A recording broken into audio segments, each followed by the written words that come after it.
Hello there, lovely people. This is me, Ashley, here, sending my love to you from whatever reality I'm in today to whatever reality you happen to find yourself in. Excuse the way I look, it's first thing in the morning for me, although it's actually like 20 to 12. It's first thing in the morning for me. I'm just having my first cup of coffee, and I thought I'd go live at this time of day because hopefully I'd catch other people, or other people would be able to find this quicker, because otherwise sometimes it gets lost. So, as you can see by the title, Tesla, Mandela Effect. And I think he is. It's been dawning on me for a while, really, I think. So, a good few years ago now, maybe three years ago, I was, I found out about Tesla, um, obviously through the cars. The cars suddenly appeared out of nowhere, but um, he, he, I mean, I had never ever heard of him. And I can't understand now. Well, you see, back then when I'd first heard of him with the cars and then looked into him, I just thought they'd hidden him. I just thought they'd hidden him. But to completely hide him so that I'd never heard of him at all or anything that he did, whereas now the man's all over the internet. He's all over the internet. Everybody knows who Tesla is and what Tesla did. Oh, by the way, for those of you out there that believe that Elon Musk developed and invented the Tesla car, he didn't. It was two other people actually that he ended up hoofing out over the years. So when Tesla came along, I just automatically assumed that he'd been hidden and people have kind of found him and done his work and did the Tesla car. But I don't think that's the case because I never heard of him at all. At all. And there's so much information out there for us to find now. So I remember when my grandson was 11, he's 13 now. So when he was 11, I asked him who his inspiration was, and he said Nikola Tesla. And so, I mean, I was gobsmacked. Those of you that have seen my grandson Rylan, he's actually Mandela affected, and he's done a couple of videos with me. You're not going to be surprised by the fact that he said Tesla was his inspiration. And I remember distinctly telling him, well, that's, apart from that's amazing because most people like footballers, that kind of thing. There he was saying Tesla. So I said, first of all, it was pretty amazing that Tesla was his inspiration, but also the fact that hardly anybody knew about Tesla. Now I remember my grandson giving me like a weird look, that kind of weird look that you get when you tell people that when you mention something that you just seen when you're with them, like, oh, I didn't know that was there, or oh, that I thought that was a different colour, or that they just let it happen, don't they? Same thing happened with McDonald's when McDonald's changed from red to green. I was saying to my friend, when did it change from red to green? And she had no answer. It wasn't like she had no answer. It was like, nothing. Those blank things that now I look back, I think, did people think, what the fuck's she talking about? It's always been like that, or what? So I was telling my grandson that hardly anybody actually knew about Tesla. And he must have thought, what an idiot. But to me, as a Mandela effect, he is a Mandela effect. I would have at least heard of Tesla. I know I would have at least heard of Tesla. I would have heard of Elon Musk. I would have heard of Tesla. He's a Mandela effect for me, very much so. And only over the last 6 years. 6 years, I think. I mean, I'm fairly sure it's about 3 years, 4 years, maybe 4 years ago that I heard about Tesla. So I wondered what you guys think. I mean, I know an awful lot of you guys actually do an awful lot of research even before you were Mandela affected. I think that's one of the things that kind of we do share, not across the board, but we all, there are a good few of us that looked into other things, researched, did all kinds of that kind of stuff. Our interests were a bit different to other people, I think I can safely say. I mean, I was well into engineering, and for a girl, that was a bit weird. I watch engineering programs because I find them interesting. I like to learn, and I like to learn outside of the box. And I think that's kind of a thing that we share, the out of the box situation. So for me, Nikola Tesla, the genius, the genius, is a Mandela Effect. He wasn't in my old reality. Never heard of him. Never heard of him before the car. But I think we'd already moved here. In fact, I know we'd already moved here. I wasn't on my old earth with the Tesla car. I know I wasn't. Looking back, thinking about it, I'd already moved from my Orion home, my normal reality. So yeah, this is just a quick one really, because I'm absolutely yes, balance. Yeah, I can see that you have to find balance in your existence. I'm finding that bit particularly difficult. Finding it particularly difficult. I'm all right when I'm on my own, like now, because I'm on my own. I don't have to pretend to anybody or oh, well, you know what it's like. You guys live, most of you guys live with unaffected people all the time. So, I'm finding it much, much easier to live on my own. And that's never right. Morning, Bolt Gun. Yeah, I mean, for me, it's like 11:45, still in my pyjamas, having my first cup of coffee.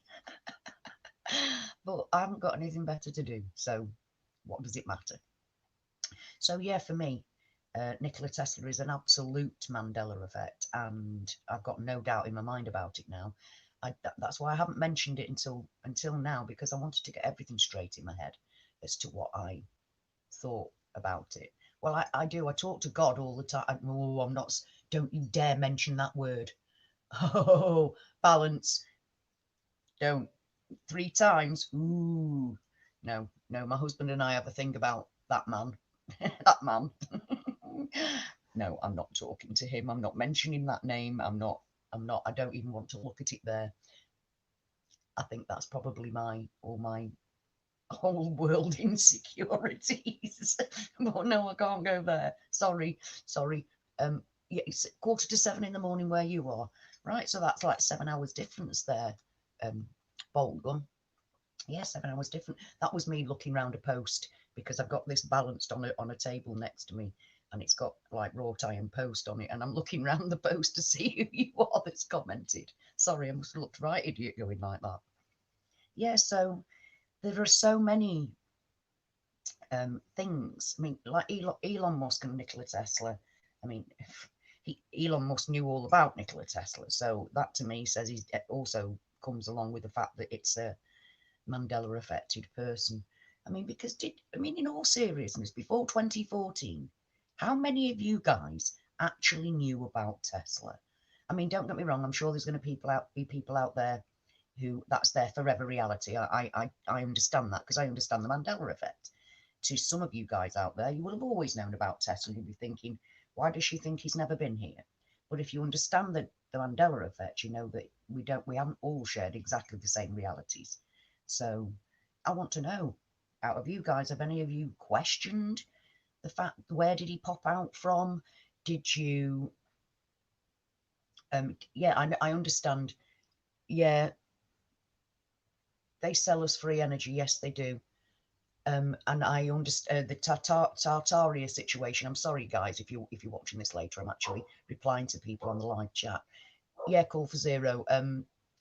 I need to investigate that a little bit more if it's tied to Tartaria, because to me, Tartaria was like the Tartars were like this little tiny insignificant thing, not a frigging empire.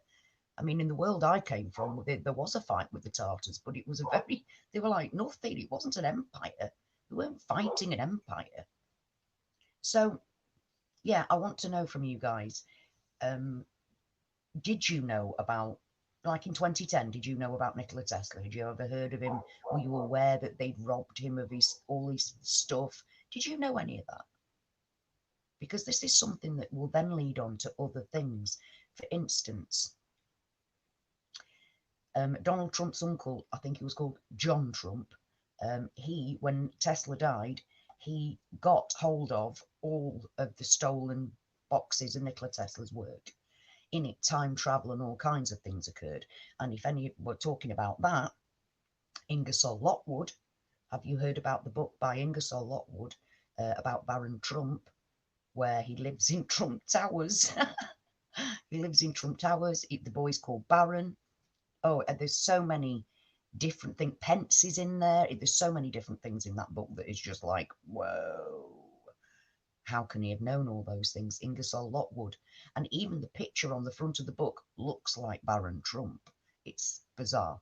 But if Tesla was a blended reality person, and then therefore in my reality, John Trump would never have had the boxes because he didn't exist in my reality. So in this reality, he's stolen these boxes with all of the different, all of the different things that Tesla worked on, which were numerous and weird and wacky, but real. So I've said before that I do believe that. I made a video the other day saying that I do actually believe that we're being brought, you know, this, like, none of us thought that end times would actually be reality changing. I don't think any of us actually thought reality would change in front of our eyes. So we're being moved to a place that is being manipulated. Definitely. Now, I do think that this is a natural occurrence. I do believe it's happened before. And also, but I also believe that there's a Luciferian agenda and that they are quite capable of using what they have, what they know, their knowledge, and knowledge that they've stolen to bring this about or to try and manipulate what's going on. I personally believe it already started and they realised it and then started panicking about it and are trying to play catch up a bit. I think that's but I do think they're trying to manipulate it. And the world that we're moving into is a million miles away from the beautiful world that Tesla had in his mind. We're at the complete opposite of that. The complete opposite of that.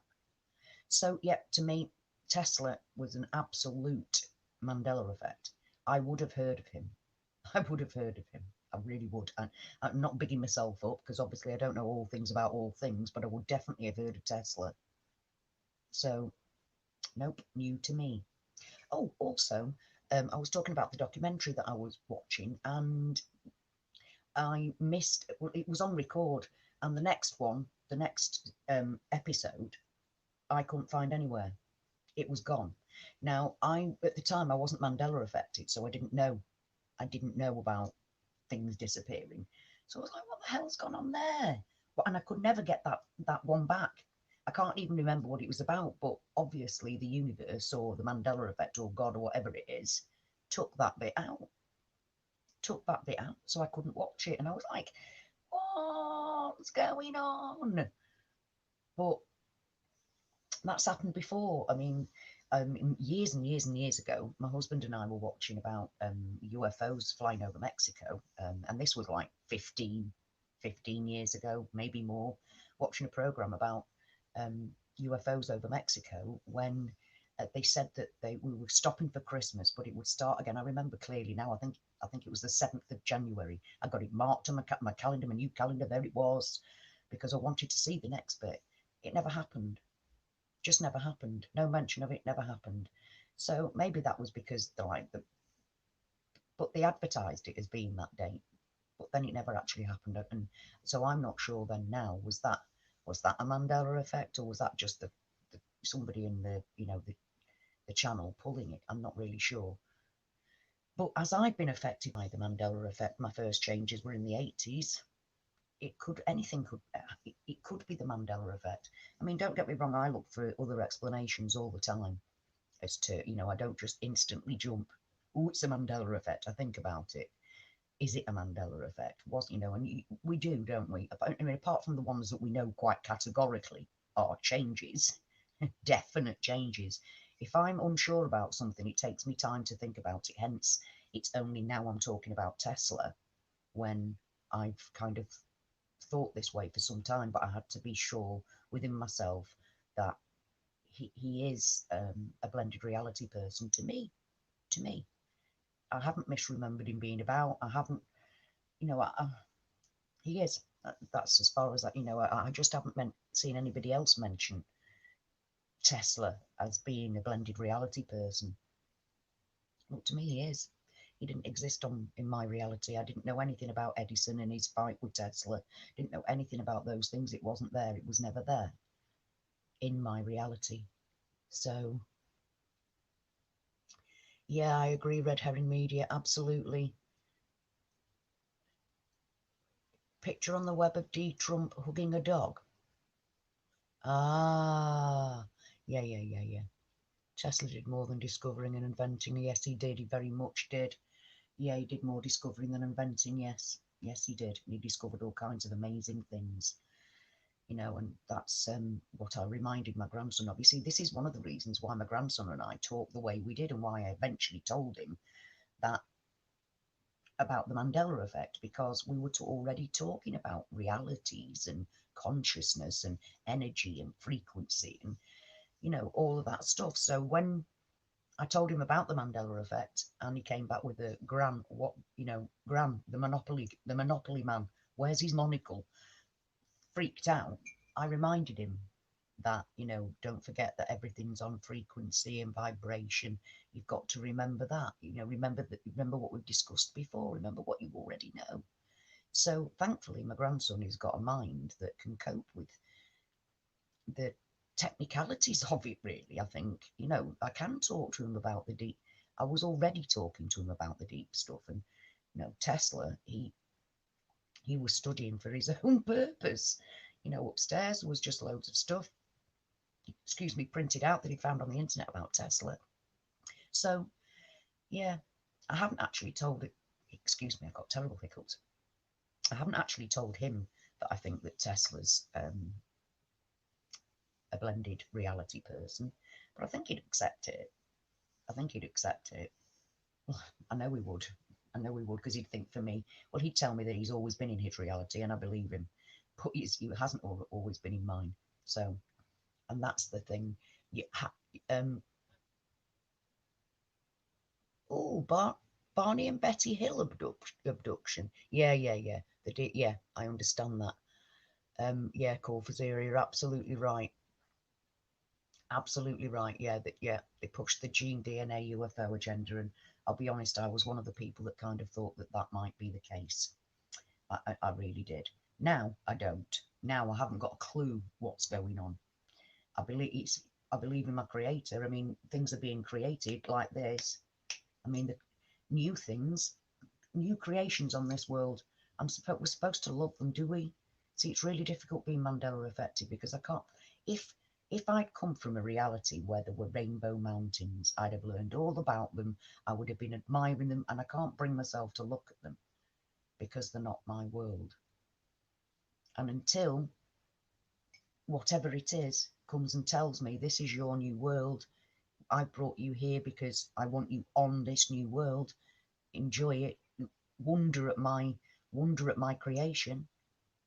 I'm finding it difficult to wonder at the creation, because it's not my creation.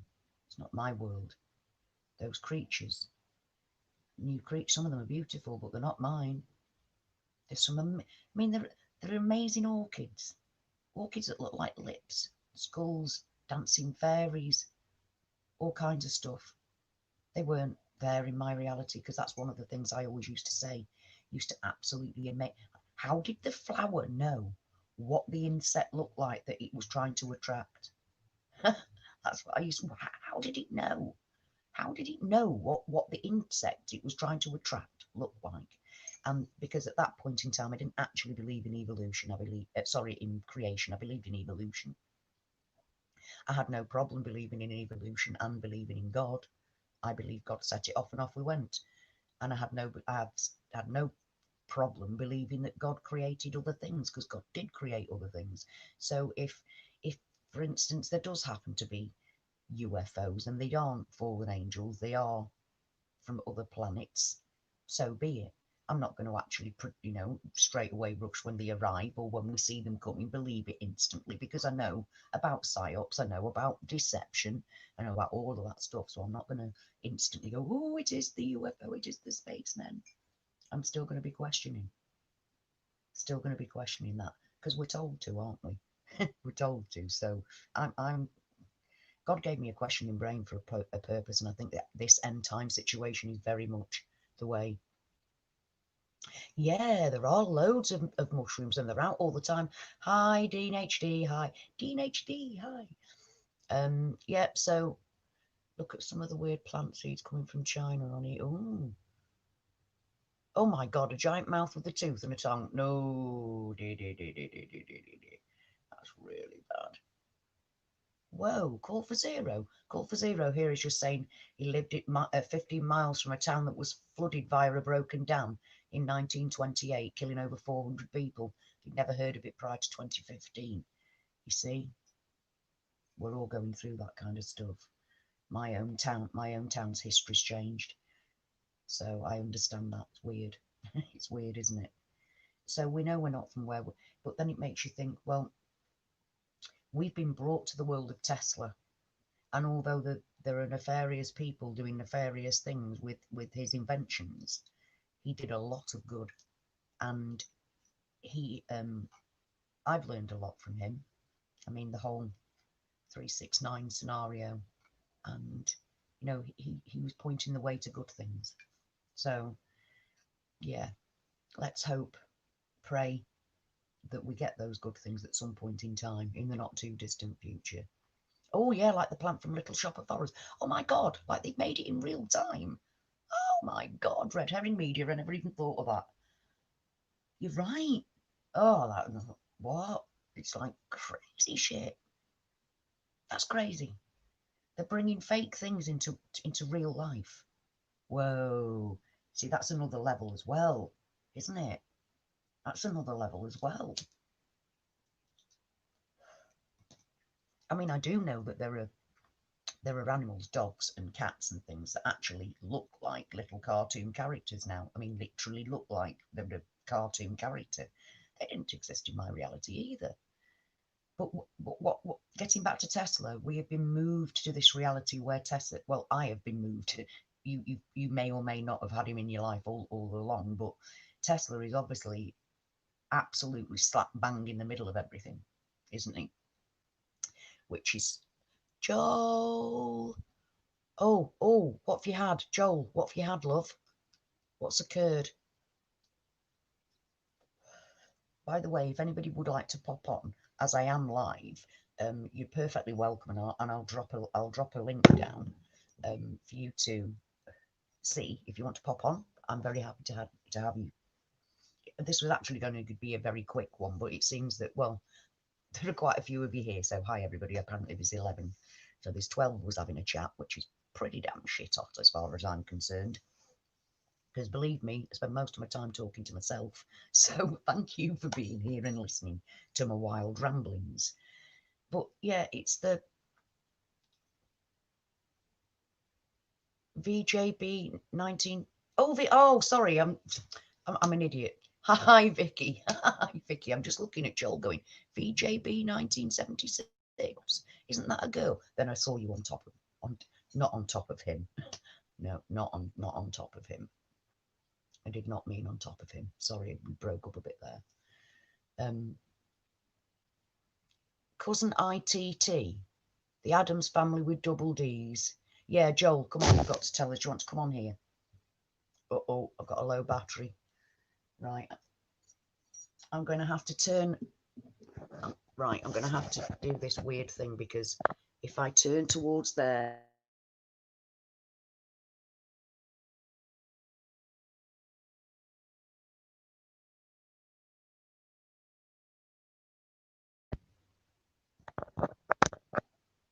right, I think, yeah, I just lost my camera for a minute. Right, I'm going to keep my camera off briefly for now, guys, because I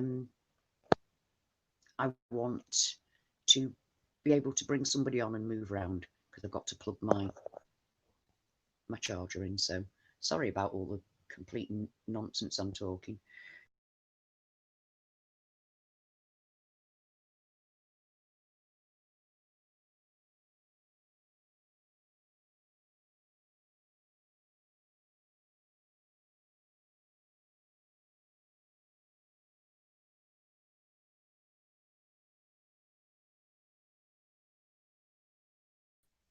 Hello, sorry about that. Sorry about that. I ended up bringing myself out completely, so I'm very sorry. Right, invite guests. I'm going to drop the thing down below. Copy to clipboard. Copied. Shut. Oh, so sorry to myself. So sorry. You're all just listening to me think, which isn't good. Right, they are. There's the chat below. I'm putting that in now. There we go. So if you'd like to pop on, Joel or anybody, I mean, you don't have to use your face. Okay, you can always like turn your camera off if you're shy. I mean, I look like a bag of cack. Look at me, I've just woke up. So, but if I waited until I looked gorgeous, I wouldn't talk to anybody ever. So yeah, please pop on, Joel, because I want to know what on earth's happened to you. I do. I want to know what's happened to you. So.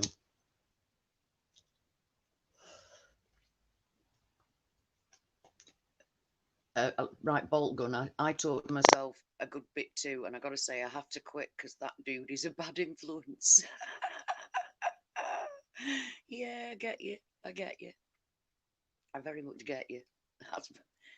I'm sorry, my daughter was just ringing them, but obviously I'm in the middle of this, so can't talk to her.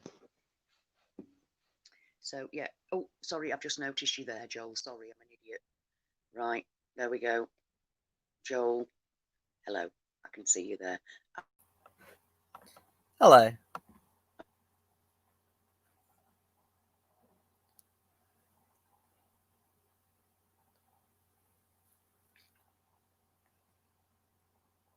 Okay, I think you froze. I can't hear anything. Can you hear me? Yes, I can now. It was me. I'm an idiot. Oh, okay, yeah. At all I times, tell you remember. what. I tell you what. I really am starting to get pissed off with the Mandela Effect. I'm sorry. What did you say? I said I'm starting to get really pissed off with the Mandela Effect. Why? What's happened to you, honey? Okay, well, first, I'm going to start with a shorter one because I've got two things that happened. I was going to make some videos on it when I got my other computer because my other computer that I was using before has died on me. So I'm using my shitty computer at the moment, which tends to like to shut off every now and then. So if I go offline, you know the reason. Okay. Okay, so I was at my mate's place the other day and we were talking about the moon, about the man in the moon. Now, I've always seen the man in the moon right up until about roughly 3 years ago. Now, I told him about roughly, must have been about 2 months ago. And we were looking at the moon, I think it was Monday or Tuesday, whatever day I went over. I think it was Monday or Tuesday. And like we were looking at the moon because it was like a beautiful, clear night. And I said to him, look, I still can't see the man in the moon because he'd mentioned a week or two beforehand that that he could see the man in the moon. And so we went outside and we looked at it. And I said, because his name's Nigel, I said, Nigel, I'm looking at the same moon that you're looking at. I cannot see the man in the moon, but he could. Whoa. Yeah. Well, I said, see, and he said, oh, there's the eyes and there's the, and I was like, no, I can't see it. All I see now is little dark spots on the moon. That's all I see. that is absolutely crazy. So this is what we've been saying before, isn't it? That sometimes we can look at something the same as somebody else and they don't see the same thing. And the that thing is is, he the moon. doesn't. And the thing is, he doesn't believe in the Mandela effect. Right. So he's definitely seen a different. He's definitely seen a different reality to you, then, isn't he? Yeah. Definitely. He stood in the same space, seeing a totally different reality. Yep. That's what's going on there, and that's freaky shit, love. I couldn't sleep. I could not sleep because it just pissed me off so badly. Yeah, I know. So badly. I understand the pissed off. I do understand. And the thing is, like the man in the moon, like I remember, like when I moved from Australia to New Zealand the first time, because I've moved to New Zealand a couple of times, but the first time I moved there, I was about, I think it was 6.5, and I remember missing a couple of my friends that I had, and so I looked up at the moon and I'd think of them, and I'd always see the man in the moon. So, I mean, at a young age, I was seeing the man in the moon, but it's only the last, 3 years that I haven't. Yeah, me too, and I So, agree. I can't see it either anymore. And I remember from being, well, I've told you before that I used to have dreams from being a small child about the moon. And mm, every night I had to say goodnight to it from being like 16 months old. The very, very young would not. And the times when the moon wasn't there was always very traumatic for me, mum. While I was very young, it took a while for me to realise it does come back again. But mm. yeah, and so I've looked at the moon all my life. I can't see the man in the moon anymore. You can't see the man in the moon anymore. But I've never actually stood next to someone while looking at a completely different moon. I mean, Prell's just said that it's tilted, and it is tilted. Early in the Oh, I haven't morning, noticed that. Oh, well, okay, it's yeah, big. No, it's mainly because I mean you don't really notice it. It was I've seen it a few times because my bedroom window where I am at the present time, the moon comes up in the early morning because it's west. It oh, looks directly right, west, so right. it's very early in the morning when I get to see it. I actually have to go out if I want to look at the moon. So, but it's got the shadow where it never used to be. It's now tilted, and the shadow's at the top where it didn't matter what time of the night that you saw it, the moon was still the shadow of the, sorry, not the shadow, the phase of the moon hadn't changed. It wasn't like Right, suddenly, yep. wasn't like suddenly tilted at like a 370-degree angle when it was actually, at 90 degrees. Isn't the You know, isn't the shadow of the moon on the side? yeah, it is on the northern hemisphere. I'm not sure where it is on the southern hemisphere because Oh, obviously in right, because yeah, some you're on parts the of the other world side it of the goes world. from half Yeah, to half, yeah. and other times it goes from up to down. But we're getting a Really? more up to, well, yes. So well, hang about. Let me put my camera on so Serious? you can see what I'm talking about. Yeah, in parts of Africa and things like that, the moon is half and half. Hold on, am I coming? Yeah, that way. Normally, we get to see the moons going like that, don't we? Yeah, The moon yeah. does that where we are, but in some parts of the world they do that. It does that because they're on a different level to us. Right, I'm going to take myself off because it's not The very good to fuck? keep Are it you on. kidding? I've wow, I know it's crazy. wow.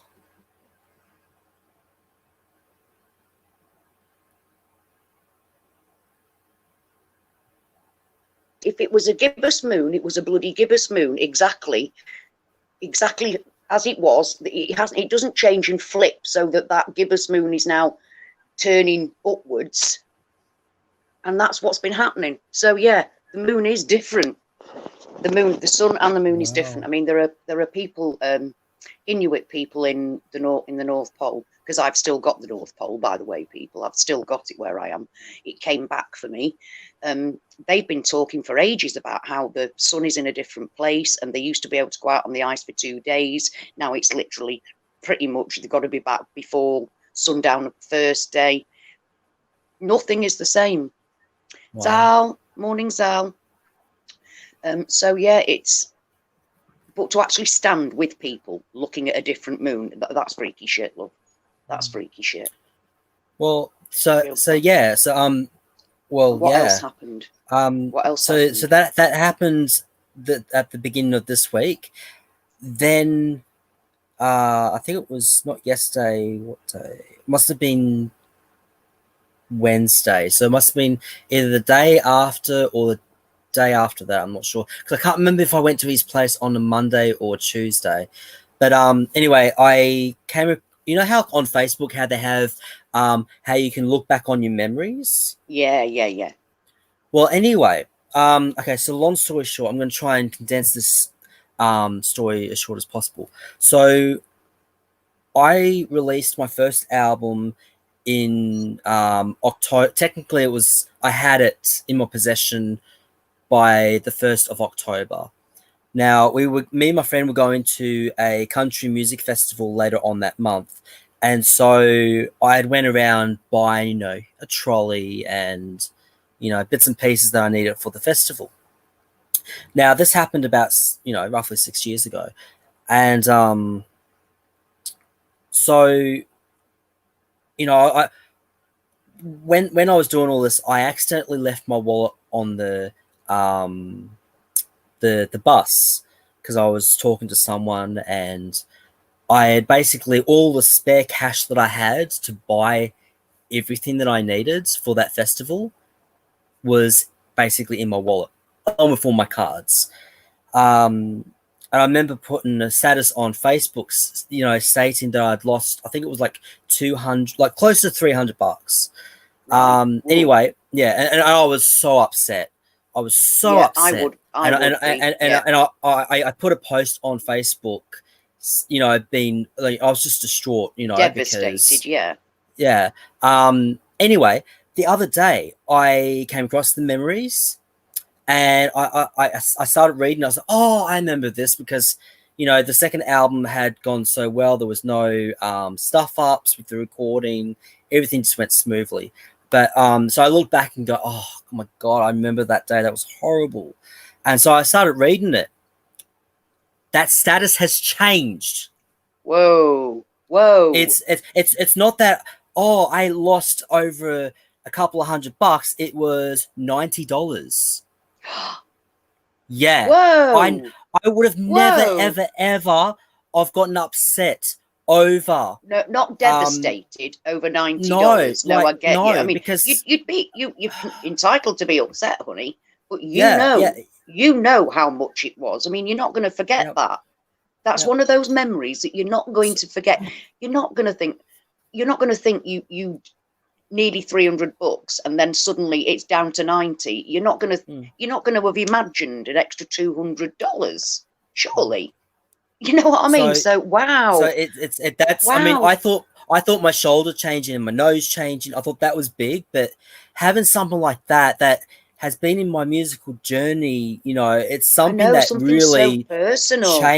changed me a lot. Yeah, something so personal. To have something like that, I mean, that changed the whole section of that year, because I had to go without, and I had to borrow. Luckily, my friend at the time was a musician, and we were going to a country music festival to sing our songs and try and sell our CDs. And so she had a few bits and pieces. So like she had like a trolley and other spare equipment. So like that money so people like helped out then. They did the right thing. Yeah. Humanity stood in. Yeah. So I mean, I was very lucky, but I remember that so vividly. Like I no longer, because I worked out that I had $300 to spend on this, and then I had a little bit of money to spend on that, and then the rest had to go on accommodation and food. You'd have worked out exactly what you needed the money for. It's too important not to. And the fact that it went. And I mean, so that changed that whole of that year, and then we were going to Tamworth, which is 4 hours drive from where I live at the moment. And that was in January. So like that whole section of time had changed massively. Yeah, I'm still wondering. From you planning on what you wanted it to be, it must have been completely different because of that. Yep, I'm interested to see what will happen in January. What will come up on my timeline with that now. So but I mean that's 6 years. 6 years, Ashley. 6 years. Yeah, that's not a lot. That's not a lot of time. I thought it's not like remembering from 25 years ago how much you lost. Exactly, it's like 6 years. It's nothing. You're going to know. And like you said, you really do know because of what impact that had on the rest of your time from October to January. That's a long amount of time for you to get wrong. And it's not just that. That whole year and a half that I was recording the first album, I had things go wrong, like one after the other. It wasn't like smooth. It's not like that fairy tale story that you hear about artists, like independent artists, how they record an album, they do a video clip, and they go big. It wasn't like that. It was, and I'm still waiting for that big bit to happen. But but like the whole you never know it together, and Joel, put it together in a way. It was hopefully one day you'll get put into the body of the Joel that's got that. Well, it's funny that you. It's funny that you said that. It might happen. It might happen. Yeah. Well, I had a dream about roughly a year ago that I had already gone big, but it felt like it. So I'm right. I said in the dream that like as the person said, how did you know that you were going to be big? And I said, well, a part of me just knew because I had learned from my other realities. This is the dream that I had a year ago. Whoa! So A year ago? Oh, I Joel. so I know that I'm, and the thing is, here's the thing, with Mako dying and everything, I pre-saw his death. I think it was 6 or 8 months or 9 months. I can't remember now. It's Whoa. I don't like to think about that because, you know, but yeah, just having someone like that, just so personal change. You know, Well, I mean, that's like I said, massively personal. like you know, yeah, like I mean, that whole year and a half was just so hard. Like I had a breakdown and everything in that year and a half. So It was a for significant period that then. yeah, like that was the like basic the final straw. I was ready to give up. So to for those details to have changed, Yeah. you know, That's just crazy. That's just I personal and crazy. I couldn't cope. If I had my other computer already, I would have done a video clip and not a video clip, sorry, a video explaining what happened. That very thing. But the thing is, I probably would have been like you with some of your videos. I probably would have been a mess. So in some ways, I'm glad that I took some time to calm down and try and process it. Yeah, sometimes I calm down and process things. Sometimes I just let it out raw as because it's this is all about how I get affected by it. But sometimes I do just hold back and think, no, I'll tackle that later. Let me just sit here in the moment and have the moment. You know what I mean? Of me freaking out or me crying over something or me being absolutely gobsmacked by something. Sometimes you have to work it out within your own head. Don't you? You do have to work it. But that is something that is massive, and I think that I'd find it very difficult going back to find that kind of thing because, like you just said, it affected the whole great scoop of time in your life. It took me a couple of years to get over that. I'm not surprised. I'm really not surprised. So for that to have changed, like. I mean, it was a big learning curve, you know. Yeah, absolutely. So, but then it's changed. But yeah, it's a bit of a slap in the face because I remember the heartache that I felt, and the guilt that I felt, and you know, blame myself because what had happened, right? I was on the bus and I was talking to these people over on the other side of the bus, and they were getting married, and I thought, and they distracted me from when I got off the bus, so I'd left my wallet on the seat without realizing I forgot to pick it up, and I thought, oh my god, I hope those two people that are getting married, I hope they break up and their marriage goes to shit. Because I know that they would have seen the wallet, they would have taken the money out. Yeah. Because when I got my wallet back, there was no money in it. No money in it. So you know, and that's what I was thinking. Like, you know, because like $200 or $300 would have really helped with their wedding. So I was just thinking, oh, I really hope their wedding goes to shit, you know. But you know, $90, I would not have cried over that. I mean, I would have been I would have been pissed off. I would have been pissed off, but not devastated. No, and it was also the fact that you were hoping that the people would do the right thing and they didn't. So that's even more after you having been speaking to these people and things. It was a real kick in the ghoulies for you, wasn't it? It's like they lined you up and just kicked your nuts off right there. But adding insult to injury, how hard for you?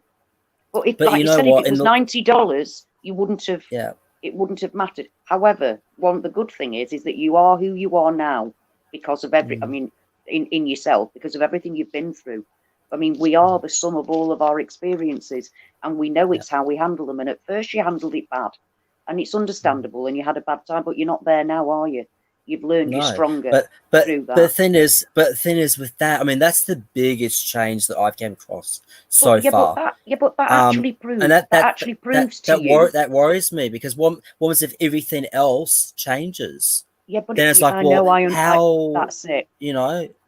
I understand that because that's my very point I'm going to say. That's you having definite proof that there was another Joel. See, it's all right. We can kind of cope with us being in another body that's different from one week to another. We can kind of cope with that. I can cope with my elbow not, giving me absolute killing me out of the blue and then going out of the blue. We can cope with that kind of thing. But actually having something that's happened in your life be so different is that's another level. That's another level of trying to get your head around it. So that also shows definitely that there is another Joel out there, and that Joel only lost 90. Or two. Well, at least, I think there's more than just because now, I mean, that's just proven to me that there is multiple universes and realities. But the thing is, it just worries me that everything else is going to change. I mean, how do we know that? And we're going to lose all of our past. It's all going to change. I know, and that really shows it, doesn't it? That really shows. I've thought of those things myself because I woke up the other week, right, and I looked around and I was like, you know what? All these possessions don't mean anything because it doesn't have that. I don't have that anchor feeling anymore that I used to have. Don't you? If that makes sense. No. You don't have the anchor feeling. No. To any possessions.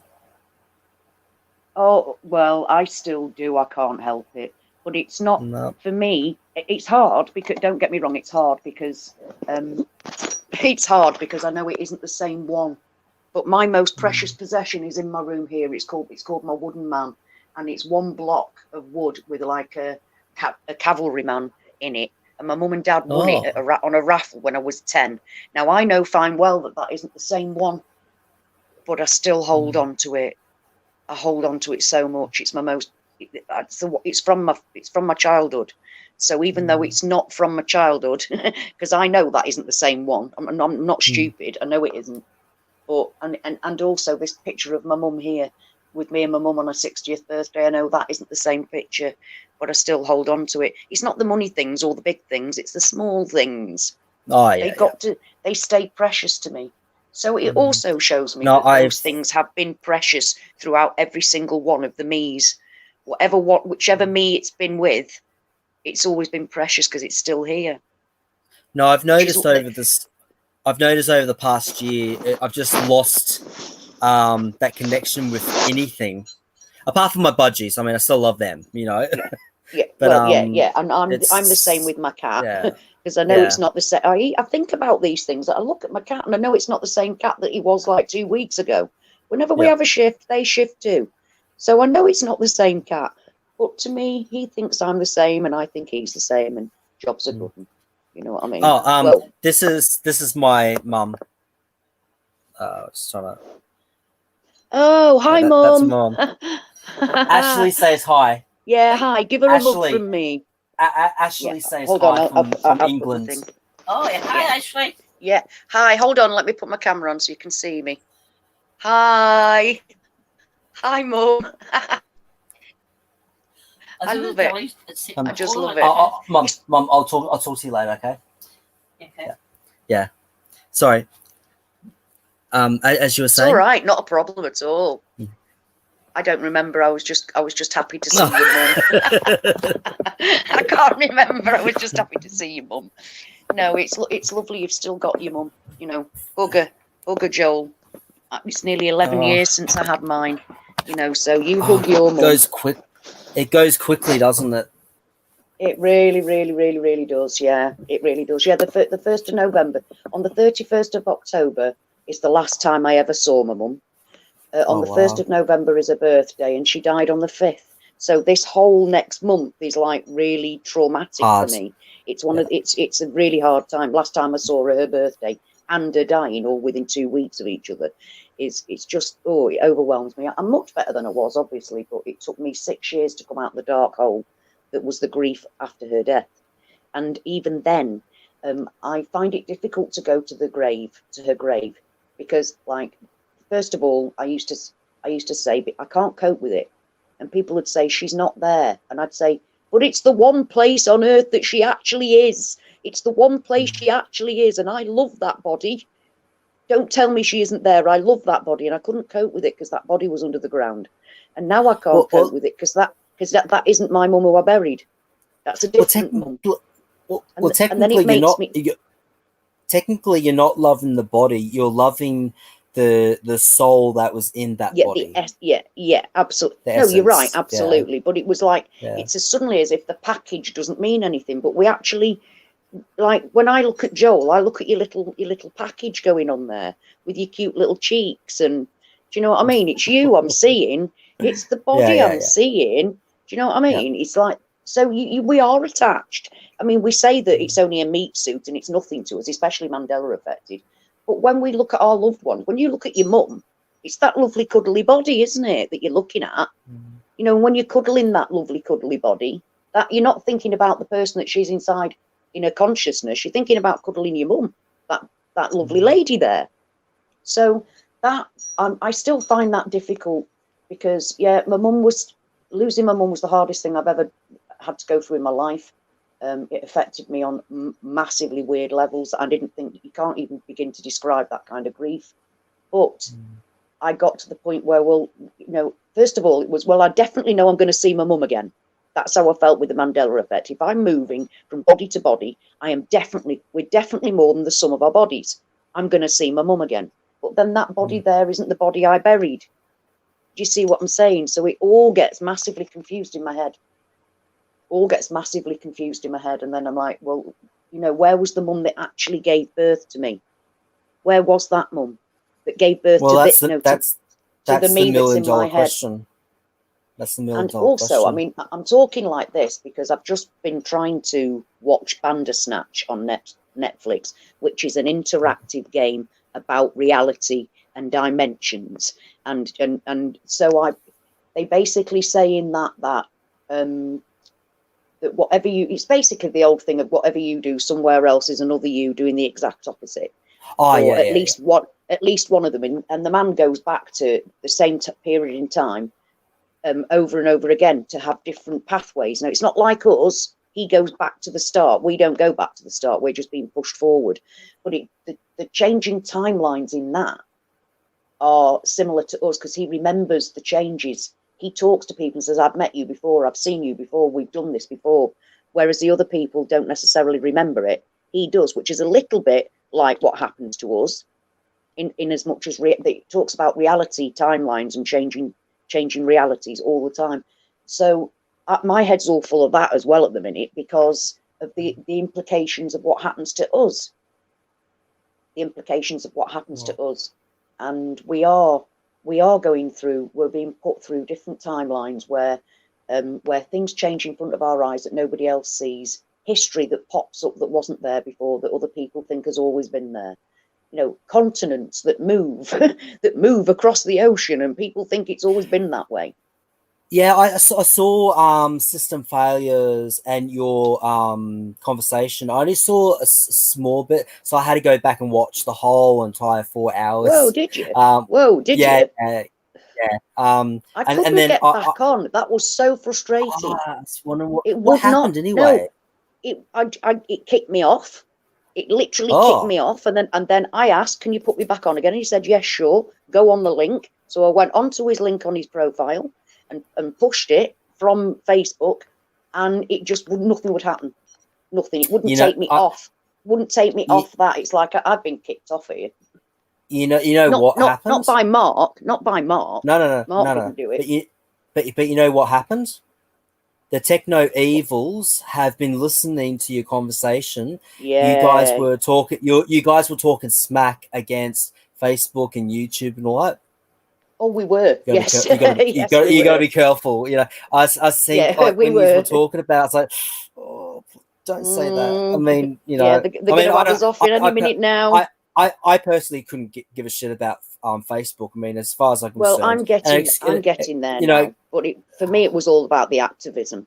That's why I'm on Facebook. But I watched your videos too. Yeah, that's it. I have got I've got so many actual personal pictures that I've put on there, not just purely to save. Do you know what I mean? To keep them safe. So if my Facebook goes down, I've lost pictures of my grandchildren. You know, pictures that I put up there. That's why you need to get yourself a computer, just a very cheap computer, and get yourself a portable hard drive, and you can download take them all. take them all off. Yeah, take them because all off. on Facebook, because actually lose you can actually on Facebook you can actually apparently now download all your photos. Whoa. Well, So, that'd be excellent yeah. then. So, that'll be excellent then. I'll look into that because I don't. That's it. I don't want to have to.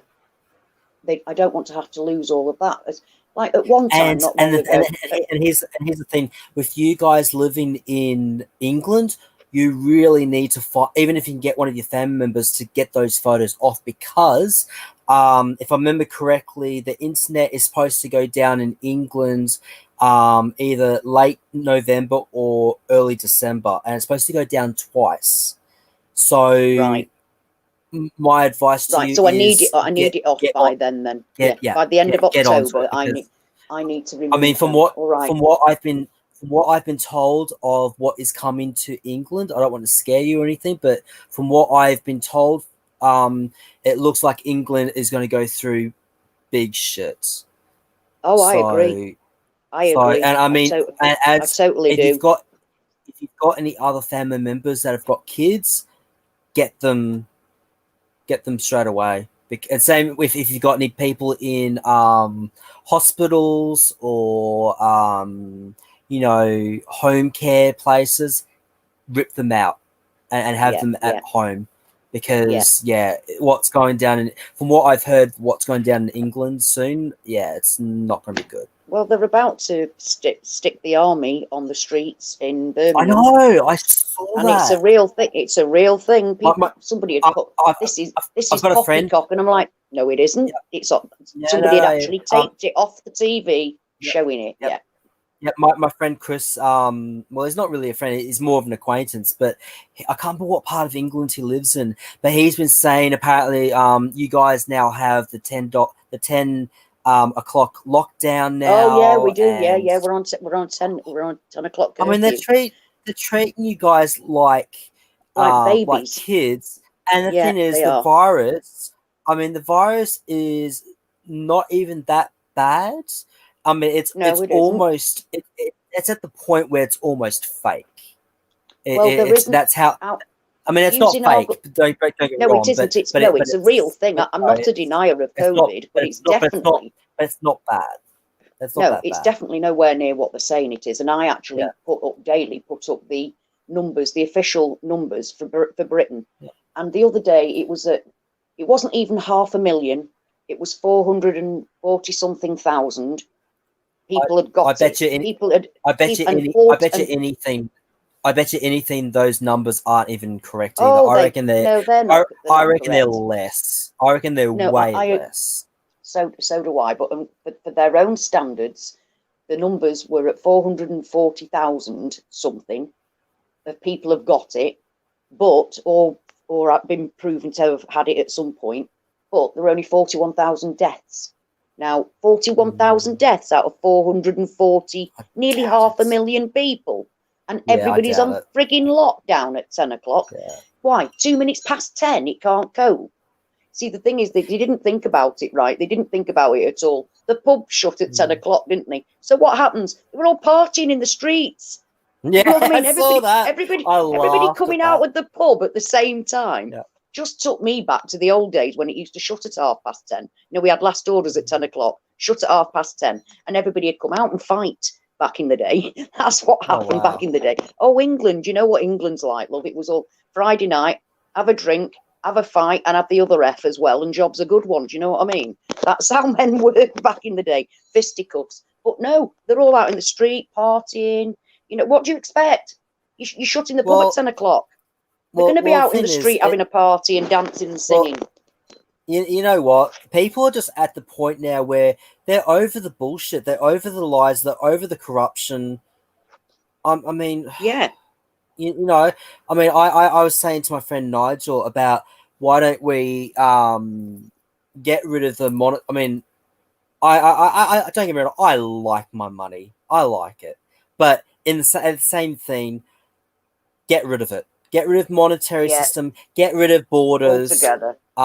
It's just two evils. And even our prime ministers around the world are absolutely morons. I mean, our prime minister Oh, that we're they in at are. the moment, our prime minister at the moment is a fucking moron.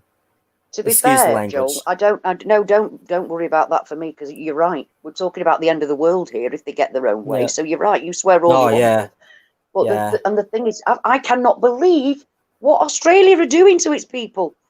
What the Oh, fuck's yeah, going on with Melbourne. Yeah. Australia?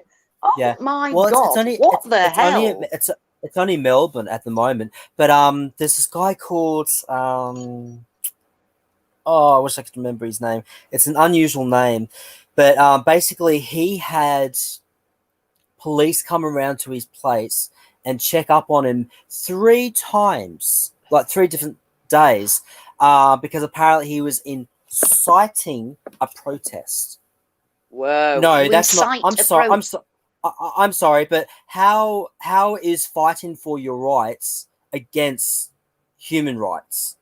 No, I know. It's like you must have seen It's, in Britain where oh, they're shouting, "Choose your side, choose your side." You know, I that's I what's heard going that on he here. had dive. I Yeah. heard that he had David Icke. Oh yeah.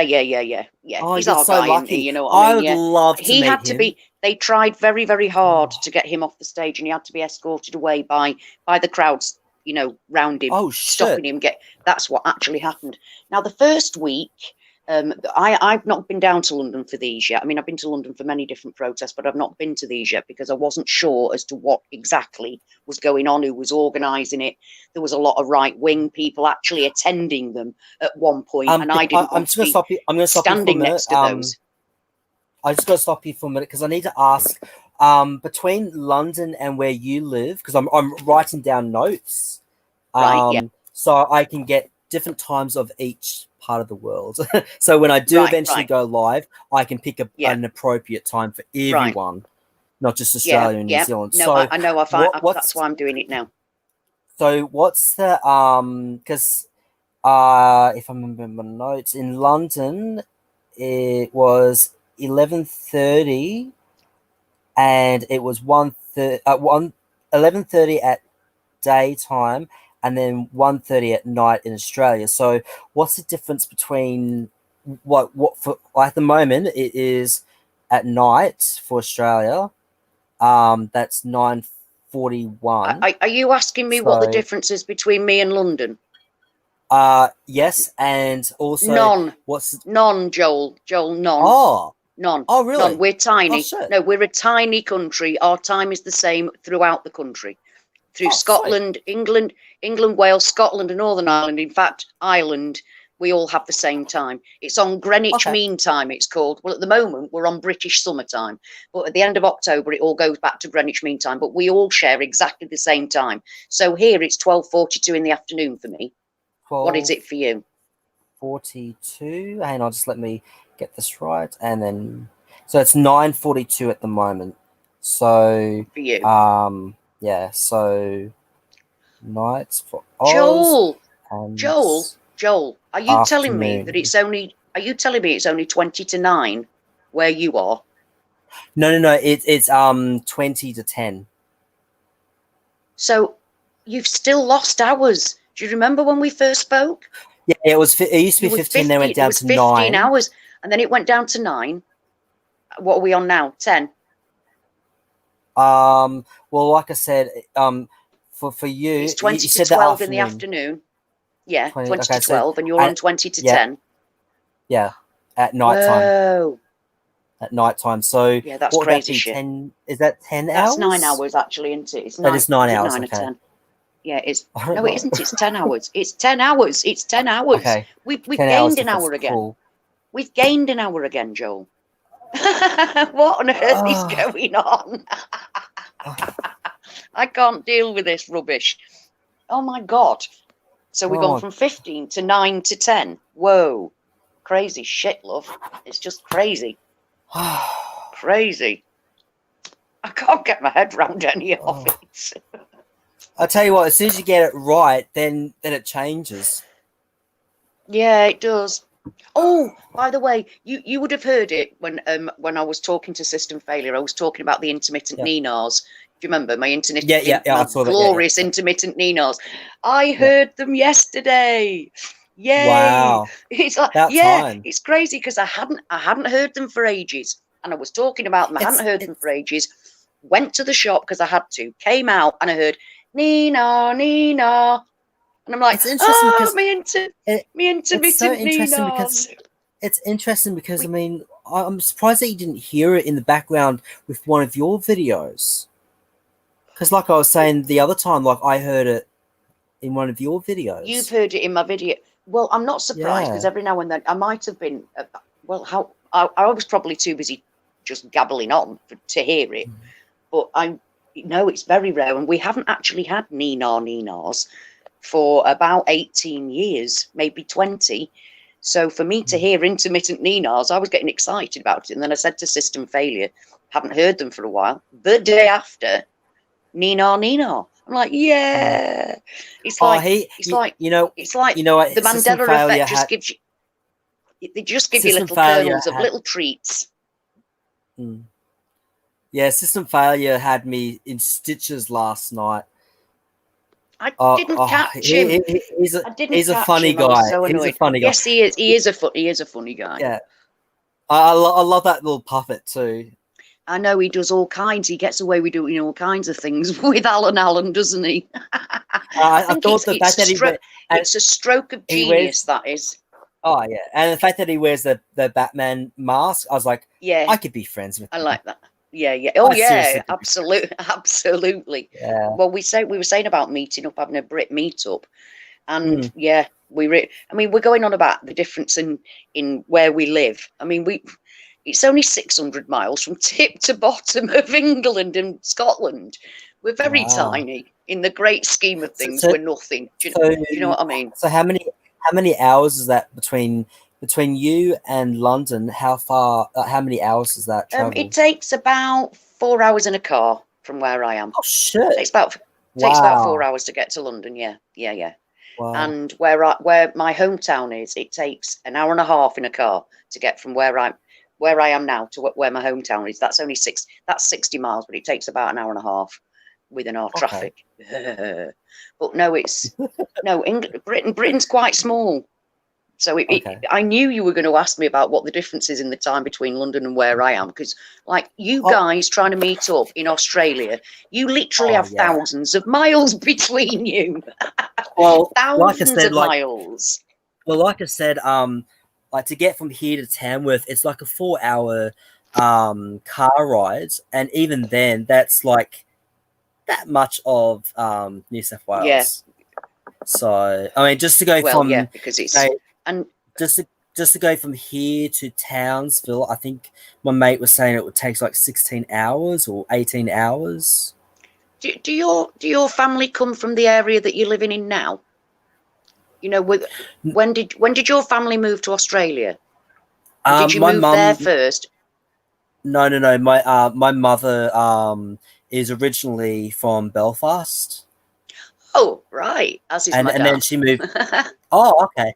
Well, anyway, she moved to New Zealand when she was 17, and then later on, I think in her 20s, she moved to Australia.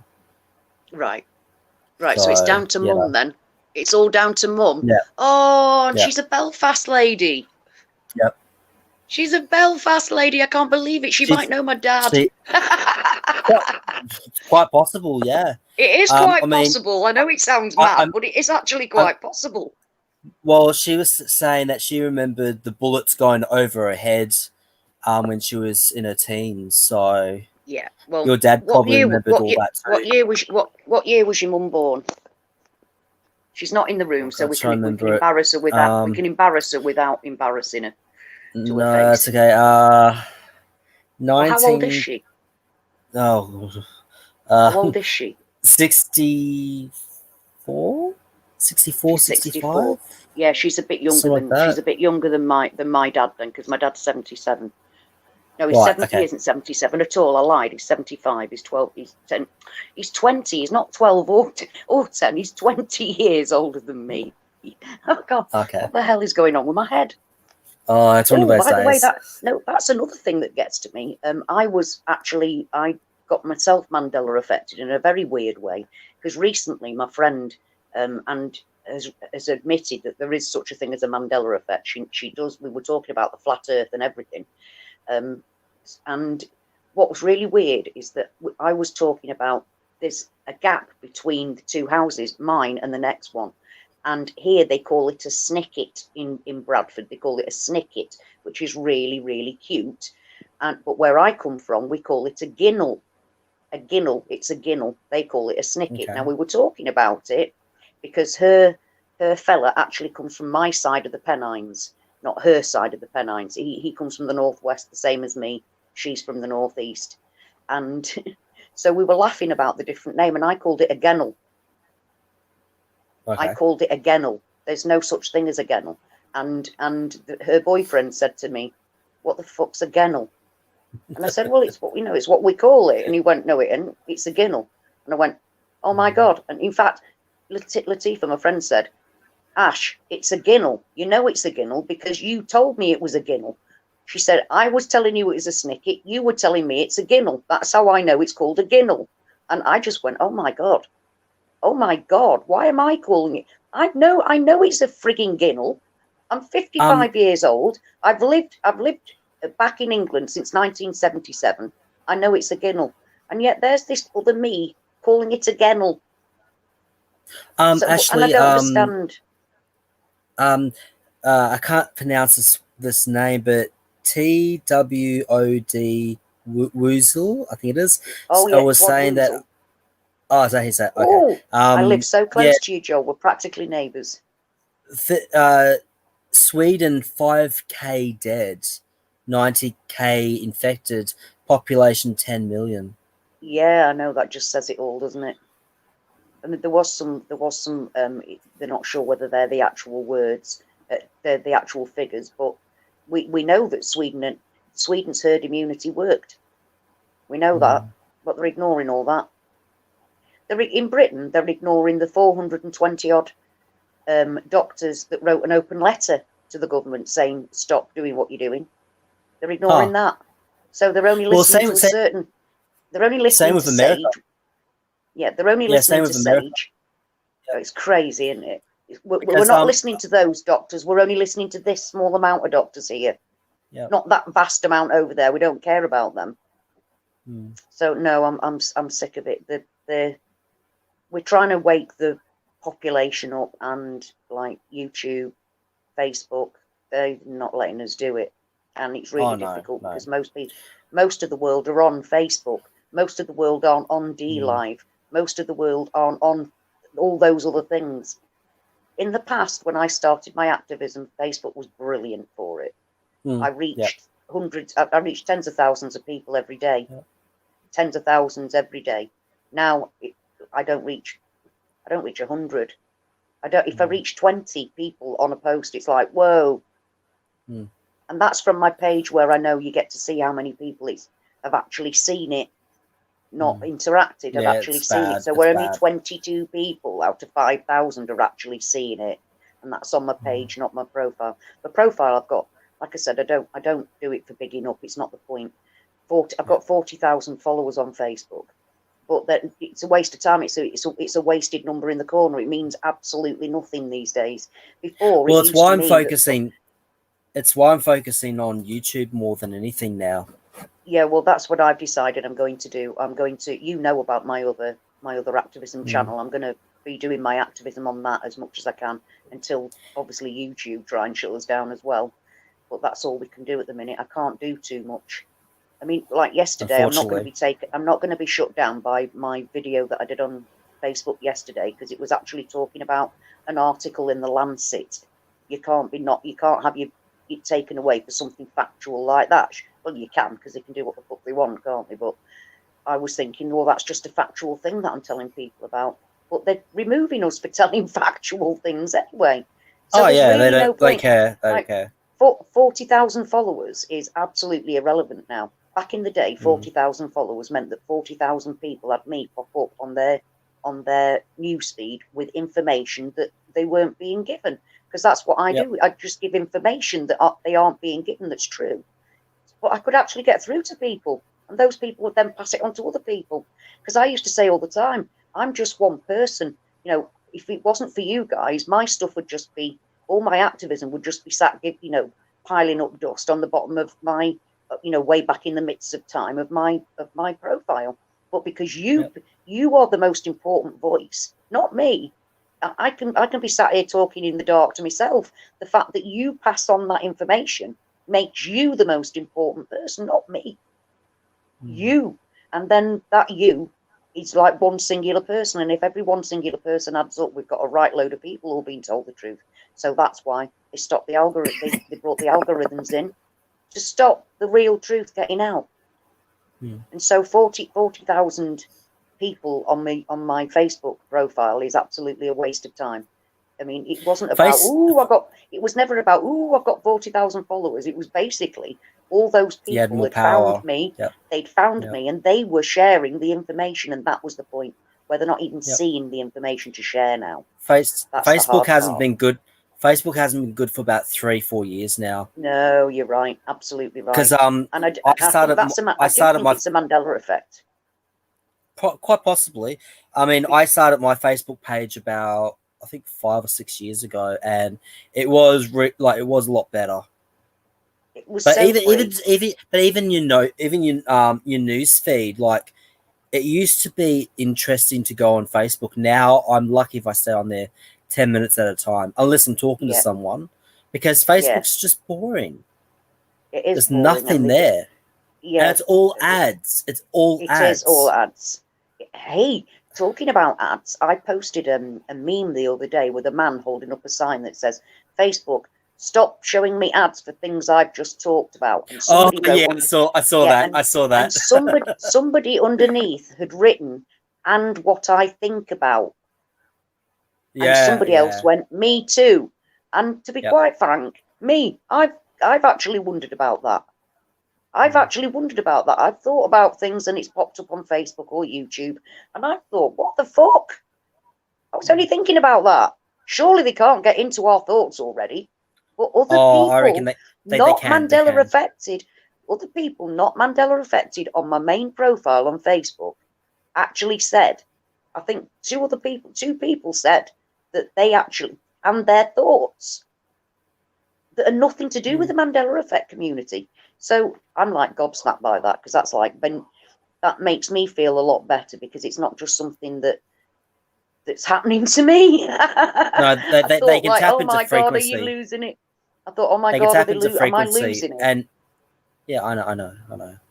It's crazy shit. But the fact that they're tapping into it makes me feel better. Tapping into the frequency. They're tapping into the frequency, and unfortunately, our brain waves are frequency. So it makes sense. It makes sense that they're doing that. It does. I just don't like it. I do feel better that I'm not. I now know that it's happening to other people as well.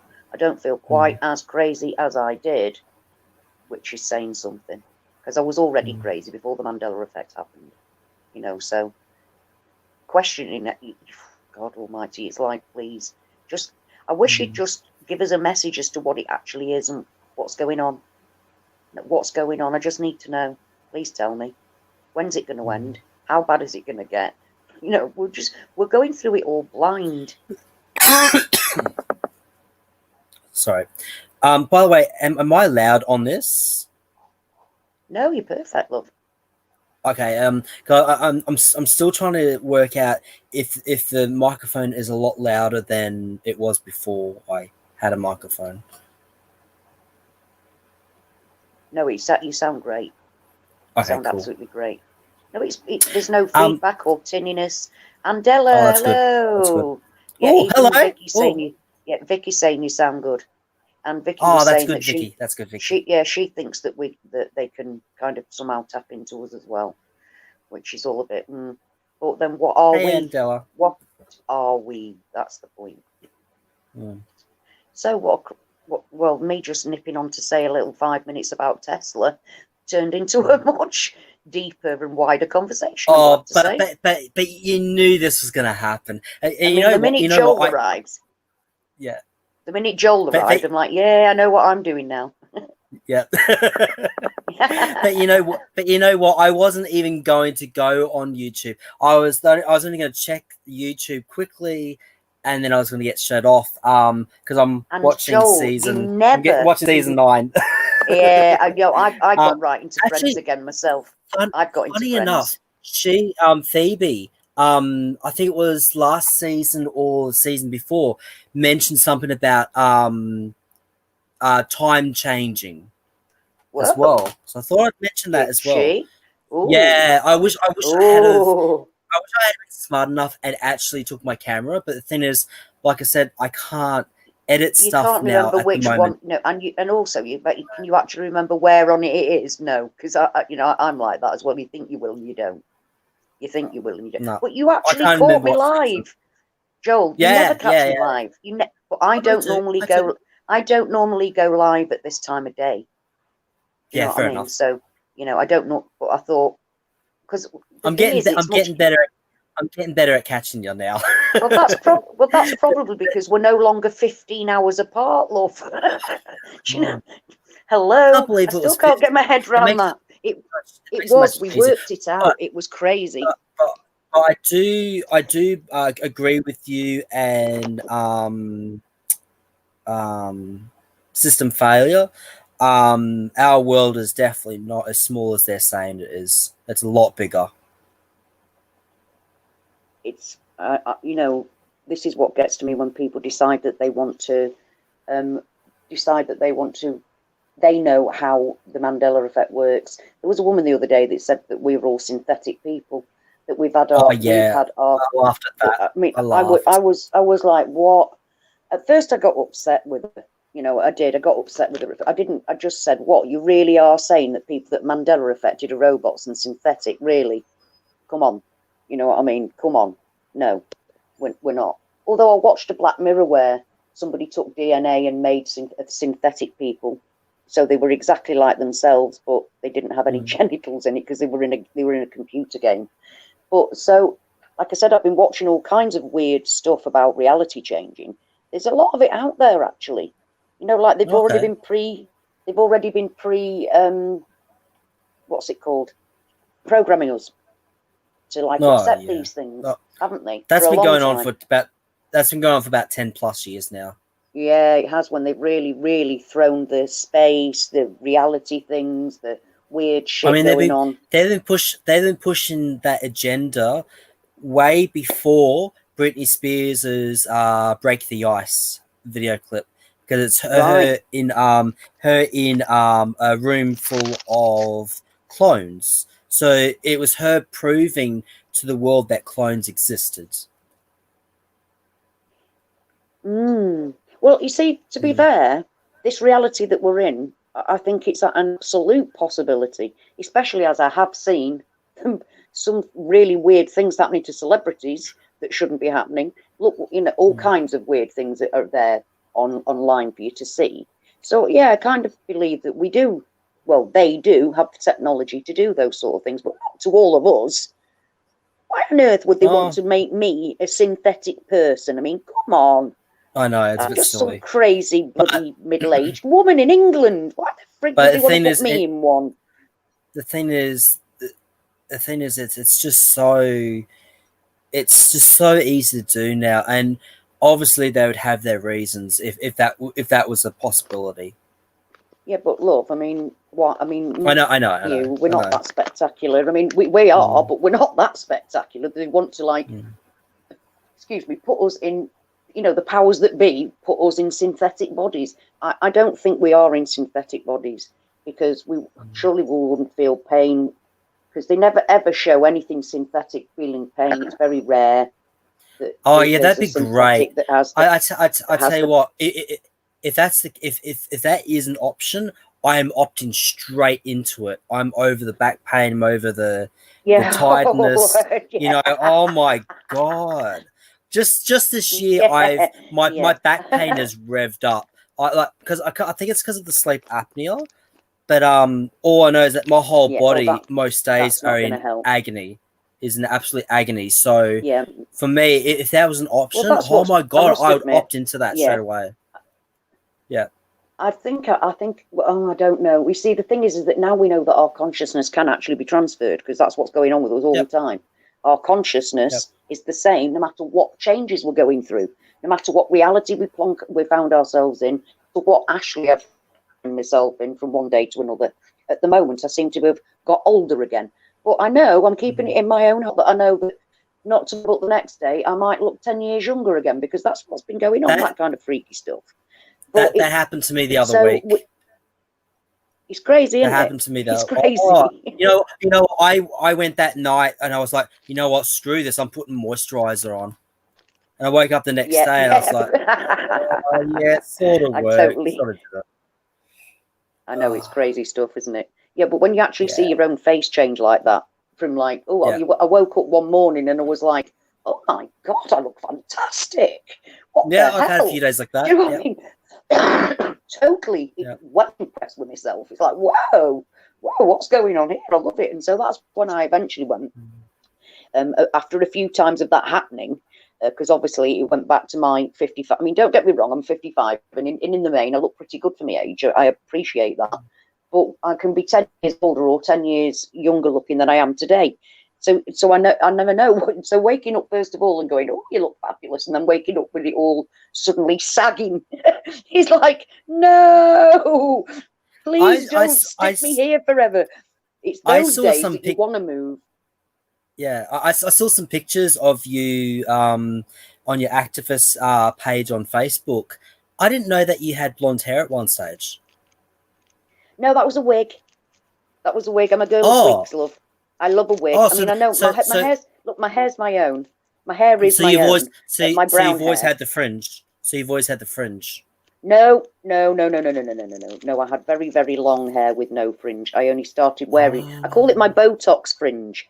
I call it my Botox fringe because obviously I can't afford Botox. I'm not really into putting poison in my head.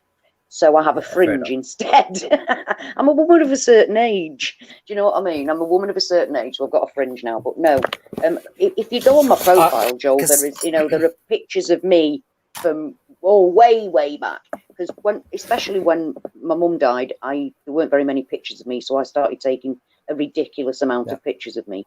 And some of them, I mean, don't get me wrong, I was dressed in every single one of them, but some of them, when they come up on my memories, I am absolutely horrified, and I will not post the picture. I mean, I'm not in my underwear or anything.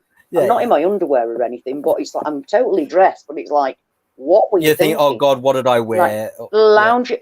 No, it's the fact that I'm lounging on my bed, and the reason I did that was because I can't. I've got a neurological condition, and sometimes I can't even get out.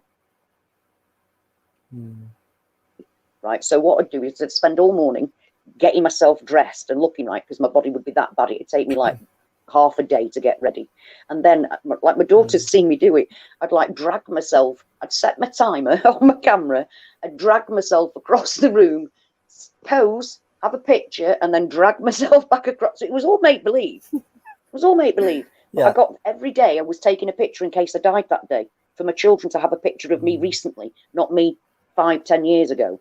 Because of my own. It's horrible when you think with my mum. It's horrible when you think that. Hey? I'm glad I got over that, and that because it was like this, it was just the same picture every day in the same pose but with different clothes on. I decided to do different poses, so I'd do poses on my bed. I'd lie on, and I'm like looking back, I'm thinking, you idiot! What were you doing?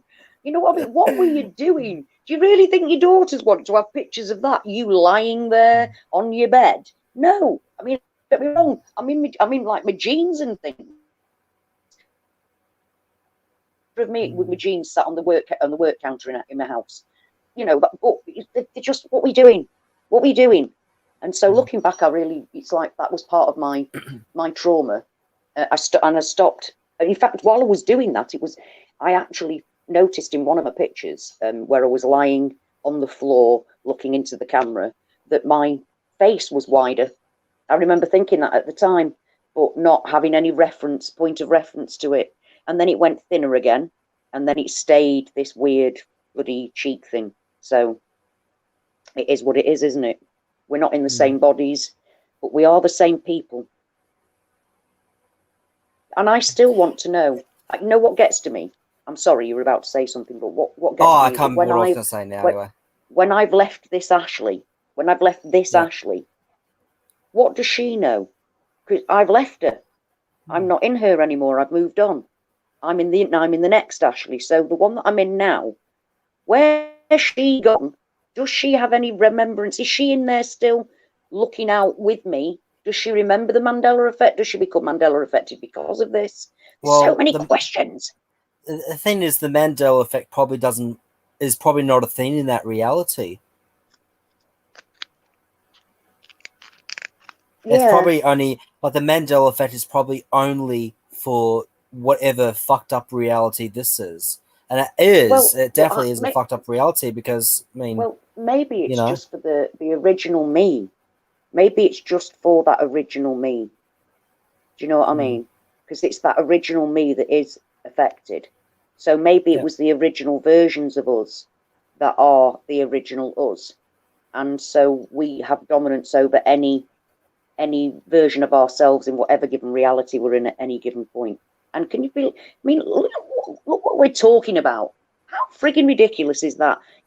10 years ago, having a conversation like this, you'd be called a complete scientific, you'd be a geek, wouldn't you? Yep. We'd be talking sci-fi and taking it into the realms of the ridiculous. That's how people would see it. And yet it's our people do still think reality. That. Yeah, but thank God there's so many of us that are actually there. We found each other.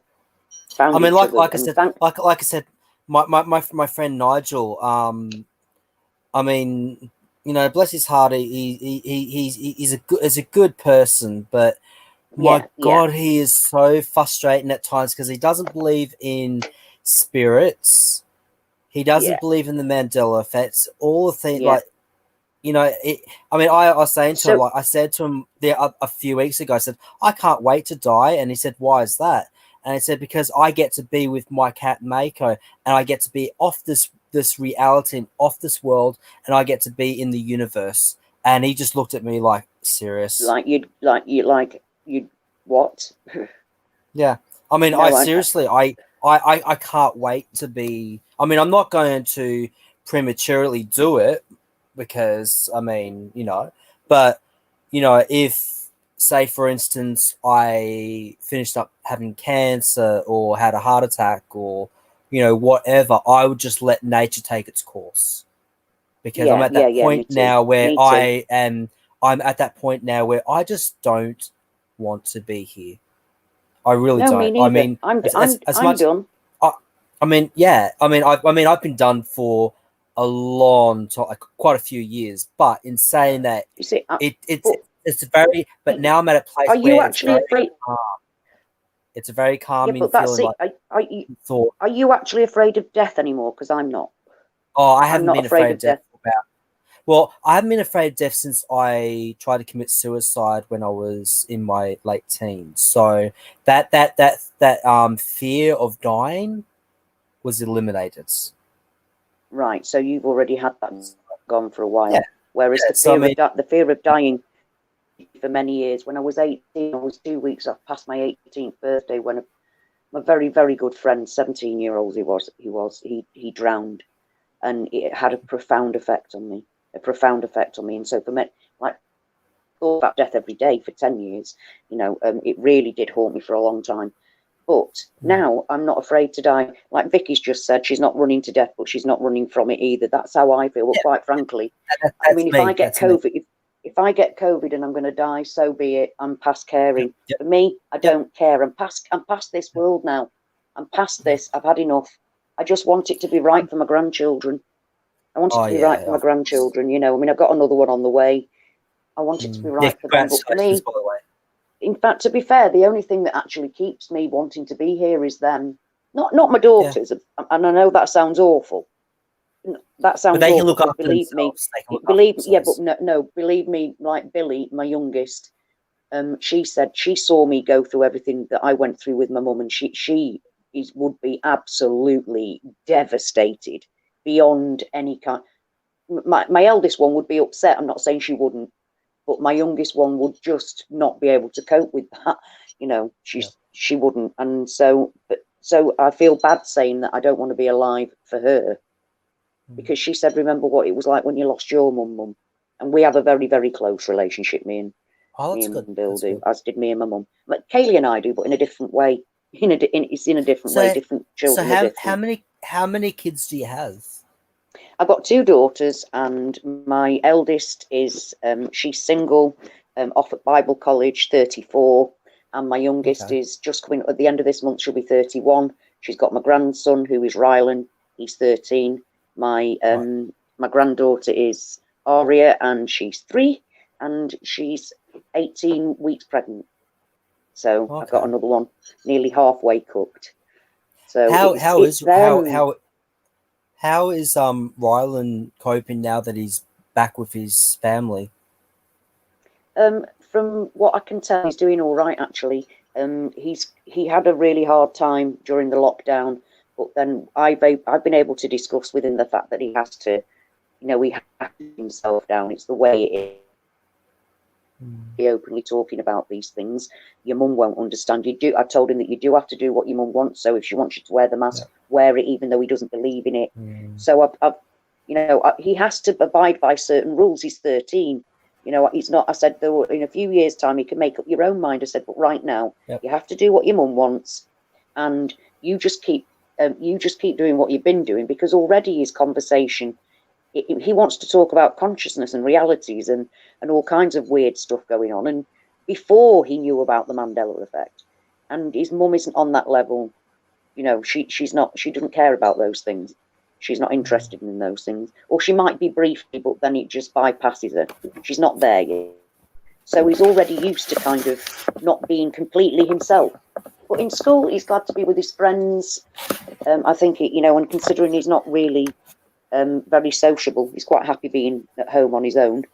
He's not really although you wouldn't have thought it actually listening to him, would you? When he came online talking, he had no problem talking. But in his general life, he's not very sociable. He keeps himself to himself, really. But he's coping with school and things, I think, because of how I explained it to him. And I don't ever put my political view on him, or he has it himself, which I'm very glad of. But he then has to know that you do have to rein it in a bit, love. You are only 13. You do have to do what your mum says. You do have to do what school says, even though you know it's rubbish. I'm glad you know it's rubbish, but you've still got to do it. I don't understand why he's going to school, because school's just a waste of time. It really is. I mean, kids only learn 20 minutes a day. Yeah, that's it. We know that. We know how shit it is. But unfortunately, the vast majority of people that are in the system, they're in the system and they think there's no other way. And also the thought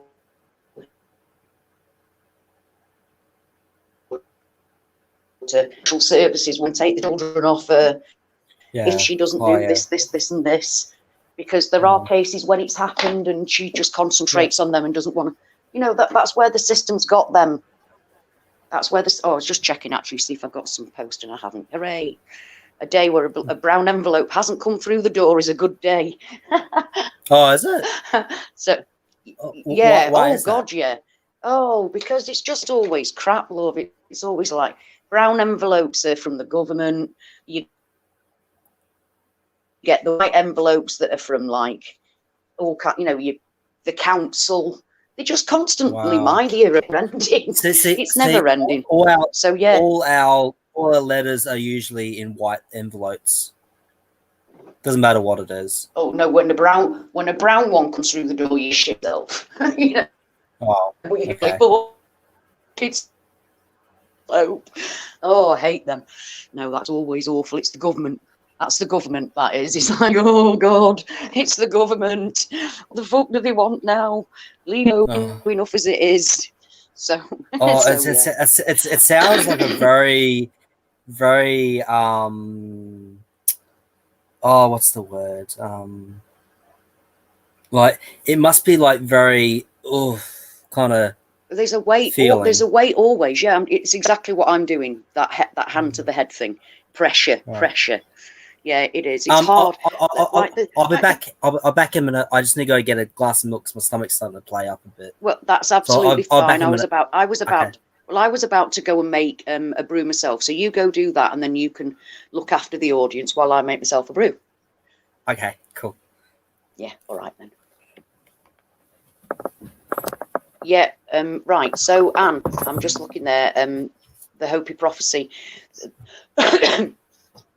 you can't find what the red one means specifically. The red one we think is actually called Nibiru, or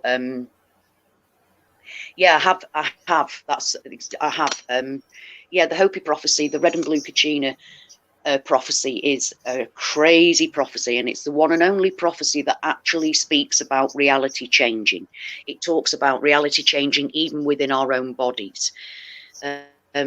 And the fact that it's going to get so very, very weird that we're not going to understand. They can't even tell us what's going to happen. It's going to be that weird. But they do talk about the red and blue Kachina and their planets. And I think they're already here. Their actual planets they talk about, the blue and red Kachina. When the red Kachina changes the world red one morning, that's the purifier. They call it the purifier. And the blue Kachina signifies that the end is coming. I think that that's an awful lot of what they're hiding. I think they're already up there. Have you not noticed that the sky's like the blood red moon? I think that the blood red moon comes directly from Nibiru, or wormwood, as it's called in the Bible. Yeah, and I've seen the videos lately of the two suns. Yeah, the really, really red one. And absolutely, that's it. That's it. And if you go, there are many channels, and they show the weather channels from like the top of Canada and things like that, and right down in the south poles, and you can see planets that are there. And I've dreamt about this all my life. I dreamt about it all my life, and what I'm seeing in the sky in those pictures that are clearly being tracked, they're hiding them with whatever it is that they're spraying, the chemtrails, I think, too.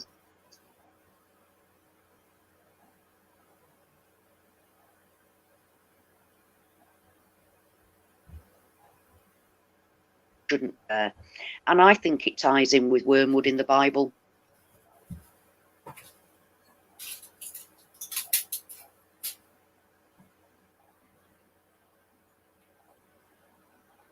Came back to Jesus, to be fair, because they also talk about the time where they believe that we're in the time between worlds where we get the chance to change. So yeah, how do they get past the firmament? Bolt gun, I don't know, but obviously wormwood, which is in the Bible, somehow gets past the firmament. God can do whatever he damn well wants, love, and I'm sorry, I didn't mean to swear like that, but no, God can do what he wants.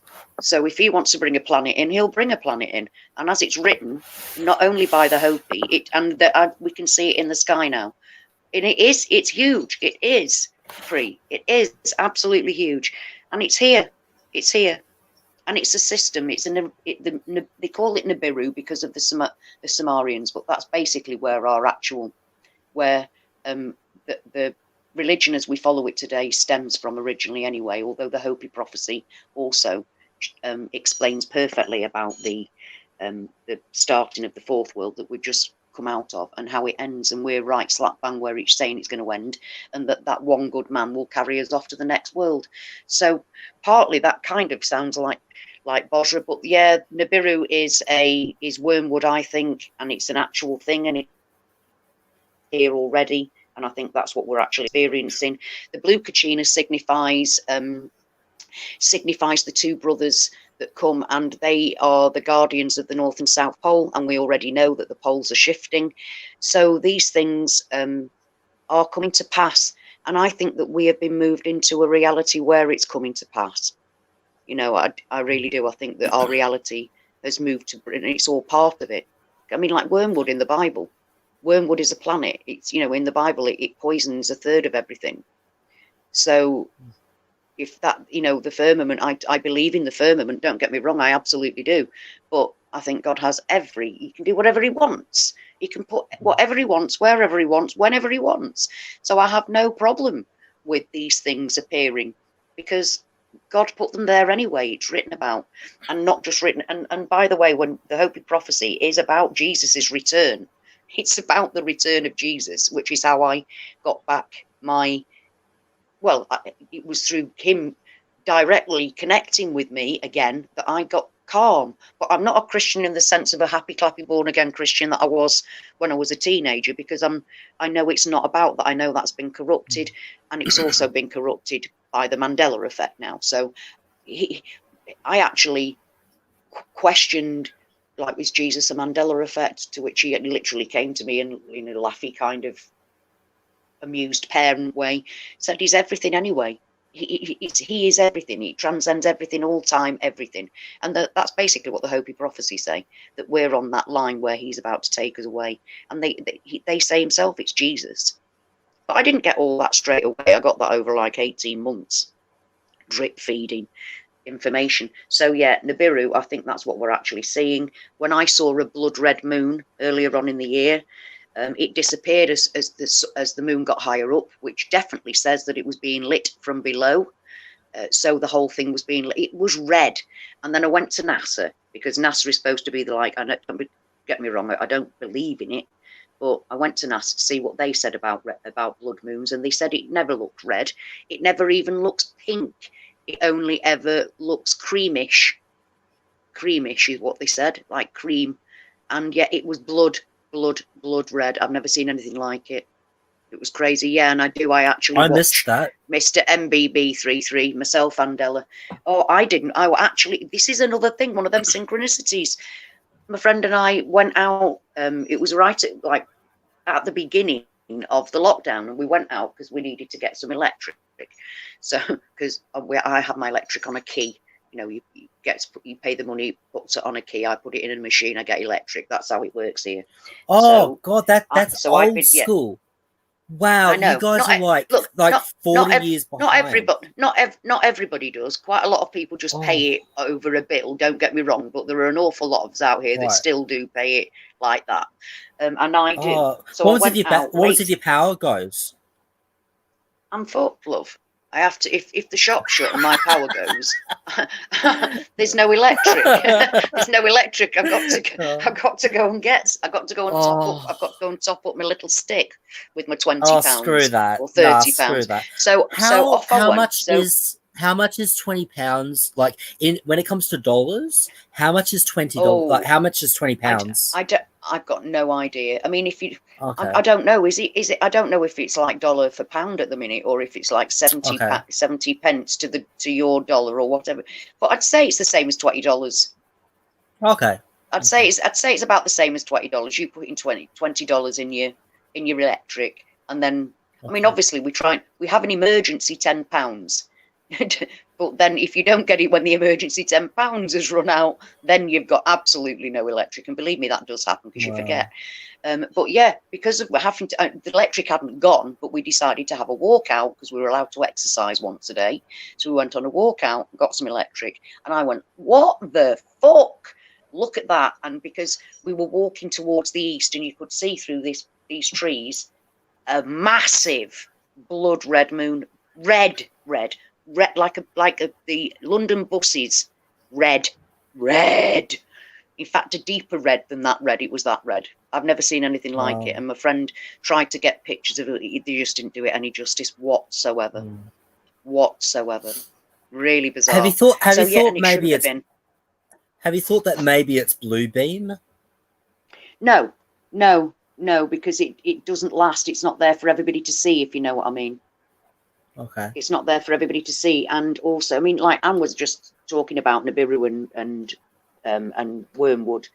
So was asking me about the Hopi prophecy, the red and blue Kachina. And the red Kachina is Wormwood. It is Nibiru. It's all just, it's the same thing with different names. And you can see it in the skies. Like I was saying while you were away, you can see it in the skies from weather places in Canada and, you know, further south. But you can see that they're trying to stop you seeing it even down there. I mean, the weather things turn themselves off every now and then, but you actually get to see every now and then massive things in the sky that you really shouldn't be able to see. They really shouldn't be there, but they're trying. That's what all the spray. That's what all the spraying's about. Yeah, because I was walking home from my friend's place, like I said, either Monday or Tuesday, and beautiful clear night. I could see all the stars, but there was like this orange star, and then there was this white star, which I'm thinking is Venus, but then there was this really orangey red star in the sky, and I just sat there and I looked at it. Also, did you see the moon on Monday or Tuesday night? No. Well, I Oh did, but I'm not my sure god! what you saw. I looked at it and looked at it and looked at it. I was like, oh, I've never seen anything so crazy in my life. So here's the moon, right? There's the moon, Yeah, and then yeah, right around it, like that, there was just like this ring yeah, right yeah. around it. I And it had was that so last bright. night. Oh, okay. Because I looked at it, I almost walked into a tree actually. Have you never No, seen I that before? never no. Whoa, because no, And that's been this happening ring. for. Oh, It's I incredible to couldn't see, stop isn't it? looking Because at it. I it never. couldn't stop. Well, it wasn't. I thought It wasn't in our realities. That's why. I mean, probably I've yeah. seen it here. I've seen it here for a few years now. I've seen it here for a few years now, but it never used to be in my childhood. You Right. all right there, love? Oh, Okay. it's the acid reflux. It's the acid reflux. It's playing Right. up. Oh, Yeah, that's no, not trust good. me. I'm still having a good day considering. I mean, I haven't thrown up yet, so that's Well, that's But always a bonus, isn't it? yeah, Yeah, I mean, they call it a moon. They oh, call it a moon bow. A moon bow. I mean, oh my God, it's just okay. ridiculous. Wow. I couldn't stop looking at it. That are new but are real. That's a I new wanted to. but are old. I actually. It's Yeah, crazy. I wanted to take a photo of it, but my phone had died and my camera was at home, and I was like, oh, fuck's sake! I was so pissed off myself not bringing my camera. Yeah, and well, I don't take my phone when I go out because one, I'm old school, and if I'm out, so and if I need, tracking too. but now also because of that. So no, I don't take my phone, and then I think, oh shit, I really need it. So I'll get my phone and then go back, and then do a video or something, and then come back in again. But no, Well, many times I've gone, oh shit, the things that I've seen happen in the town, and I never take my phone into town. Well, I'm thinking about like Never, because I don't want them knowing where I'm at. Yeah, well, I'm thinking maybe possibly either buying a cheap camera just in case I get mugged. Not that it ever happens, but bring a cheap, or maybe even bring this one. I don't know, but bring it with me when I'm walking at nighttime, because when I'm walking at night, my brain seems to come alive and thoughts start happening, and sometimes I come up with the most amazing things, and by the time I get home to record it, it's like, oh, damn it, I can't remember what to say. Yeah. Thinking, You think, how am I ever going to forget that profound thing that I've just come up with? And then, and then by the time you've got home, what profound thing? It was that profound. I forgot what it is. Yeah. That's horrible. See, it is horrible. It really is, because it's like eureka moments that hit you in the face, and then they've gone. Like, how could I have forgot that? What was I thinking? And then you try and track back to what made you think that in the first place, and it's never right. You can't. Yeah, so if you come to actually speak about it, it's never going to give it justice. It's never going to give it justice, which is why I ultimately decided, sod it this morning. I've only it's like quarter to 11, quarter to 12. I don't care. I'm sat in pajamas. I've got nothing better to do, so I'm going to come online and talk about Tesla. And here we are, nearly 2 hours later. I didn't get out of my pajamas until about 3, maybe 4 o'clock this afternoon. Yeah, well, yesterday, I mean, Richard was just saying that. I think it was Richard was just saying yesterday was a bad day, and I think it was. I think we went through something yesterday, because when we do, my energy is absolutely zapped. Now, I've got a condition where that was me yesterday. I have bad energy anyway, but this is different. It feels totally different from normal, where you just cannot be arsed. I was out busking. I was out busking on Thursday, and I had to pack up after about an hour and a half because I couldn't breathe. I felt like I was going to pass out. I just could not breathe much. I've had that myself. Do you know what? I've had that myself, where you're breathing, but it's like your lungs aren't taking in enough oxygen. Yep. It's a horrible feeling. It feels like only the top half is not taking much. Yes, absolutely. And the bottom half is nothing. Just nothing. Yeah. Nothing. Absolutely. Totally. It's hungry air. I think it's something like that. It's called. We're hungry for air, even though we're actually taking it in apparently. But that happens every now and then to me, and I'm sure that's when shifts are going on. Although yesterday I didn't have it, and yesterday was a bad day. However, I haven't been having the headaches anymore, so that's great. Oh, that is great. So you've moved out of The that sleep, the body. sleep. Hurrah! Yeah, well, I don't know about that. The sleeping is still fucked. Yeah, but I think I, that's all of I'm us in still general really anyway, struck. isn't it? Yeah. Well, I Yeah, suppose I also don't at think any of us sleep well. this time and age that we're in at the moment, I mean, no one has to work. We're all stressed out because of certain things that are going on in our That lives, we're and then living, yeah, you've yeah. got, and then you know, when you do go to sleep, you don't know which bloody reality you're going to be slid You're going to wake into, up, yeah, or yeah, or if you're going to absolutely. be in, or if you're going to be in that reality for a certain amount of time, or I mean, Yeah, you don't know. I've still got like DVD. I mean, I'm even afraid to listen to some of my CDs now because it's like, Yeah, how do I know that that music is going to be changed? Like even with my first album, I never mentioned this because I thought, well, I could be just, I could have just been saying the wrong things. But there's a song on my first album that I did, which was like an acoustic soulful version, and at the time I'd sung all the right lyrics because I mean, they are my well, songs. yeah, But you know your but then when I songs, got yes. yeah, but then I got it manufactured and everything, and then I played it on the CD player for the first time, and one of the lines had changed, and I thought, well, maybe he had taken one of the other takes that we did, and nope, apparently there was only Joel, one take of it. Joel, you know your song. Yeah. You know, So, but in whoa, saying that whoa.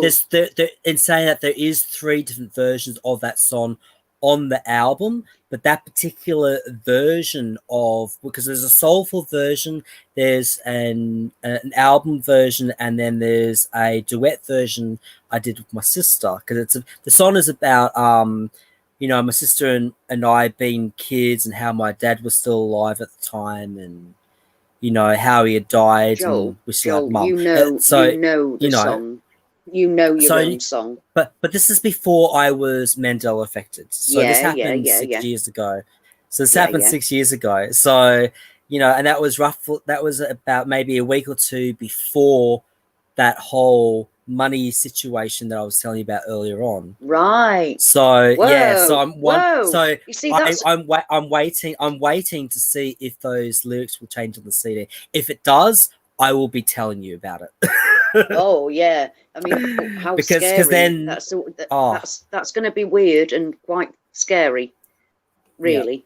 I mean, that has got to be quite a scary thing. I kind of hope That's it your does. own words. That's Yeah, your own words there. but out of the It's out of the three versions, there's only one that had changed. But I just at the time thought that I had somehow accidentally sung the wrong words by accident because it can happen. well, it can Um, happen. But but it's in saying highly that, unlikely. It's highly unlikely to. I mean, yeah, I mean, not to the same extent that you have, but I was in a band myself yeah. when I was younger, and Oh wow.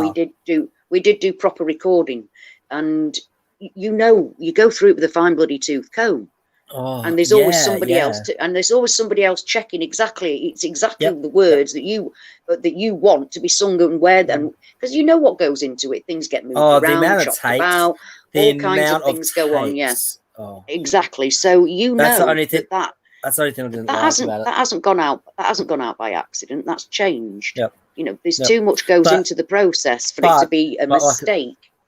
like I said, that was way before the Mandela Effect. I only really Yeah, came yeah, across the Mandela Effect when I moved into this place, and that's a bit over 4 years ago. But in saying that, I think if I remember correctly, my first Mandela Effect video was, I think, 3 or 4 years ago. I'm just going to my YouTube channel now to double check that because I like to be correct in what I'm yeah, saying. yeah, yeah, yeah, yeah. Um, I get that. otherwise I feel like I'm making a fool of myself. So the first Mandela Effect video I did was the snow. Oh no, was a Sailor Moon Mandela Effect that I did, and that was 3 years ago. So it was. What's a Sailor Moon when it's at home? Yeah, it's a cartoon, an anime. Ah, right. Yeah. And one of my favorite cartoons as a kid growing up. And that video was uploaded 3 videos before. Oh no, if you count that one, then it's 4 videos before my first music video, Summer Days. So, we're looking at close to 4 years now that video has been up. So yeah. So if I remember correctly, I found out about the Mandela Effect about 4 years ago. Yes, but it was obviously happening So to you there you go. before that. But Yeah. that's you finding out about it. The same as myself. I only found out about it 2.5 years ago, but I've been affected since. I personally think, looking back, I think my first changes. I told you about seeing the shape of my face. I thought that was my first change 4 years ago, and it wasn't. My first change of my face happened about 6 years ago. I just told you about it before, when I was describing what I went through with my whole mindset after my mum died, and when taking pictures, and I noticed my face was wider, then it got thinner again, until it actually changed for good 4 years ago. But the changes have been going on anyway. Even how on earth, this is the thing I can't get my head around, how I could see changes in Ford and all kinds of different logos, Looney Tunes being Looney Tunes. I commented about, in my daughter's living room. I watched a video where E.T. said E.T. home phone when he says phone He home. did. He did. And he says home phone. And then obviously I actually sat and watched Forrest Gump with my daughter, and I heard him say life was like a box of chocolates, and it went over my freaking head. Yeah. I didn't go, what the fuck? It went over my head. I did. No, I didn't. There were so many things that I saw change, and I didn't acknowledge it at all. You know the one that really, and excuse the expression, but the one that really screwed me up the ass was the what's it called? Scarecrow with the gun. Yeah. Well, I saw that online. I saw that on. Yeah, I saw that on Facebook, and on Facebook I'm going, the Scarecrow never had a gun. What the fuck's that about? The Scarecrow never had a gun. I can't watch that movie now. No, well, I hadn't watched it myself at that point, so that was just me seeing somebody else and me going, how on earth has the Scarecrow got a gun? Because I hadn't watched it myself, then it might have been, if I'd have put the Wizard of Oz on then and seen the change, I'd have known. But I just thought, where's that come from? That's weird, and let it bypass. But when I watched the Wizard of Oz, when I watched it the other week, oh my God, it upset me so much. I'm never going to be able to watch it again. I did a video about it. Did you hear about that guy that hung himself on the set? No. Oh, is that thing about the dark thing behind him? One of the scenes is a hanging man. And is that supposed to be in remembrance of the man that hung himself in some weird fucked up way? No, someone had actually hung himself. They reckon that, it was just a bird, but that's a lot of shit because you can see it literally. No, you can see a hanging man. You can see it's a hanging man. Yeah. And the thing is, on the DVD, you only see the bird, so they'd obviously had 2 different versions of it. Yeah. But well, maybe they didn't have 2 different versions. Maybe they just had a Mandela affected version, because everybody knows the original. We all know the original. That's one of those. Mind you, I thought we all knew the original of it, but apparently not, because I know that there are loads of differences in it watching it for me. But things that I thought were differences, other people think were their forever reality on it. So we've all seen different versions of what we all thought we'd seen the same thing. But in saying that, crazy. I mean, I've seen 2 different versions of the Wizard of Oz now. So I definitely have seen 2 different versions of the Wizard of Oz. The one I've now seen is vile. Sorry. It's awful. Yeah, and I'm sorry, but Dorothy's dress was never cream. It was always white and blue. Cream? Yeah. When did he go cream? It's cream. It's white. It's white and blue. I'm sorry, love. I'm sorry. I'm shouting at you. I'm shouting at you. I only watched it. I only watched it a couple of weeks ago, and at least I mean, a socks change colour to blue. A socks change colour, but oh my god. No. Okay. No. I didn't know that. Her dress is now cream. Yeah, it's cream. It's cream and white. I'm just trying to cream it and blue. I'm sorry. I'm horrified. I'm just horrified. I'm just trying to work out where I put my. I might be able to. I'm not sure if it's here or not. Pictures of a dress being red. And I can't deal with it. See, that's 3 different realities right there. I have seen that as well. Oh no, a dress is cream now.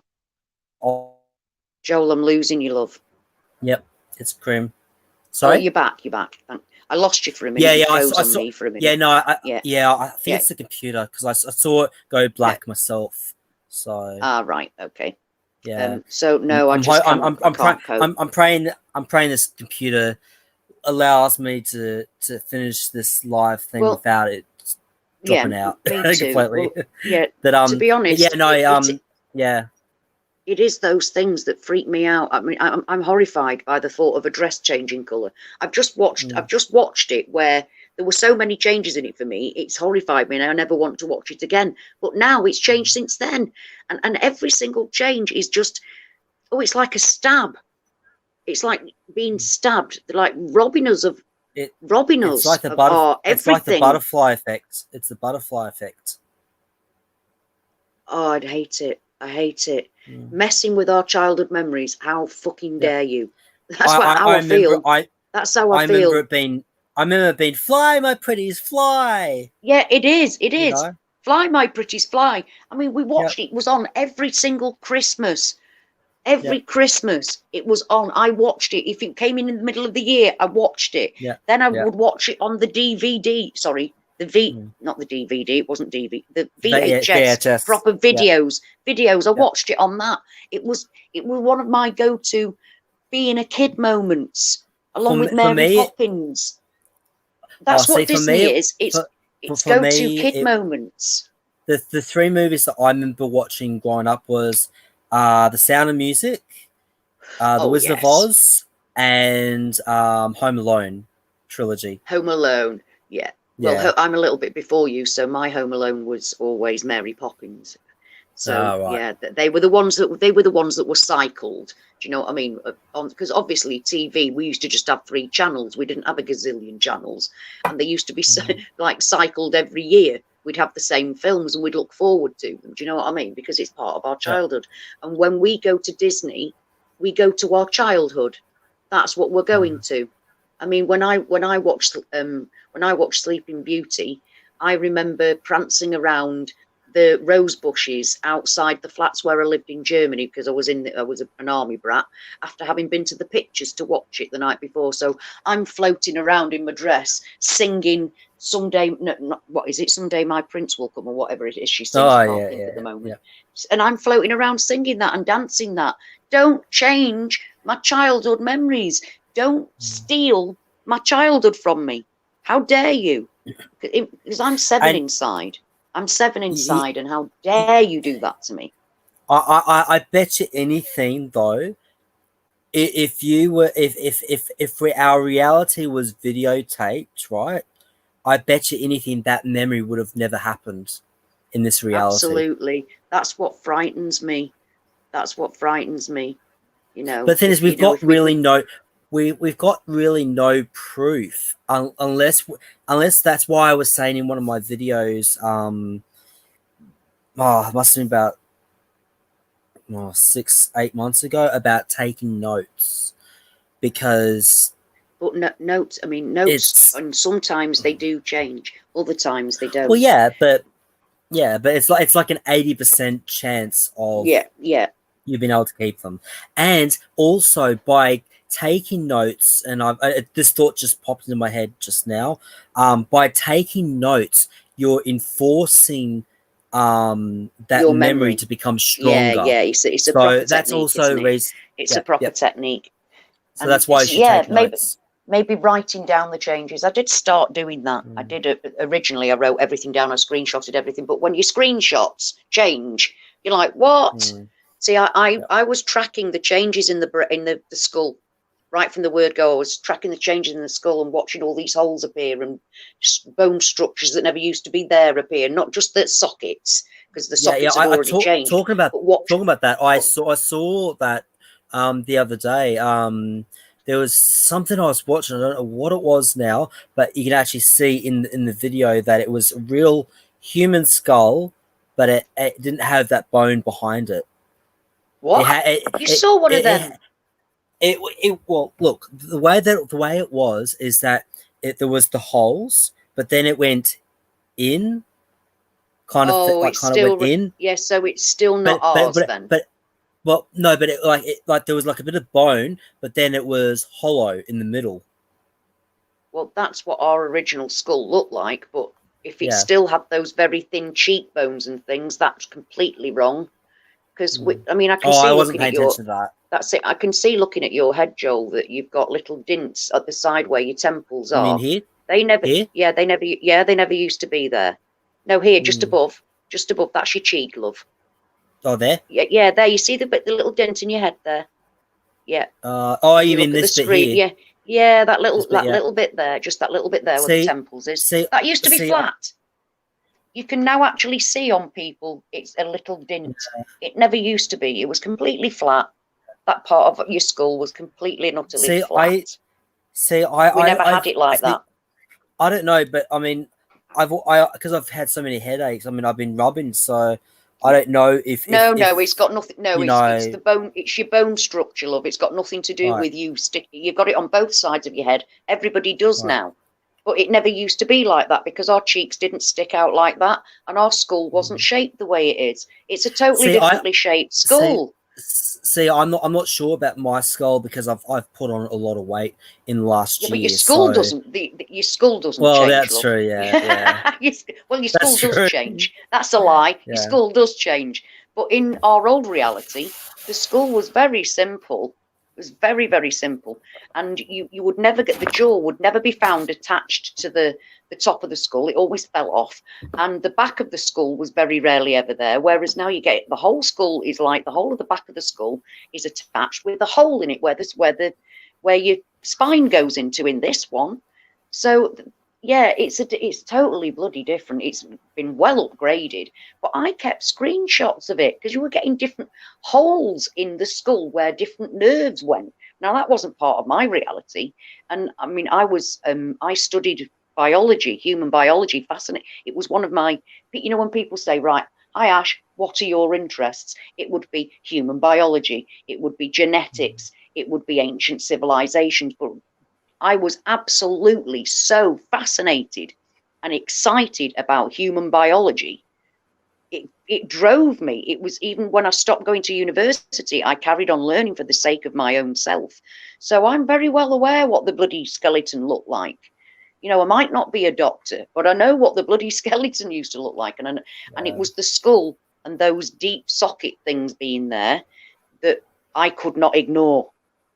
I could ignore all those other things, but when I saw a skull that looked like that, I freaked out. Absolutely lost the plot because that is not real.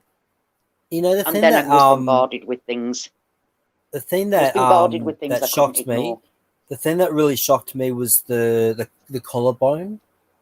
Like they're up so much higher. Yeah, they're so much higher than they should be. Oh, do they? Sometimes we get little bones from the collarbone attached to the neck. It's like what? Oh, what? If you keep up with what's happening with the body, it gets new bits all the time. You literally can't stop. Like these little bones are there from the stern, from the collarbone rather up to the top of your neck, where underneath where your jaw is, as extra support.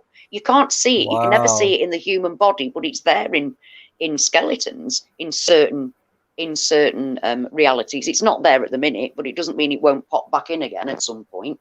But the body's nothing like it was. In my reality, the humerus was just the elbow, literally just the elbow. What? The humerus, the humerus bone, your funny bone. Your funny bone, your elbow. You know, when you knock, when you knock your elbow, your funny bone. That's why it's called the humerus, and why we call Well, it it's the not funny very bone. humorous. I'm Well, sorry, it but it's isn't to not very anybody. No, humorous. it's very humorous to anybody watching it. That's how I've Yeah, always well, covered that's that true. one. Yeah. It's hilarious if it's not happening to you. But the whole of the top of the arm is now called the humerus. Where I come from, I mean, to be fair, right now I can't, and which is really annoying. I can't actually, as I've just said very loudly, I know the human skeleton. I can't remember what the top of the arm used to be called now. That's been blanked from my memory. But I know it wasn't called the humerus, the whole thing. The humerus was just literally your elbow. That was your humerus, not the whole of the top of your arm bone.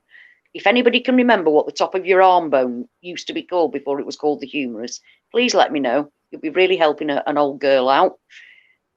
Because it's, I mean, like I just said very boldly that I know what the human skeleton looks like, but I literally cannot remember what that top bone of your arm used to be called. They've wiped that from me. But I know in my reality it just used to be the elbow. What about Crazy. the what's it called? The lungs, I think it is. Those bones. The Do you ribs remember? covering. Yeah, that's it, ribs. I couldn't think of the word. Yeah. I know. Oh. Yeah, the rib. We all have our moments, love.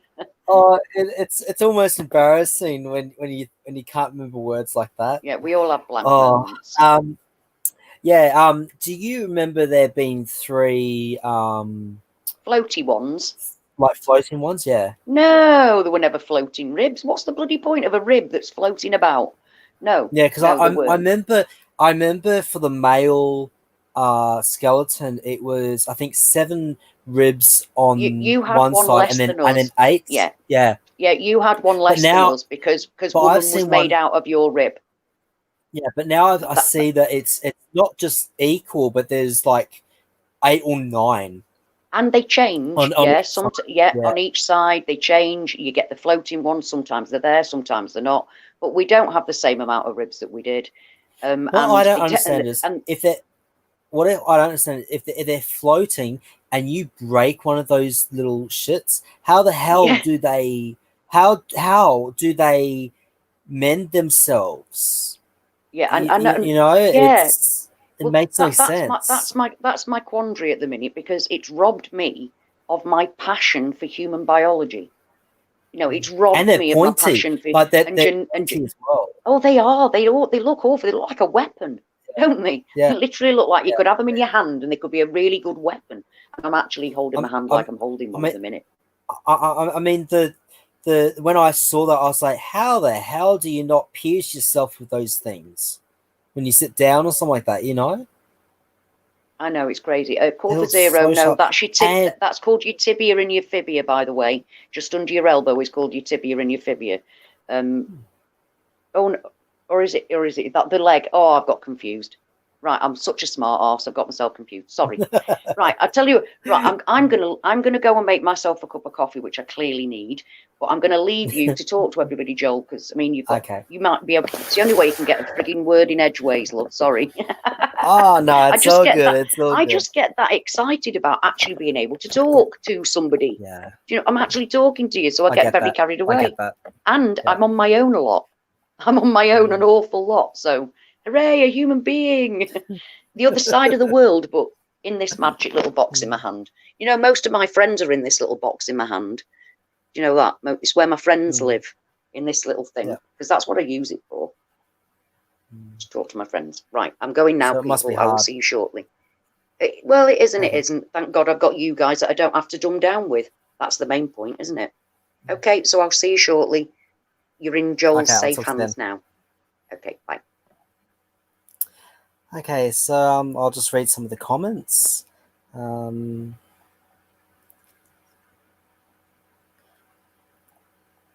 Okay, I've never done this before by myself, so bear with me.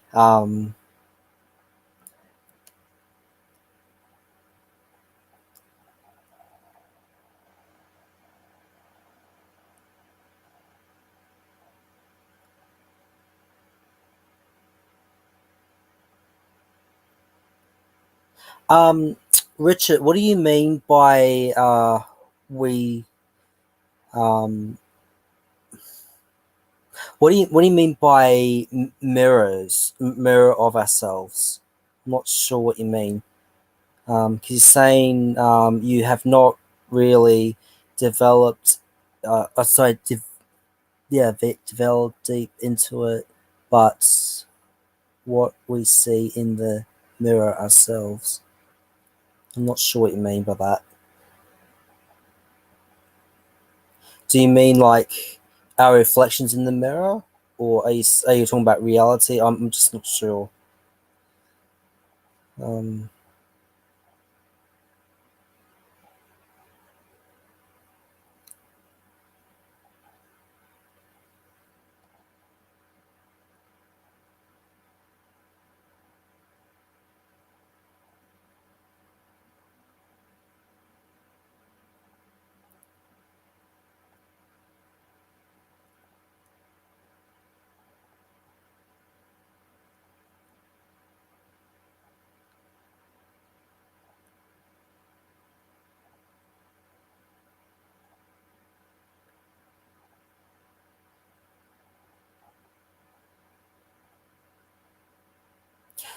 well, the thing is, I mean, I always remembered it 7 ribs on one side and 8 on the other side.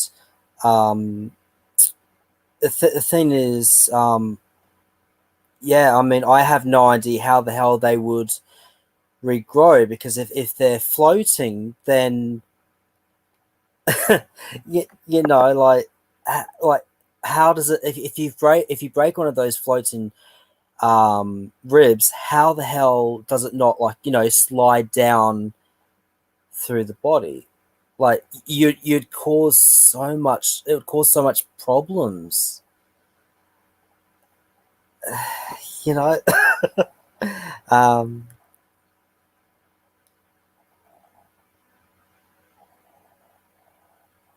Oh, okay. Yeah, it's Joel Viner. V for Victor, Yner. I do on my channel. I do Mandela effects. I do music. I do truth talk. Um, I like to do different things all the time. Um, but I do have a lot of Mandela Effect videos coming once I get my other computer and I'm able to start editing videos again. Because at the moment, I'm on a 10-year-old computer, and it just doesn't have the guts to be able to edit videos, unfortunately. So,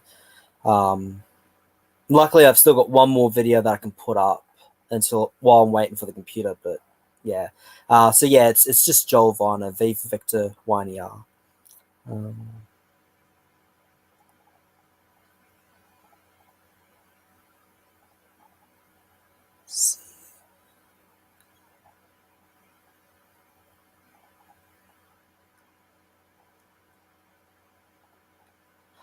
Oh, right.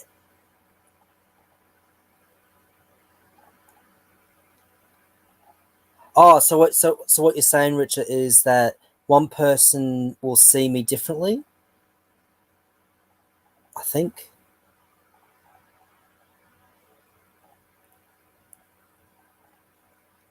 Well, I appreciate the compliment, Richard. I wish I was a lot younger, but you know, um, but I do appreciate the compliment. But yeah, okay. So you're saying that one person may see me with brown eyes. I have actually had that problem with different people. On like a TV show, like I'll watch something, and one time I'll see this particular episode that someone will have brown eyes, and then the next time they may change, or vice versa. So that makes sense. Like I was also saying earlier on, with the moon, like my friend saw the moon completely different to what I was seeing, and yet we're standing, next to each other. So it makes complete sense that someone would see someone different with me, because we've all got our own realities. So it makes sense that someone would see me with brown eyes, or green eyes, or I'd love green eyes actually. I think green eyes are quite pretty, but stuck with blue, so what can you do? um,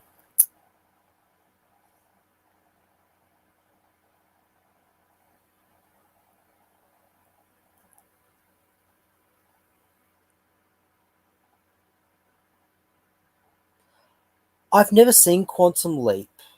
What's it like?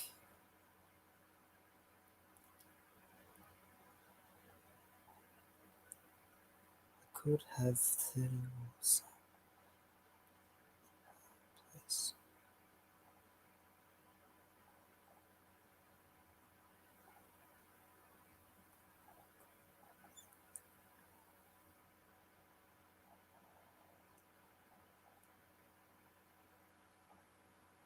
Huh.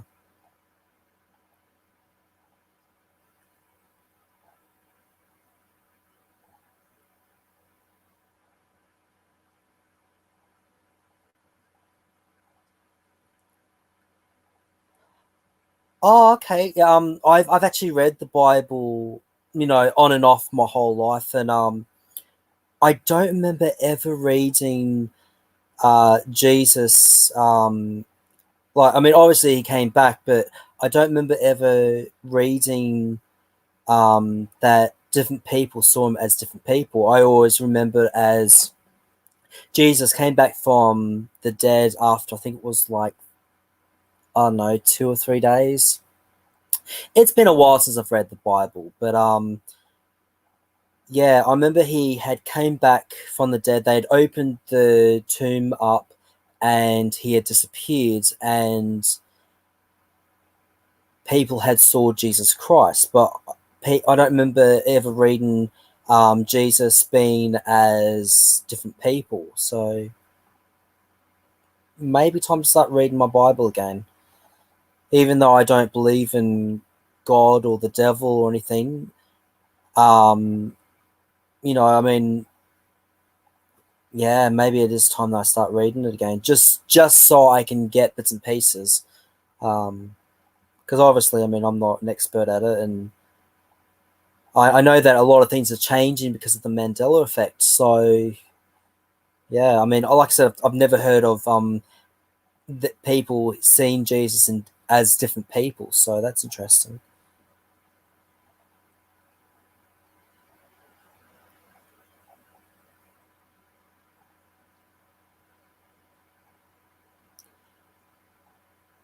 Yeah, that's possible, Richard. He was saying perhaps we are also affected like that. It seems.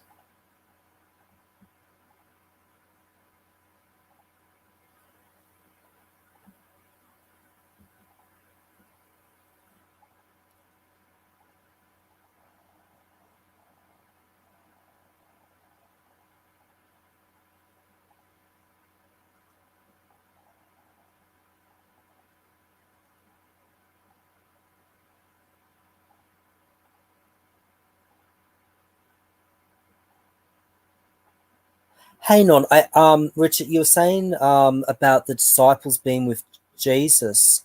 I thought the disciples weren't with Jesus when he died, though. Like I remember that he had died, and when they opened the tomb, there was no people. It's, I don't understand. How can the disciples be with Jesus if he had died? Or am I just reading that wrong?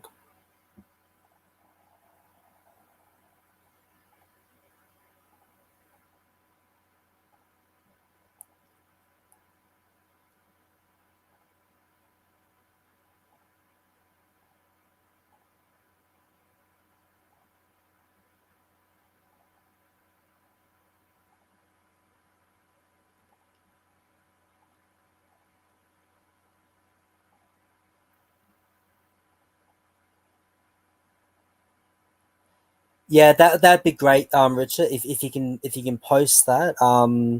if you want, I can I'll message you personally my email address. That way you can, because I would like to read that actually. That'd be good.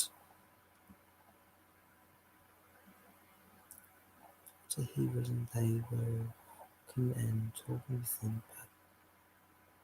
Oh, right. Okay. So, okay, I do remember the scripture where they were talking to him but didn't realize. So I now understand what you mean. Right.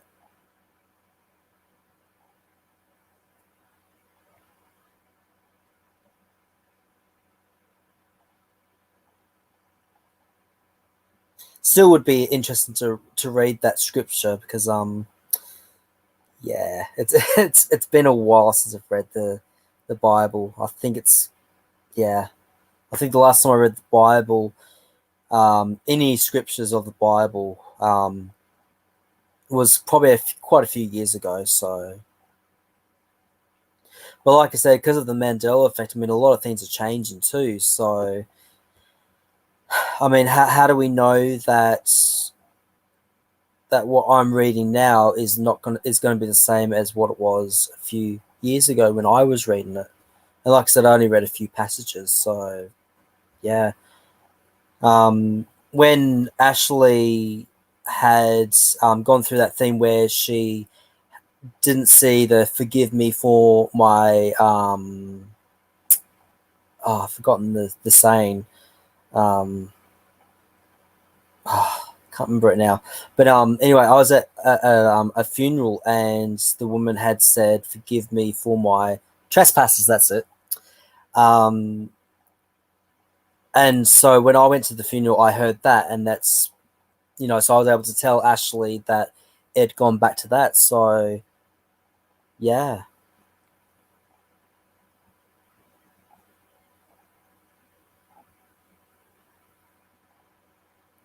So has anyone had any recent Mandela effects happen to them?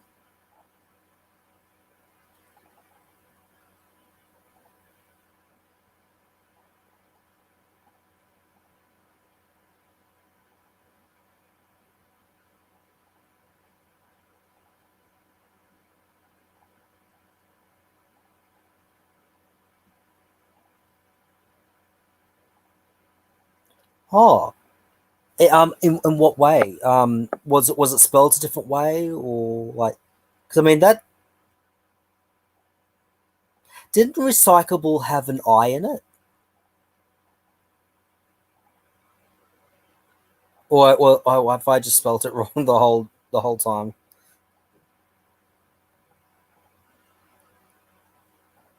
Oh, see, even that looks wrong.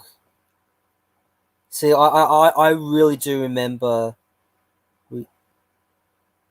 Nah, see, I when I see the words recyclable, I see an I in it. When I see it in my mind's eye. Yes, a week ago. Shops.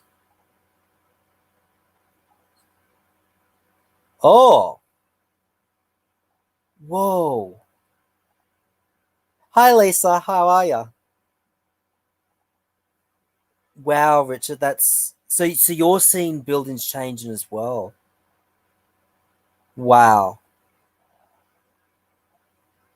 See, I haven't had um any buildings change as such yet. I'm still waiting for it. But the fact that my own history is starting to change, like I was saying earlier about the whole experience before I went to the music festival, I mean that has changed. So I'm still waiting to to catch up with you. I don't know if it's the whole living on the other side of the world or what it is, but yeah, wow. So how long? Oh, hang on, you did say that's right. A week ago. Wow. So it changed in a week. Wow.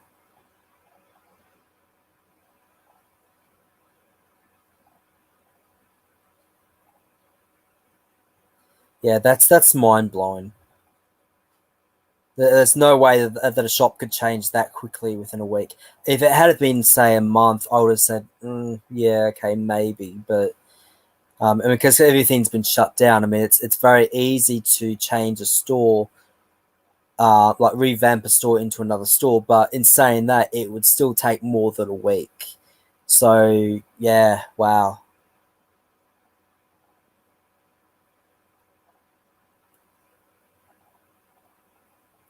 So has anyone had any problems with like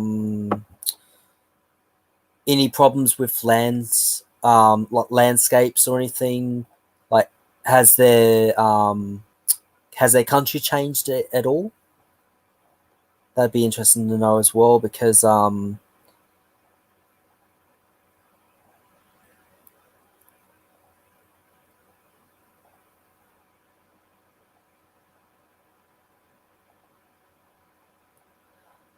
wow. So obviously the store was popular.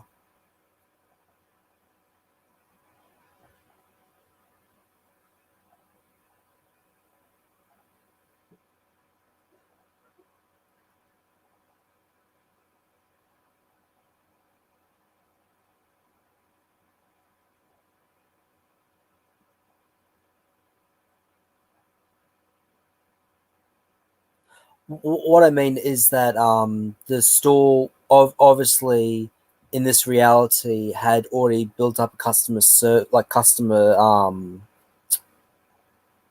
clientele already, but in this reality, the other reality you remember as, yeah.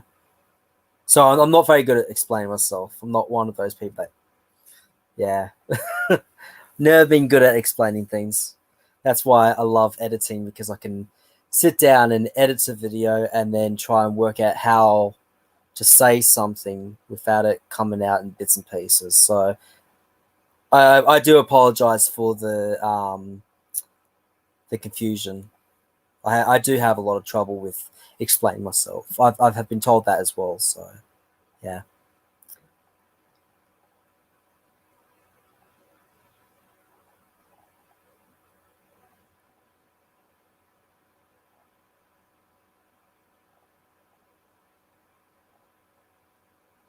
Oh yeah, I bet you were. I mean, I probably would have just stood there with my mouth open, looking at it, to be honest. So I don't blame you.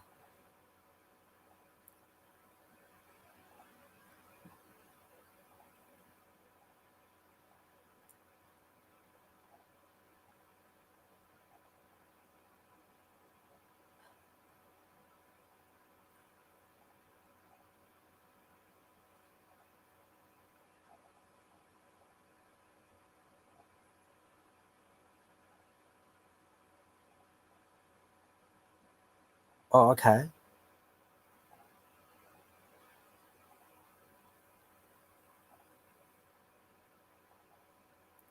I'm not sure if Ashley is still on here.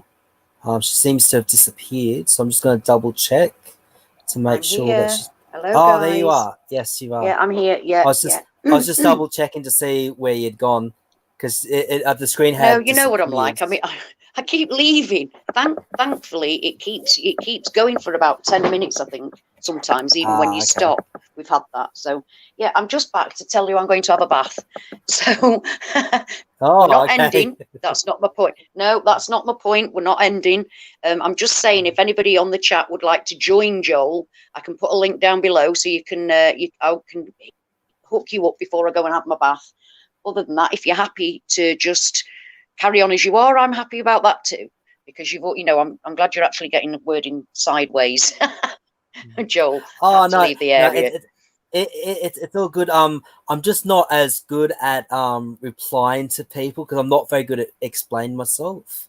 So it's You were been a like lot. a You're a bit. lot, but yeah. But I know you got a bit confused. I gathered that as I just came in. I could Yeah. see you were getting confused over something. But we get Yeah. confused about things all the time, love. So don't. When this isn't like, it's not something professional. It's just people talking, being ordinary people talking. So don't, it's not supposed to be some professional thing, is it?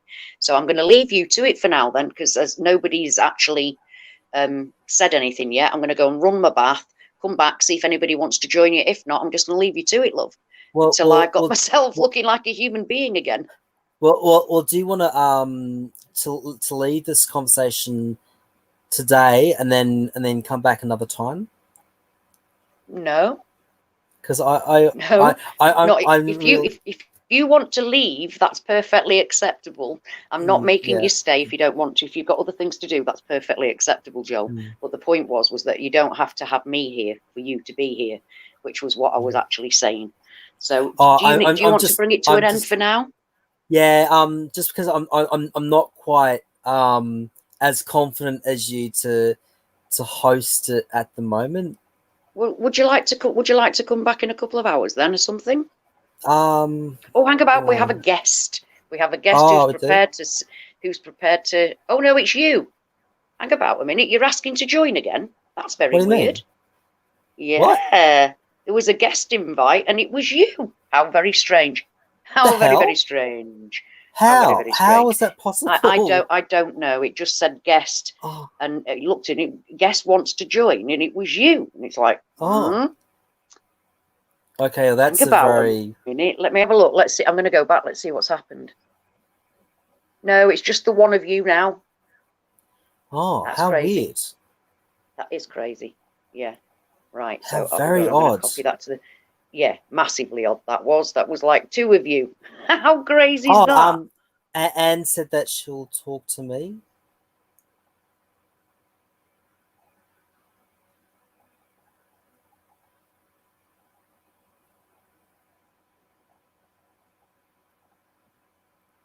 You still there, Ashley?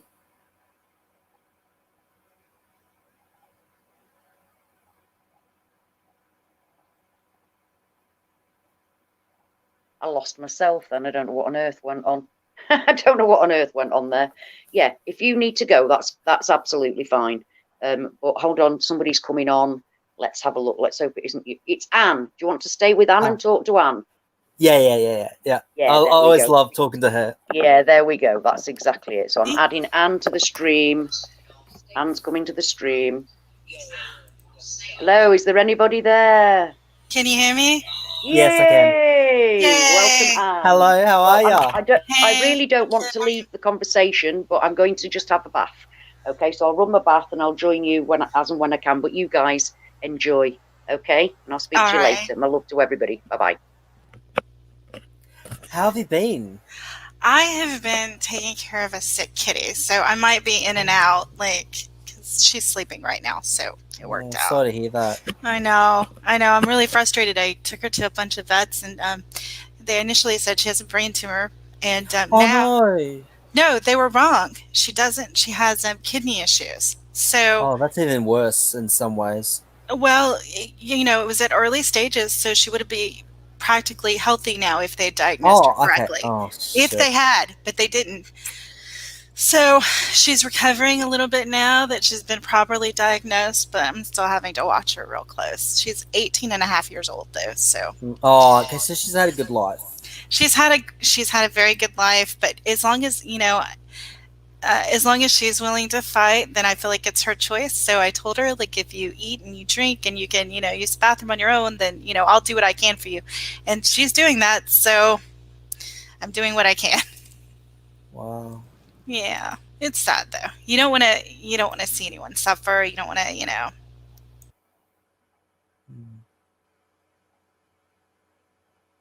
Oh. What happened, Anne? Oh, don't know what happened to Anne.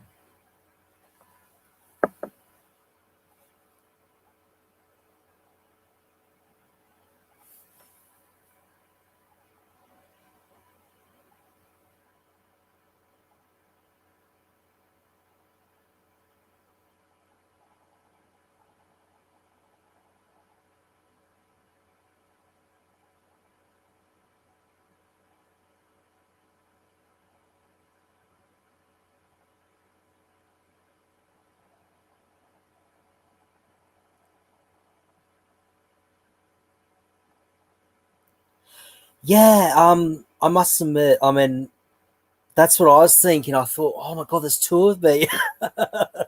I would have loved to have seen that. I don't know what happened to Anne though.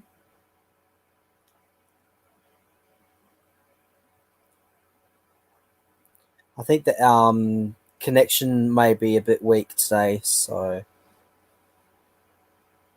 it's quite possible.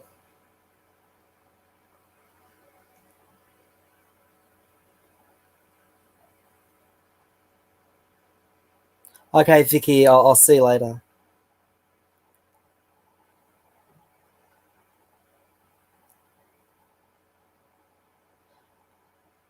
Yeah, okay. And I don't know how to add you because it's not my stream, so I have no idea how to add you back.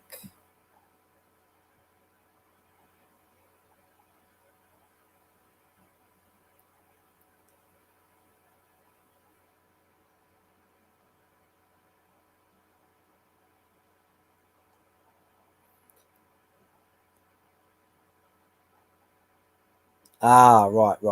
Okay. Yeah, I've noticed that the connection hasn't been that strong tonight for some reason. I mean, I don't know if you were here when the connection slightly dropped for me because on my side it just went completely black for only just a second. So, yeah.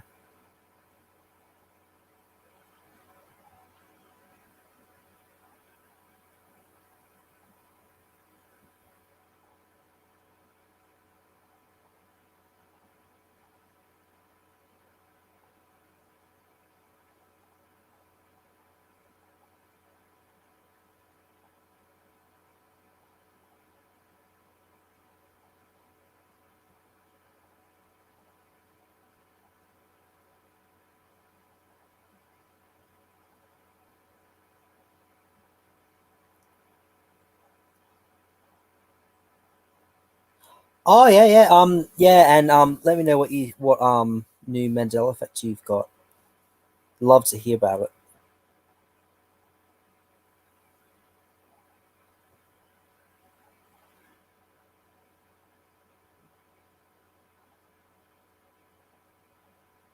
I do think that the Mandela Effect is ramping up quite a bit though, because I don't know if you were on here earlier on, Anne, but like I was saying before, when I went to a festival, uh, I had, long story short, basically I had taken a certain amount of money with me to go and buy bits and pieces, and because we had a festival like a week or so.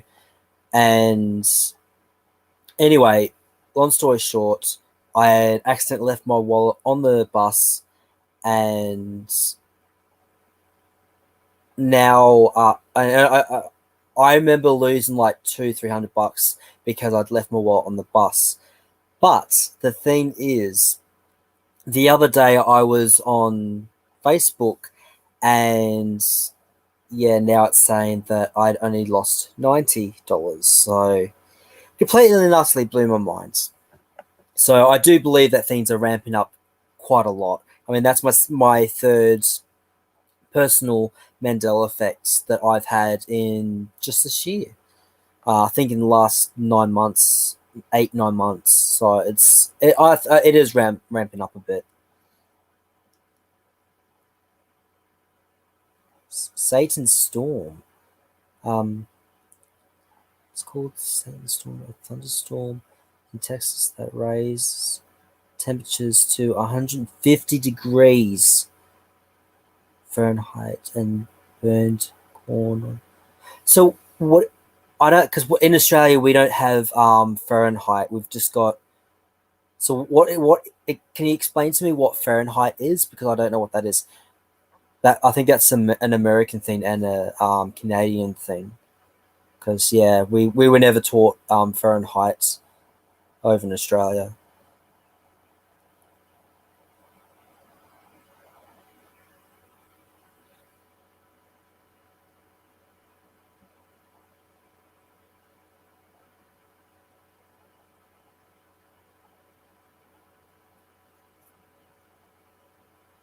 Oh yeah, look. Call for zero. I won't read any books on the Mandela Effect. The only reason why is because it's like all these books. They're just mainstream media bullcrap. A lot of it is blown way out of proportion, or there's a lot of lies mixed in with truth. I mean, I've heard some people talk about the Mandela Effect, and some of the things they're saying, it's just like, really, they don't, because they don't understand they don't grasp the understanding that the Mandela Effect is time changing. Time is not, it's not a solid thing. It's sliding in and out. I mean, I've lost count of how many shifts we've had just this year. So, I mean, I personally wouldn't buy any books unless it was from a personal experience and they were talking about their own experiences in the book. Then, yeah, I would 100% buy that book just to read their journey through the Mandela Effect. I'd really enjoy that. But if it's just talking about the Mandela Effect, I'm not sure, because, like I said, there's a lot of truth and lies out there about it. So, yeah, that's just my opinion. Yeah.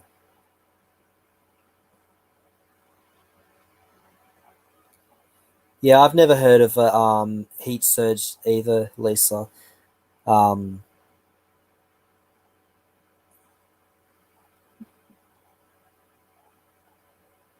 oh, okay. So the are you talking about the book?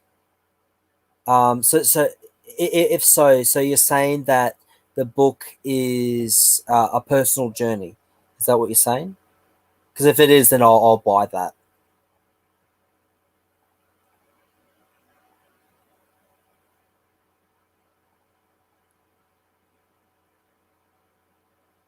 Okay, yeah, Celsius. Okay, yeah, yeah.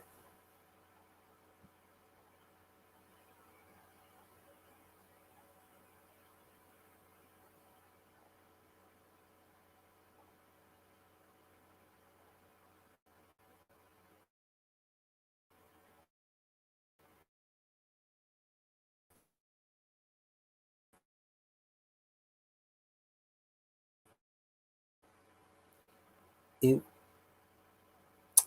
it was raised just that small town. Wow.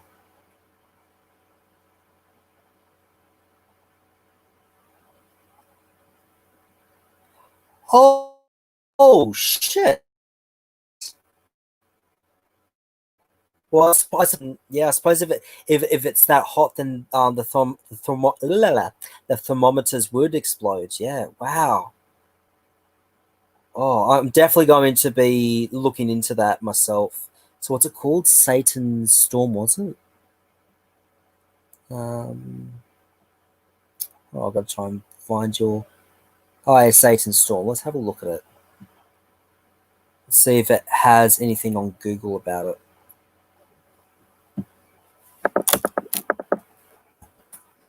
Satan's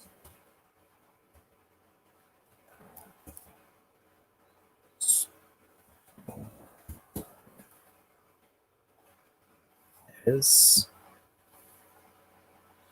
I can't speak today. Oh my god. The phenomenon is known as heat bursts when descending air warms rapidly due to compression. Okay, so basically it's the same way that a hurricane works, because if I remember correctly, a hurricane, or not hurricane, tornado. From memory, with tornadoes, they get warm and then and the cold air joins and they mix. If I remember correctly, so basically that's what Satan Storm's like.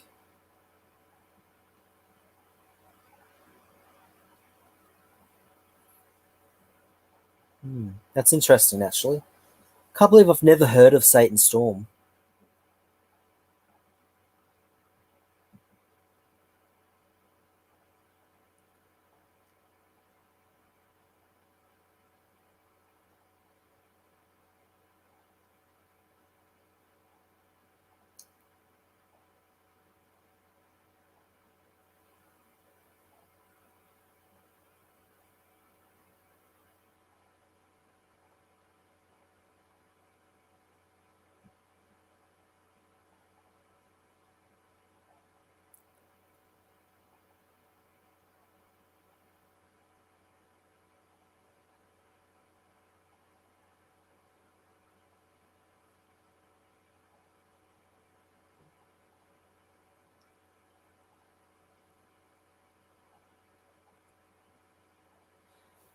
No, and I've never heard of any storms that can do that either. But I mean, we're going through so many different changes lately that I mean, up until what, like 2-3 months ago, I'd never heard of walking trees. So, you know, it makes sense, and I still think about those moving rocks, those growing rocks.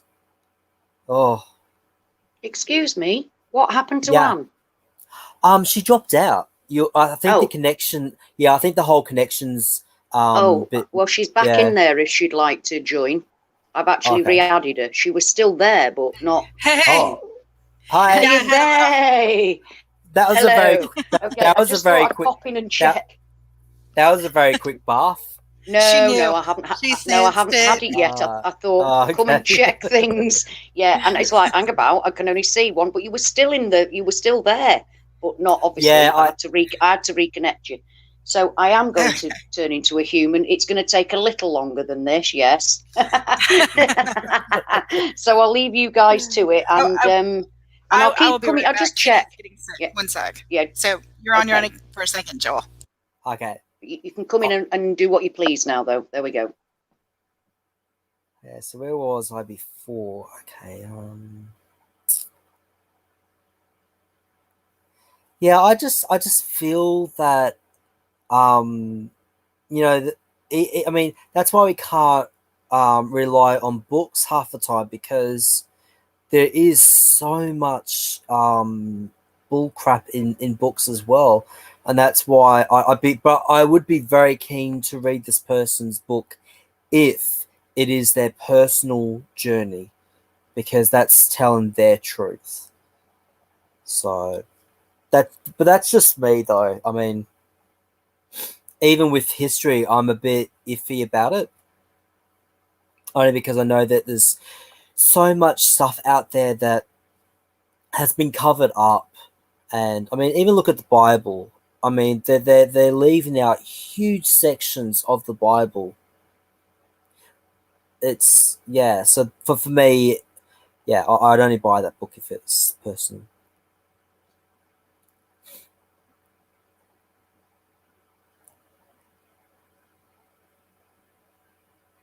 He has spoken about dead in 2000. Oh, okay. He has mentioned seeing. Oh, really? Wow. So this person's seen things changing in a blink of an eye. Okay. That I'd be interested in. I'd be very interested in reading about that, because I haven't actually experienced anything changing before my eyes. Not just yet, anyway. Like I said, I mean, I've had a few changes, personal changes this year. Before this year, there was no personal changes. So it was just all, mainstream changes and, a few bits and pieces here and there, but it was never personal. But this year, I do feel like the Mandela Effect has been ramping up. And, I mean, I don't even feel comfortable calling it the Mandela Effect, because it's not the Mandela Effect. It's named after a human being. I don't feel too comfortable about saying it as a Mandela Effect. But unfortunately, that's the only way we can talk about it, is if we call it the Mandela Effect.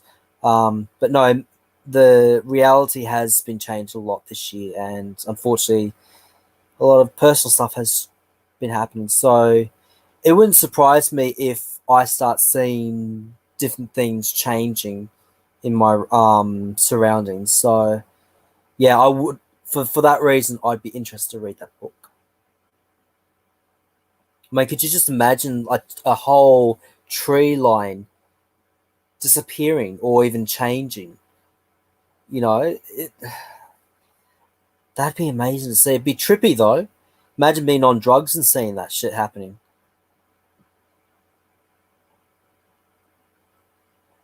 Interesting that he said about the whole 2012, because if I remember, if I don't know if I'm saying it right, but I think it's minor calendar. I can never say that word properly, but apparently it had 13 months in the year, and apparently this year is actually 2012, not 2020, which is supposed to be the end of the year. So really, realistically, we've only got like 4 months left of the world, or at least the world of what we know it. So maybe that's why the Mandela Effect is ramping up.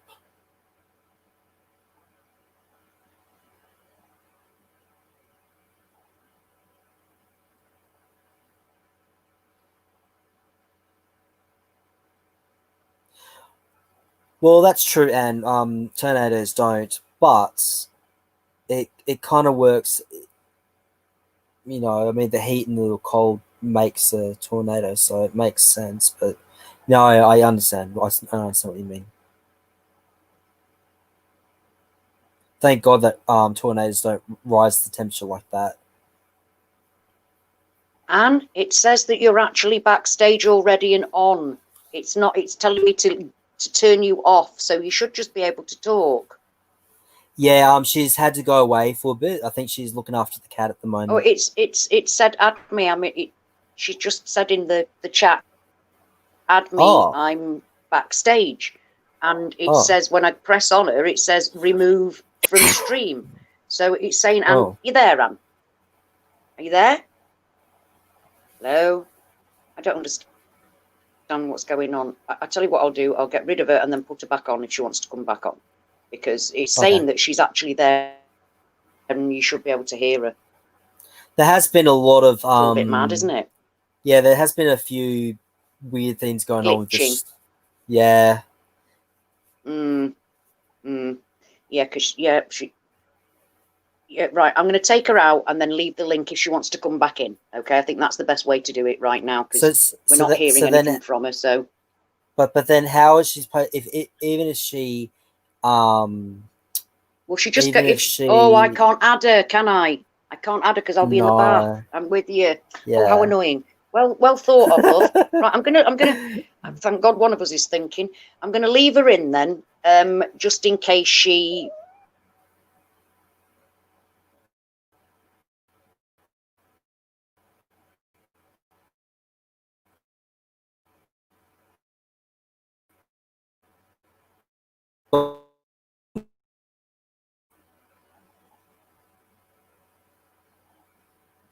I wonder if it's still here. Can anyone still hear me, or I'm not sure? Somehow I moved myself. Oh, there you go. Somehow I moved myself out. Yeah, I moved myself out there. Sorry. I'm an idiot. I keep doing that. Right. It now says I've got 2 guests. Is this just... Yeah, it's showing Anna's being there still. Oh, yeah. Can you hear me? Yeah, I can. Yep. Yeah, I had a sick kitty. I had to take care of. Oh, yeah, you're back. Yeah, okay. So... Yeah. Well, you can now come and go as you please, hopefully, Anne. And I'm going to I'm going to dip in the bath and I'll be with you back with you later. Okay, so I'll leave it in your capable hands. Love to everybody. All right. Something did not want me to talk to you this morning, Joel.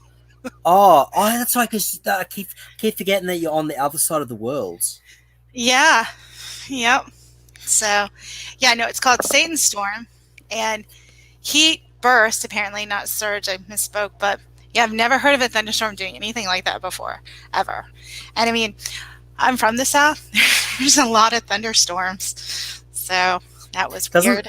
Doesn't the like the lightning and all that, doesn't that scare you? Well, I mean, I'm not gonna go out and play in it. And I certainly and I know as a kid, no one would let us go swimming in it, right. Because of the lightning. But I mean, inside it's not normally a problem, although there is that Mandela effect now of ball lightning, which I find to be terrifying. Oh, yeah. That is terrifying to me. There's videos that have been coming inside, and it seems to, I don't know if anyone else has seen the videos, but it seems to almost possess an intelligence of its own, the ball lightning, because it seems to head towards something, then stop, turn, move away. It's weird.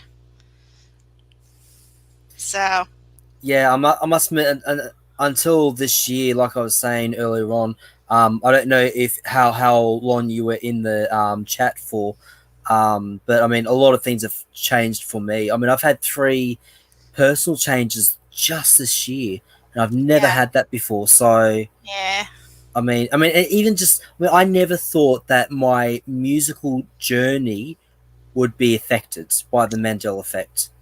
That's So, wild. That's wild. yeah, and it's it's only been 6 years, so it's not even been a long time. Right. How does that make you feel? I was kind of like when I read it, I was like, oh, but now I don't know how I feel about it. Because what was the change?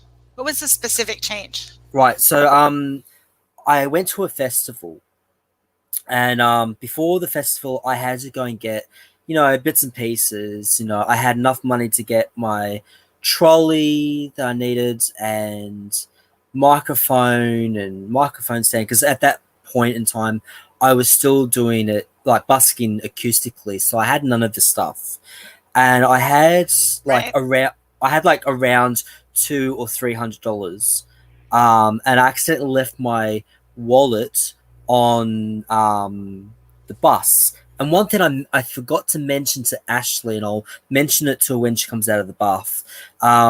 Also, with the wallet, I had all my cards in there. Now on Facebook, it was saying that I had only lost $90 and that I had my bank card in there. I know for a fact I wouldn't have had my bank card in there because I only had cash on me. So, yeah. That's crazy. It's crazy. Yeah, I forgot about. I only just remembered about the bank card, so I'll have to mention that to Ashley later. So, did you actually have to get a new bank card then?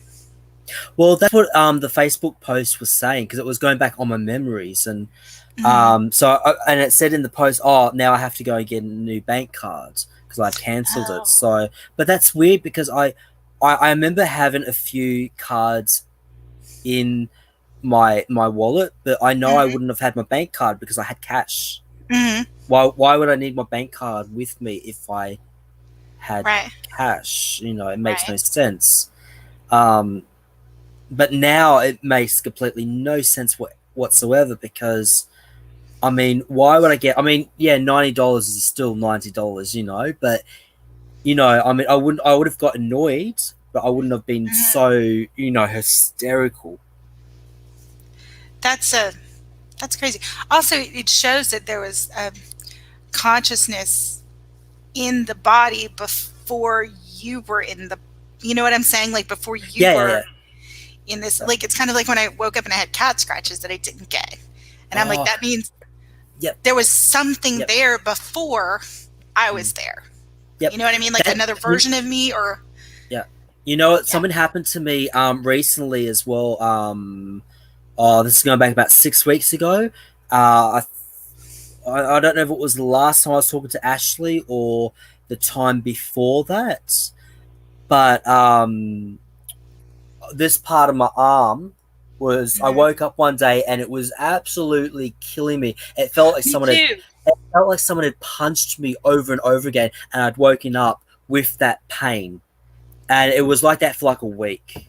It was like that for me. I had it was on my right arm, and it went down to the two fingers on my hand, like just down that side, like my pinky and my ring finger on the right hand. And it was like for a few days I kept thinking, oh, I must have bumped into something. I think Ashley actually had the same sort of experience. I think she did a video on it, and I was like, yeah, she did. Me too. And it was at the same time, and it was like, that's weird. I don't know, maybe a bone in there or a nerve or something changed. I'm not sure, but I felt that too. But it was just for me on the right side. Well, I've noticed that I'm not getting any headaches anymore. I don't get headaches much, but I still get migraines every now and then, but not nearly as much as I used to. So that's actually a positive change. Well, when we did that 10-hour to that. I actually watched that back, and oh my god, the conversations we had that day was absolutely amazing. It was fun. It was great. It was great. It's a pity that I can't somehow download that whole session and put it onto a DVD, and send it to you guys just in case the internet goes poof. You know, because they're talking about the internet going down. Seriously? Oh, haven't you heard? No. Shit. No, I've been in my own little world of just taking care of my cat, basically. Wow. Yeah, no, they're talking about especially in England, they're talking about the internet going down twice in either late November or early December. And it's been a big thing in America as well. They're talking about the possibility that the internet could go down. Wow. So yeah, so that's what I'm. Yeah, so I mean, if I knew if I knew how to do it, I would somehow find a way to download that 10-hour session that we did on Ash's channel and make it into a DVD, and that way I can send it to everyone that was on that 10-hour session. I'll never forget your reaction to, like, I think it was like the Living Rocks. Like, your face was awesome. Yep. Yeah. Well, I don't know if you saw it, but I actually copy and pasted that bit. Oh, you did? I took my video camera and I filmed it, and then I edited it. Yeah. Yeah. So. Yeah, that was great. Let's see, what are some other Mandela effects that I've seen recently? I didn't find this one. It's on Recall Vector. He's had quite a few videos lately that I'm just like, wow. Sorry, who? Recall Vector. Like, he's had quite a few videos lately. I don't know who that that have just is. been like, he's a guy on YouTube. He has a channel. He's Mandela Affected. Okay. So you can look him up. He's got some really good videos. He had one of, like, Baphomet now. Like, instead of just horns, there's like a torch that comes out of the middle of the head, which is, I've never seen that before. And now there's actually like the I forget the name of it, but it's like the two serpents wrapped around a staff, like on the belly of Baphomet now, which is like the medical staff. I think it starts with a C, but I can't think of the name of the actual symbol. So that was weird for me. So those are a couple that I've seen recently. To be honest, I have no idea what you're talking about. Never heard of it. You've never heard of Baphomet? Yeah. It's like an occultic symbol. Nope. Like, it's like the as above, so below goat head thing. Oh, okay, yeah. You know what I'm talking about? Oh, right, yeah. Yeah. I don't know if anyone in the chat, but like, wow. Yeah, like, it's weird. It's supposed to, I mean, it's an occultic symbol, and you see it, like, it's one that's like around everywhere, like, recognizable. But like, it used to be like the hands were mirroring each other, and they're not anymore. And like, there's the medical staff on the stomach, and then there's like a torch now coming out of the middle of the head. It's just crazy looking. So that's a new one. And then for me, there was a new one in the Bible, but I don't know if it'll resonate with anyone else. But for me, the book of Jonah was never in the Bible before. Just wasn't there. I've never heard of it. You've never heard of it? But in saying that, in saying that, I mean, I'm not one for the Bible. I mean, I was saying before, I don't know if you were in the chat before, but I was actually saying that it's been a few years since I've read the Bible, like more than, you know. I mean, I have picked it up in the last year, but I only read like one little sentence, you know. But to read like pages is. So, I mean, it's possible that it could have been there. But well, it's a crazy little book. It's like only 4 pages, and it's like a dude gets swallowed by a whale. Like, he's supposed to be a prophet of God, but he doesn't want to be. So he runs away from God and gets on his ship, and then the ship is besieged by a storm, and he's like, screw it, I'm going to bed. So he goes to bed. The sailors are all freaking out, and they're like, oh my God, what do we do? And he's like, it's me. Just throw me overboard. And they're like, but we don't want to like throw like you overboard to die. Like, we don't want to kill someone. Like, what? And he's like, no, just throw me overboard. Like, but really, we don't want to like incur God's, like, we're in the middle of the storm. We don't want to incur God's wrath by throwing you overboard. He's like, just do it. So they do it, and the storm stops. And then he's swallowed by a whale. And then he's inside the belly of the whale for like, I think 3 days. And then he's spit out. And then he like is where God wanted him to be anyway. And then he has to go and be a prophet. And he's like pissed the whole time about this. And then he like goes and like storms out of the town and like sits down in the sand or something, makes a camp. And then God grows like a little tree next to him to give him shade. And he's like, oh, well, that's okay. At least you could have done that.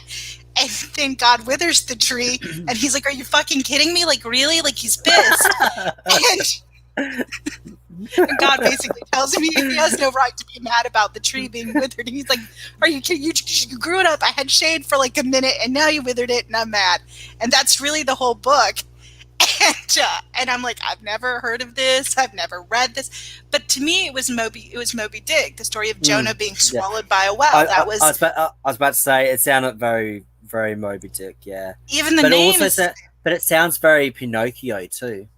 Yeah, exactly, because I think Jonah is also in Pinocchio. So that's where I had heard the story before, in Pinocchio and in Moby Dick. Well, now those two books are based on this book in the Bible, which I had never read or heard about before. And the weird thing about it is that I think it's Jesus that says there'll only be one sign of the end times, and that's the sign of Jonah. And so now there's a book of Jonah. For me, I like other people may say they've always heard of it or whatever, but not for me. Wasn't there. It's a pretty memorable story.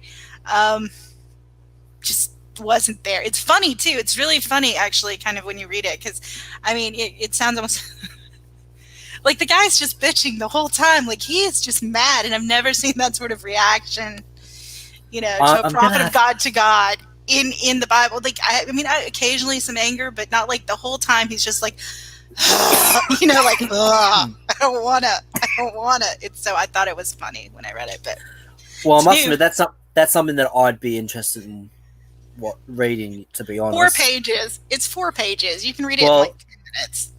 Well, I have trouble reading the Bible because of all the these and thys and. There. Have you ever tried the NIV version, which is like it's a more modern English? I know a lot of people are diehard for King James, but if you're not going to actually read the Bible because it's King James, then read a more modern translation.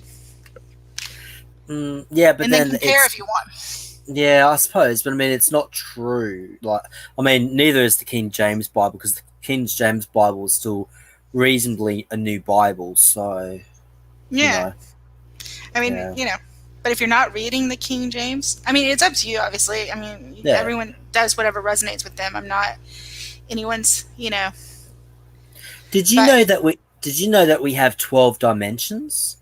What? Didn't you know? No. What are you talking about? Apparently, apparently the Earth is going through the 5th dimension now, and that's what the Great Awakening is. And apparently there's 12. There's 12 dimensions, but we're only going into the 5th. Now, apparently, Mother Earth is already in the 6th or the 7th dimension, but yeah, apparently we're only going in the 5th. Oh, that reminds me of what I saw. Another Mandela Effect I saw recently, and I want to say it was on like maybe it's Mandela. I don't know. I saw it on someone's video. Like I'm not taking credit for this, but it was like singing sands. Like the sands now, when you move them around on a beach, they make a sound. Like they're calling it like a singing sand. You live near a beach, Joel. Go and play in the sand and record for us if it makes any sound. But it's called singing sand, and it makes like legitimately makes sounds, and it made me think it's like Mother Earth is speaking. Like no, but it really it makes sounds. It's so strange. It's called singing sands. I've been on a few beaches in the last year. I've never heard singing sands. You've never heard this? I mean, I thought the bloody rocks having sex and multiplying was bad. Well, there are rocks that sing too. Like people will go and tap them. Oh, and no. Yeah, there's actually a temple in India that has like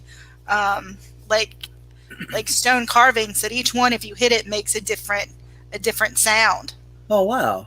Yeah, it's really awesome. It's it's really old. It's really cool. But no, so there's rocks that make sounds like kind of like chimes almost, and then now the sand sings when you like move it around. Wow. So maybe the Earth is waking up. I don't know. Quite possible. I mean, we've got the Bermudical, how we say it, triangle. So I'm having a lot of problems with speech today, I've noticed. That's okay. Oh, it's been really bad. Even trying to read the thing that you said about Satan's storm. I tried to read it I tried to read it to the chat, and I had to stop because I just couldn't say certain words. So, it's been pretty bad today. How are you guys going with As you said that, I like choked on my coffee. Oh, I went down the wrong way. That's why I was like, oh, I'm coughing. Let me hit you real quick. I don't want coughing in your ear. But yeah, so I guess I'm having trouble with speech today too, or drinking, and it's not even the fun kind of drinking. It's just coffee. But yeah. Well, it could still be fun drinking if you put a bit of liquor in it. I think I need to figure out how to get it to go down the right way first. Yeah, true. I need to master the basics before we go into the advanced session. Yeah, but no. So there's been. Go ahead. You gotta hate the body for that reason. I don't know. I mean, at least it didn't drown, but that happens more now lately to me than like before the Mandela Effect. I don't know if something has changed in like our throats or whatever, but I find that like. Oh yeah, definitely. Yeah, it actually has. Actually, it has. It has. Yeah. My throat is actually a lot more narrower. I find. Yeah. Yeah, I find I don't want to take like the really huge like vitamin pills anymore. Like it's almost like you can feel them, or at least I can. Yep. Yeah, so that's weird. So I think we've been shifting a lot lately, but I think that it's gonna ramp up even more. I mean, like the prophecy of Basra, like that says March the 6th, 2021, and then I know there's a lot of people that are talking about the December 21st, 2020, because it's actually because in the Enochian calendar this year is actually 2012. I thought it was the Mariner calendar. Yeah, it's also the Enochian calendar. Right. I think. No, it's the Enochian calendar. Yeah, okay, so it's two. So the Mayan calendar pointed to the date 2012. The Enochian calendar is actually used by the Ethiopians, and so according to their calendar, this is the year 2012. Yeah. The Gregorian calendar, which is what most people use, had it a few years ago. So there's two. So a lot of people are talking about that. Well, to be honest, I'm not going to be celebrating New Year's when everyone else is celebrating it. I'm going to be celebrating New Year's on January 31st. Why is that? The Mariner calendar. Be right back. Okay.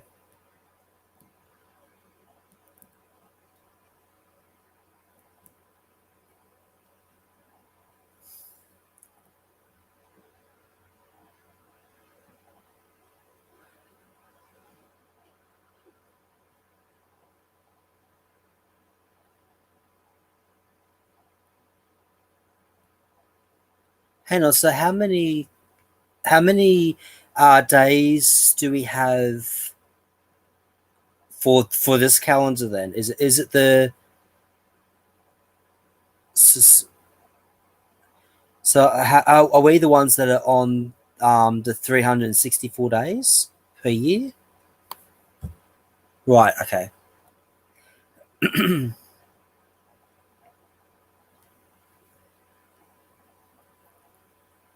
And I'm back.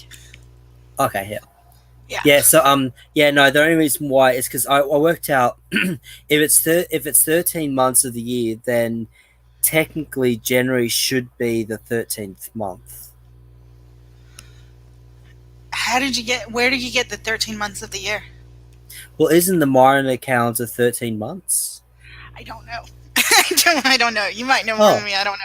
Because that's what I heard, that it was 13 months. Well, I know that they've recently, well, not recently, but like in the last couple of years, added a 13th like horoscope. It's like the hidden horoscope or something. Right. That was, I think it's the end of November, beginning of December. Like, and it's like represented by like a snake, I want to say. Yeah.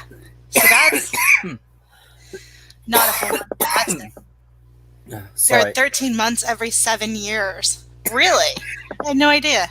I've never heard of that. That's new for me. I've never heard that either. Although we've got the leap year every 3 or 4 years, so yeah, that's true. Leap year. So it makes sense. But I guess we'll find out. Wow. I guess we'll find out. But we've got some interesting dates coming up for different areas. We'll have to just kind of stay posted and see what happens, I think. But I do think that the Mandela Effect has increased the last few weeks. Oh, it really has. It really has. Yeah. I can feel it. I can feel it. Yeah. Yeah. Has anyone else in chat like noticed some recent like Mandela effects maybe? There was another one that was really like a really big one, and I can't remember what it was. I'll have to ask my husband, but yeah. I haven't honestly been paying much attention to it because, like I said, I've been dealing with a sick kitty. But how is your cat? Well, she was misdiagnosed, and so now she's but now she's starting to recover. She was just a little sick right now because she's a little bit dehydrated. We're waiting for the medications to come in to help her with that. So like if I have to get up and go, it's because she's a little bit dehydrated, and she's being a little obstinate about it, which is like we're trying to give her water and Pedialyte and stuff like that, but she's just not having it much anymore. She's tired of it. So she's doing a little bit better. But, well, you know what? 18 years is pretty good. 18 and a half. So, yeah, is really even better. Yeah. But, you know, they say that, but when you've had a pet longer, you love them even more. Not less. True. Like I've had her with me she's my little buddy. So I'm going to do whatever I can to help her. And, you know, if she can have, like I said, like if she's, as long as she's eating and she's drinking and she's pooping and she's peeing, then, you know, I'm going to do what I can to help her. And she's not, like if she was sitting there wreathing in pain and moaning, there might be a different story, but she's not. So I'm doing what I can. See, for me, when Mako died, the reason why it was so painful for me, not because of the fact that, like, you know, it was all of a sudden kind of thing. Obviously, he had health problems way before, and I didn't realize. But it wasn't just the fact that he went quickly, and that it happened so quickly. It was the fact that he was so young. So I think if he was like, for me personally, if he had been like 10 years old or 12 years old, I would have been like, it would have been painful, but I don't think I would have been affected so much because I would have known that I had more time with him. Sure. And back again. Sorry, I had to go real quick. There was an incident, but she's You were saying that with Mako. Oh, sorry. Hang on. Didn't hear. Sorry. Yeah. Yeah. Mum, I'm in a video chat. I know. I'm in a video chat though. Sorry. What part did you miss out on? I just heard when Mako got sick, and then I had to go because she was literally getting something. Really doesn't want us to talk this morning, Joel. We must have some real good epiphany that's coming if we can just like get through the distractions. Well, I think it's a lot of it is to do with techno evils. Could be. Yeah. Yeah. So I mean, yeah. So what I was saying before, I think if Mako had have died, you know, if he was like 10 years old or older. So I'm finding it hard to swallow too tonight. Like if he had been like 10 years old or 12 years old, I think for me personally, it would have been easier for me for him to have gone then, because at least then I would have had that extra time.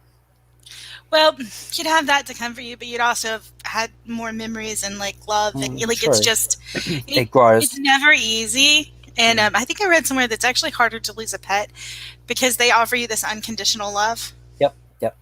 And I think everyone, or most people, I won't say everyone, but I think most people have at least that one or two pets, whether it's a cat or a dog or a bird, that just gets to them. Like it's like that's the pet that really got into their heart, you know. And so, yeah, I'm gonna feel it. I'm pretty sure I'm gonna feel it when Isaiah goes, my budgie. Mm-hmm. Yeah. I mean, I've got a couple of videos of him on my YouTube channel, which you can check out to see. But that's back when roughly when I first got him, like in the first year. So, but I mean, you can see how much of a character that bird is, you know, and he hasn't changed. Aww. You know, and now, how old is he? He is, if I remember correctly, he is 8 years old this year. 8 or 9. I think 8 years old. Do they talk? Well, when I had him in the bedroom, I now have him in the spare room with the other 3 budgies. But when I had him in my bedroom, he started swearing. Why did he start swearing in your bedroom? Well, what was happening in there, Joel? Well, I mean, back then, like I used to get very, very angry very easy, so he used to hear me swearing quite often. Sorry. But even now and then, especially when my other budgie was alive, Tammy, because she died this year, as Right. well as my other budgie, Sunny. Sunny died on New Year's Day this year, and then Tammy died 4 months later, and then JT died about, I think, a month or two after that. Oh, So, I hate that. oh yeah. I hate So, but when they were alive, you knew that Isaiah was pissed off with one of them, because he would say something and he would say that fucking bitch again. And I'd be like, what? What did you just say? And he would just look at me and start, and then he would start saying, get something again. I was like, what was that you just said? I didn't understand what you just said. What did you just say? Yeah. Yeah. He gets in his moods. He gets in his moods. Don't we all? And, but yeah, true that. But I mean, it's not as clear like how you and I would speak, but you can hear it. Just you can hear it over the tweeting. Like, it's probably like how parents with like toddlers can understand what their kid is saying, but like other people need like a little tutorial. Oh, my friend at the time, the one that I went to the festival with, she could hear that he was talking. Yeah. So, well, she might have been around him enough. If she was around him enough, she might have started. No. She'd only heard him for the first time. And oh wow, okay. Yeah. But he hasn't talked much lately. So. Have you seen videos? Sorry. I was just gonna say, have you seen the videos of like crows talking now? Because for me, that was a Mandela effect, and they speak so clearly. Yeah, no, crows didn't speak for me before, but they do now, and they speak very. For me, it was just really parrots. So, but yeah, no, now crows speak. They speak really clear. I was shocked. I would love to have a pet crow. I think they're gorgeous birds. They were all over the Dominican. When I went to the Dominican Republic, they were everywhere. But but no, I've never heard any speak until after like the Mandela effect.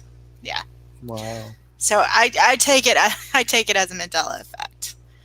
But I don't know. Well, so does anyone else? Oh, go ahead.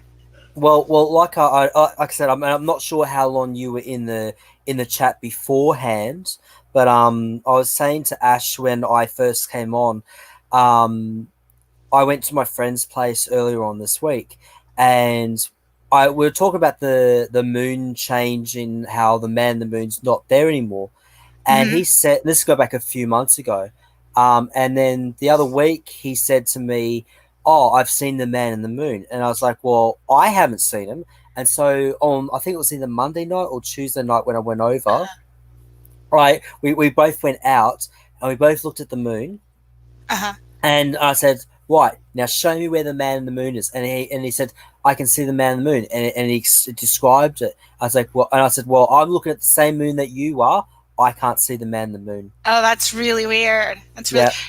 There are a couple Mandela effects with the moon for me. One is that there is a man in the moon now because they buried someone on the moon, but that's an older Emmy. What? Yeah, someone is buried on the moon now. What the fuck? Right. How? So there's literally a man in the moon. Wow. That's been about, God, I want to say like a year and a half for me. Holy and shit. then also another I've got 3 moon ones now that I think about it. Another moon one that I saw was that the moon is now rusting. So let's think about this for a second. The moon is rusting. What do you mean rusting? I don't understand what you mean. That's what exactly, right? The moon is rusting. Yeah. Well, rust requires 2 things, Joel. Rust requires water and oxygen. But the moon is rusting. Yeah. But it needs steel too. Yep, that's what they're saying. The moon is rusting.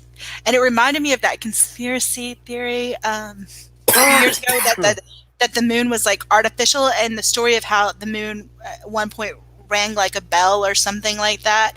And I'm thinking, okay, and now the moon is rusting. So that's. Well, I mean, I yeah, personally don't. I personally don't believe that we ever left the Earth.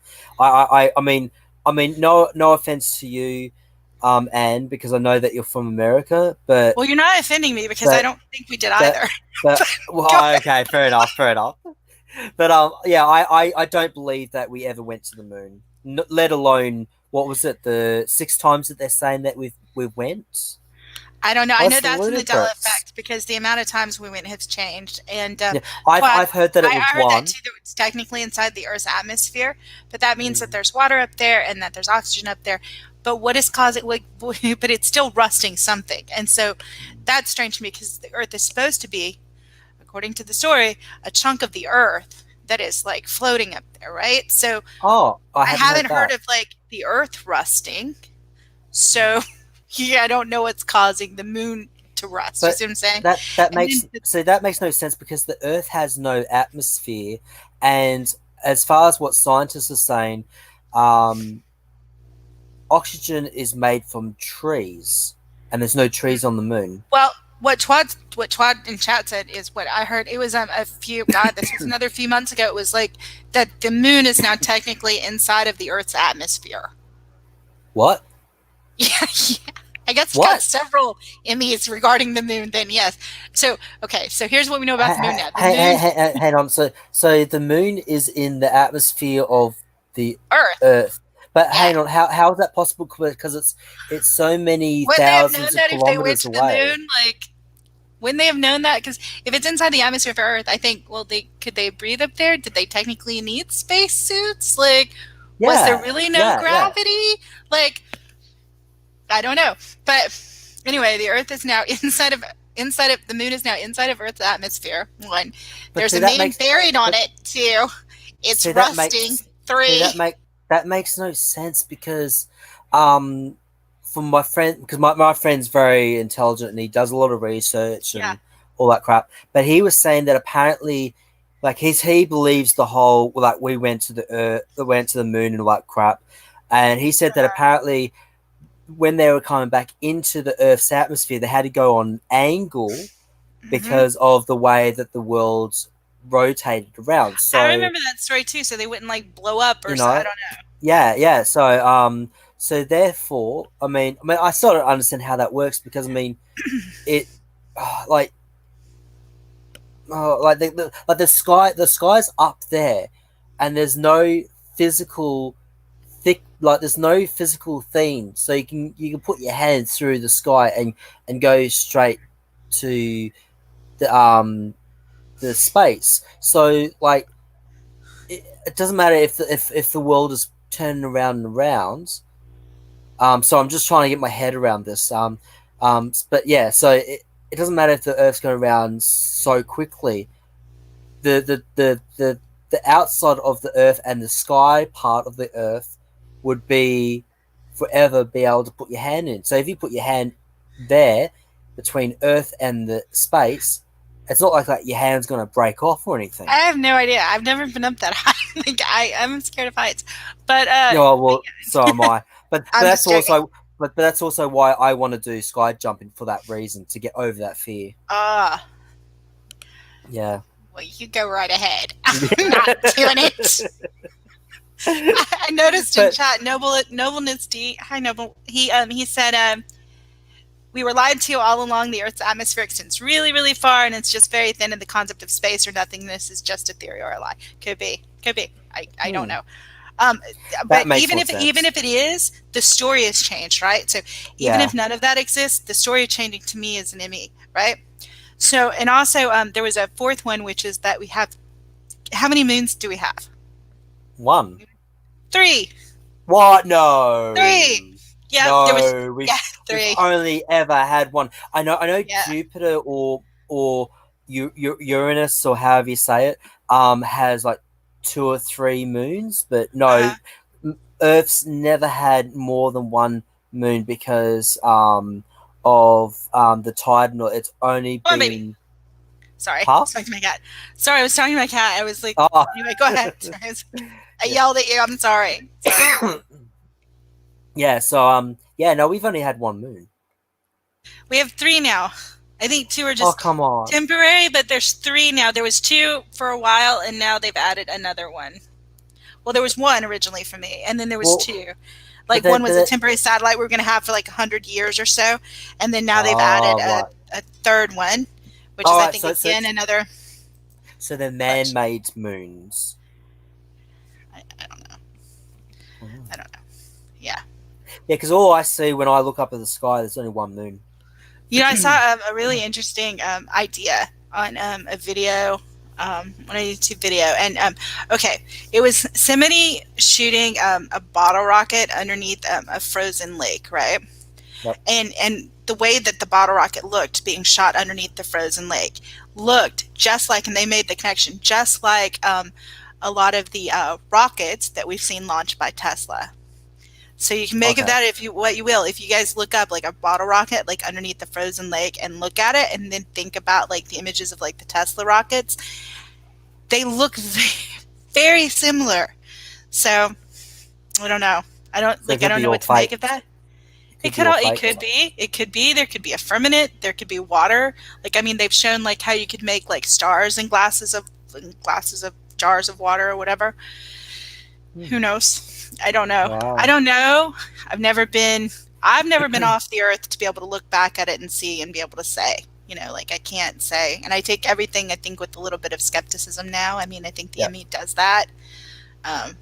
So. Well, I was walking home, like I said, Monday or Tuesday night, and I looked up and I saw the moon, but it had like this big ring around it. Uh-huh. Oh, a big coloured ring around it. I was like, Uh-huh. I just looked at it and think, what the hell is that? I couldn't stop looking at it. I almost walked into a tree. I was that Oh, mesmerized by it. that's crazy. I'll be right It was back. just, it was almost scary to look at.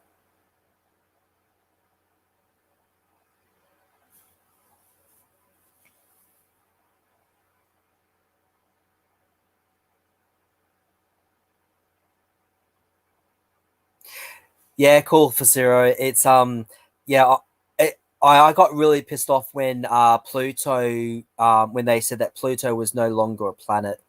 That pissed me off. But apparently they've in the last like year or so they've put Pluto back as a planet.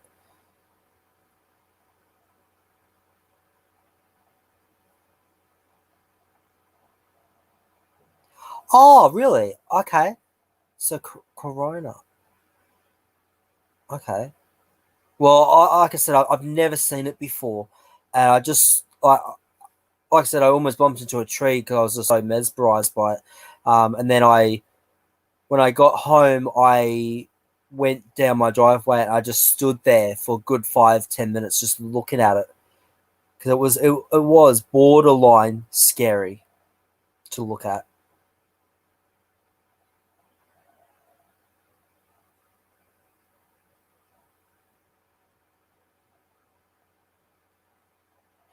Did they have air conditioners in 1969? I thought that was only a thing that came out in the 80s or 70s. Didn't realize that air conditioners were that old. Although it makes sense because I think from memory, TVs were out in the 1950s. So yeah.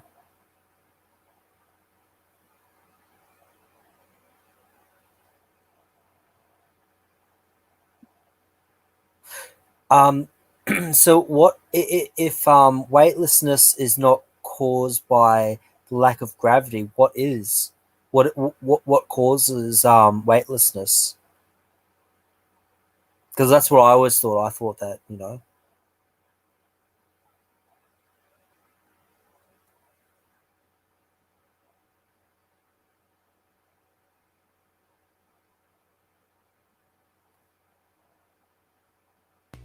And I'm back. What did I miss? Did I miss anything?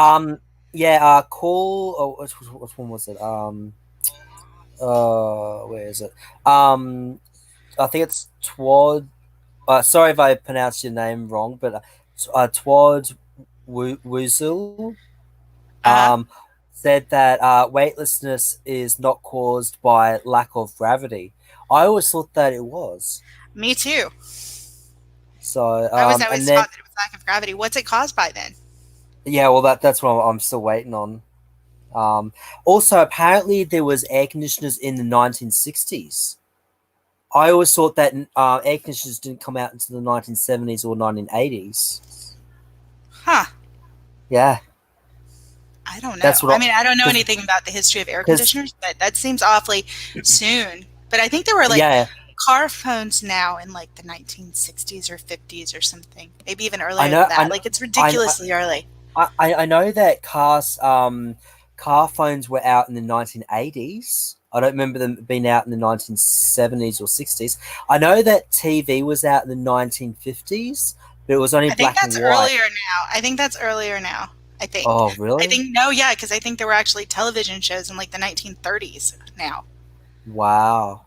Well, there was also like spy cameras, like pinhole like spy cameras in like the 18 I want to say 1880s or 1890s now, which is new Holy and like shit. yeah, and like the first cars now were electric and they were in the 1800s, like 1890s and so electric Wow. cars. So electric cars came before uh, yeah, fuel-based cars now. So that's weird. Wow. Yeah, because Yeah. I know that colored TV didn't come out until the I think it was 1970s, late 1970s. What do you think the what do you okay, so we can like we've all like we're all Mandela affected, right? So we all know like Mandela effects of like technology before its time. Why do you think what do you think the meaning is of those Mandelas? You know what I'm saying? Like So I was a bit distracted by what I was reading. Sorry, as no you're problem. saying. I was just wondering if like you or anyone in chat, like what do you guys think the meaning of these Mandela effects that are like technology before their time? What do you guys think the meaning of it? I mean, there's some of them are my favorites. Like I love like the older photographs that didn't exist for me before. I love looking at those, but I don't. I wonder why. Because I personally think that the Mandela effect is like the great revealing, Yeah, um, or it could yeah. be the great deception, I, depending on what you think. Personally, I, I'm not telling anyone what to believe, but I think yeah. it's the great revealing, and so Oh it's yeah, yeah. it's definitely the great revealing, because we like I was saying before, we're going into the 5D world, so our consciousness is opening up as well. But when it comes to technology, being released years before it actually has been, from what I remember it being released and what I was taught it being released. I mean, Charlie Chaplin, um, the reason why he was such a big star back then is Be right because back. Sorry. Keep talking. You can keep fill me in. I just got to be right back.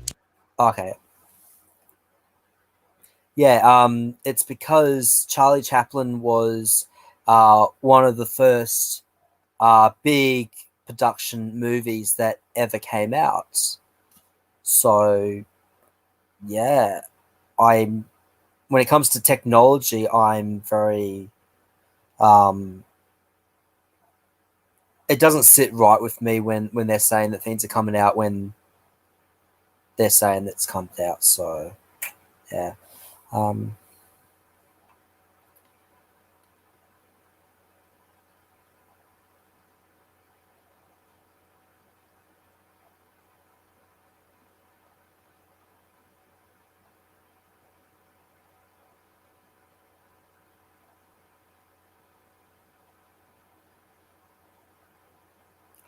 oh, are you kidding, Richard?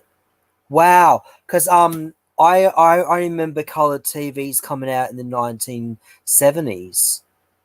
Because I remember when I was a kid learning about you know black and white TVs being around in the 1950s, and that colored TV didn't actually come out until the 1970s. So for me, that's a Mandela effect. Yeah, no, the first color was definitely not for me.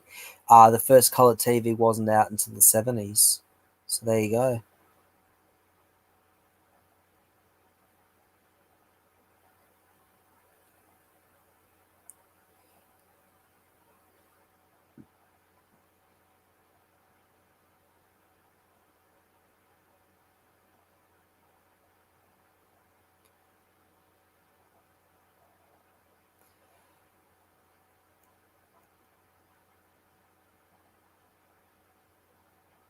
Yeah, I see what you're saying. Towards is it, I hope I'm saying your name right. Towards Wuzzle, Wuzzle. I think I'm saying it right. Not sure. There was actually a British artist that did a video clip where the plane went up and down to simulate weightlessness. It was quite interesting seeing the making of it. So yeah, I see what you mean.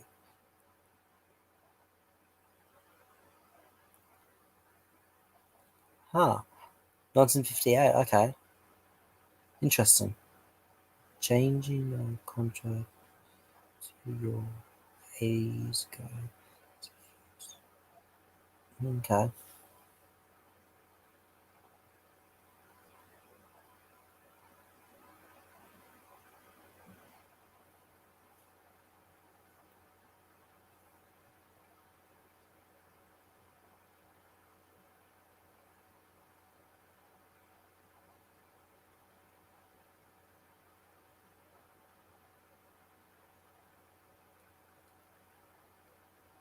Oh wow. I came across the video where they were talking about a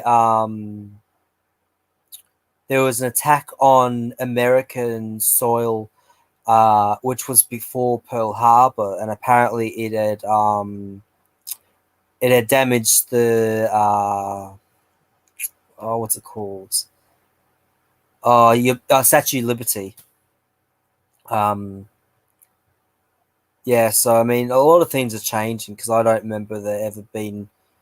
I mean, Pearl Harbor is a more popular thing than the one. I can't remember the name of the attack that happened, but apparently it happened like I think 5 or 10 years before Pearl Harbor. So, but yeah, that's interesting that it was broadcast in color though.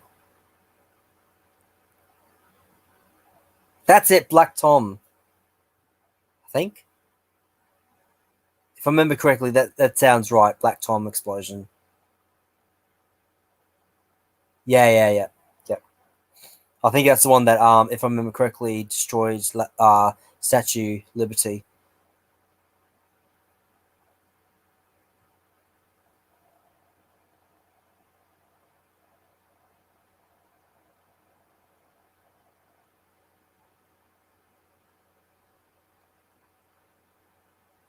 Yeah, because apparently no one can get up to the torch anymore because apparently the whole structure of the arm is very, very, very unstable. But people are saying that they actually went up into the arm in the 80s and the 90s. So but apparently that's now a Mandela effect because yeah, apparently they shut that off in the 1930s or 20s or something like that because of it just became so unstable.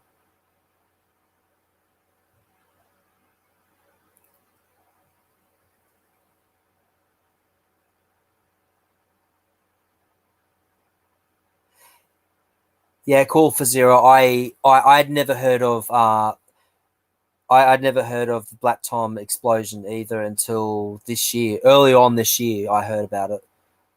So it's obviously been, obviously someone's now gone and done some digging around and has found out that information because apparently people in America has not been taught that in schools. So it makes sense that most people wouldn't know about it.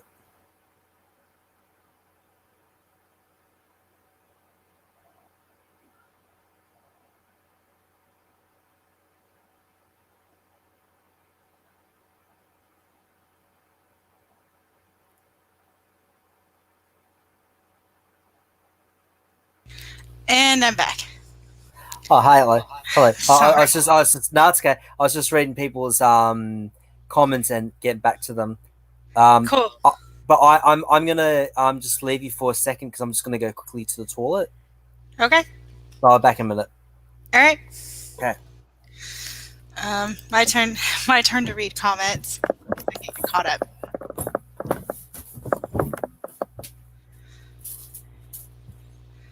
I don't know if they're teaching. The last comment that I see, like, I don't know if you guys know, but the comments are delayed, and so you don't see them, which is why sometimes it seems like no one's responding to what you said. But I don't know if they're teaching black time in school. I mean, I assume they are, since it's part of history now. That was definitely a Mandela effect for me.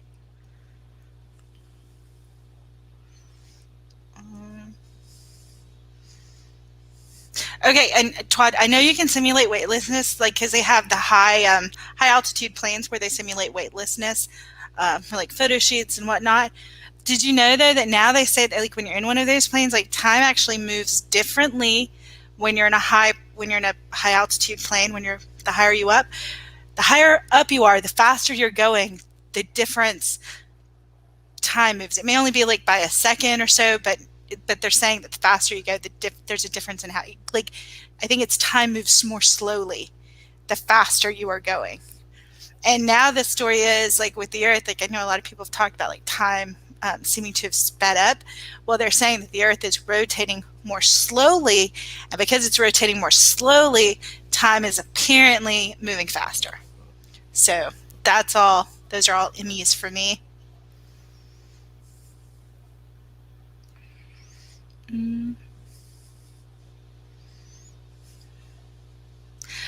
Richard, I see where you say they closed the torch in the 80s. Yeah. And it was from wear and tear of, like, people going up to it, at least in my reality. I remember the same thing that Richard does about that.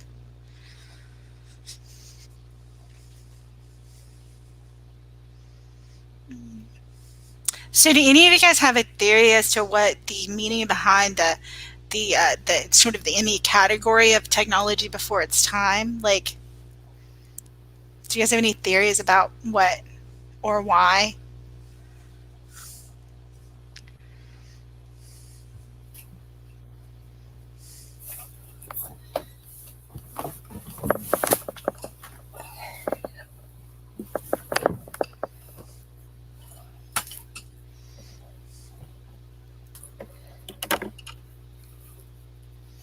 I don't know, Twilight. I remember seeing, like, images from a high altitude plane where they did, like, a photo shoot, and the people they did it to achieve the sort of weightlessness for, like, the photo shoot. So I don't know. Maybe that's different now, but I remember seeing that. They did that for a video clip too with this English band or artist. Yeah. So that's a change. And you were gone. I was telling him that I remember now there's a story that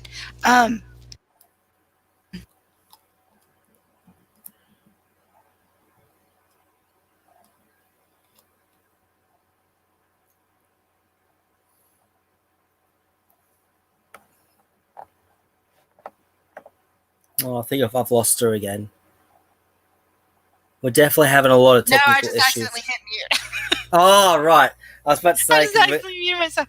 No, I was saying, also, there's a story now with those planes is that when you're on one, time moves differently on that. Like, the higher you up, the higher up you are, the faster you're going, the difference in the movement of time. So, like, if two people had watches, they would have, like, and they landed and compared them, one watch would be like a second behind, or I don't remember the exact measurements, don't quote me on that, but there was a difference in it.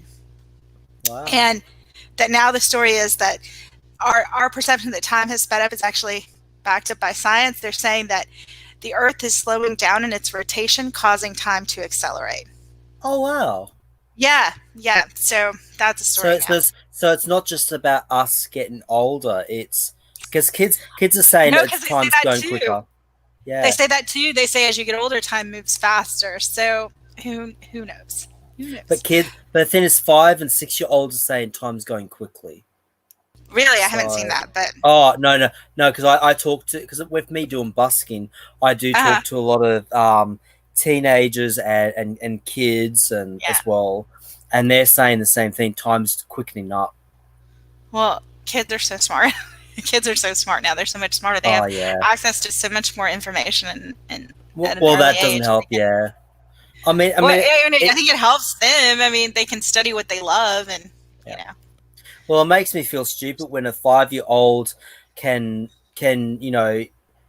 know how to use a smartphone, and here I am Right. at 31 and still really, I mean, I know how to turn on a smartphone now, and I know how to use a touchscreen and all that. That's as far as it goes. My sister put my niece into a computer class at the age of 3. Wow. 3.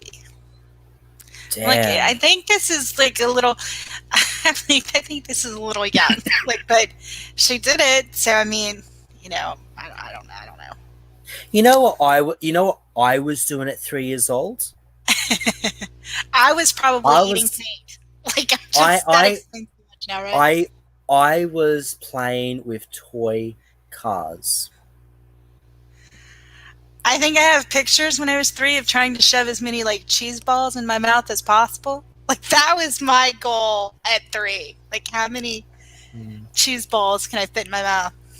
I mean, even at 12 years old, I was still playing with toys and stuff, with cars and toys, and riding bikes and playing the Sega Mega Drive. And I mean, I used to, because me and my sister had this big dollhouse, and I used to set up the dollhouse, and then we'd shake it and make it as an earthquake, and then all the furniture would be mucked around, Yeah, and yeah. I mean, maybe if I was a female, I probably wouldn't have done it that way, but a typical male wants to set up everything and then shake it to make everything. Yeah, But we, and destroy but it. but my sister and I, we did that for hours on end, just fixing up all the furniture, and then would shake it to make it all Or out of did you? place. Now there were like computer games and all this other crap that wasn't there for me originally when I was a kid, but in the present storyline it was. So maybe this current me didn't go outside and play as much. Maybe this current me was in there playing video games. I don't like. What a weird statement to make, right? Yeah, no, right. I mean, I know this sounds really, really, out there, and you're probably going to think I'm crazy, and fair enough. I mean, I mean, I was going to do this in a much longer video, which I'm going to do later on, hopefully this year, but or early next year. But back when I was a kid, and I know how crazy this sounds. Okay, so forgive me for the craziness that it sounds like, but my sorry. I said you're forgiven. Oh, okay. My sister and I, we actually witnessed my sister's, and it happened once with her, a couple of times with her actually, but it happened with me once. Now, my sister's, I know how crazy this sounds, but my sister's Barbie dolls came to life, and the what's it called? They were in a car, and they drove into my room. I saw them, and I couldn't leave my bed because I was petrified of these Barbie dolls that had come to life, and then they zoomed back out my bedroom. Yeah, And those Barbie, if that had happened to me, those Barbie dolls would have met a fire. Like, just burn them. Well, it's funny that you said that, because it was a doll that my sister had. It wasn't like a Barbie doll, but it was a doll, like one of those big dolls, and it was called Candace, and we actually ripped out the voice box and chucked it down a well because it was evil. There was actually an evil entity in it. So I don't know if it was something to do with that house, but I mean, I swear on my life, if anyone thinks I'm making this up, I put my hand up and I say I'm willing to die tomorrow morning if anyone thinks I'm lying, because this definitely happens. I mean, yeah, it's possible that I could have been dreaming, but Hello, guys. I don't know what you're talking about, but I've just joined you, so hopefully you've had a great time while I've been trying to make myself look like a human being. Well, I was just telling Anne about these Barbie dolls that came to life when I was a kid. Whoa! Did you actually see that? Yeah. Oh, it only happened. It only whoa. happened once. It only happened once, and well, for me, it happened once. My sister, it happened a couple of times, and then we had another. She had another doll called Candace, and we ripped out the voice box and chucked it down one of those drain wells. Yeah. So, and I don't know if it was something to do with that house or what it was. Now, a lot of people would say, the majority of people would probably say, I was just dreaming it. Well, And I've yeah, actually that's seen possible. a lot online of moving dolls recently. There's been an awful lot of dolls moving online recently. Very no, weird. This is very weird stuff. No, this is different. No, this is different. The I know Barbie dolls this were was from actually your childhood. moving. No, these Barbie dolls were in a car. And it was moving. How did you feel about it? It was moving. Oh, I was petrified. How old I was were you? petrified. Well, I was living. Were you still like pre-teen? Oh yeah, definitely. Right. I was still living in Collerton, which is about roughly an hour and a half walk from here. So I would have been. That would have been. I was still in primary school, so I'd say maybe. I'd like to say 11 years old. Right. Yeah. How freaky! How absolutely freaky! How did your sister feel about it? Well, funny enough, when we moved to New Zealand in 2000 and early 2003, she didn't take her Barbie dolls with her. And I'm back. Sorry, I had a phone Hello call. again. Oh, okay. Yeah, I know. I'm like in and out. Sorry. It's one of those days. I was just filling in Ash about what I went through with him. Hello, I'm here. Yeah, that's freaky. That is, Joel. Yeah, but seeing that is absolutely freaky. But you know, a lot of people would say, "Oh, I was just dreaming it," and that's I am open to that suggestion that I could have dreamt it. The only thing is that my sister also had that same experience. Yeah. So to me, I've never shut off anybody's experiences ever in my life. Who are we to shut down people's experiences? It's who are we to do that? Yep. I just don't understand people that would automatically say, "Oh, that's rubbish. We're dreaming." Whatever. I mean, I've always had an open mind. I've encouraged my children. My youngest daughter, she used to speak to somebody called Sarah. And she used to talk about Sarah before we could actually ask her who Sarah is. She used to just come out with Sarah.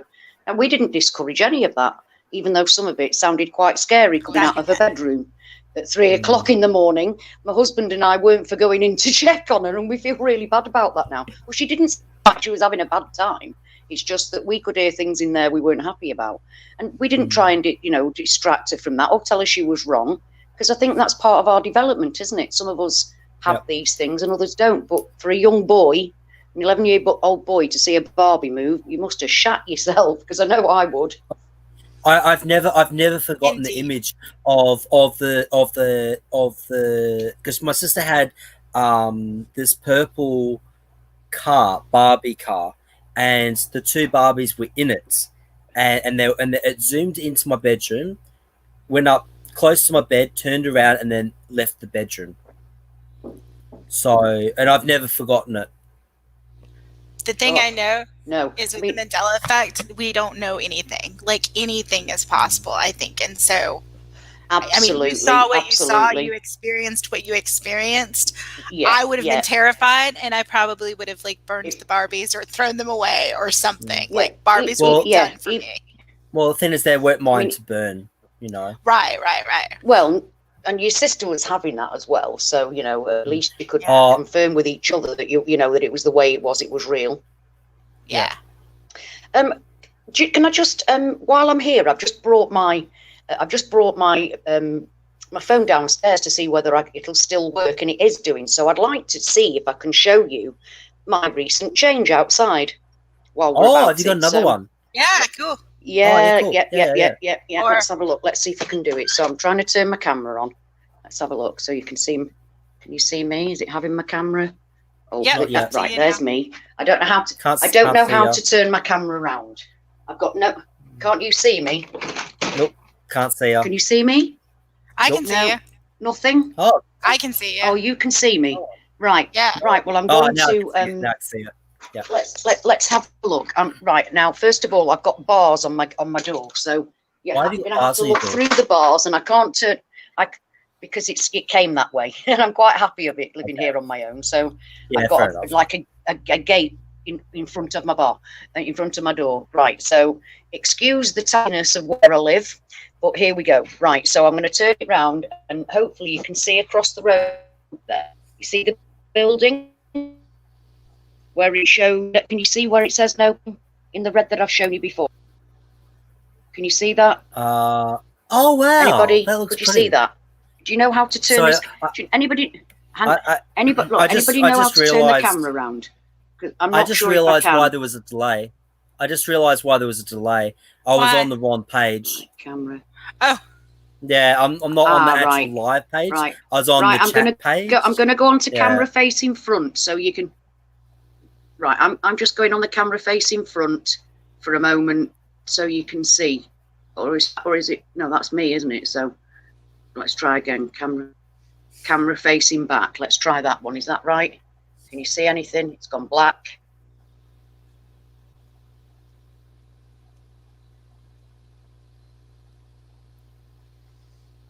Okay, so apart from the buildings, what am I looking at?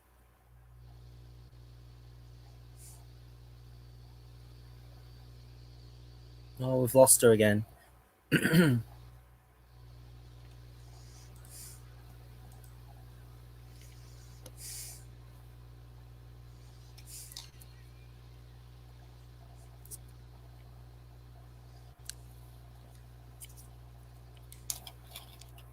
I'm sure she'll be back in just a second.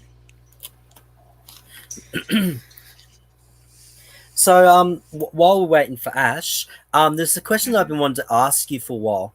What do you look like?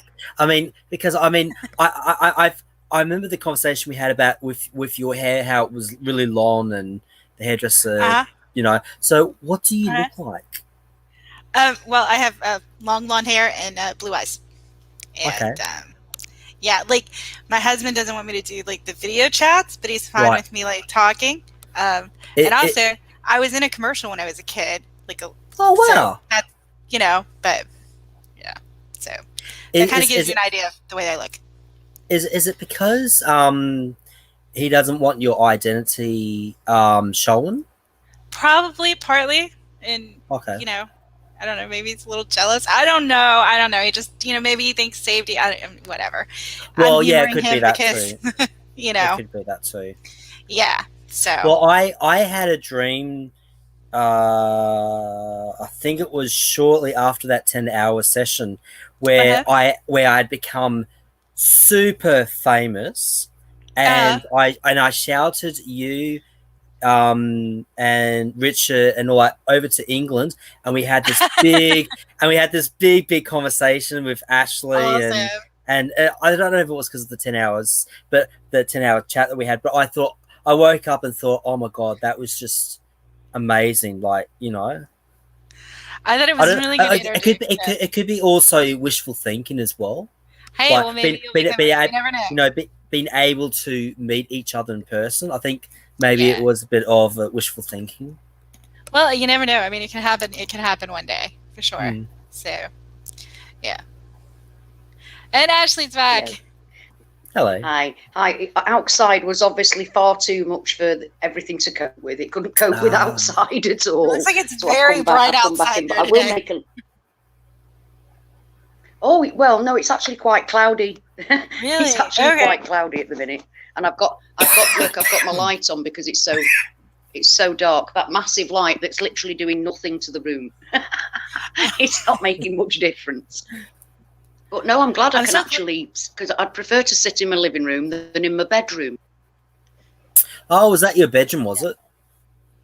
Yeah, that's it. Sometimes the signal round here will not pick up at all downstairs, so I have to be in my bedroom, and then I don't get, it can be days where I don't actually live in all of my home because I can't get a signal unless I'm sat on my bed. So well, I've yeah, got nice the router. here. I've got the router behind me, so that's why it's so strong. But unfortunately, because I've got mine next door. If I'm on the Wi-Fi, I pay a little towards next door's bill, so I can go on there for a bit. Oh, wow. But obviously that runs out sometimes. I can't see, even that doesn't work sometimes. And then my mobile data is absolutely rubbish. Just the signal is so bad around here now. I think they're doing it so that we start clamouring for 5G. Your English telecommunication, whatever it's called, must be terrible. Well, it really is. For TV, it's all right. And most people, it's mainly mobiles. It's mainly mobiles that have been slow. But yeah, I tell you what, everybody I know has been complaining about it. You guys get rorted so much, though. Because in that you guys have the Queen, we are. You think that you guys would be cheaper, No. It's really expensive here, and we are the most. I think just underneath China, we're the most cameraed, photographed people as a population. Cameras are literally everywhere. They're everywhere. Oh, you can't, screw that. Yeah. You can't go to your corner You literally can't go to your corner shop without them looking at you. Apparently, you guys pay... Well, apparently, you're not far under us. Apparently, you guys pay for the mile now when you go for... when you're in a car or public transport, apparently pay by mile. Or something like that. No, that's if you do a toll road. Right. There are a few toll roads now, and that's only if it's on the toll road. On the main roads, it's still bloody awful, and we just pay, it's paid by your driving license, not your driving license. Every people have to pay to the government to be allowed to drive. It's quite ridiculous. You have to pay for everything. Apart from the air that we pay for water. Apart from the air that we're breathing, we have to pay for everything. At the moment, there's a big thing going on about them trying to stop the BBC because every single household in the country pays the BBC money whether they watch it or not. Oh, screw that. Really? Well, we're not happy about it. I know. I haven't paid it for ages, and I'm not going to. Why do you have to pay a news company for? Yeah. Yeah, good question. It's always been funded by the public. That's why the public are getting pissed off with it, because it's so clearly a propaganda machine now. It's got nothing to anti-B, we could trust it. Now, no. So, yeah, you get taken to court and everything. So, are there commercials on it? Are there commercials on the BBC? No, we don't have commercials on it. Okay. No commercials at all, and that's the point. That's the point. That's their whole point. But when the people that are work for the BBC are paid in tens of thousands of pounds, sometimes hundreds of thousands of pounds, you've got to say this isn't right. I agree. At the moment, the over 75s were getting subsidised by the government. So the government were paying the BBC for the over 75s to watch the TV. The government aren't doing that anymore, and the BBC are in uproar over it. So now over 75-year-olds have got to find £150, I think it is, to pay to the BBC to watch their TV. Now, in a time when they're all being locked in there, that's a large amount. Well, that's not insignificant. No, it isn't insignificant, and people are really, really struggling in this country. I mean, the amount of people that are going to food banks to eat, and we haven't even hit winter yet. But people think that it's bloody brilliant here in Britain, and it isn't. It's hard.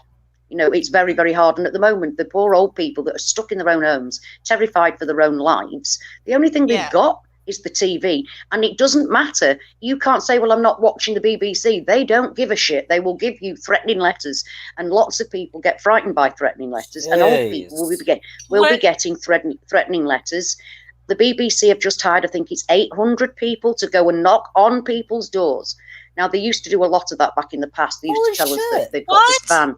They used to tell us they've got a van that can show us what we're watching. You know what I mean? And people fell for all that. We all did. We all thought the BBC had these magic vans. Now we don't, and we know fine well we're waking up to the propaganda, but they're actually targeting, you know, old people. What happens if they don't pay? They get taken if they're to not court. Watching it and they don't. No, it doesn't make any difference. If you've actually got, if you have got a TV that streams the BBC, you cannot prove that you're not watching the BBC.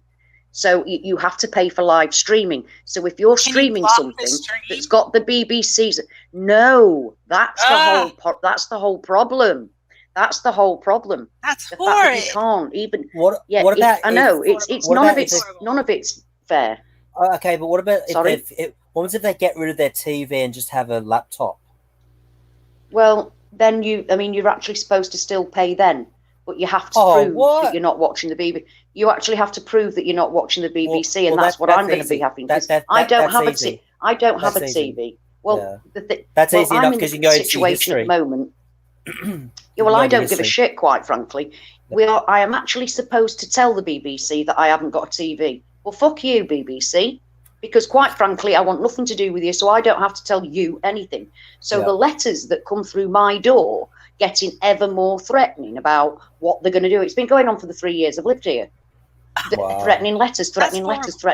Well, I'm not. I'm quite sturdy in my opinion, and what I might not be very sturdy of body, but I'm very sturdy when it comes to I'm not going to put up with your shit. So I'm fine, but old people aren't. They get terrified by a letter with big warning in red letters coming through the door. They're terrified of that stuff. Me, I'm not. I just laugh at it because it's ridiculous. But they get terrified and will pay or be struggling, and then they're not eating. Yeah, already have to go with that great swathes of. That's horrible. Or best economy, but people generally in the general public are having to go to food banks. People of working families have to go to food banks because they cannot afford to heat or eat, and that's in normal times, not COVID times. So this is where Britain actually is at the moment, and people don't know the reality of that. It's awful. It's like it's awful. I cannot believe we're the 5th richest country. We've just been through 10 years of absolute austerity, where people that have handicapped children, children with special needs that can't go to their respite, they can't do any of that. We've got libraries shutting. We've got everything. The infrastructure has been crumbling for the last 10 years because they haven't had the money for it. We haven't got a magic money tree, said Theresa May when she wouldn't pay the nurses the money that they wanted. It's the same government. It's still the Conservatives running it, and suddenly with this, they're like printing money like it's coming out their arse. Well, but ultimately, we'll all have to pay for it. Well, the economy it's still not enough for people to live on. It's crashing though. It is. We're coming to bad times, and let's not forget. I mean, you guys probably don't know because it's about my activism, but I was pointing out things like their dummy run in October, Event 201, ended with the collapse of government and chaos in the streets. That's their own pre-runner. So and they're doing everything that they did within. This is Bill Gates. All the countries they have this scenario, and they do a dummy run for an emergency scenario, and it was a COVID scenario. Virus X that ended up being a COVID scenario, and all the people that are involved, like from different countries and that kind of thing, they all sit around along with Johnson & Johnson and other pharmaceutical industries and members of people's governments. They all sit around and have a dummy run about what would happen. So when they're given information as to what's going on, just like the governments are, these people have to then react the way that they would in real life. And at the end of this dummy run of this terrible emergency for the world, their own dummy run ended up with government collapse and chaos and murder on the streets and absolute catastrophe. And yet everything that they've been doing is exactly as they did in the dummy run. So that failed dummy run is what is actually happening. And I can't get my head around that.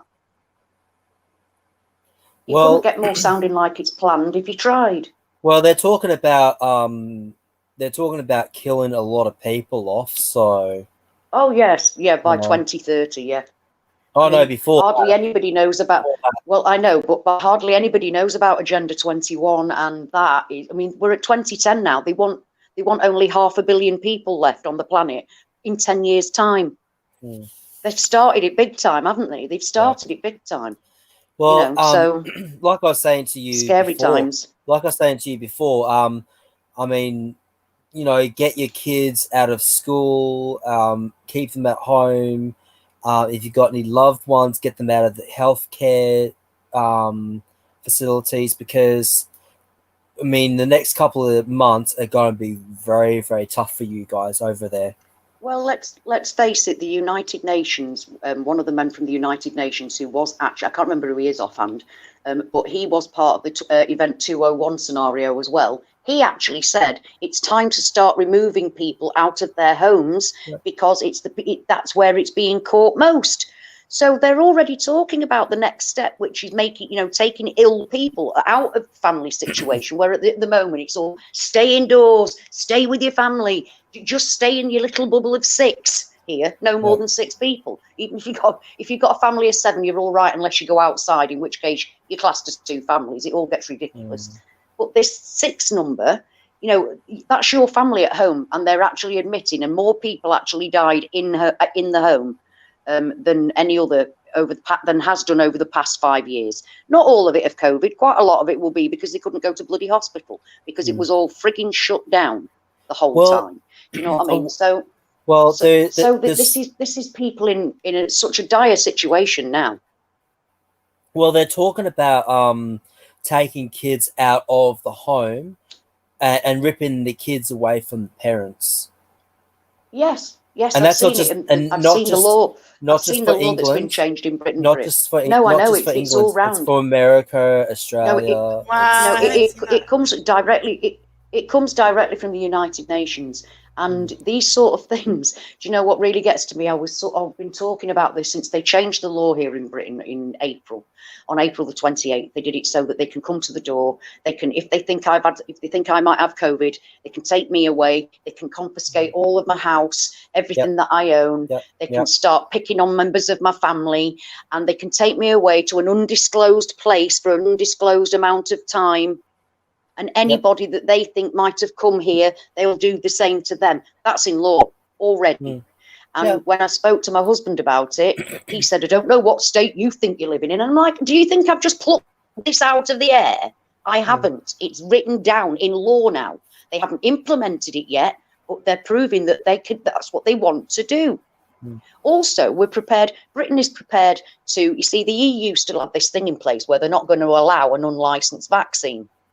Britain have already written it in law that they are going to allow an unlicensed vaccine, and they've also changed the law so that the manufacturer, if your child gets damaged or you get damaged, or God forbid, one of your family members dies, they have got no recourse. Your government does not give a shit about what happens to you. And so that's why I won't be taking it. From it. I won't be taking it. And what's always worked as like a check and balance for the government is like the judiciary, right? Like the law. But I can tell you right now, the courts are not running. The courts are not running in most places because they're having problems. You can't force jurors in, right? Like they're actually talking now about starting back up the courts, like where I live. Like, I'm an attorney, my husband's an attorney, and like they're planning on doing jury pools. Like they're planning on because when you do a jury, you normally call like 40 people and then they narrow it down to 12. They're talking about calling people to like the arena and doing 2 juries, like the arena where you go to see like, concerts and stuff. So they're going to use a local arena and like call potential jurors there to try and narrow it down to like 2 jury panels. That's 2 jury panels, but they have so many cases backed up, and we're talking criminal comes first. So civil, if you have a question about your civil rights or civil liberties, or you want to file a suit, that's not going to be heard for a long time. Long time. And now, that's it. People think everything's up and running. It isn't. Hang on a second. I'm in Georgia, and we were one of the last states to shut down, and we opened first, absolutely first. So like we haven't been locked down since like April, end of April. So in Georgia, like people just go about whatever. Like it's not so even here the courts aren't running. and they're not going to be running. They're not, even though they're talking about maybe starting back up, that's still going to be discretionary, and it's kind of like a sort of a trial run. I don't think there's going to be any courts running until January at least. No, I don't either. The whole system's on shutdown, really, and yet we're being told really it isn't, but it is. Weird. So no one commit any crime right now. Like, I'm sure none of you would anyway, but don't do it right now, because you'll languish in jail. Yeah, like, for a long time. Right. Yeah, absolutely. It's not running, and they've suspended like constitutional rights to like speedy trials and stuff like that, which was always like really just sort of like, I mean, it was just a right. You could file a speedy trial motion, and then you had to be like, your case had to be heard quickly. That's just been suspended, crazy, isn't it? So constitutional rights have been suspended. You can't really file suit. So basically, so what do they actually call that in what is that? What do they call that in law when all that stopped? What's the terminology for judicial emergency? It was a judicial emergency order from the Supreme Court of our state that like stopped it, and it was the Supreme Court of other states that stopped it. So judicial emergency that gave them the special powers to do that. That's it, especially in America, where each state runs like a country in its own right. Well, there's no federal criminal law. It's based on there's no federal criminal law, really. There's only each individual state defines their own criminal law, which is why each individual state is one that had to do the judiciary order. Actually, federal criminal law is based on English common law from the 1700s. So, like that's what we're tested on. Like if you take the bar exam, it's like we're tested on your law. Actually, it's scary. It's weird. It is scary because if that. Yeah, well, I know. I'm sorry. I'm sorry because it really isn't the best, because it really isn't, because it's about the same thing. It's about money. It's about money, and that really shocked me. See, like you and I, we're both army brats, aren't we? We've both been attached to the army. We are. So we've been brought up with the system inside us. The system was part of who we were. Yeah. So to find out the system's lied to me was one of the biggest shocks ever. Because how on earth, I just stopped believing anything that I was ever told anymore, because once I realised that the system had lied, that wonderful system that I upheld, that I thought was me, suddenly it wasn't me anymore. And then to find out that the law is an ass, because it really is, and it's about who argues the best. That's what it's not about. Really the facts. It's not about the truth. Really it's about no. It's not. It's about who argues the best. No, it's who knows the judge the best. Absolutely. It's never ever about what you know, but who you know. And you expect me blindly expecting that to not be the case with the law, because I was totally brought up with the whole system. So I believed the law to be just, and then it really isn't, and it blew my head off. I know it must be really difficult to find that, because it was difficult as not working in it to find out just how very. Like nothing because you kind of expect really the truth, because when you know that something, you actually know the facts of the matter, and then the jury somehow goes, no, not having that. You're like O.J. Simpson, for instance, the whole bloody world knew that, and Pretorius, the whole world knew he was guilty. He's like, how on earth, what are you coming to this weird conclusion for? Because money speaks better than justice and truth, and then that's you've got to get out of that system. You've got to get out of that system, and I think we're all trying to do a bit of that. You with your actual job, that's really. I feel bad about that, though. I've got a question for both of you.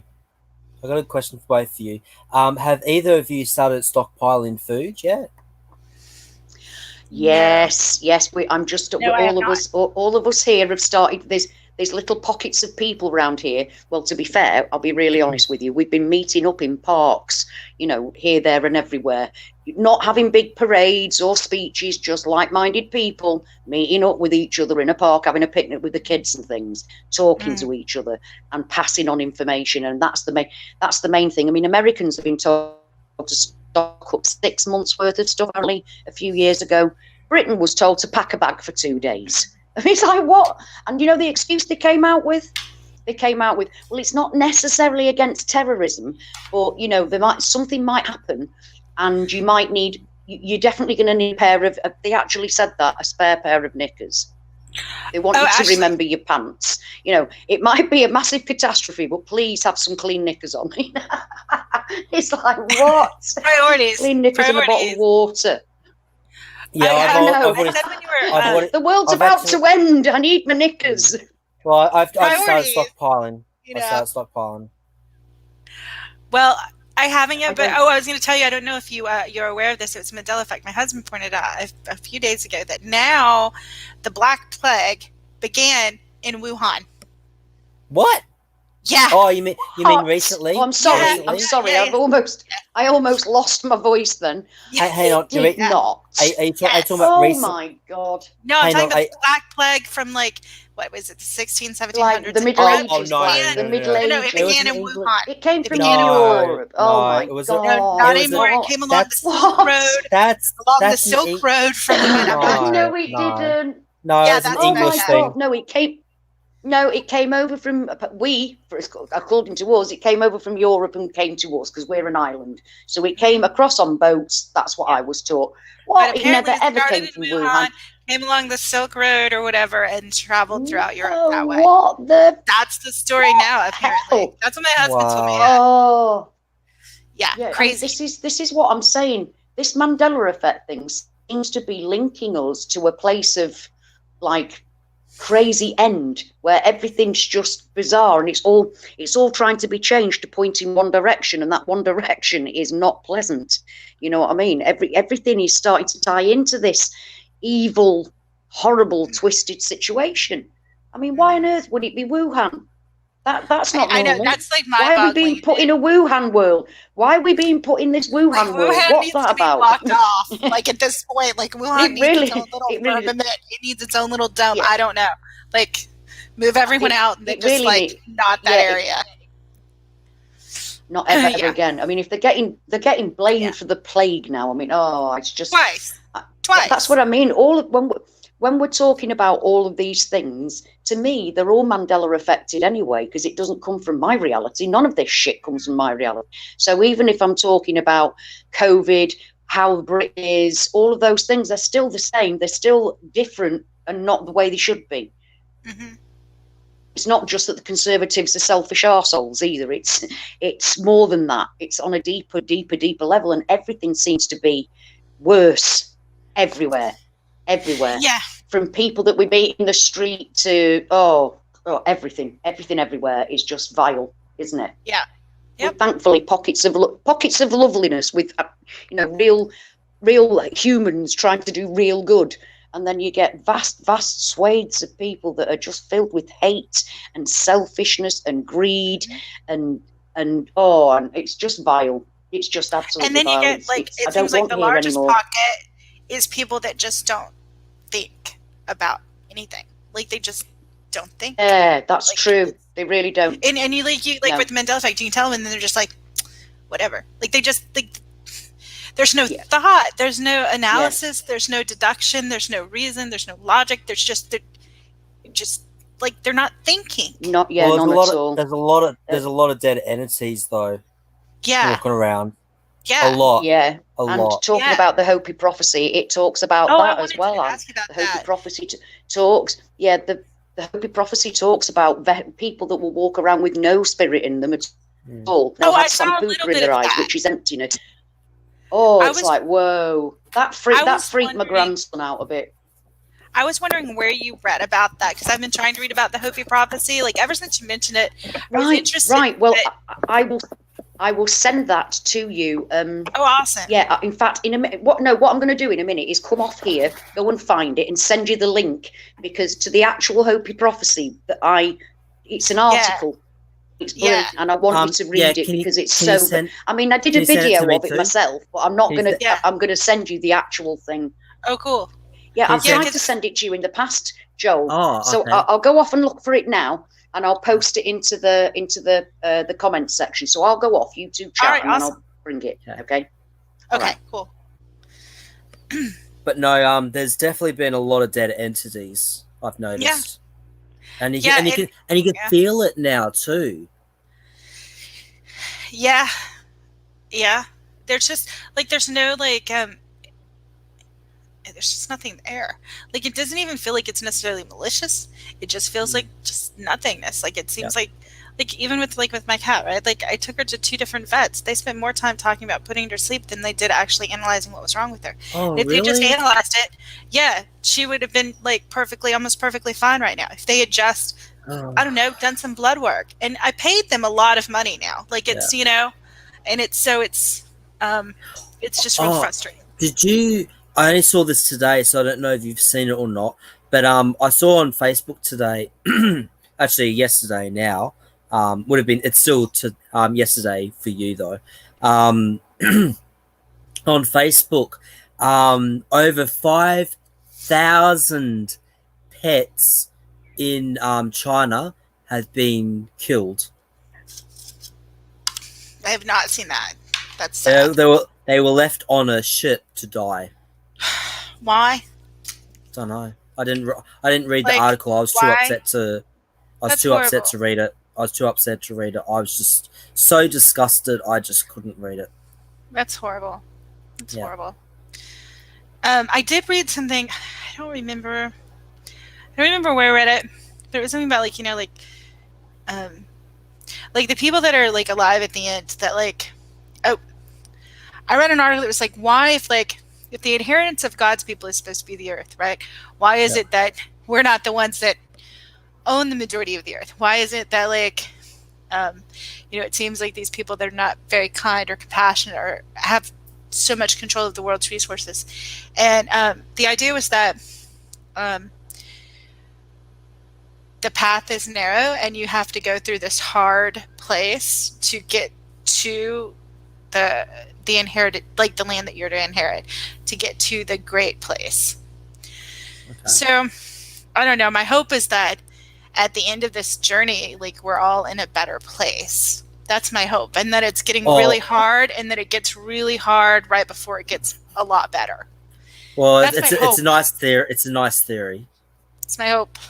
You know, I mean, because the thing is, we're going through this thing and we don't know what it is, and we don't really know what's causing it, and we don't really know what the end is, if it's going to end. But to me, it still feels like it's leading to something, and my hope is that something is something that is better than this. And, you know, that's my hope.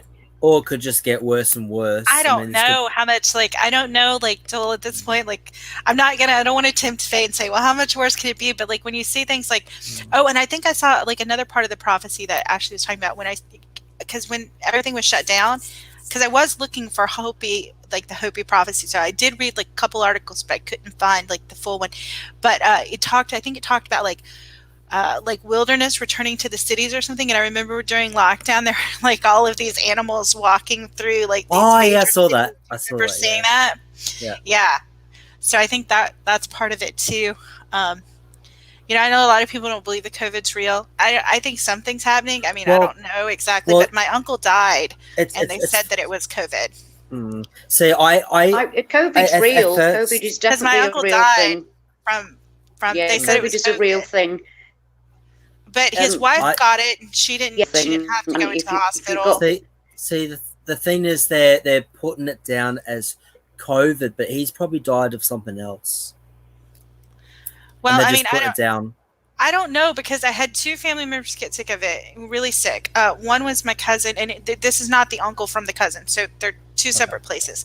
So my cousin got really sick, and he went to the hospital, and he thought he was going to die. Like, one of his lungs actually collapsed, and when he went into the hospital, like, he told his wife, like, you know, goodbye or whatever. And I'll never forget, like, her calling me and, like, talking to me when she's in the car outside the hospital because they wouldn't let her in. But they gave him chloroquine because he was taking a picture of every medication they gave him and, like, sending it to her, and they gave him that, and he recovered within 24 hours, and he was released. Now, she never tested positive for it, so so she never tested positive for it, and so that was weird. And then with my uncle, his wife tested positive for it, but she never got severe symptoms, and he died. So now, he did have diabetes. By the way, sorry about your loss. Yeah, no, I appreciate that. I didn't want to. Yeah. I didn't want to sound like an insensitive prick, you know. No, so I mean, I say, understand. I mean, so many people have lost people now, and I understand. It was a couple weeks ago. It was sad. But like I said, he did have an underlying condition. He had diabetes. But everyone has an underlying condition of some sort these days. Like, if you look at what they say are underlying conditions, like, how many people do you know take high blood pressure medication? How many people do you know are diabetic? How many people do you know have... Well, you're exactly right. From, like, the poison in the food. It's funny that they say modern medicine, but yet more people are sick now with modern medicine than were before 80 years ago. You know. It's big business, right? I've just posted the link to the Hopi Prophecy. It's in the chat now. I don't seem to be able to highlight it, but it's there in the chat. Yep, I see it, and I have bookmarked there we are. it. Yeah, because I wanted to ask you about... have a read of that. I wanted to ask you about the red Kachina. Because did you see that Mr. That's the purifier. I don't know what is it, MB 33 or something like that? Yes, did you see the eclipse sun picture? Yes, I did, and I thought straight away, ooh, there it is. The red Kachina, is that what you thought too? Yeah. Because that's what I thought. Definitely. It's like that. Yeah, me too. It's like, oh, they can't hide it. Oh, they can't hide it. There it is. There it is. It was a definite eclipse, and it wasn't the moon. No, it wasn't the moon. No, it really wasn't. Oh. Yeah, because I think they showed the moon, and I was like, "What is that?" My husband watched it with me. He's like, "What is that?" I'm like, "I have no idea." But there it is in front of the sun. Crazy. Yeah. And have you seen in the sky in the last week a orange planet? No, I have not. I'm nowhere near the smoke, but I have not seen that. But I can tell you, it was in 2017, and it was February, or it was end of February, beginning of March. I saw the strangest moon I've ever seen. My husband was with me. It was probably around 8 o'clock at night, and it was the largest moon I've ever seen in my entire life. It was huge. It was probably like, I want to say like 50 times larger than the moon normally is, and it was smiling. So it was like a Cheshire cat moon. Whoa. I'm not joking. And it was bright. It was bright orange. Like, he and I both literally like about wet our pants. Like, we were like, where the hell are we? Like, I felt like the world was going to end in the next minute. Like, I was scared to death. Scared. Terrifying. Yeah. It's the thing is, it says in the Bible about the moon turning as red as blood, and it's happened. And we're and I was kind of waiting for some, because when I was a teenager learning about this stuff properly, it scared the shit out of me. I used to look at the moon all the time, hoping that I wouldn't see it red. And I'd see it red. Right. So it's like, so we definitely know that we're, end times are upon us. And although people have said for centuries throughout time, it's end times, not like this. There weren't red moons. There weren't the sort of all the things that are going on now. That it wasn't. No, and I don't just mean the Mandela effect. Another end time sign that happened for me, at least I'm interpreting it as an end time sign. I don't know if it's an image for you or anyone else, but for me, the book of Jonah, I was telling you about it when you were gone, in the Bible, never existed before. It's a 4-page book that talks about a prophet of God that's like, he's like trying to run away from God, like he doesn't want to be a prophet. He gets on a ship full of men and goes out sailing, and then a storm hits the boat, and they're freaking out, and he sees the storm. He's like, I'm going to bed. And they like wake him up like, this is weird. He's like, okay, it's my fault. Just throw me in the sea. And they're like, but we don't want to commit murder. You're like an innocent man. He's like, no, it's fine. Just throw me in the sea. They're like, but God will get mad at us. He's like, just throw me. So they throw him in the sea. He's swallowed by a whale. He's inside the well for 3 days, spit up.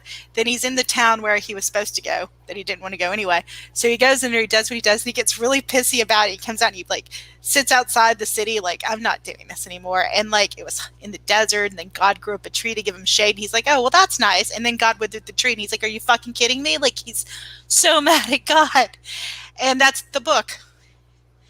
And it's the book of Jonah. And for me, that was always the story of Pinocchio and that was not. Yeah, that is. I do know Jonah and the whale. I do know that story. Although but for me, that story wasn't in the Bible. Yeah, that's incredible. You see, but it turned into a fish at one point. He was swallowed by a fish. But it is exactly what happened in Pinocchio. It was Moby Dick and Pinocchio.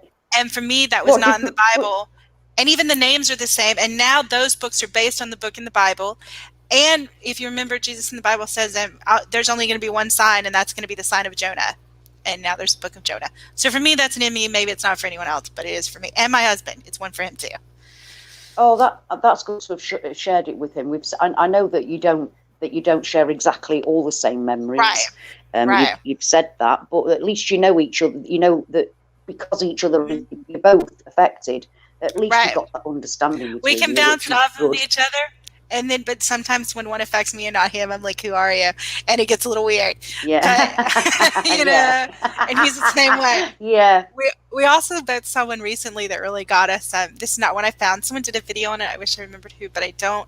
But it was, I don't know if this is big in England or Australia, but it was the United States. There was this commercial that always played over and over, and it was this older person, like older people, who would fall down and be like, "Help! I've fallen and I can't get up." And there were a ton of memes about it, but it was Life Alert, and they'd wear this necklace around their neck, and it was Life Alert. So if they fell and they couldn't get up, they'd hit the button, and it would call Life Alert. Press the button. Right. Oh, well, now no. We have a bracelet. Well, now it's called Life Call, and it was never Life Alert. And so if there's any Americans here in the chat, they'll probably pretty affected by it because it was like everywhere. And it's like, help, I've fallen, I can't give up. Yeah. Yeah. Oh, so the whole name of that's changed. Yeah, it's Life Call now, not Life Alert.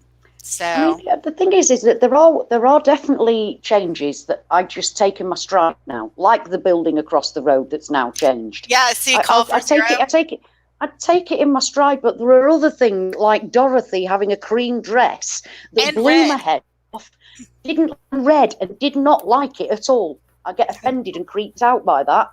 But the building across the way physically changing, I'm going, yeah, it's changed. There we are. You know what I mean? It's like, what? Yeah. It doesn't make any sense how we react to things, does it? Well, you know, how we react to things is quite odd. Everyone reacts to Mandela effects differently, and you never know. That's sort of the sneaky thing about the Mandela effect.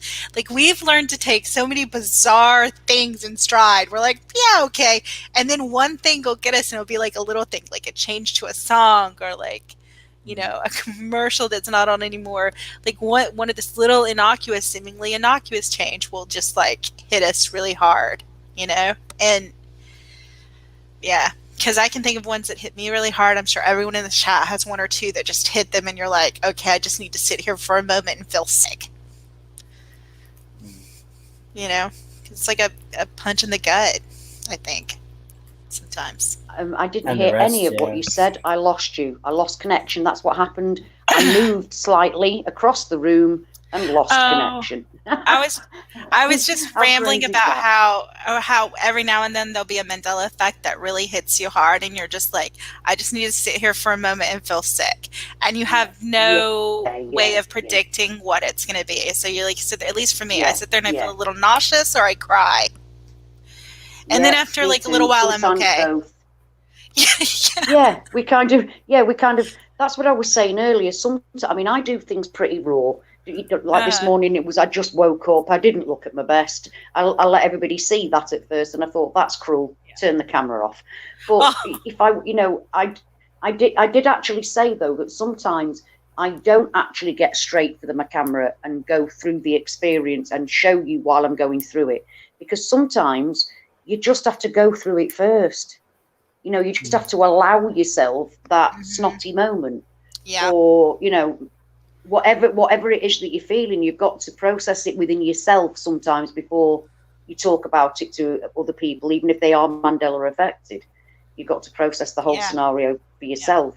I mean, while I'm in the middle of being an absolute, like in the times when I'm collapsing on the floor, crying, holding my head, I'm not thinking, oh, I'll grab my camera. You know what I mean? You get to see what I'm like after that's happened, because I'm not at that point in time going, oh, I'm grabbing my camera. The guys are going to love this. I'm having a shitty moment, and I'm in a terrible state. I'm not thinking about sharing it. I'm just losing the plot there, you know. So you know, that's. I think sometimes we do have to allow ourselves those moments. Absolutely. You know? So yeah, it's like that's the last thing that's on your mind, isn't it? Racing for the camera when you're having one of those moments. It's generally over nothing. It's not ever big things. Big dramatic things don't seem to affect me as much as, whoa, my sink you know, the windowsill next to my sink straightened. I mean, that's the only great thing that's happened in my house, but it did. And I'm like, whoa. And the girls that come in here, they knew it when it was wonky, and now they can see things stood on it, and they still go, whoa, because they know it wasn't like that. And I have not straightened it. So it's the little things that like freak me out more than the big things. Well, that sounds like a good change, though, at least. I mean, it would freak me out too, but it sounds I'm very grateful. Yeah. I'm very grateful. I'm really hoping we don't go wonky again. So we keep that. I'm very happy with that change, because my house, like I said, my house was a grow house for cannabis for 7 years when I moved into it. I was homeless. I didn't really have much of a choice as to where I was going to live, but everything that was in the house was exactly all the things that I'd wanted. It was just an absolute shit tip and filthy. I'm 3 years in now. Why were you almost homeless for? Because I was living in a flat above a factory that wasn't actually licensed as a flat. And when I wanted to move officially from my old flat to this one, I gave up my old flat and was going to, because I get my rent paid, or some of my rent paid for me by the government. So I wanted to pay my rent there, and they wanted me, because they weren't allowed to do that, they wanted me to pretend I was getting my rent paid for somewhere else, but given to them. And I said no. Oh. So next thing you know, we had literally 24 hours to get out the house, to get out the flat. They were banging on the door on the Sunday night, literally 2 men at 10:30 at night, with me and my friend, two middle-aged women shitting ourselves inside. So the next day we had to leave. Thankfully, my friend's niece took us in for 5 weeks. So thank God it was only 5 weeks. And I was literally on the street with nowhere to go at all for 8 hours. 8 hours, because she had a young son, Stella, who put us up, and she was at the hospital with a son. He'd got a rash and she was worried about him. So for 8 hours we had nowhere to go. 8 hours, I felt like my life had crumbled. You know what I mean? I knew that at the end of the day I'd have somewhere at least I never didn't have a roof over my head. I didn't spend a night outside. Thank you, God, for that. So what about all your furniture and possessions? I left all of that behind when I first left my husband. I didn't really have an awful lot of furniture. I'd previously been in furnished accommodation, and the big furniture that I'd bought, I just left there. I didn't take my bed. I'd got a big L-shaped couch. I didn't take that. There was a big glass coffee table. I didn't take that. But it was like, they're just things, aren't they? I was never really bothered about that. And I'm not I just left it all in God's hands, really. Even back then, I just left it all in God's hands. It's like, I know it's for the right reasons, and I'll be put in the right place. And I think that's the reason. That's the way I'm trying to deal with the Mandela Effect, is that knowing that no matter what reality I'm put in, I'm not actually being harmed. What do you guys think about that? I mean, because emotionally and mentally it's hard to deal with, but physically we're not actually being harmed.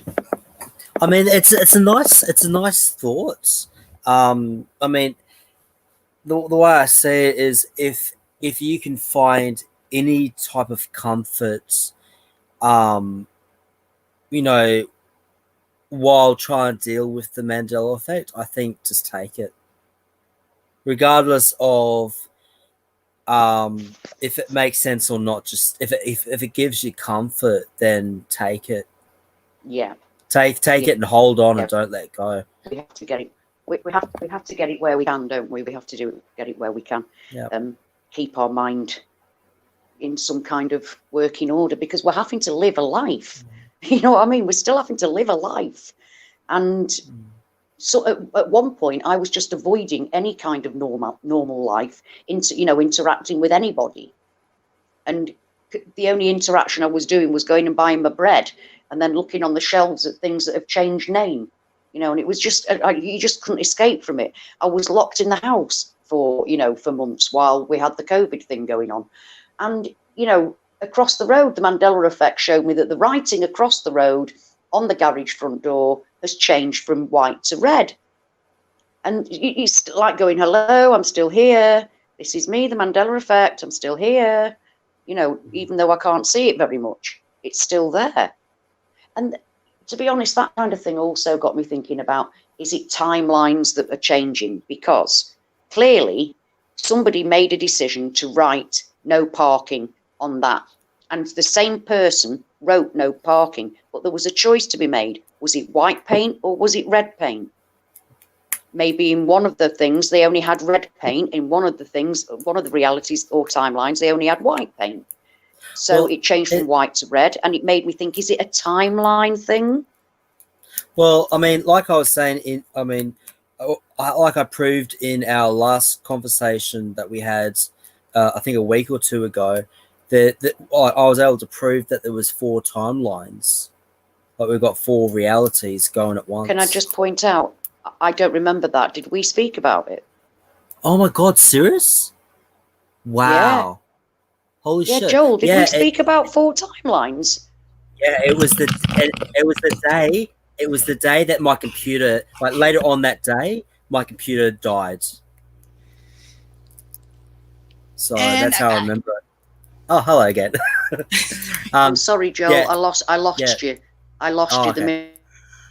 Yeah, so basically that conversation that we had, that night, my computer died. So that's about roughly 4 weeks ago. I just lost you completely. I just lost you completely then, but I've just grasped that you said about 4 weeks ago we had a chat about it. What did we say? Well, 4 weeks ago. Oh, I have to watch the video again to be able to know exactly what was said. But yeah, basically my computer died later on that day. So whoa. Like so I mean that's why I'm having to use a stupid old one. But I don't even remember that conversation, and that's us talking about 4 different timelines. I mean, yeah, because you're talking about 3. You were talking about 3, and then I said something, and then I said something, and you went, "Whoa!" So that just proves that there's 4 timelines, but I don't remember exactly what was actually said. It is if I go, where am I? There it is. Okay, so if I go onto your channel, I can tell you exactly. Hey boy, Voynich, big love, honey. Oh, hello, how are ya? Okay, so Voynich, are you in Britain, Voynich? I'm sorry, I'm in Britain, Voynich, because I think I subscribed to your other channel the other day where it seems to be you on the ground in London. Is that you, or have you just used somebody else's footage from London itself? Because I'm not sure. And if you're in Britain, we must meet. It's as simple as that. Ash, the video is called Mandela Effect Live Chat Across Realities. That was streamed. Let me just click on it. It was streamed on the 9th of September. And that's on your channel. Whoa. That's on your channel. Right. And that I need to go back and have a look at that and find out what it was. That went for 3 hours, 8 minutes and 24 seconds. So and yeah, that more I remember because it was actually in the morning because I that's why I've opened those windows. You can actually see a little bit of the morning sky coming through. So yeah. Right, I'll go and have a look at that later on then. If we ever stop this. Yeah, well, it's a pretty good conversation. if we ever stop this, I might have a look. Oh, by the way, guys, I have actually got a bank account now. A miraculous thing occurred, and I've got a bank. I've got a bank account, so I can actually pay for it. So I'm not worried about running over at all because I'm going to pay for it. It's well worth it. That's awesome.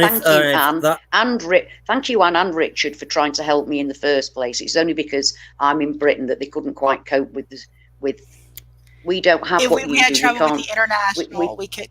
Yeah, we did. We don't have that sort of thing happening over here. So actually, it's a bloody brilliant. It's a brilliant thing, though, to be able to do. My mum tried to send money to my sister in New Zealand, and she can't do that anymore either.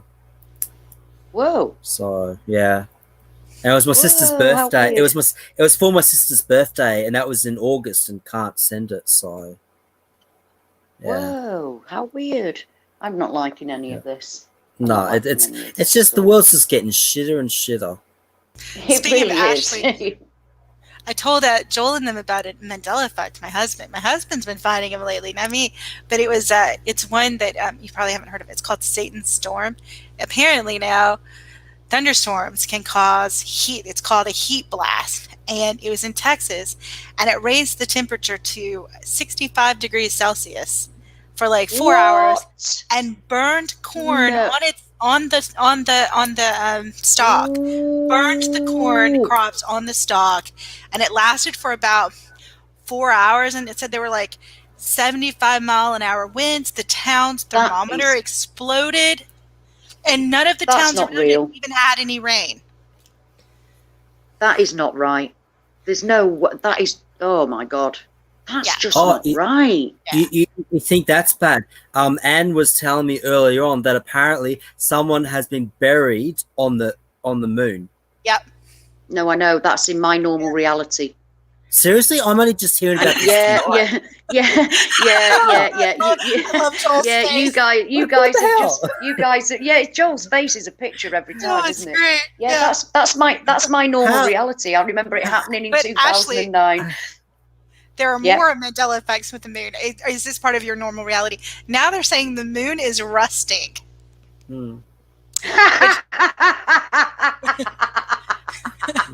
Which rust requires both water and oxygen.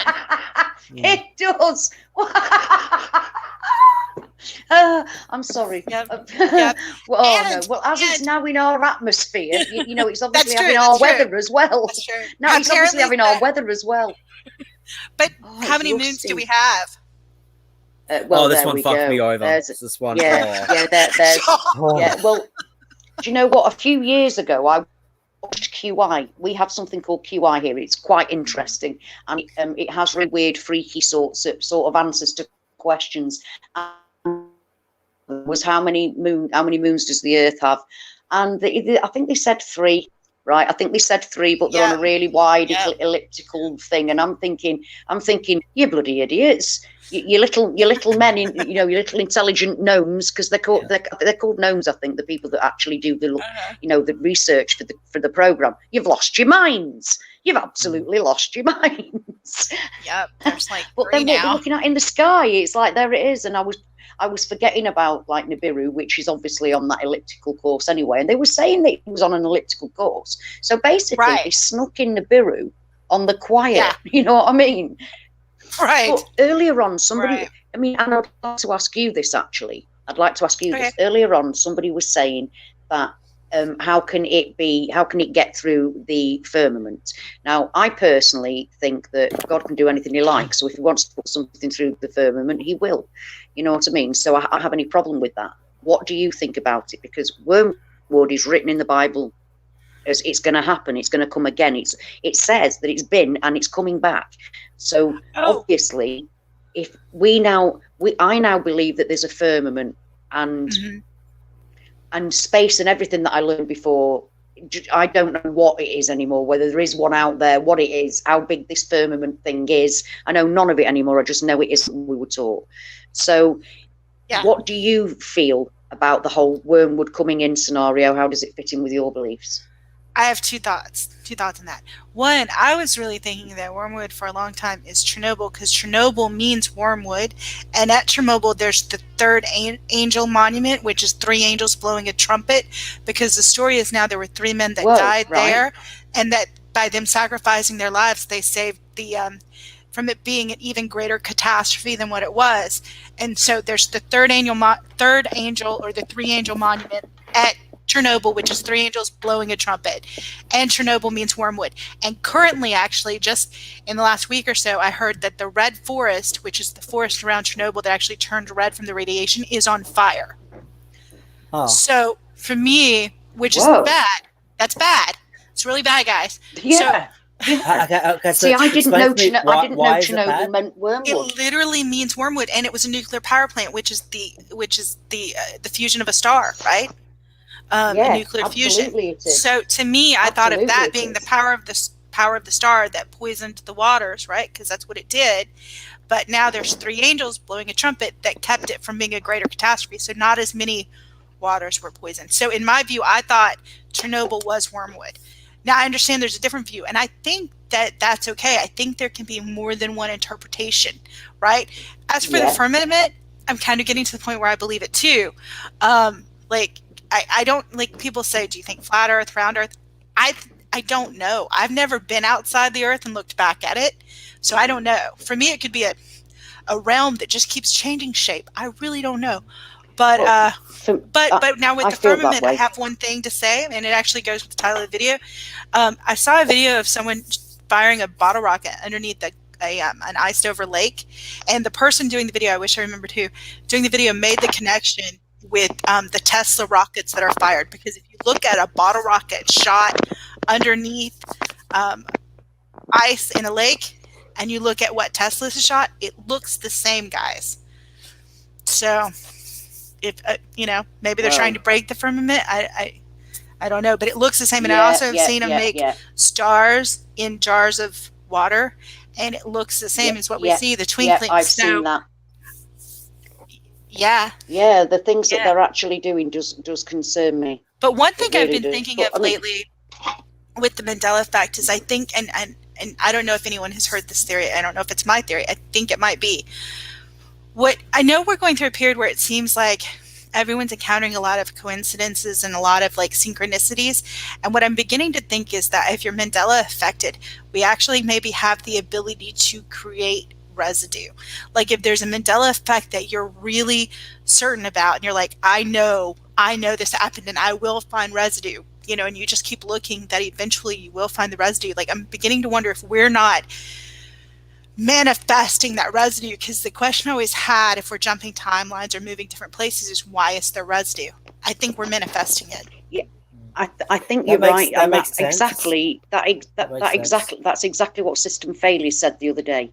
System Failure, Mark, he never has any problem getting residue, because he said that what he does is, if he's going out looking for residue, he will have the thing, he will look at the thing or imagine the thing in his what he wants to find, and he goes out and he finds it. He said, for instance, if you want to find a gold C3PO, don't look at one with a silver leg, because you're not going to find it. Yeah, that kind of thing. My intermittent Ninas, which is, it's just purely for my own personal that we in Britain, it used to go Nina, Nina, Nina, all ambulances and police. Then it went all American. And we've had that woo, woo, woo, awful, god awful noise for quite a while. And every now and then I call my intermittent Ninas, because every now and then out the blue we get Nina, Nina, and we haven't had Ninas for about 20 years. So we haven't had that as a siren for about 20 years. And intermittently I get Nina, Nina. And I was talking about it the other night on System Failure show. And I said, I haven't heard them for ages. Next day, Nina, Nina. And it's like, oh, big grin on my face. It's my intermittent Ninas. So that is a Mandela effect that gives me joy and makes me smile instantly. It's as if it's a little gift. Do you know what I mean? As if the Mandela effect allows you to have this. I can't really show you. And if I don't, even if I had my phone in my hand, by the time I got to record, it would have gone. Always. So I can never really capture it, although Joel says he's heard it on one of my videos, but they're that many that he'd never remember which one it was. But yeah, you're right, that kind of, we do manifest some things. I think we're manifesting. I think we're manifesting residue. Now I think we can see the residue that other people maybe have manifested too, like, so I don't think we can't share it. I think that happens. I know with me, there was a personal Mandela effect. A gas station near where I live changed directions. And this is when my husband and I were different on. Like, he's like, no, it's always been like that. And I'm like, it has not always been like that. Yeah. And I remember I was like, no, it is not. And like, we had a little bit of a back and forth about it. And then I sat there and I started looking through. I was like, no. So I started looking through like Google Earth, and I started doing the time regression on Google Earth. I'm like, I know 1,000,000% this was not facing this direction. And then eventually I found a photograph that a guy took standing outside of the gas station, and reflected in the windows showed the angle that I remembered, because now it faces an intersection, and I remember it facing buildings, and in the reflection of the window it shows buildings that it could not possibly show at the angle it is now. Yes. And I showed my husband, and he was like, yeah, and I guess it was. I'm like, yes. I was so happy to find that. I was so happy to find that one. For you. Yeah. Even though, there's only one picture of my old, in my hometown. One day I was walking a normal route past the old building that used to be the local council building. And the next day it had gone, right? And I couldn't find any pictures anywhere, any mention of it being there anywhere, except for one photograph that was in amongst a load of other photographs about the town, where just one photograph where you could see it there, and there was no mention of it anywhere. And the one reason it was there was because people were actually in the 70s, late 60s, early 70s, complaining about the modern buildings in amongst the town's old buildings. And there is a photograph of it just to prove, because they were saying, look, this is all modern and horrible. And all the bits in which, what is really strange is all the path and everything round it looks exactly as it does today. Shit, damaged. But the buildings there in one photograph only. One photograph. Yeah, mine was one photograph too. Just one. I couldn't find any others. Yeah. Talking about history. This question's for you, Ash. Do you what decades did color TV come in for you guys? For me, early 70s. I remember being 8 and running home from school to get my dad had got us our first colour TV. It was in the 70s. Okay. Yeah, because I remember in school learning about how the Americans got colour TV in the 1970s, and that in the 1950s it was black and white. Now, Richard was saying that apparently that colour TV was in the early 1950s in coloured TV. No, not even in America. Not even in America. I mean, obviously, America had things TV before. shows in the 30s now. Yeah. I know. Like what? No. Have you seen the? There's all kinds of film of.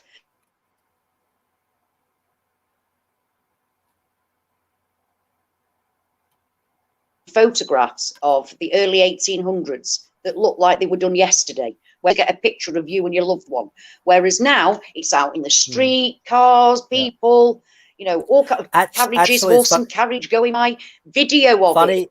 Funny that you said that, because that's what you were saying, that chat that we had almost a month ago. We were talking about the same thing. Yeah.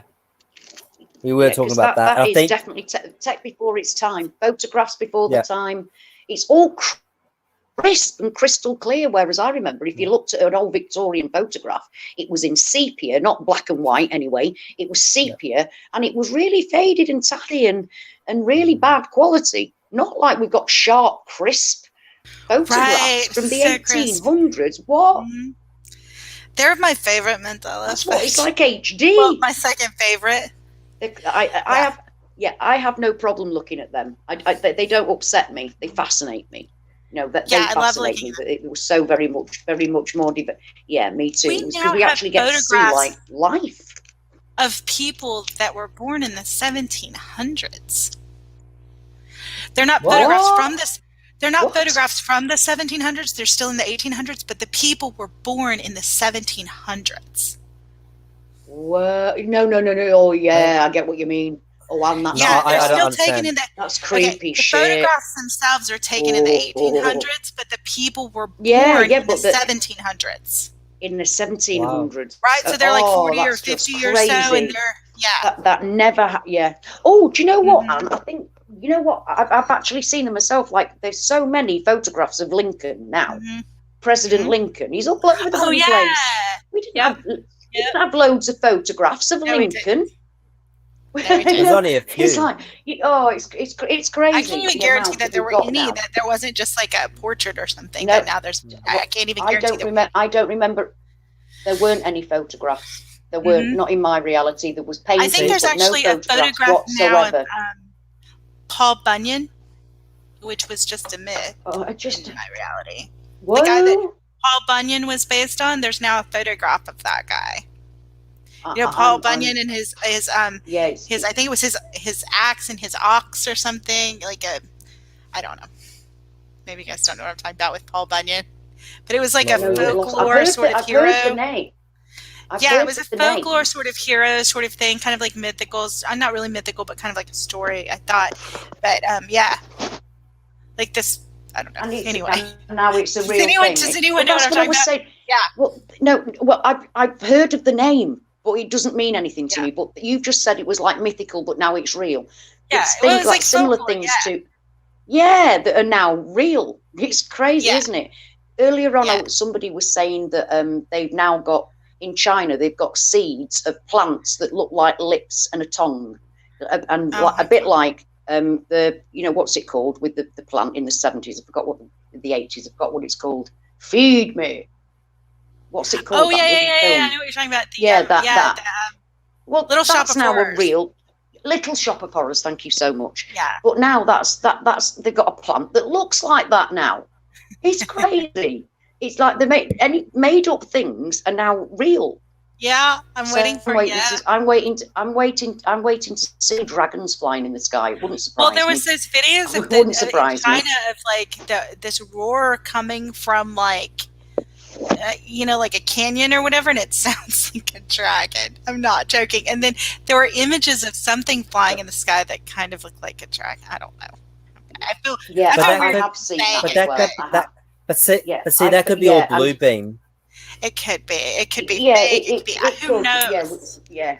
Who knows anymore? Yeah, that's it. Who knows? But we live in a time when it could actually be an actual frigging dragon. Exactly. Because we're Mandela affected. I mean, there was an image of Jesus Christ up in the sky a few months ago. Yeah. And angels as well. I saw them in a angels. There are quite a few of those, aren't there? There's so many weird things like have you seen the ones with people walking in the sky? There's all kinds and of people stuff. walking on water. Weird and people walking on water. Weird and freaky. I haven't seen that. Yeah. Have you what? Have you not seen Dynamo? Have you not seen Dynamo? Oh Joel? Him. Yeah. Well, Dynamo, he walked across the Thames. You see, this is another thing I've covered. I think that's fake. That's fake. It could be. Well, but how? That's the question. He literally walked across the Thames, and there was a boat in front of him. And some of the things that he has done have been like he produced a load of fish out of a bucket in South Africa in the middle of the desert. I mean, just this massive mound of fish out of a small bucket. And what it says to me is that they're trying to belittle Jesus's miracles for a start in this satanic, horrible realm that we're in. That to me is them trying all these, and believe me, I believe that they're using demons to do it. I can't help it now. The things that I've seen Dynamo do. There was wallpaper with butterflies on it, and he made the butterflies come off the wall and fly around. I'm sorry, that ain't right. That ain't right. That just ain't right. And he did all these kind of weird things. And I think it's partly to say, well, if I can do it, what's so special about Jesus? Could be. And also, that sounds fair. Did you also see, actually, I don't know if you saw it, like Recall Vector, like he had a video of like changes to the Baphomet statue. Now there's a torch coming out between the horns, and there's like the medical staff. I forget what it's called. You know, the staff with the two snakes around it is on his belly. Yeah. And his arms used to be like as above, so below, but now the arms are different too. They're like different ways. And like Joel had never heard of Baphomet, and I'm like, it's like an occultic symbol, but it's like everywhere. Like, yeah, it is. I mean, have you actually seen the picture of Baphomet yet, Joel? No. Because once you see it, you'll know what we're talking about. It's everywhere. It literally is everywhere. It was in the news in the United States, I want to say about 5 or 6 years ago. Maybe it's longer now. I don't know. But it was there's a satanic church in Oklahoma, I think, that wanted to have the right to like put up this statue or something in like they did. Yeah, they wanted it. They got given it. Yeah, I think it was putting it up in like the legislature or something, and I think they were given the right to do so. Yeah, I haven't looked at the story in a long time, so I could have it wrong. No, but we're the same. We remember the same on that. I remember exactly the same on that. I'm thinking, what the hell is going on? I thought that too. I was like, I'm glad I'm not in Oklahoma. It's like what the hell is going on? But then you've got things like the Pope allowing a 60-foot statue of Molech to be outside the Colosseum. What? I didn't hear that. That is a baby-eating demon. Hello, worshipped by the Canaanites. What? Yeah. Why would the Pope allow that? Children too. I think it was Moloch Baal. Yeah, exactly. Baal, and yeah, that's right. Well, it's the same deity. It's the same deity. They just have different names. But yeah, exactly that. What on earth is the Pope allowing that? That is vile and nothing to do with Christian. It's everything against Christianity, and yet it's a 60-foot statue of this vile god. Also, what about there's all sorts of countries have got the gateways of Baal. You know, it's got a little cracked. Yeah. It's got the one brick missing. Why have you got a gateway of Baal? Right. What is that about? That's a gateway to. Yeah, and lots of different countries have now got their own version of it, looking exactly the same as it does in reality on the ground. So, and it's like, why? Why have we got one in London? Why is it one? I think there's one in New York. There's a couple, I think, in Washington. There might be one as well, but I'm going to have to look that up again. But I was absolutely gobsmacked by that. You know, these are actual Luciferian, devil-worshipping entities that they're allowing to be put up, and gateways to the devil being put up. What? And it's all gone on under everybody's noses and nobody thinks about it. And I think that's exactly what the Hopi were talking about, really. So do later on go and have a look at that link that I sent you in this chat. Try and save it if you can, guys. I have, because it talks about it all. It talks about it all. How there'll be people with more than one spirit, people with no spirit. There will be people that will be totally untouched by what's going on. They won't see it at all, whereas others will be driven mad by it, because it says if you aren't in contact with your spiritual understanding, if you aren't in contact with your creator and the spiritual side of your life, you will not be able to cope with the changes that are coming. And it talks about physical reality changing. That's basically that's exactly what's. We're not coping with it. I think we are coping with it. I don't think we've been driven insane. I think we are. We are the ones that are coping, because we've got each other, thankfully, you know, and we can talk to each other, and we all have wobbly moments where we've had enough and we're not coping. But in the great scheme of things, we aren't losing our marbles. We haven't gone the ones that are they're the ones that see it and then walk away from it. They're not coping. So, they're in denial. Right. Yeah. You mean, absolutely. I'm with you there. So the ones that aren't coping are the ones that are in denial. I would say so. I would say if you're in denial, you're not coping with something. Yes. Because things like my friend's daughter, who very much sees it, she's seen a building that was always there, a library, not there when she went. We went to another place, and she went, "Oh my God, the library's disappeared." It was a big old Victorian building that's disappeared, and there's no sign of it ever having been there. And she can then just, right, okay, yeah, I've seen that, but right, let me get my nails done, let me do this. Or did you see who said what? Totally gossiping. Have you seen what's on the soaps this week? And it's all the shallow top bit. They are able. That's the difference between people that are affected and not affected. The not affected aren't just people that don't see the changes. The not affected are also people that see the changes and turn away from them, that can manage to live perfectly adequate lives without having to think any deeper about anything. They're the ones they kind of forget about it. They just forget very about easily. It. They act like it was never. They act like the conversation never happened. Exactly. And Whereas me, they'll be like, I never said that. Like, you're like, you agreed with me on the change. She's like, no, I didn't. I never said that. And you're like, have you thought maybe it's a coping mechanism? Yeah, well, it's a coping mechanism or a download thing.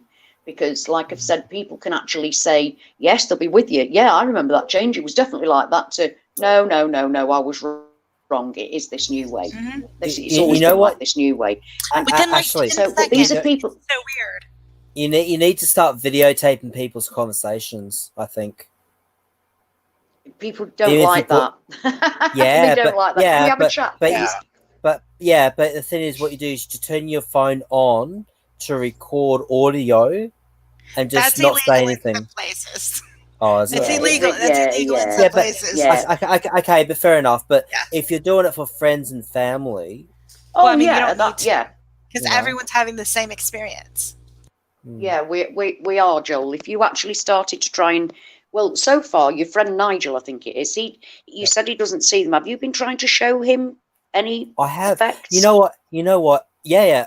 With the moon, like I was saying before, we looked at the same moon at the same time. He saw something completely different. Totally different. But have you tried to show him any residue at all of what's the things that have changed? Have you tried to show him them? What does he say about that? I showed him the P301, and we looked at the same picture. He saw something completely different to me. Whoa! That's crazy. That's happened twice. Oh my god! That's happened twice. God. That's crazy shit. And I said, look, I started getting angry with him because he said, look at it. And I said, I am bloody looking at it. I'm looking at the same screen you are, Nigel. I see something You're seeing different a to different. You. Yep. Oh, that shows you that there is reality going on in the same room. We're having different realities now. He just doesn't understand. That's the thing that's frustrating the most, because he believes that the Mandela effect is all in people's heads, but I've proved it to him twice now that I'm seeing something completely different to him. And yet he can't see it. He thinks you're not really seeing it. He can't see it. You know. Yeah, he does. He thinks that you can see what he's seeing, but you're just saying you're saying that you're not. Yeah. But we're going, wow. Yeah. That's the difference. Wow. We're going, wow. That's crazy. 2020 has been a very weird year for me, because between all the personal, true that. Yeah, good point. But before it was just Ashley that was going through all the personal ones. I thought, oh, that poor woman. And now I'm going through it this year. It's like, oh, great. Yeah. I did tell you it would happen. I've caught up. I said, didn't I? I said, look, I said, you're on your way now. It's going to come in thick and fast. You know, when it does once the change. I hate it when people are right. I do as well, because I don't like it either. I don't like it either. Look, it's one of the reasons why I'm not looking forward to next year. Right, I'm going to make a prediction. I'm going to make a prediction to you here and now. At the moment, when I look at Google Earth, there is a little tiny thing called New Zealand. I am telling you now that there will be an Earth where that whole thing will be called Zealandia. It's called Zealandia, and that whole swathe that you can see under the water on Google Maps, that will become land and a reality. That's going to be part of our new world. That's coming in. I'm telling you that now because I've actually seen it myself in the past, where it was actually Google. I've seen it. I've actually been in that reality, but it disappeared, and I think that it's going to come back, where that whole swathe was green and called Zealandia, and I think it's going to come back. I told my sister that what you had told me, and she was blown away by it. Yeah, that whole thing was green, but all of it on Google Earth. But here's the thing: she remembers New Zealand. That's not my reality. New Zealand didn't used to be two islands; it was just one blob of land. And for me, it was like northeast of Australia. Australia was under New Zealand in my reality. Very much so. It's further south now. See, here's the thing: my sister Corey remembers New Zealand how most Americans remember it and believe it to be, which was at near Queensland, where I remember it being around where Melbourne and Victoria is. So well, not I being, remember it I being don't lower. know where that is. I don't know where that is on New Zealand, because we live elsewhere. But it was right. Well, Australia New South Wales was is called in the middle. Down Under. Ah, right, Yeah. right. Yeah, well, I come get from you. the land of Nunda. Yeah. But it's not down under. It's like No, right it's not. there. It's No, in the mix of it's things. not Down Under. In fact, Said it Yeah, was it's moved a lot. in fact, why was it ever called Down Under when South America is now like 60 miles away from the South Pole? From the not the South Pole, the whole bit of ice there. It literally, America now literally takes up that whole side of the globe. Yep. It's incredible. It's incredible. Yep. Why would we ever call Australia the land down under in this reality? It's not down under. It's not. It's nowhere near down under. Nope. It's like floating up towards the middle. It's like, what's going on? What's going on? It's like land in the middle. Well, we could be all joining back again. You come from the land in the middle now, is what you should be singing. I come from the land in the middle. Exactly. Oh my God. Oh, it's crazy. Oh, it really is. And now, I remember South America. I remember I have a friend who was from Ecuador, one of my best friends, and when he went to Ecuador, when he went to Ecuador to visit his family, he took a day ferry to the Galapagos Islands. A day ferry, but now the Galapagos Islands are like 700 miles away. But he took a ferry for like an hour and was there. That's crazy, because the Galapagos Islands were always slap bang in the middle of nowhere, or nowhere near anybody in my reality. In my reality, it was like a tiny little. Really, were they? Because in mine, they were in the middle of, literally in the middle of nowhere. Yeah, because in my reality, South America was like south of America, and so it was further to the west. And if you moved it back further to the west, to where it would be like a day trip to the Galapagos Islands from Ecuador, then that's about where I remember South America actually being. So my thought was that the Galapagos Islands have not moved. My also thought was that New Zealand has not moved, but Australia has, because if you moved Australia down to where New Zealand. Oh, Australia's gone up. Australia's gone up, but New Zealand hasn't moved. So if you put Australia down underneath New Zealand, that's about where I remember it being. Well, yeah, that's exactly me as well, because let's face it, I mean, if Australia had been that far towards the middle, why have marsupials developed there and nowhere else? Where I come from, they developed there because they were that vastly cut off from the rest of the world, because they were the land down under. That's why they were developed there. Quite a lot of them actually animals, there are, but quite a lot of them look like mammals but aren't mammals. There are quite a few that look similar to mammals but aren't mammals. They're marsupials. But why would they're literally a spit away from Papua New Guinea? Yes. So, everything would have been able to swim across that water, or actually walk at one point, I'm fairly sure, because it's that smidge of a distance between the land now. So, yeah, I think Zealandia will pop up again and will be part of the actual new world that we're coming into, because it seems to be spreading from west to east, I think, because like the first big changes were North and South America. Well, South America actually swinging right over the other side, is ridiculous. And all the like Bermuda and Cuba and all of those islands are now like getting bigger and bigger and bigger. They're huge in comparison to what they were, but then so is the whole landmass. Yep, it's crazy. Yep, I agree. A lot of people are saying the same thing. It feels like everything is very shifty now. Susanna says, and it is. Yeah. Which is like, I don't understand though, like the because time difference between Joel and I changes all the time. Right. Oh yeah, it's changed twice. Mm-hmm. Yeah, it has. It used to be 15 hours, from 15 then it went hours down to 9, then it was 9, and now it's 10, and now it's up to 10. Yeah, which is just crazy. Like what's going on there?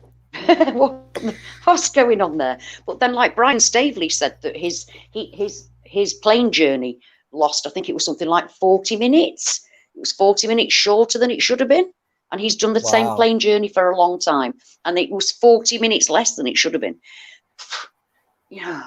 How can anybody not notice? How can people not notice that? They don't even notice the sun.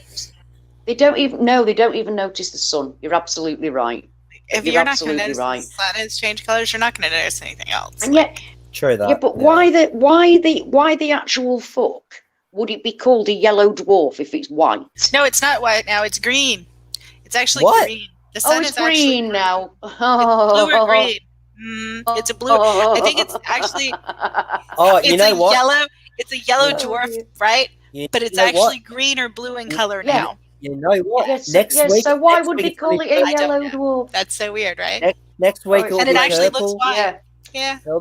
It'll be purple soon, and then it'll be pink, and then it'll be rainbow. Rainbow color. Rainbow next year. Yeah.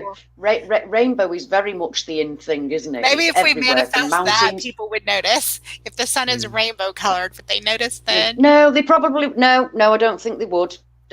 They're not noticing the fact that look, we've had bright blue-green sunsets. They haven't noticed that. We've had purple sunsets. They haven't noticed that.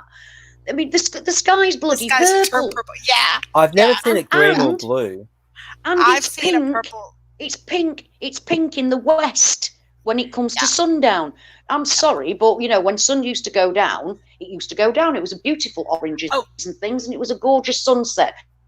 But to the east, it was just going darker and darker and darker. It wasn't bloody pink. And now there's a phenomenon brightly lit up. Now there's a phenomenon where the sun goes down in the west, it's reflected in the east, so it looks like there's two sunsets. Oh wow! Ever be reflected in the? But that was actually what? That was actually in some prophecy. I think it was the Book of Enoch. I don't remember, but it was something about like the sun setting in the east. There was something about that in one of the prophecies. Oh, it does actually say that one day you'll wake up and the sun will definitely be right. It will be rising from the west, is what it says. Yeah, the sun will rise from the west one day. We'll wake up. And also at night, it says at night the moon will shine like the sun, and we've seen pictures and videos. Yeah, and we've seen that. We have where we wouldn't be able to tell the difference. No, definitely not. We've seen that. I mean, all kinds of strange things going on up there under that dome.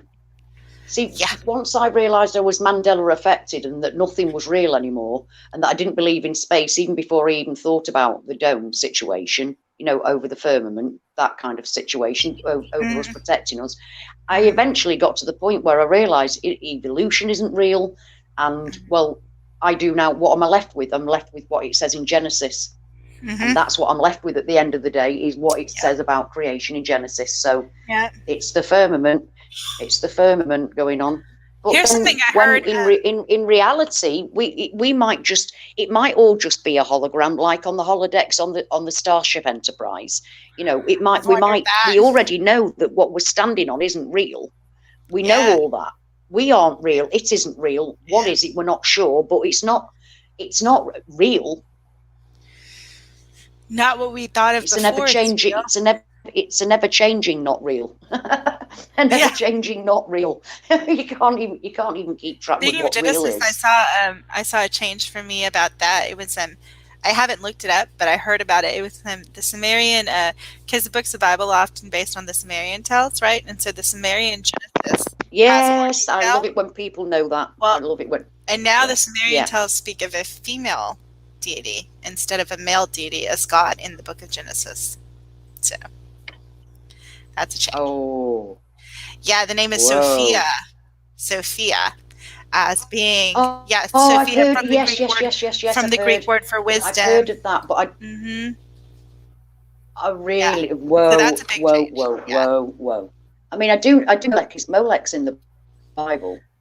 You're warned about worshipping Molech in the Bible. I do know. Well, everything seems to be flipped now, right? Like everything seems to be flipped. But now in the Sumerian tales in Genesis, it's a female goddess that brings life from like the deeps or the dark or whatever, and they call her Sophia because it comes from the Greek word sophist to mean wisdom. So oh, I don't like it. I don't know. I mean, the fact that I don't like it. I mean, the fact that we refer to God as him in the first place is a fallacy, but the fact that he's referred to in male terms all the way through the Bible, so that's why we refer to him in male terms, because obviously he talks to us in terms we can understand.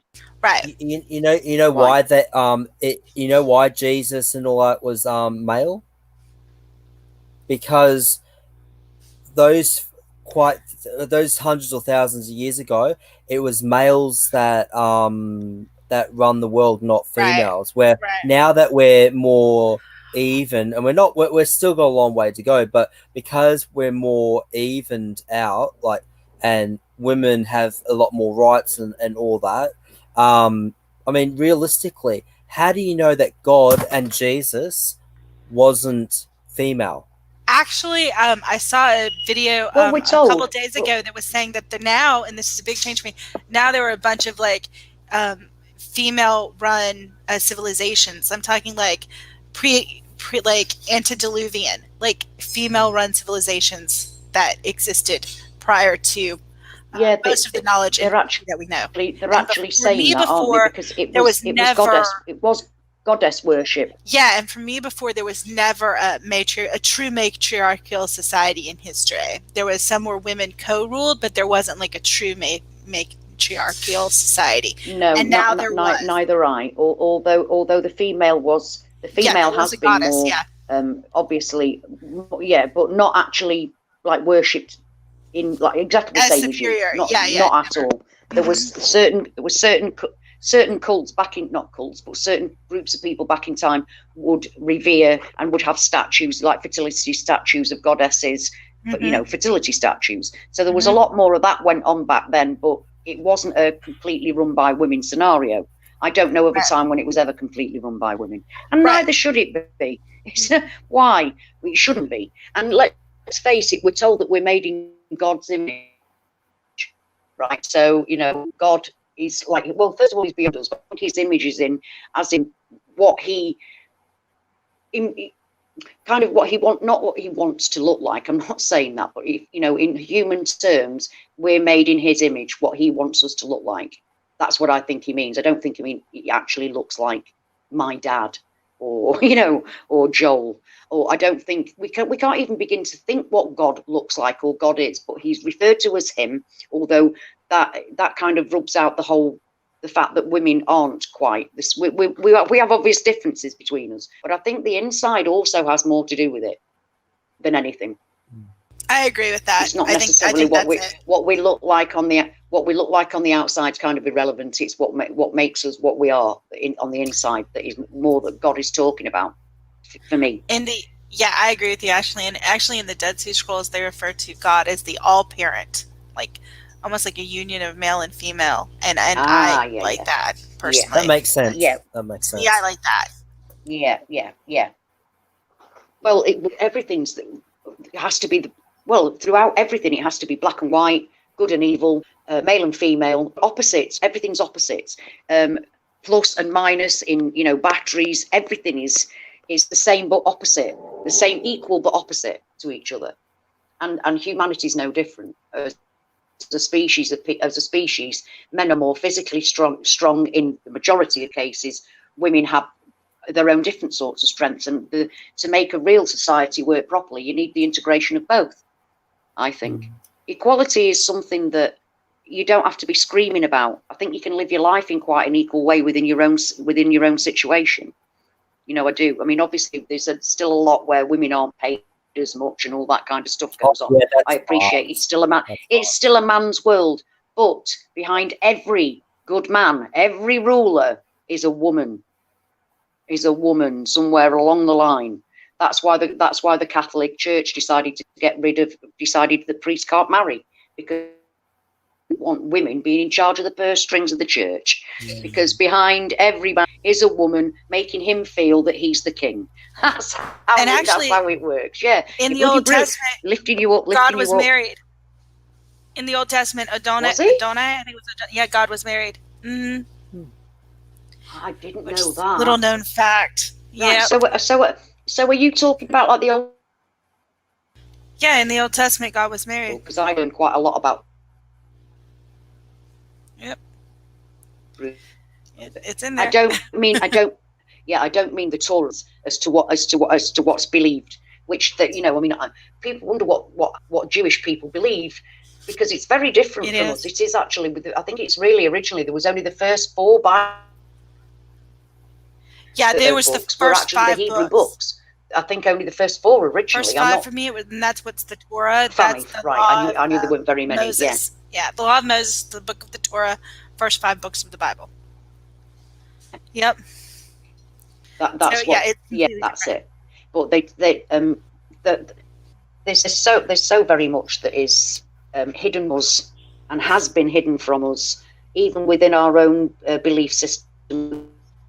With it's not. I mean, you know yourself, Anne, about like Constantine changing things and us having Sunday as our day of rest, which is actually celebrating a sun god. The fact that Jesus was born on the 25th of December is us celebrating the rising of a sun god, and that's what we've done for centuries. You know, for centuries. So that's what made it difficult for me to follow the Christian religion, because it was based on lies, and the more that I learned, the more crazy it got. But then when you find the Bible that you've been brought up with changing, then changes everything. Then it goes beyond man's interference. This is on a different level. And it also says in the Bible that we'll be running here and there to find the word and we won't be able to find it. I think this is perfectly that sums that up perfectly. That we're desperate to find our old. If I can walk into a shop tomorrow and find a lion and a lamb together, you'll be able to hear me from America without the aid of this. You know what I mean? I'll be that excited to have that back, in my reality, that you would be able to hear me, because that's the part of the thing that we, in our realities, we're taught. That's one of the things that doesn't differ between us, Mandela affected people. I don't know any Mandela affected person that says to me, oh no, it's always been the wolf, lay down with the lamb. Because the wolf is the deceiver. The wolf's lying down deceiving. That's what I got out of that change. So I'm like, I know the Bible's been messed with. I know man decided what was going to happen, but the actual kernel running throughout it is truth. That kernel is true, and we have to remember that. That's what I had to remember. Well, in fact, Jesus himself came to me and like slapped me around the face with a wet fish of remembrance. He is, and it was through the Hopi prophecy that I came back to Jesus, because he's on their prophecy wall. There he is on their prophecy wall, and we are at the joining line between what the last world and the world that we're moving into. We're on that joining line, and we are on the joining line. When Jesus, and it says on their prophecy wall, where Jesus takes us off into the 5th and forever world. Jesus on their prophecy stone, way before anything was written down anywhere, they chipped that in, because that's what they did when they first arrived in the 4th world, was they put their whole story and what was coming next, and everything that we've been through, in fact. Everything that we've been through, everything that was taught in the Bible, every single thing of it is all there on that thing, all there on that wall, carved in stone. In America, before anything was written in Jerusalem. And let's not forget, Moses didn't come from Israel. He came from Iraq. He came from Ur. He came from Ur. He came from Ur, which is Iraq. He didn't come from Israel. He went there. He didn't come from Israel. He came from Ur. And this is the sort of thing that people don't know. It's not, you have to go and find those things out for yourself. Wow. And because I was so disillusioned with the church, I looked heavily into the history of it, where who came from where and what happened, and learned all of those things and all the different changes that were made, which is why I had no connection to Christianity throughout my whole, for like 40 years. I shunned Christianity while still believing in one God. I just, like even Hindus believe in one God. They believe in one creator God. All these other gods are like aspects of the one creator. But behind everything, even the Sumerians, they had Anu was the actual creator God above all of those other little gods that said that they created it all. It's a very strange scenario. But if you look back, it's all connected. So, and where, the fact that Moses came from Ur in Iraq is just part of it. It's just part of it, but it doesn't mean that the actual story itself isn't real.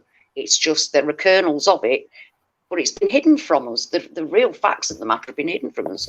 I agree with that. Ultimately, the creator, I mean, it says if you look up into this, there'll be a time when you look up into the sky and the face of the Creator will be seen all over it, and even the non-believers will see it, and they won't know what to do. And that's, I look up at the sky, I'm seeing Venus in the night sky. Venus in the dark night sky should never be. The moon, that with like the naked the moon wonky should never be. Yeah, the moon wonky should never be. The moon being wonky should never be. The sun being white should never be. We're already seeing the signs in the sky that says to me, the Creator is real.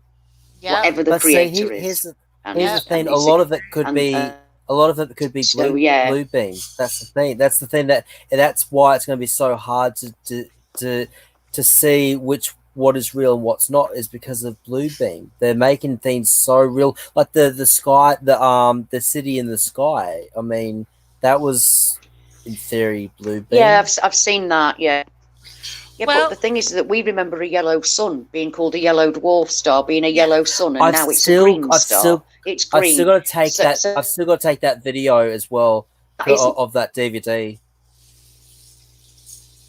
I've still got to do it for you. So, I'm sorry. What do you mean? You've lost me there, Joel. What do you mean? That video that I was meaning to edit it and put it on my computer to edit it so I could show you the yellow sun. I keep forgetting to do it, and now because of this computer, I've got to wait to get the new computer so I can start editing again. So that will be on my list of videos I'll edit. In this reality, it's only ever yellow when it's going up or coming down, and that wasn't right. It's in my reality. In the middle of that too. In the middle, or when there's snow or smoke, like the California wildfires. Smoke, now they're showing yellow suns, orange suns, red suns, pink suns, striped suns. Yeah, some of those were unreal, weren't they? They were just stunning. Those pictures were terrifying in a way and stunning because the colours of them, I saw that massive pink stripy sun. I've seen a massive red ball in the sky. I mean, it does look like doomsday. A lot of them do actually look like doomsday. But the worst one was that eclipse in front. That was a big red sun in front of a big red sun, which was what? Weird. It was an eclipse of a big red sun in front of a big red sun. So, whoa. It made the sun look like a crescent moon, didn't it? Yeah. It made the actual sun look like a crescent moon, and we know that was the sun. Whatever was in front of it was not the moon. Was definitely not the moon. Otherwise, you'd have known about the eclipse. They'd have been going mad. We're having a partial eclipse, wouldn't they? We'd have known about the partial eclipse of the sun. We'd have known. But there was the partial eclipse of the sun, so that wasn't the moon. And it didn't seem to be darkening anything. Like the moon was darkening. It wasn't darkening. It was like a sun in front of a sun. It was weird. Exactly. We were still getting light. I mean, I went to the top of. I've talked about it, like the little type mountain thing that's near where I live. I went to the top of that to watch the actual eclipse in the beginning of I think it was, when was it? 2000 and something. Very early on 2000s, I think it was. I went to have a look at it at the top, and there was only a slither of light left from where I was standing in England. And everywhere was so dark and cold and quiet, and everything stopped singing. All the birds stopped singing, and it all went really eerie and weird. And you could understand how absolutely terrified people must have been in the past, because you've got 8 minutes apparently, haven't you, where everything goes quiet and dark and everything, and you're not sure if it's going to come back or not. And then it does. But it was the weirdest, darkest colour of twilight I've ever seen, because it wasn't an actual full event, so it didn't go completely dark, but it had that little slither, but it was like the weirdest light ever. Everything went dark and quiet, and that would definitely, if it was the moon, it would have done the same thing. Everything would have gone quiet and dark. Was this a solar eclipse, or? Yeah, the original one was, but the one this week was definitely not a solar eclipse. It definitely, not by the moon anyway, not by our moon. It had to be something that was giving off its own heat and light. Which we don't know what that is. No clue. It's weird, but I think that the thing that we can all agree upon is that it seems to be like all of these different signs of, like, in times, and it's not just the Bible, it's the Hopi prophecy. I mean, I'm sure it's other prophecies, and I'm sure it's other religions. I'm sure it's all like the Mayan, it's all of them. And it's not like I speak about the Mayan and the Hopi went hand in hand. They knew each other, they interacted with each other, they traded with each other, and they did share, they shared the moving into the fifth world thing. It's just that we were kind of believing that it was like I expected a mass coronal ejection to come from the sun and knock everything out, because it was all about, the whole thing was based on the magnetic cycle of the sun, which is exactly this is the thing. They were now deciding, did get the date wrong. Well, I'm not even did get the date wrong, because our sun changed. It's a different sun, and it was all about the end of one sun and the beginning of another, and now we've got a different sun. At the time, I didn't for 1 minute think it actually meant we'd have an actual different sun. Know, right? But they were talking about a different sun. You know, I didn't think we'd actually have one. I thought it was like mass coronal ejection. Right. Well, and actually, there was at the beginning, like several years ago, there was a big black hole in the sun, and then now all the electric and then the sun would like carry on. It's not like you see through it, but there was a big black area where the sun had ejected a bunch. Yeah, it's there was like a cold spot where it ejected a load of a mass coronal. Huge sunspot. Because I studied sunspot activity and all kinds of things. I got really deep into it. And, you know, I mean, I've said before that I waited for 18 years for 2012 to happen, because I'd studied it that in all that time. I'd learned loads about about the magnetic fields of the sun and how many days it was. And that's what their long count calendar was about. It was about the magnetic cycle of the sun. And at the end of 2012, that was the magnetic cycle of the sun ending. That's the great long counts ending, and it was the beginning of the next sun. Now, like I said, I didn't actually think they meant an actual real next sun and an actual real next world. I wonder, Ashley, if that means that this December is going to be a new sun again, because this is 2012 in the Enochian calendar and in the Ethiopian calendar, but it's Enoch's calendar. The Ethiopian calendar is Enoch's calendar. It's Enoch's calendar, right? Yeah. Yep. Ethiopia has one of the most actual to the Bible worshipping of Christ ever, haven't they? They actually take everything that they've learned, because Christianity does do an awful lot of ignoring of the Old Testament. Yes. Quite a lot of it. Traditional Christianity doesn't take an awful lot of notice of what happened in the Old Testament. No. They concentrate on what Jesus said in this and what he did in that, and they take no notice of it. But I think a lot of our answers are actually in there. Yeah, I mean, we think of Revelations as telling us about end times, but there's an awful lot of passages in the Old Testament that talks about the end times. Yeah, and a lot of it's actually taken. They quote directly from the Book of Enoch. Yes. And the Ethiopians do an awful lot of actually incorporating that into their Christianity. They are far more real in a way, more so than no matter what sort of Christianity you follow now, it all stems from the Catholic Church, unless you like Greek Orthodox or Ethiopian, but most people aren't. The vast majority of Christians across the Western world come from the Catholic Church, which we know has been messed about with massively messed about with, because it didn't fit in with their narrative and they didn't want you to. Or in fact, in the time of Constantine, it's just far easier to just no, we're going to have our holy day on this Sunday, and we're going to celebrate Jesus being born on this very, very, very pagan celebration. And they did that. They went around. I mean, the Catholic Church went around just plonking onto loads of. Most churches are on pagan sites in Britain. Most churches are on pagan sites around. And also, if you're into numbers and you look at the addresses, the addresses are often sort of a cultic like ley lines and all kinds of things, or like the name of the street.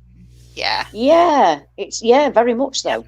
They're all full of that. That's why in England you get very old, very, very, very old churches that have still got green men in them, the pews and things. The green man signifying it's just in paganism. people misunderstand the God, you know, the God situation. To me, like the God of winter and the God of summer were still the same God to me. It was just different attributes. So so to me as a pagan, when I used to celebrate like Christmas, for me, being a pagan, it was just basically celebrating what God gave us, which is the return. It is the return of the sun, but I wasn't worshipping the sun. Do you know what I mean? I was like, oh, I'm not worshipping the sun. I don't think the sun is God. It's just the turning on a purely trying to get yourself back with the natural flow of the world, which the Hopi do talk about, that we need to be and that we need to remember to nurture, that we're nurturers. We're supposed to be nurturing our plants, getting back to the natural ways of things. And that's basically was me being able to be in wonder of God's creation. That's what I was doing, of my, you know, God the creator had created all this, and thankfully the sun's coming back and I'm getting my days lighter, and I'm not sat in the dark feeling terribly, terribly depressed, because dark, when, I mean, here in Britain, in the winter, 4 o'clock in the afternoon, and it's gone dark now. And you're like, oh God, that's so depressing. You're very rarely actually out in any kind of light. And then the light's grey and horrible. So just clouds going by all the time. We don't even have proper winter anymore. So for me, even as a pagan, I was able to, it was about the celebration of God's seasons and his creation and what he'd given me. I was always able to, you know, I was never I'm worshipping this tree or I'm worshipping this. And basically that's what Christianity did originally, was it just came along and went, right, well, we're plonking our church on this bit because that was quite, you know, it was quite holy to you, generally on ley lines and things like that. And then they just plonked their own religion on top of it, but they incorporated, they were very good at this, the Catholic Church. They started incorporating at first local gods, like that's what Romans did, isn't it? When Romans went anywhere, they incorporated the gods of the places where they went. Well, let's not forget that it's called the Roman Catholic Church, and Rome carried on its domination of the world. They just did so via Christianity. That's what they did. They stopped being like emperors and became popes, and that's how the smooth transition between the Romans ruling everywhere and the Romans still ruling everywhere, but underneath that little city of its own, the Vatican, that untouched city of its own, which I find quite, it's like a little country in amongst a country, isn't it? The Vatican, that's how it's looked at, as if it's its own country in the middle of Italy. So it's all that kind of thing that I find difficult when trying to put it in with modern view of Christianity, because I know too much of how it got there. And thankfully, the Hopi prophecy is what brought me back to remembering that this man that we call Jesus, he has been prophesied about way before anybody did any writing down of anything. He was prophesied by the Hopi when they arrived on the fourth world, and that's the world we've just left. Because we know that we're already in the fifth world. We're transversing through it. We just haven't finished yet. Yeah, I was about to say we're still going into the 5D. We're still going into 5D. Yeah, we're still going into the fifth and forever world as well. That's the point. We're going into the fifth and forever world, and we're already moving through it. We can see by the difference in our map that is an actual fact, that we haven't finished. I know, well, there's no Zealandia on it yet. So when Zealandia comes back and it's all finished, whenever that is. Here's the thing. The video that I watched probably about 2 weeks ago, or maybe longer, I don't know. There was talking about 12 dimensions. Now we're only going into the fifth dimension now, but apparently there's proof that we actually have the potential to go into the sixth and the seventh dimensions, but this is when humanity will be really advanced. Well, spiritually and everything. And apparently in our brain they've discovered that there are at least 11 dimensions in our brain. Which is like, well, really? Wait, what is this? Really? Dimensions in our brain? Yeah. I had to step away for a second. What? Tell me about this. I've never heard of this. Yeah, I've actually kept it, like I've kept the Hopi thing. Phone, I'll find that for you and post that as well, because it said where we've got, I think it's 11 dimensions within our brain. Our brain is able to be in touch with, but we already know, before the Mandela Effect, we knew that we don't use hardly any of our brain. We know that. The vast majority of our brain isn't used for anything, and they don't know what it's there for. Of our well, brain, that, yeah, that's what it was in my old reality. I'm not sure what it is in this one. In this one, we use all of it. My old reality. And that 90% of it was there, and they didn't know what. In this reality, they say we use all of our brain, just not at the same time. Yep, they say we use all of it. Oh my god! Yeah, that's crazy shit. Yeah. Maybe that. Well, we know we've been moved into that reality. We know we've been moved into that reality. So is that why we can see everything?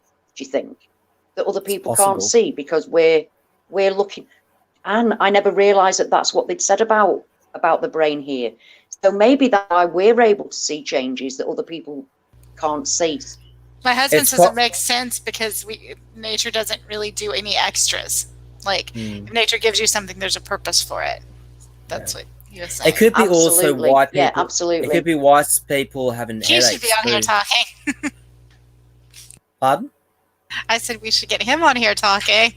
Yes, that'd be. I was actually going to suggest agree. that to you. I was going to suggest that to you like a couple of hours ago. It just completely slipped my mind. That would be great. You should come on together. We don't have to see either of your faces. Yeah. You're completely anonymous. Hang on, let me ask him. Good to talk to both of you. Wait.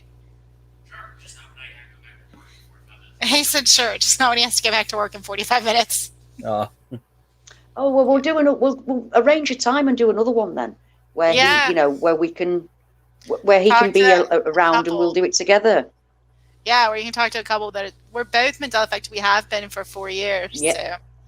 So, yeah. And strongly, I know that. So yeah. And what? Sorry. So it's daytime in America, yeah. Yes, it is. Not quite 1 p.m. for me. Yeah. Right. For me, it's 10 to 6 in the evening. For me, 10 to 6 in the evening. Let me just write this down. Where are you at? It is 2:50, almost 3 o'clock. In the morning. In the morning. Yeah. In the morning for you. Yeah. So what was it? So it's almost. So it's 1. It's 12:50. Yeah. I'm in the Eastern. Yeah, I'm in the Eastern time zone. So for me, it's 12:50. Oh, 12:50. Okay. 12:50 afternoon. And me, it's 17:50. So yeah, 10 to 6 in the evening. And in chat, I see Tinhead said that there's a movie about using 100% of our brain, and he thinks it's called, or she thinks it's called, I don't know which, thinks it's called Lucy. I've never heard of it, but yeah. Yeah, I have, and it was really out there, weird. But yeah, she, I think it's that Johansson woman that plays the part. And yeah, she gets everything. She knows everything. She's in contact. I can't remember how it happens, but I think she gets given something, and then she just develops into this sludge in the end, I think it is. But she knows everything is connected to everything and uses 100% of her brain. Yeah. Well, where are you, Tinhead? Where are you? Tinhead's in the UK. Anti-Zog Sci-Fry. I'm loving that name. Anti-Zog Sci-Fry. That's a really deep statement. Yeah, it's pretty cool. Yeah, it really is. This is what I love about people. You don't know what they're really called at all, or who they really are, but you know them in a way that transcends everything. Their gender, everything about their life. It's just who we are here, isn't it? The essence of us. It's kind of the essence of us. Some people, I don't know whether they're male or female, but it doesn't really matter. Does it? It doesn't really matter. In some ways, part of me is kind of intrigued about how you look, but it's not about that for me. It's about actually connecting, the connection, the being with each other. That is what matters, not what we look like, what our names are, what gender we are, what age we are, and none of them things matter, do they? It's just they're all just distractions anyway. Literally a meeting of minds. Yeah, they are. Yeah. They are. They're all just little labels and distractions. Although I was saying earlier, this meat soup that we're in. So they're divisive, like gender. It's crazy. Gender and race and these are all just groupings that are divisive. Always. When we're really all, and I think Mandela Effect should show us, we're really all just the same thing. We're this consciousness that is in something. that's where I think we're blessed, really. I mean, I do try and look at the... Yeah. And that really does... I mean, I'm glad that I'm of that mind. You know, I'm really glad. I'm glad that I've been shown this. Most of the time, I'm glad I've been shown it. It has to be for a reason. And yeah, it's like, you have to think, you've got to try and think about the positives from it. Well, and I would rather know this was going on than not. Actually, I just remembered. I remember why the fourth dimension, why I was able to prove the whole 4 realities. The Beatles. Good. What was that? It was yes. and yeah. Yes, and was. there was 4 different. There was 4 different things. Yep. There was 4 different things. It was. Yeah. Oh, thank you. Just remembered. Thank you. Yeah, thank you. I've just saved you. I've just saved you. Yeah. Literally just popped in my head. Yeah. Because I would never, I would have found it very difficult to find it. But yeah, I remember perfectly now. Absolutely. I just saved you 3 hours of your life. Yeah, and yes, thank you very much for that. I really appreciate it. And that was all down to Richard Parker as well, wasn't it? Yet again. Richard Parker with his, he set me off on that whole looking at the. I looked at the documentary of George. His his memories, which was, I mean, it was somebody pretending, it was an American. An American that was narrating whatever it was that he was supposed to have said. But some of the things in it I already had corroborated on when I'd seen videos of the Beatles all talking. That kind of stuff went down, where they were talking about Paul not being the real Paul. Somebody in the chat said their granddad knew in the 60s that Paul already knew, and that in his reality they knew that there was somebody else put in. Which was like, even that was like, whoa, that's a weird reality to have been in, where you've just accepted that isn't the real Paul, and you knew at the time that the real Paul had been in an accident. Yeah, he's 80-odd-year-old granddad. That's what he was saying, apparently. So, but we're in the Mandela Effect, so why not? Why not him be in that reality? It's like perfectly acceptable to me that happens. It's a million miles away from my reality. Right, well, for now, I'm just going to bob out for 5 minutes and make myself a cup of coffee. Are you okay to talk between yourselves for now? Yeah, that's fine. Is Anne there? Has her husband kidnapped her? Has hit her on the head for suggesting he come on live? What's going on with Anne? Okay, you live near Newcastle, right? You're the same. I'm in Bradford at the minute, Tinhead. I'm in Bradford at the minute, so... Yeah, hello from the same side of the country at least. Even though, like Joel said, we could be stood next to each other looking at the same thing and it'd look different. So, let's see. All right, I'm just going to bob off for 5 minutes because I really do need to make myself a brew. And if I start putting my kettle on, it's going to drown out you chatting. All right. Okay, so I'll be back in about, well, as soon as I've made my brew. Quick as. Oh, you're there, Anne. I am. I'm back. We were worried about you for a minute. Yeah, no, I keep going in and out. Your husband had hit you over the back of the head for suggesting he come on live. No, he's okay with it, with the idea. Yeah. Then you'll see he's the smart one. He says he's not because he's the smart one. That's why he says that. Are we all just going to be sat like we were when you first talked to us, Anne, where we've just got our jaw on the floor? Is that it? Our jaw? Do you remember when you just knocked out? You came on all like sweet and lovely and just knocked our heads off, didn't you? You spent the day just like knocking our heads off with. I could have listened. Christmas pickle. I mean, the bloody Christmas pickle, for God's sake. Oh, I'm going to have to try and see if I can find one this Christmas. I'm going to have to see if I can find a Christmas pickle in my life. Right? Yeah, I know. Right, I'm just going to nip off, make my brew. I'll be back in 5. All right. Okay, guys. Good. Sure. Yeah, I could have listened to you for another like 5 hours that day. Oh, I could have talked to you for another 5 hours. It was a really cool energy.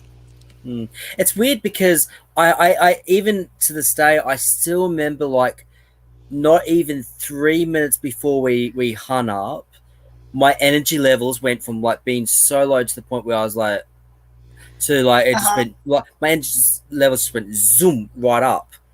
Right? Yeah. Yeah, it was weird. It was all.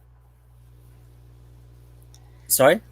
Oh, I was just saying, I think we're all really positive people, and I think that helps a lot in like keeping your energy up. When you're talking to somebody that's happy, that's laughing, that's positive, I think, at least for me, it's much more energizing than to talk to somebody that's like sad or depressed or worried or anxious. Even if you go through moments of that in the conversation, if the general demeanor is somebody that's just, a positive person, I think it carries it. Yeah, but I still can't get over that conversation. It was the best conversation I've had in years, and the most fun I've had in years. Aww. And this is coming from someone that doesn't really get out a lot, so Aww. apart from busking. But I mean, that was the most enlightened, educational, enjoyable conversation that I've had in years. Enjoyed it too. Yeah, I really enjoyed it too. I thought everyone was really cool and awesome, and it was just also a relief to talk to people that are also Mandela affected and that see changes that you see and are experiencing things that you're experiencing, and maybe can offer you insights that you haven't seen yet. Because, I mean, we really only have each other. I mean, we have theories, and we have each other, and thank God for that. Because like without people that were mentally affected, I would be in a straitjacket. I would be one of those. Yeah, I think most of us would be. Yeah. Fortunately, my husband is Mandela affected, so he's not going to have me committed for the stuff that I think. Hopefully. Well, I think that helps a lot too. It really does. It really does, because I get to. I'm lucky enough, fortunate enough to be able to have really deep Mandela effect conversations in my normal life. Like, he and I can sit there, and sometimes we'll see a change that freaks us both out, and we'll sit there and go, "Well, that was different." And, and sometimes just hearing him like look at something and see it and say, okay, well, that wasn't the way that it was for me, makes me feel like, oh, thank God, I'm not losing my mind, because it wasn't that way for me either. Well, here's something to blow your mind.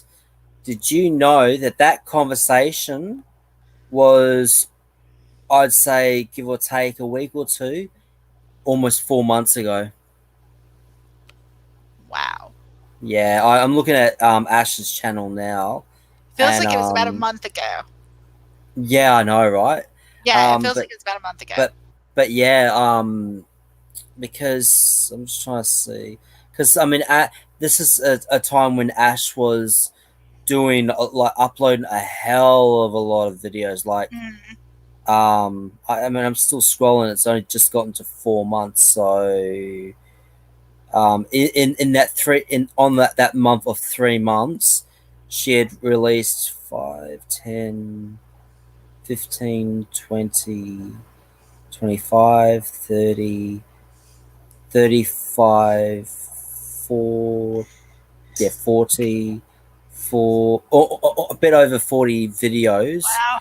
in that 1 month, and our 10-hour chat was coming close to the end of that 3 month month. So yeah, so it's a little bit over 3 months. Yeah, a little bit over 3 months. Okay, so, Joel. Yeah, it's amazing how quickly time goes. I see a question in chat. I'm going to put you on the hot seat. Okay, Joel, gun to your head. What's causing the Mandela effect? If you had to say something, what would you say? What's causing the Mandela effect? Yeah, what's your theory? Everyone has a theory. What's your theory? I had a breakthrough about a month ago about it, but I can't remember what I said about it. But I guess if I was to, look at it as from a new light, I'd go with the fact that we're all energy and we're moving into the 5th dimension. Yeah, that's the only. But that's me thinking from a logical, a logical point of view. Emotionally, I have no idea. Would you say that we're all moving, like, based on like your theory, right? Would you say that we're all moving into the 5th dimension, or would you say it's just the people that can see the effect? I'm a bit on the fence with that. A part of me believes, because I mean, even though that not everyone is Mandela affected, even the ones that are asleep to the Mandela effect are still waking up in other ways, in other spiritual ways. Oh, I that's true. was, That's a good point. yeah, like I went to the markets the other week, and this woman said that apparently more and more people are becoming more spiritually, and it's becoming a big movement. So, and that's probably because we're moving into the fifth dimension. So, Yeah. I'm not sure if I've answered your question or not, but No, I mean, I think you have. Yeah. I think you have, and I think that I definitely think there's validity to that. I know there's a lot of people that believe that, and I think that, like, you know, like the age of Aquarius, maybe we're moving into that. Maybe that's what the fifth dimension is, or moving into, like, I think a lot of people think that we're moving to like a new world. You know, however you get there, biblically, Hopi, you know, spiritualist. I mean, however you get there, I think it's how you get there. But I think a lot of people would agree with that. I personally, I think that I think that it's God. I think that it's God, but maybe how I define God is different or whatever. But I think that it's God, and or a creator, you know, source, Most High, whatever. I think it's that, but I think that it's also a change of age. I think that it's a season in a sense, and my husband and I talked about this, and I think where we are is like I see someone in chat was talking about simulation theory. I think that this is like an educational simulation or video game, but video game sounds flippant.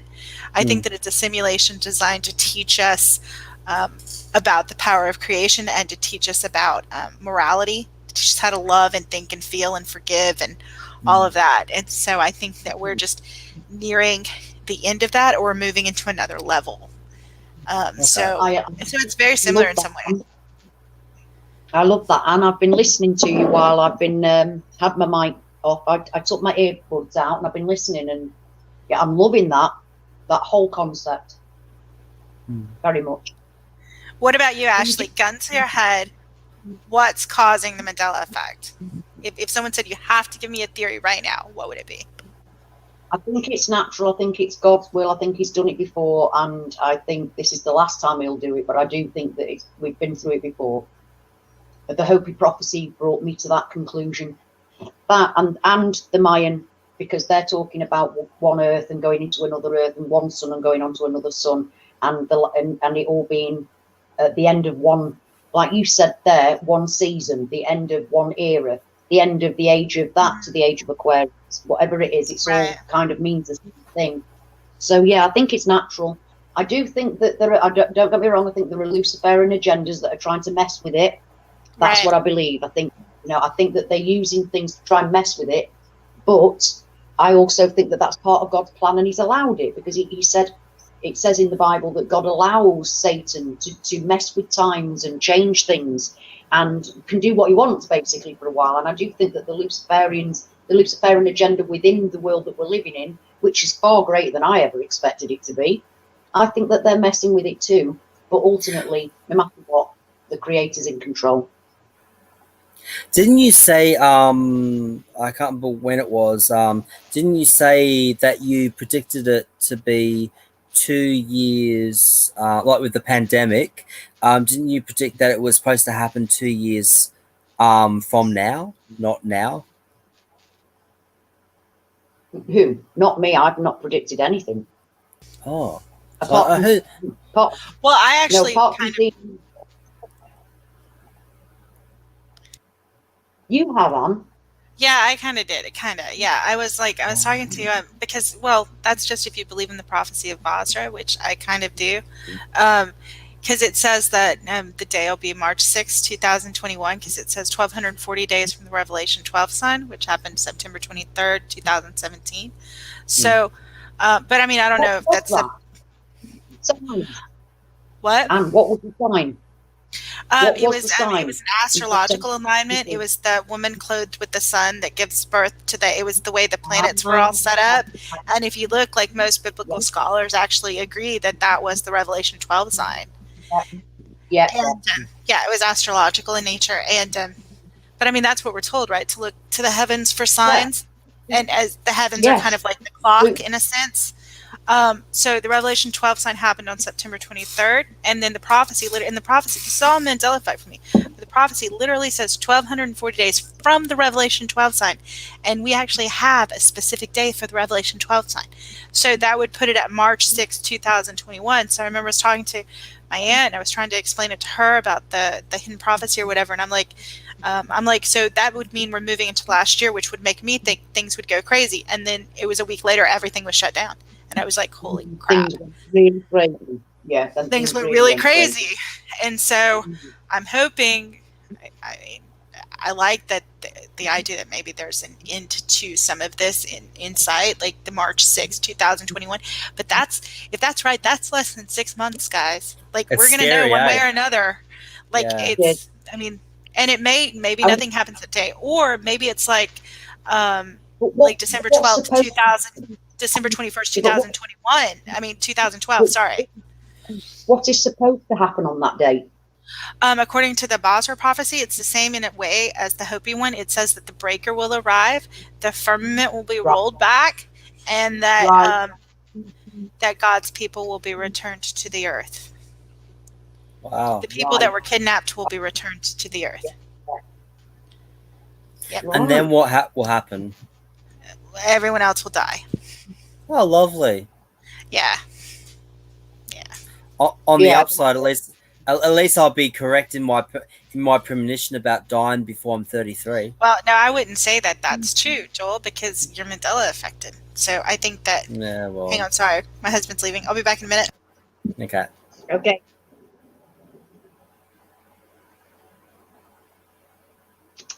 Carry on with what you were saying, John. Yeah, I mean, I still to this day believe that I'll be dead before I'm 33, and I'm 31, going on 32. So, I mean, that would tie in perfectly with, dying before I'm 33. So yeah, but we're not allowing that to happen. So no. Well, I mean, like I was saying before, like I said before, I mean, the way that this world's going at the moment, I don't want to live in it. I mean, with the monetary system, the way it's going, and the tracking, and it's becoming more and more evil every year. Absolutely. I'm totally where you are. I said that the other day to my friend. I've had enough of it. I've done with it. I've done with it. For me, it can all be over. Just take me now. I've had enough. Yep. Wherever here is, let it end for me, because I've had enough of this now. Yep. So I am totally where you are with that one. Absolutely. So, for me, I just, that would be perfect, just go like that. It'd be great. See, the thing is that I don't think we're going to die anyway. Probably not. I think that if you got cancer and you got told you got 6 months to live, you would still live, because you are Mandela affected and you're not in the same body. Actually, I've actually told the doctor. I said, well, look, because he said something to me a while back. I said, it's okay, I'm Mandela affected. That will be gone soon enough. Yeah. So. And it is. And those things. Yeah. Those things. The miracle cures where tumours have literally overnight gone from it's going to kill you to they're not there anymore. That. Yeah. I mean, those sort of, I now think that person is now in a different body. Yeah. Well, I tell you what, I wish that the Mandela effect would put me back into another body that didn't have a sore back. That'd be great. Yeah, I wish I was in the body. Yeah, I've got a neurological condition, so my body is not. Sometimes it's like an 80-year-old woman. But it's actually, there is another thing I've noticed. There is another thing I noticed the other day, and I don't know if it's because I'm just not paying attention to my skin, but I mean, yeah, I'm 31 years old, going on 32, so I mean, it's a given. But I've actually started getting the crow's feet along here now, and light wrinkles. I never had that like a month ago. Yeah, but Joel, you probably won't have it next week. You probably won't have it next week, look. Well, I'm getting older too, so I mean, but I mean, it wasn't there a month ago. You literally are only in your early 30s, love. Yeah. You don't so I'm doing well. No, love, you shouldn't really have that many. My point being is that you've already said that your age changes. So what you're looking at crow's feet for? They might not even be there. Because sometimes I have terrible crow's feet, and other times I've got none at all. It's like, and I'm 55. And some days I've got really deep lines around my eyes, and other days I've got no lines at all. So, you know, we can't even say, oh, that's natural, because it isn't. And that changes from one week to the next. From one, you go to bed at one at night, and you wake up with a face that's either older or younger than it was the night before. We discussed that hours ago. That was literally hours ago. Literally was now. But that's it. So you can't really say, oh, I'm getting old, I've got these lines, because they'll probably be gone next week. You know, because that'd be nice. I mean, that's cheap. That's a cheap way of doing Botox, eh? Changing realities. Very, very much, I agree. I just wish that I could go into a reality where I wasn't poorly. That'd be nice. That'd be what? It would be nice if I could go into a reality where I don't have this horrible neurological condition. Oh, yeah. That would be great. I mean, it must be horrible to go through it. From what you've told me, it must be horrible. It is, because it happened overnight to me. I mean, most people don't know I have it because I don't make a big deal out of it. They don't see me when I'm poorly. They only see me when I'm able to look right, go out, look right. As poorly as you are. And I don't like to concentrate on it much. But it's not nice. I mean, I've got ME, and ME is really, I've got a severe case of it. I've got some very, very peculiar, I have really peculiar sensations around my body, and it does all kinds of things. Like I've had heart condition that is part of the ME, and all kinds of stuff goes on. And that I've got fibromyalgia, and fibromyalgia does not bother me as much as the ME does, because the ME interferes with. It can affect your kidneys and your bladder. I have awake seizures and things like that. Yeah, it does. Intermittently, which is really annoying. You know, I mean, I'm sorry. I say that I've got very little pride, and it is what it is. Sometimes I don't have any control over my bladder at all. I can go through months where I've got no control over my bladder whatsoever, and other times where I can go for months where I'm in complete control of my bladder, and it's not a problem anymore. So I don't know. ME is a weird thing. It's your brain misfiring, but that's got nothing to do with the Mandela effect and my memories. No. Do you know what I mean? It might be neurological, but it doesn't actually interfere with my memories.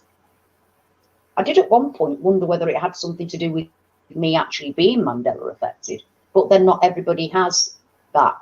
Not everybody has what I've got, so it can't be. But yeah, makes you question all kinds of things. But ultimately, I think if you've got a life-threatening condition, I think you'd be put into another body unless your time was actually your time, if you know what I mean, because I do believe your time's your time regardless. Well, like I was saying once before, like if I am in fact still lying in hospital in a bed in New Zealand, then obviously my time is not up. Otherwise, I wouldn't be here. Like obviously I haven't died in that reality yet. I mean, I've already proven to myself that I've already seen myself in another reality because of Mako dying. I foresaw that. I foresaw him dying. So I've already seen myself in a reality and experienced it. And Mako has seen, like when I woke up that morning and I was crying hysterically to my mum, Mako was looking at me and thinking, what the hell's going on? And then sure enough, 6 months later or 8 months later, whatever it was, he died. So I've literally stepped into my other reality. So I've been in two realities. So who's to say that I'm not lying in a hospital bed? You've been in two realities more than once. Yeah, must have. You've been in two realities. No, I mean that you've actually told me two stories today of you being in different realities. The other one was you being your dream where you were actually. It was as if you said that you were very, very famous. And quite frankly, you very well could have been. You very well could be. Or like I said, maybe, hopefully, you'll jump into that reality, to that Joel. Your consciousness will jump into him. Because the Black Sheep researcher, and what's her name? I can't think what her name was. I can slap myself for it. I can't remember what she's called. Really, really beautiful woman with spiky, like blonde hair. They were talking about how dreams are a bit like, like the Mandela Effect reality. Dreams can kind of be another you, another realm, contacting you. But here's the thing. Here's the thing. Like, if I was to jump into that particular body, I mean, would I be able to cope with that? Because at the moment, everything that I've learned through my musical journey has been a slow progress. So I've been able to learn it. But if I went from this stage to being completely like blown out of proportion kind of thing, and I was totally famous, would I be able to cope with that? Because I mean, I wouldn't have been able to learn how to cope with it. Yeah, well, it wouldn't be your actual normal reality, would it? But I mean, at the moment, and maybe that's why like people like Britney Spears and other artists have had breakdowns, because obviously maybe they've been in a reality where they haven't been, like, they haven't had all this chaos in their career, and then they've changed, and then they've gone, and they're in. Yeah, I totally get what you're saying there, Joel. That's a really interesting thought. Well, it just came to me. It just came to me. Yeah. Like I thought, like I did think about the whole cloning thing, especially with Britney Spears being cloned. But I mean, what I just said makes more sense than her being cloned. Although she has admitted that. Although she has admitted that there is clones, so who knows? Quite a lot of them have admitted that they've got demons in them. Like Beyonce, for example, she says that Sasha Fierce is a demon. It's something that possesses her. She is not Sasha Fierce. She said she can perform while they're doing rehearsals. She's giving it everything that she's got, but it's nowhere near Sasha Fierce. I saw that. I saw that. Yeah. Yeah. And it's crazy, isn't it? Having her say that, and she said when people meet her, they're really shocked because she's really unassuming and quite quiet, and they're expecting Sasha Fierce. And she said, I'm not her. And no matter how hard I try, I cannot be as talented without her, which is crazy, isn't it? And at the moment, like we've said, anything could be real because we're Mandela affected. Everything is different. Everything is different. So no matter on what level you're looking at, there could very well be clones. And I do believe that, that we've shown these things beforehand to program us to accept them. And if you follow what the elite do, they're only too happy to show you right in front of your face, in their films, in music, exactly what they're doing and what they're going to do.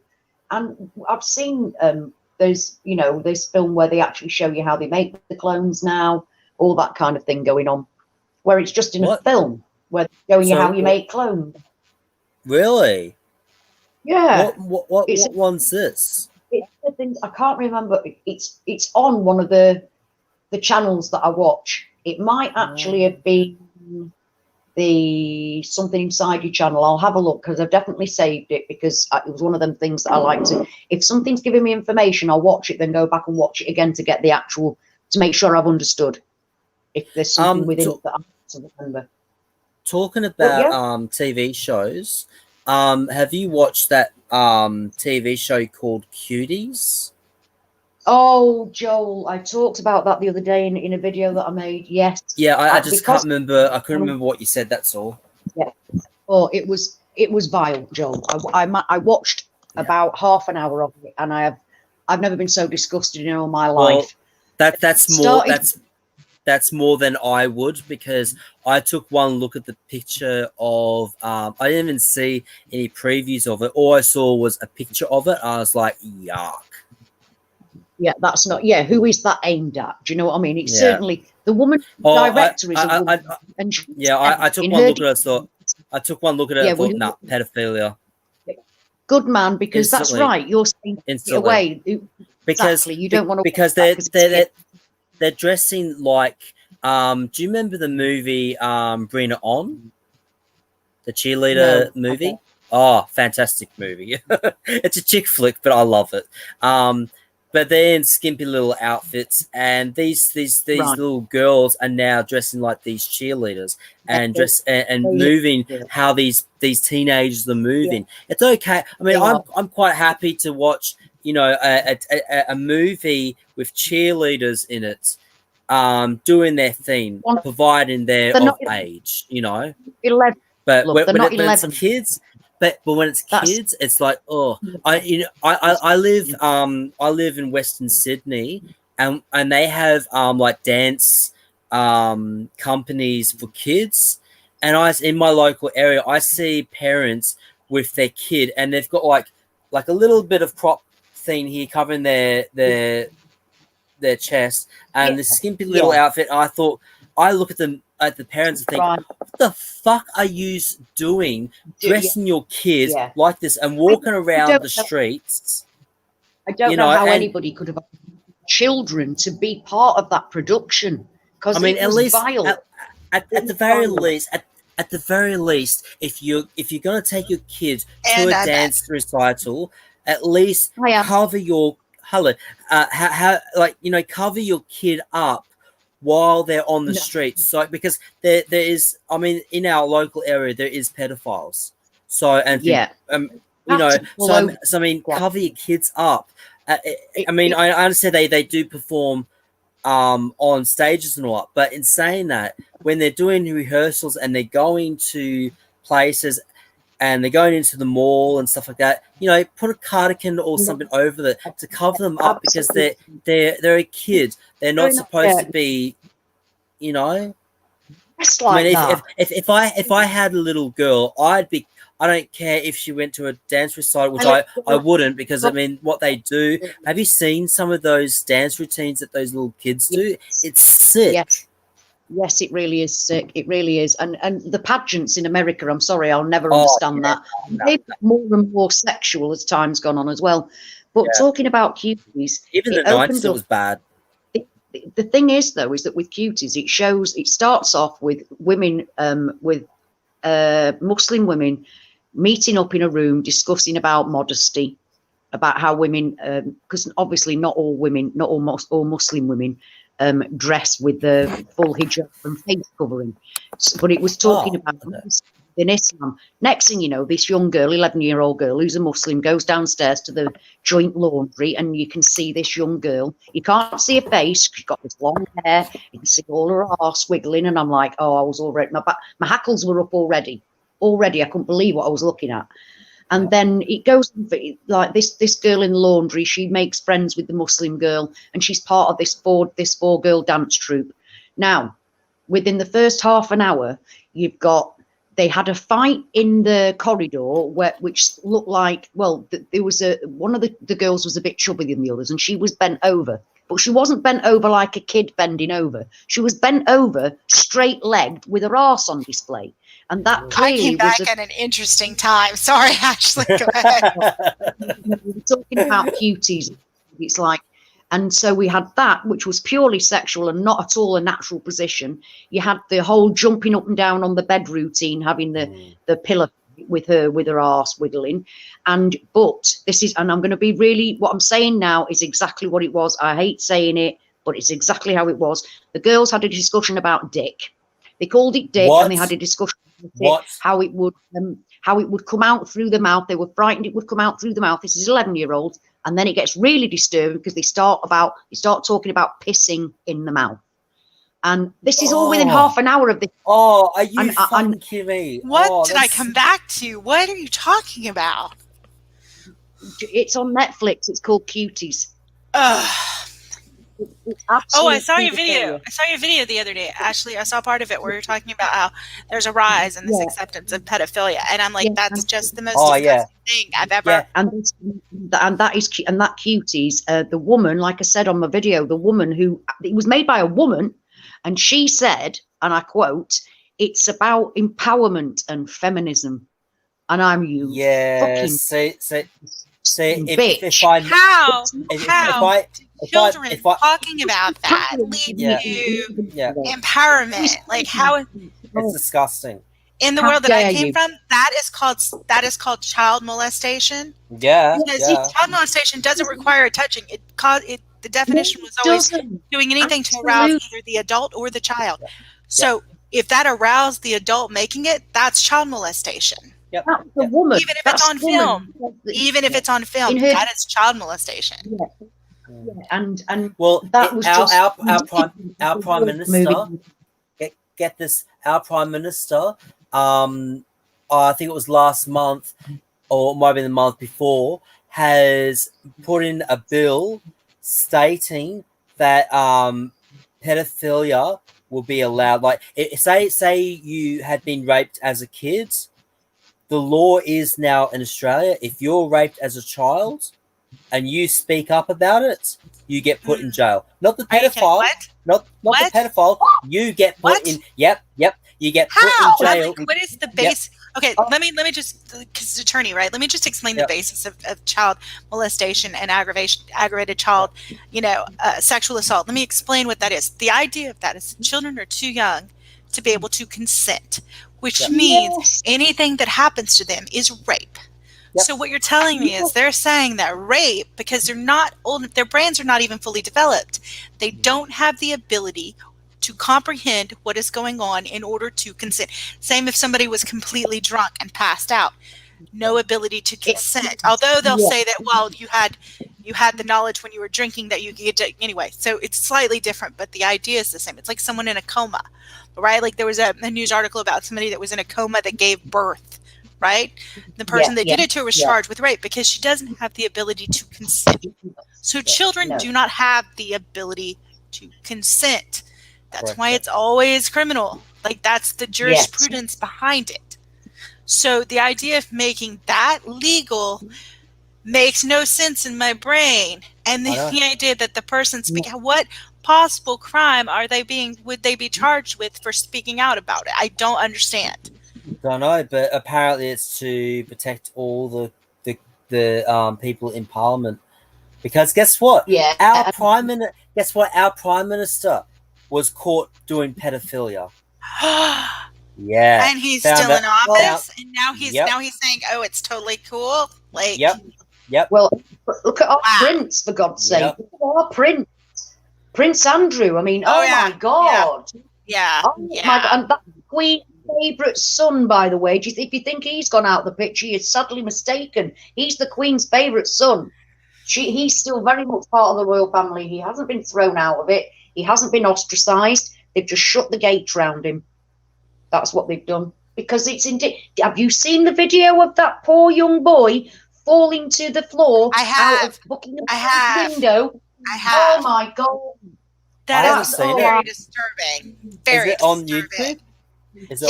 He's nude and he's trying to climb out of Buckingham Palace. Like it looks like sheets tied together, and then he falls, at such a height you think he's seriously injured or dead.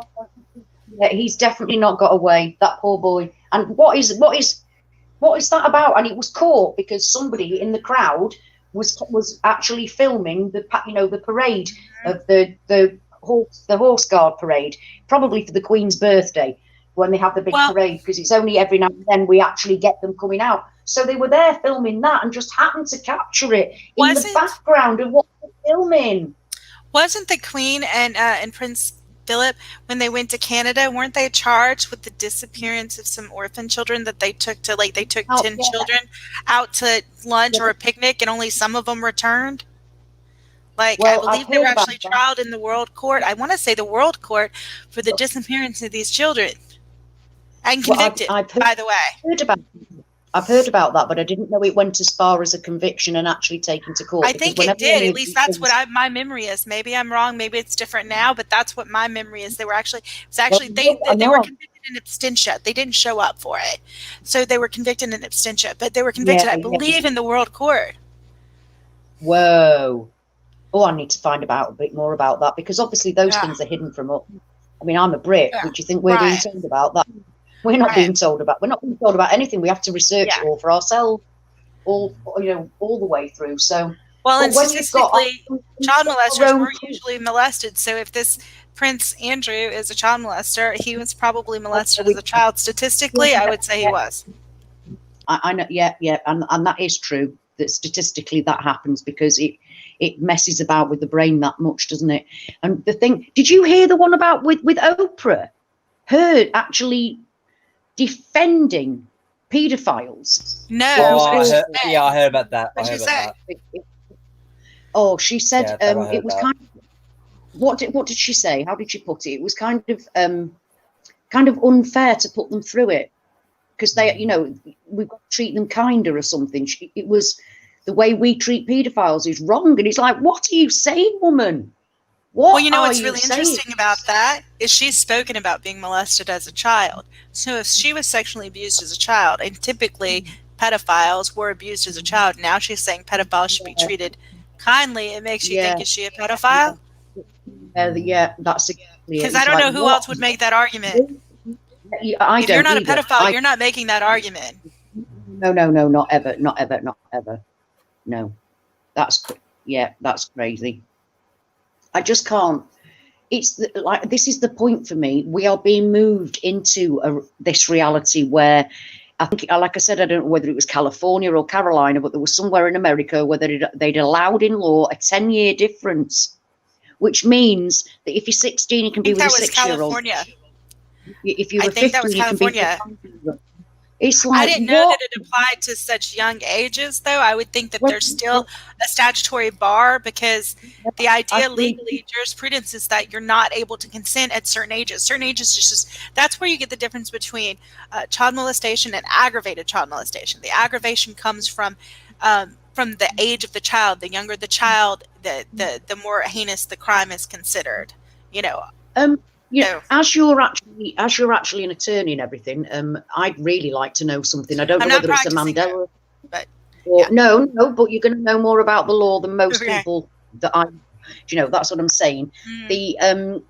Where the difference, I don't know whether it's a Mandela effect or it's actually always been the law, that the age of consent for children in America, not even half the states have a consensual age of consent. Like here, we have to be 16, but in half of American states, there's no legal age. I can't tell you because each state. Well, see, I can't tell you. I'm not licensed in every state, and I don't know the law of every state. Because in America, you take the bar exam for one state, and that's the state's law that you know. And criminal law varies from state to state. Like, for example, for the exact same fact pattern, for the exact same action, in one state you could be guilty but insane. Another one you could be innocent by virtue of insanity. Right? So. Doing the same thing, same facts, two different outcomes because the states have ruled differently. The idea behind it is that criminal law is based on morality, and morality is best defined the closer it is to the community where the crime occurs. So they say the state is closer to this community, so they're more likely to know the morality of that community, and so they're the ones that govern the criminal law. So that's the idea. That's jurisprudence behind criminal law. It's morality. The moral standards of the community in which someone lives. So I can't tell you what it is. I think some states it's 14. I think some states it's 15. I think some states it's 16.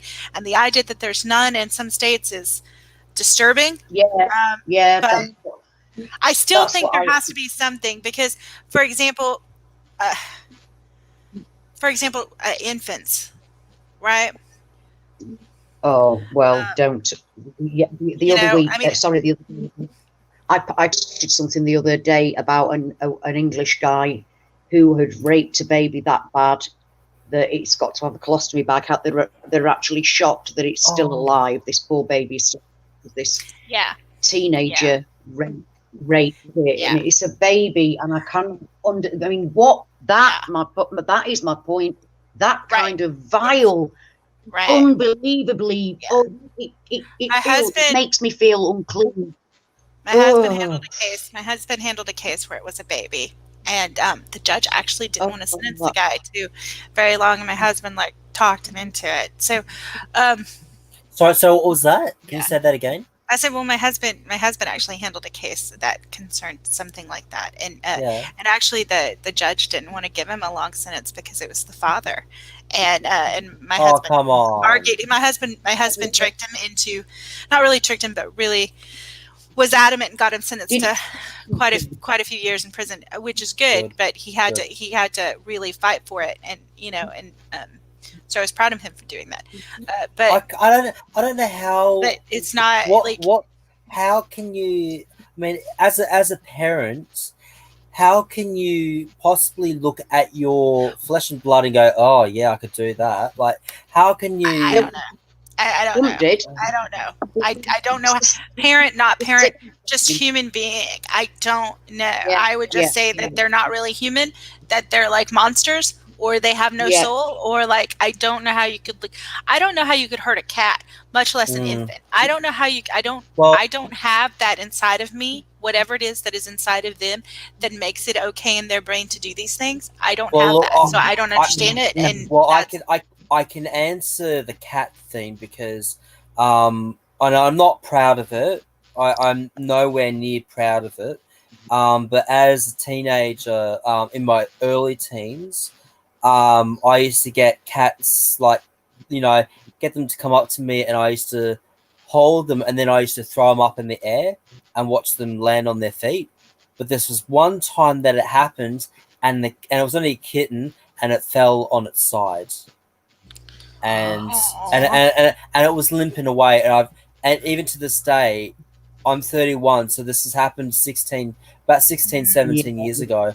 It still haunts me, and I'm still wondering, is that cat okay? And I never thought about I at the time I didn't think about going up to it and saying sorry to it. I just walked away, and I felt a little guilty, but then as time went by, I felt more and more guilty, and I think that was also one of the reasons why something switched on in my head, and that's probably why another reason why I committed suicide. I mean, there was a lot of other reasons why I tried to commit suicide in my late teens, but I think that was because I had a lot of guilt as well from other things that I'd done in my early teens. So I wasn't a nice person in my early teens. You know what I heard in that? You're doing it because you actually said I committed suicide. Not that I attempted it, but that I committed it. I realized what I'd said, and that's why I tried to. Well, I mean, I don't know, with Mandela Effect. I mean, some of us wonder. Like, I know for me, like, everything started. Like, I thought at first it was Berenstain Bears, but it's not. The first Mandela Effect I experienced was like the color change of chartreuse. Like, for me, it was purpley, and then it turned to greenish, and that happened around 2012. But so that was the first one for me. So in 2012, I almost died. Like, I was hit by a truck. So for me, there's always in the back of my mind, like, did we die? I don't know, because it was. Well, I don't remember 2012. See, the thing is, I don't remember ever waking up in the hospital. Mm-hmm. All I was told was that I had been basically in a coma for 3 or 4 days. Oh, wow. Yeah, but I don't remember waking up. I don't remember waking up. I vaguely remember leaving the hospital, but I don't remember waking up. So at all, or even leaving the hospital bed, even. So I think that's also why a part of me, up until Mako died, I think that's why a part of me thought I was still lying in the hospital bed, and that everything I was experiencing was a dream state. Oh, I wondered that too. I wondered that too. Right. You see, I don't have any time really where I was in danger of my life that I remember anyway, that I have any clue about. For me, nowhere was on the brink of my life. For me, I remember the day that I had tried to commit suicide, because three things happened. Sorry, 3 things happened. Stop. Excuse me, can I just stop you for a moment? I just want to say to verse writer that you can quite clearly see that Joel really very much regrets what he did when he was a teenager to the cat. So the how do you sleep at night bit, there's no need for, please. Joel's made it quite clear there how devastated he now, to this day, feels about that incident. So, you know, we can't judge him on what he did in the past, especially when he's so completely and utterly devastated by it. So I think forgiveness is the thing to be thinking and concentrating on here. To be honest, with you, I can't remember the name that you just said, but to answer your question, there was a lot of nights where I stayed up all night thinking about it and was riddled with guilt, and still to this day it does cross my mind. And I think that's why I was punished for why I lost Mako, because he was my little boy. And you know, when I lost Mako, I that's really what I thought, you know, that, you know, because Mako was my Russian blue cat that I had, and I loved him like a little boy. And so when I lost him, I thought, well, I'm being punished.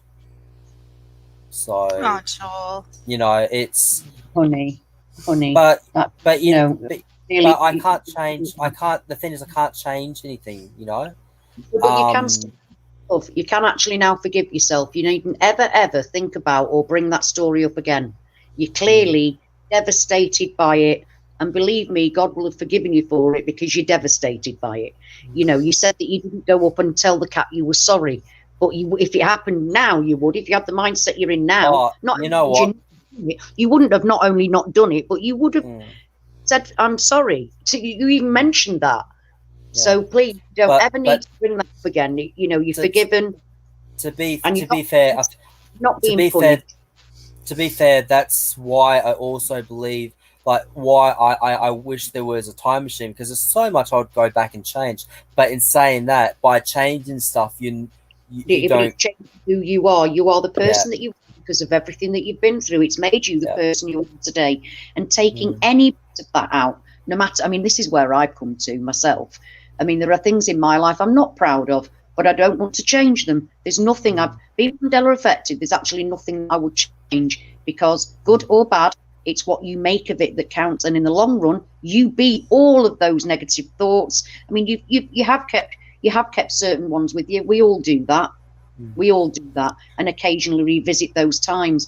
But if you're truly sorry about it, this is what I think about myself. I mean, I've had to stop. I used to constantly ask the forgiveness of God for all the things over and over and over and over again, because I've been where you are, those certain things that you can't get out of your mind. But you're not that person. You were a teenager back then. Well, and different person. I'm sorry. I just wanted to say that, first of all, I think that you sharing the story is really brave. And I think you sharing your experience is super brave. And I'd also like to free you of a couple of things. First of all, you were a child when that happened. And it probably happened because you were being hurt in some way. You were experiencing a great deal of pain. And the second thing I would say is you said you threw them up and they landed on their feet. In a child's mind, you would think if you throw them up, the cat's going to land on its feet. So you weren't really intending to hurt it. And so when it landed differently, you were surprised, weren't you? But here's the thing. I mean, I won't go into detail, but there was a dog that I had, and I was quite brutal with it, and finished up hurting it quite a bit. So, like, mentally, something was different. Yeah, like, mentally, I was borderline psychopath. I was a borderline psychopath. Were you going through really difficult things in your life at that time as a child? Like, were you experiencing pain from having been hurt yourself? Yeah, my dad used to mentally and physically abuse me. There you go. And I was getting bullied severely in high school. There you go. It mentally just... There you go. Yeah. See, that's the attorney in me. I know that when children act out in that way, it's usually an indicator of abuse that's going on with them. So the answer to your verse writer is that he was the victim at the time as well. And what he did was a child's way of asking for help. Now, that's the truth. So you need to forgive yourself for that, Joel, because that was really a child's mind asking for help and trying to become, here's what it was. You were the victim and you were trying to not be. So by being an aggressor, you were not being the victim. So it was a child's way of trying to protect yourself. And there's nothing wrong with that. Obviously, it's wrong to hurt others. But what I'm trying to explain to you is you didn't, and that's what we were talking about before.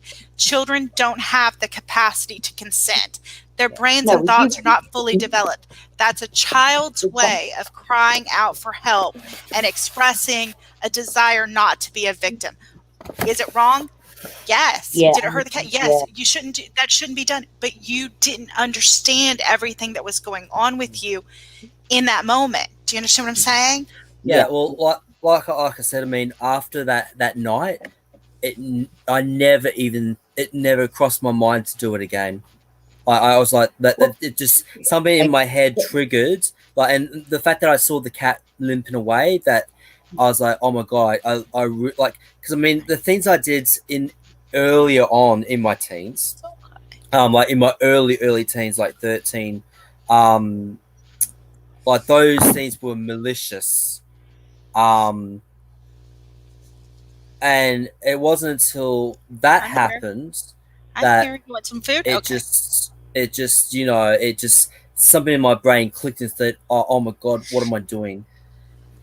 Right, because that's not who you are. You're not an abuser in your soul, in your nature. You were a victim who was being hurt, who was in fear, who is trying to not be the victim. That's the way a child processes stuff. I studied to be a guardian ad litem, which is an attorney for children. So I've studied that. I've read cases and stuff about that. So I'm telling you, that was a child's cry for help. So forgive yourself as an adult. Forgive the child that you were, because you were just a child who was trying to process something that you didn't have the capabilities then in your mind of processing, which is the idea that the person who's supposed to protect you was harming you. Well, you didn't have the capability of processing that. I know you do now, but in looking back, you ascribe to yourself more adult intentions and thoughts than you actually had. Because you know that now, right? But you have to erase what you know now and just look at it from a child. Think of somebody else. Think of another person, like if they were a child of 13. Statistically, these things happen, and that's why. And that's why I knew before you even admitted that, which was also, again, another brave thing to do. I knew that. Why? Because I've had cases. Because it's common. It's not unique, unfortunately. And that's why these laws that are allowing the abuse of children are so detrimental. And even if you don't see the results now, which you will, 20 years from now, you're going to see the results. Like, it's going to be a plethora of hurt and pain. It's just, that's why. That's another reason why you don't abuse children. Because abused children become abusers, and abused children cry out for help. It's just, they don't have the capability of processing it. They just don't. So that's the underlying part of it. It's just, so forgive yourself. But I'm also, you really were the victim. Yeah, I'm also more of an animal lover now too. So where back then I really wasn't. You didn't really have a lot of love because you had a lot of fear and anger going on. And hurt. You were hurt and you were afraid and you were angry, and you had a right to feel those things. Right? I mean, but I don't really see it as brave. I just tell my story. That's brave. And if people judge me, then so be it. But I mean, the way I see it is, if I tell my story, it doesn't matter what it is, doesn't matter how personal it is. If I tell it, then maybe it may help someone else, or maybe someone's gone through something similar, or that's so brave. That's what makes it brave, because you know that people are going to judge or reject or whatever, and you're like, I don't care, maybe I can help someone. Yeah, it's about being just that. I mean, I'm sorry, I have to be right back. It's not just that. It's a matter of the fact that I know I'm not going to be on this earth for much longer. I know that for a fact. So for me, I just want to be brutally honest with anyone and everyone. Because it's just, the way I live my life now. That's what I really get that, because especially on this channel, doing this with the people that are here, I thought if we speak personally with each other, it's because we trust it. So people have left since that comment, since all that happened. Yeah. While somebody talked like that, I couldn't be quiet and just let it pass, because you were quite clearly not the person. You were a teenager, and how do you sleep at night was like, well, he's just been quite clearly telling you he still finds it difficult today. So, you know, let's not keep giving him shit for it, because you clearly feel bad enough as it is. So it wasn't like you were gloating. And believe me, there are plenty of pages and tubes where they actually do. The whole content is about hurting animals, and Facebook allows those pages and things to stay on. I know. There can be found on Facebook where they've got pedophilia pages as well. Yes, paedophile and incest pages and actual people harming actual animals that can stay up. Yes, that's exactly what that. None of those things contravene Facebook's standards in any way, shape, or form. But that's what I mean. There are people out there that hurt animals, grown men and women that hurt animals on purpose and film themselves doing it. You're opening up to people that, you know, we're all going through similar things. We share things about our past and about who we are with each other, because let's face it, we're the only people we can be truly honest with. And if you were that same person that you were back then, you wouldn't have been sorry, and we wouldn't have been talking to you in the first place, for you to actually admit that. Because you wouldn't have been here doing this. But you know, well, yeah, true that. But I mean, even that person, I still can't remember the name. But I mean, if I had seen the in the chat, I would have explained to them personally. I would, even if I had to find their channel and message them and let them know personally, I would have done that. Yeah, but that's because you're a decent person, and that's the whole point, honey. That you're not the person that you were when you did all of those things. You're not that person. You're clearly very upset about it to this day. So it was how can you sleep was the bit that got to me. They're saying, oh, you did that to that poor cat. I got, but the how do you sleep bit, that I couldn't let that one statement go by, because it just felt wrong.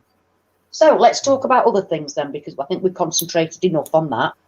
So yeah, we definitely concentrated enough on that. So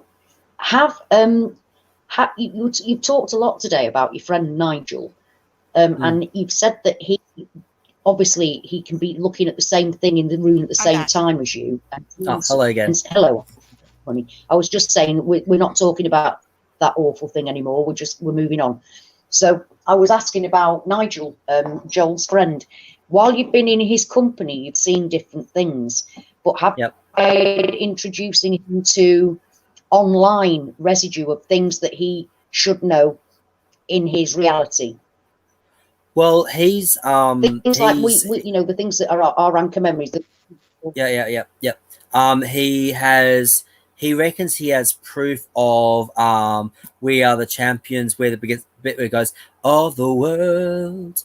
I've listened to that version that he has with a bit where he goes, out of the world. And the timing of it, like where that was that little bit of a break and then of the world, it doesn't sound right. The timing just it seems very, I don't know if it's too short or too long, but there's just something about it doesn't sound right. And he said, it's probably because you haven't listened to it for years on end and you probably just remember it wrong. It's like, no, that does not sound right. And he said, well, this is the original recording from a record. I was like, I don't care what format it's from. It sounds wrong to me, even though it's technically correct. There's just something about that timing between the break and then of the world. This is something doesn't sound right. And I will get the recording from him so I can play it for you guys. But it doesn't sound to me the end right. The end of it doesn't have of the world in it at all. Yet it was that way for me. I mean, I grew up with Queen. I loved Queen. It were my people. So We Are the Champions. I sang it many times. Of the world at the end. And now that's who it was for me too. Of the world. Yeah, finishing it with nothing. Just it's like what? It's a bit abrupt. Yeah. It's like what's happened there? Because it was definitely of the world, and you put all your thought and emotion into that last of the world. And it's not there he was explained that apparently that song and we will. I think it was We Will Rock You. Where they connected it, both those songs together for a football match, and that was part like the halftime thing. In the fact that, regardless if the fact that he's got the original recording from a record because he's digitalized it and put it onto his computer, but regardless of that fact, the timing still doesn't sound right, even if it does come from a record. So, like I said, I am going to get it from. I've been meaning to get it from him for a while now, but I'm going to get it for you guys so you can listen to it yourself, and you can tell, and that way you guys can tell me does it sound right or not. But for me personally, no, it doesn't sound. It still doesn't sound right, even though it's all correct. But it's not, it doesn't sound right to me. I just understood for the first time the meaning of that Mandela effect when you were speaking. It removed of the world because there's not one world. Yeah, probably. If the Mandela effect is revealing the truth of the way things are, really, then removing of the world because there's more than one world. There's more than one Earth. There's more than one timeline. We've seen this. That's good. That's good. That's actually really good thought. That. Yeah, maybe we are the champion. Like maybe we have passed our test. Maybe we are the champions and not of the world, but of the worlds because there's more than one. So it removed of the world. Yeah. I don't know. I'm liking that. I'm liking that. Do you know the actual logo, Queen's logo? Well, it's all very flamboyant now. It never used to be flamboyant. It's all really artsy and flamboyant. Where it was just Queen. It just said Queen. There was no artsy flamboyant shit going on with it. It was just Queen. There's a lot of weird font changes, like font and letter changes. And the only thing I can think of, I think it was chick, the channel chick, she's Mandela affected, and she put up a video where she showed like an experiment where they photographed water, but in the water, in the movement of water, it looked like there's basically like, I don't know, like an alien language or something. And and I think are our fonts turning into that? I don't know. But it was an interesting experiment. It had to do with frequency bouncing off the waves in water, creating these like patterns that literally looked like an alien language. I forget what the name of the experiment was called, but it's pretty interesting. Whoa. Yeah, it was the channel was Chick. CHICK. Yeah, I know Chick. We'll find that later. Yeah, definitely. It was really interesting, and so I'm wondering if our fonts are like moving into that in a sense. Like maybe it's becoming like they spoke of before the Tower of Babel. There was like an angel language, I think, or I don't know. Yeah. Some of the characters seem to be reminiscent of like different ancient languages. They seem to be changing into so. Yeah. And some of them, some of them are merging together, aren't they? They're like merging together. Some of them seem to be as well when they're written down. A&E are very often merged back to back. Mm-hmm. O's are merging, I think. It's all very, very, very strange. It's all strange. One that really tripped me out is like in certain buildings. I think it was like Roman, like I forget the name of the architecture style, but in certain in the United States, in certain public buildings, the U's were changing to V's. So like courthouses would be COUVRT. Oh yes, house. Yes. And with the V in the house too. We were going very Latin. Yeah, and so that was really very weird. Latin. Libraries. Yeah, it was. Yeah, and so that one messed with my head. Samsung did it. It changed from an A. Samsung changed from an A to an upside down V. Yeah. Used to have Samsung in the logo with an A. Now it's not. It's this upside down triangular V thing. Well, yeah, I told you what I think that is, but yeah, you're right. I totally agree. I totally agree. It changed on my phone. But back then I didn't know I was Mandela affected, so I just thought it was actually physically on my actual phone. But that had changed as well. But I just accepted it, and I still cannot get my head around all these weird things that changed. And I mean, to be honest, YouTube used to be spelt U, as in the letter U, tube. Huh. Now it's YOU. And there are other people out there that remember it, it U with a tube. But then, I vaguely remember when that changed. And that changed, that must have been about 2013, actually, quite early on. Even before the 2014-15 mass, everybody realising shit's gone down and nothing's the same and reality's changing. Because some massive wave hit us all, didn't it? There came to a point where a massive wave hit us all, and people woke up and were seeing different things changing in their lives, whether or not they accepted and realised it or not. But before that, they were happening as well. I mean, did you say your first ones were in 2012, Anne? Anne? Hello? Hello, is Joel, are you alive? Are you there? Yeah, I'm back again. Yeah, I'm back again. You moved. Yeah, you moved. You'd like, everything had just like stopped on the screen. It all looked very weird. Oh. And it seems to have disappeared. Okay. We've lost her. Well, maybe she's gone away. Yeah, She'll probably come back again. Yeah, she will. She will. So strange times indeed, people. Strange times indeed. Yeah, there are. Yeah, lots of A's. Another Rick was saying there. Yeah. Yeah, and Prelim's saying meditation. Do you do any kind of meditation, Joel? I've been told to get into it. I just never get around to learning how to do it. I'm very open to it, but I would like to do it. Well, meditate like this. Tonight when you go to bed, the easiest type of all is you breathing.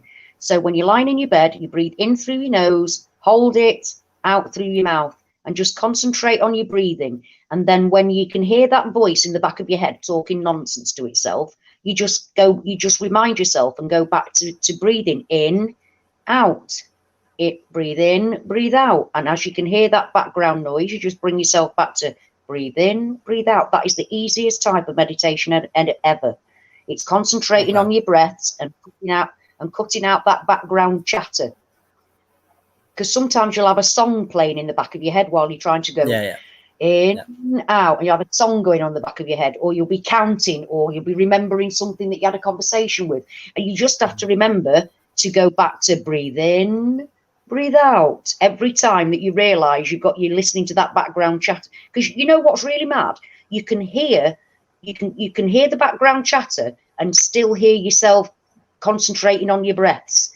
Oh yeah. So bring yourself back to just your breaths. That's really the start of it. You don't have to do anything spectacular. It's just about bringing your thoughts back to your breaths.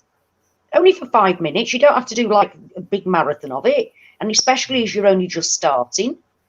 And that's how you get your mind to quiet down, because you're not listening to that chatter. Well, you're stopping it and just concentrating. To be fair, I probably won't sleep until tonight because it's 4 o'clock in the morning. So, yeah, I won't be sleeping tonight. But that's okay. I'm forgetting that. You're in the living room with me here, you know, and it's like just gone 7:05 in the evening here. So I forget that you're in tomorrow. You're in the future. Oh, Joel, in the future. It's a little weird to think that, eh? Yeah, it is. It really is crazy, isn't it, that you're in the future? In our construct that is time, that is ever fluctuating, it seems.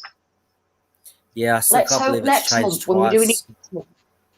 I know. Let's hope next month when we're doing this and we check back with the time, let's hope it stays at 10 hours. Let's hope. Please. Oh, you know what? Please. It would make it'd be so much easier, because like when you announce, oh, I'm coming on at this time of the day or night, it's much easier if it's a 10-hour difference.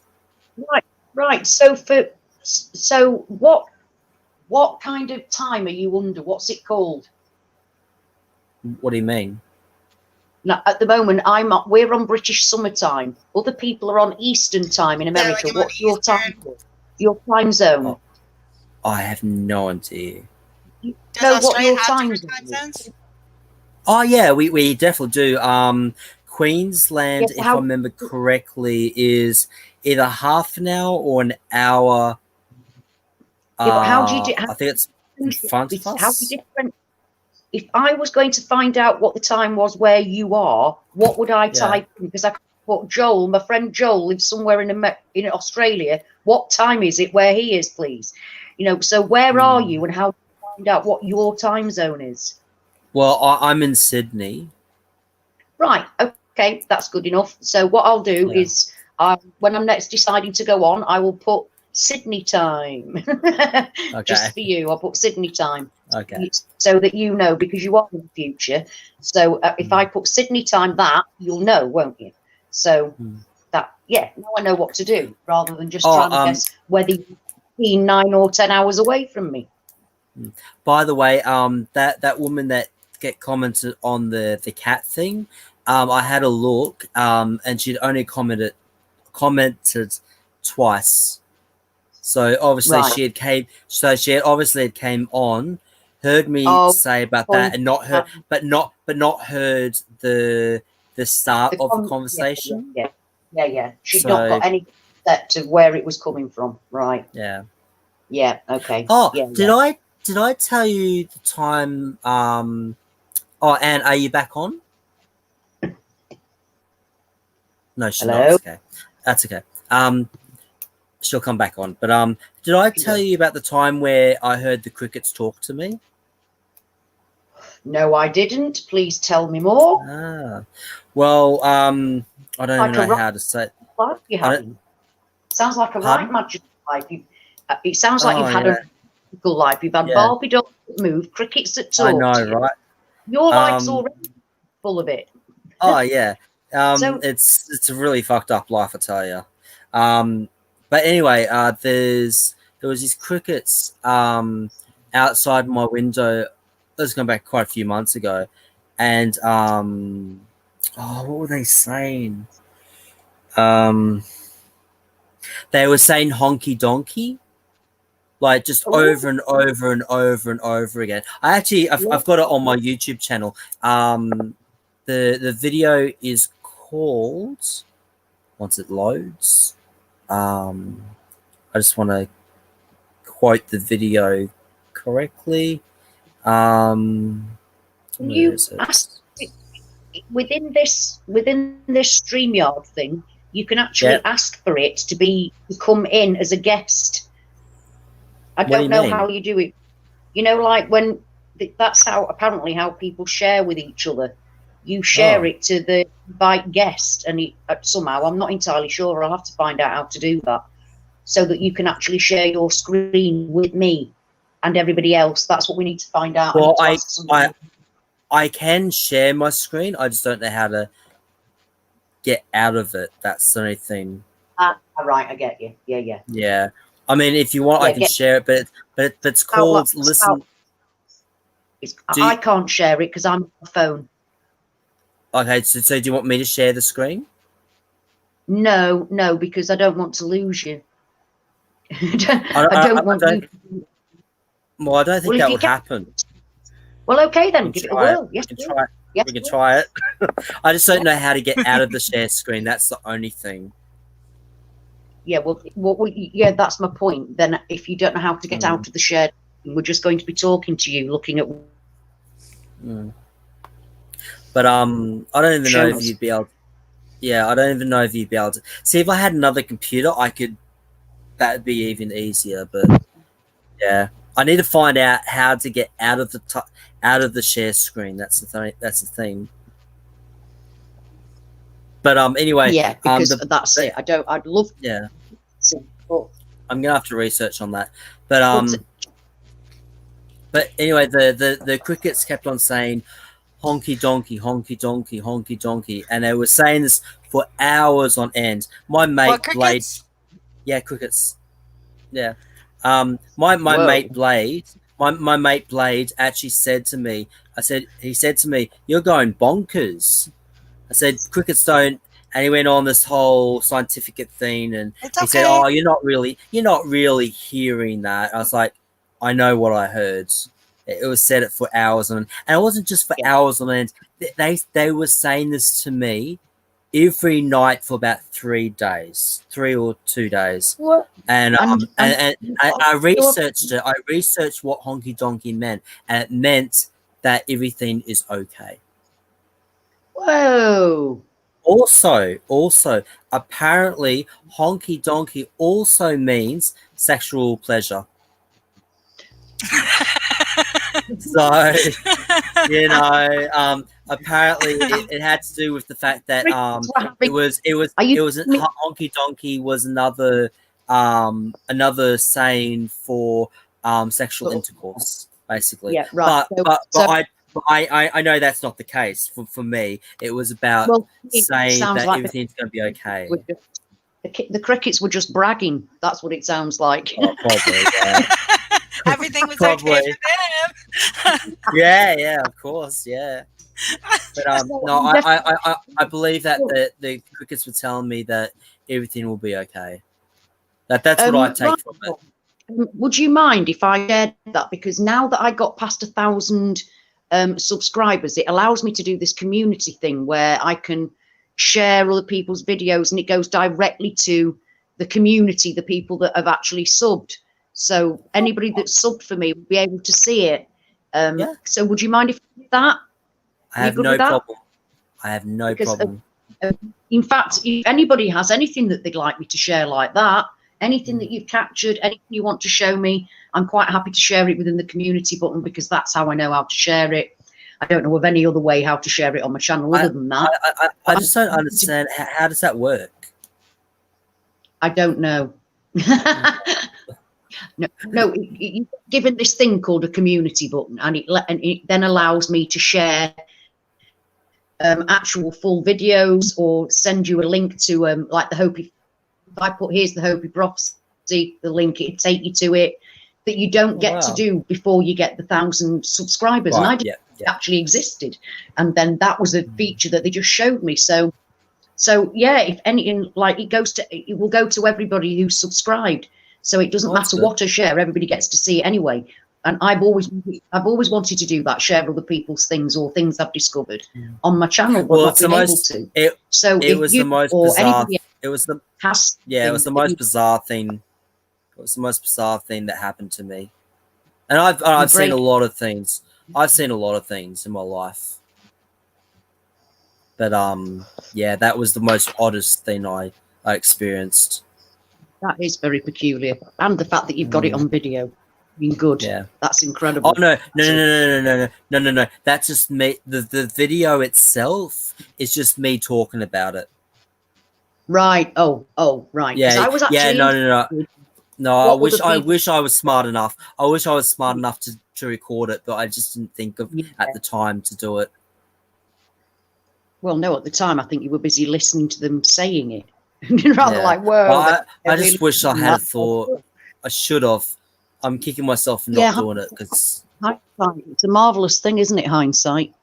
I wish we all had hindsight at the time. But I mean, in saying that, it could be the same situation as there was with Nigel.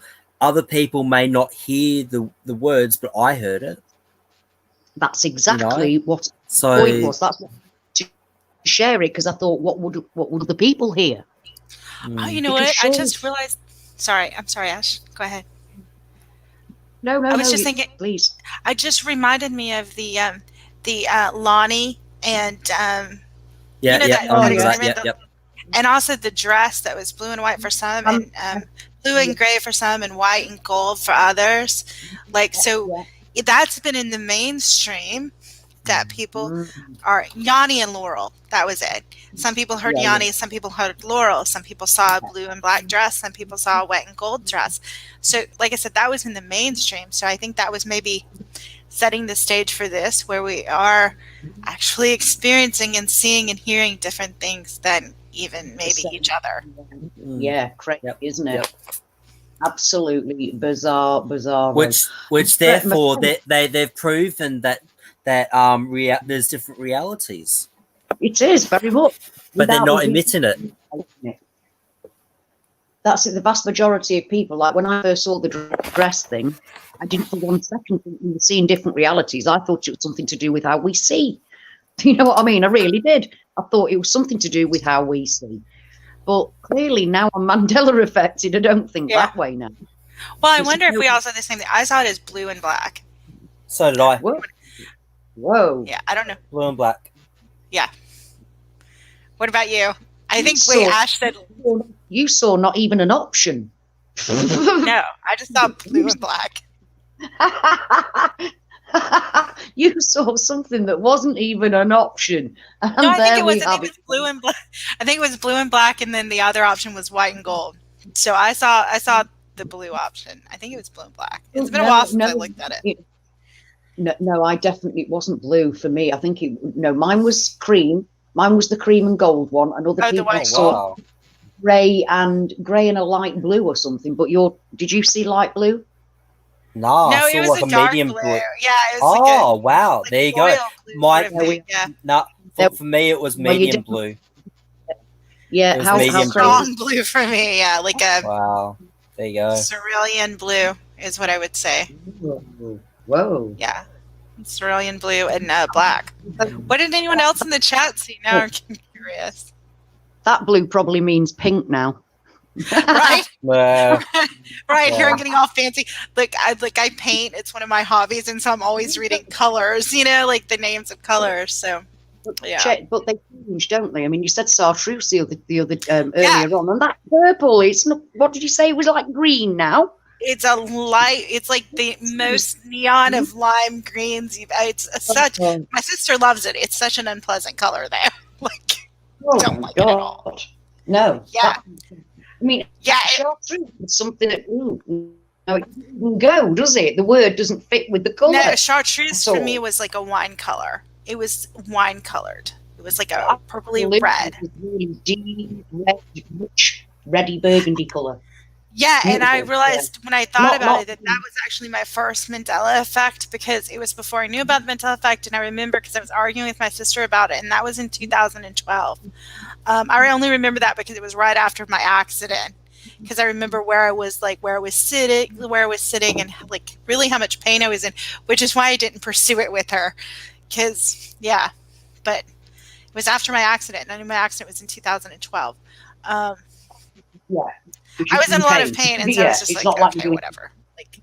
You're crazy, but yeah, because she was wearing a jacket that was. Well, if I say to you guys, what color does the word livid bring? Red.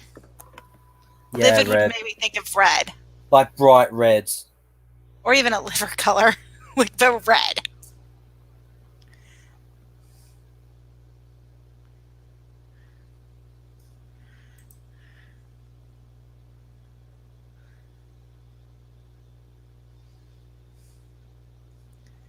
Is anyone there? Yeah. Did we lose her?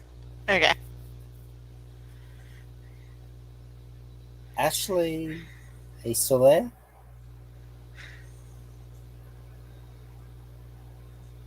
Oh, and another Rick. I could not change the color of the dress by thinking about it. I could change the sound, like Yanni or Laurel. Once I listened to people, I could, and then and then I couldn't change it back, and then I could change it back. So the auditory one I could hear differently. I only heard one. Yeah, the dress I could only see one way. I could not see that two different ways. And now there's also this thing now, I don't know if you guys have done it, but there's these tests that you can take to see how many colors you can actually see. And I scored really high on that, so I should be able to see all the colors. I think it's, playing with paint, being an artist of some sort. I think you see a lot of colors. So, but yeah, now there's tests for that, and that's new for me too. I don't remember there being so many people who couldn't see so many different colors before. Ashley must have lost connection or something, which is weird. I don't know how we're still going. Yeah, I was about to say, yeah. Why are we still going? It's her stream from her phone. Oh, there she is. Maybe it's still connected to a certain point. It just throws her off for some reason. That's really weird there. Yeah. Although StreamYard is a very unusual site, so there you go. You know, it's not mainstream one, so maybe that's why. Yeah. That I'm could assuming. be. I'm assuming. That could be. You're But no, assuming. but yeah, I went with the Yanni and Laurel thing. Apparently, Yeah. I've got old ears because I can only hear the old. I can only hear the older one, and apparently at the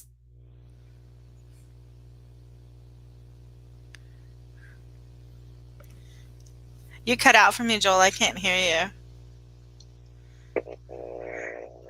Now I'm getting a weird buzzing sound. Sorry, That's, it was this. I accidentally unclicked it. Ooh, Sorry. You've not just tasered your mum, have you, Joel? I've not come in just to find you tasering your mum there.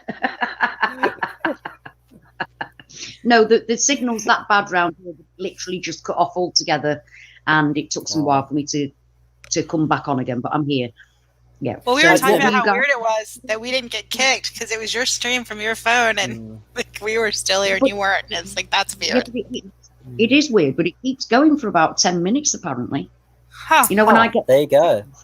I get kicked off, it keeps running. Because I haven't. And we're twins. Yeah. You owe me a Coke. Yeah. We're obviously connected. Oh, very much.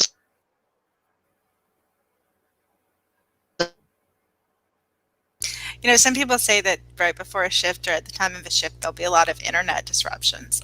And I started paying attention to that. Yeah, I think it's Once Upon a Timeline, I think, put out that theory. And I've started paying attention to it. And it seems to be the case. Like, I would love to hear what other people's, like, sort of, the way they sort of monitor whether or not there's a shift. Like, for me, it's a couple of things. One, whether I hear that beeping sound in my noise, it's like ee or something. And then how I feel, like I can feel. And also when I'm depleted of magnesium.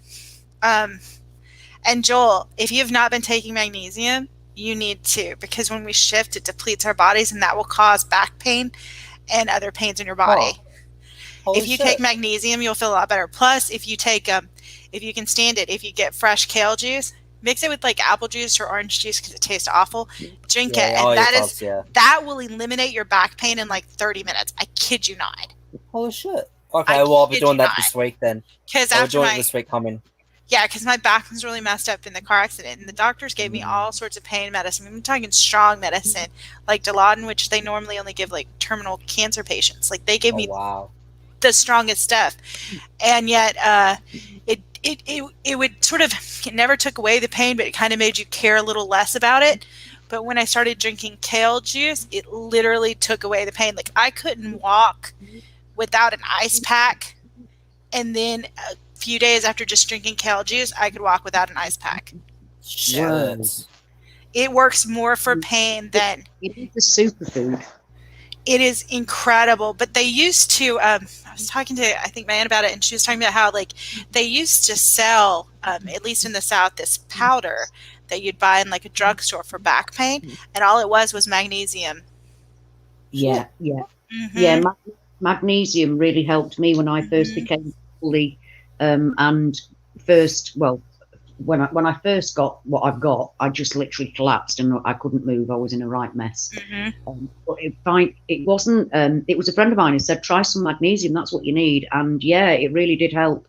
It got me right up on my feet and everything. It gives you. You don't think about these things, but these are things that your body actually needs. Yeah. Well, I'm taking currently krill oil tablets. No, forget it. Do magnesium. Okay. Yeah, magnesium is definitely worth having. Krill oil's a good thing, don't get me wrong, because it's obviously massive amounts of omega-3, so you can't fault that. But magnesium, literally, it helps. You see, it's all about the signals from your brain to your body, and magnesium helps to build that up, and that's what takes away, because your body kind of starts misfiring and hurting when it shouldn't be, because it's getting the things that it should be having. And we all know that with a spraying stuff in the sky, so we're not getting enough vitamin D. We also know vitamin D is very, very important in the curing and the coping with COVID-19, although governments don't like to admit that, it is the case. So get that inside you. It's always, because that not having enough vitamin D interferes with your strength, your muscle development, your cognitive thing, everything. So yeah, but magnesium is like, everybody should be taking magnesium without a doubt.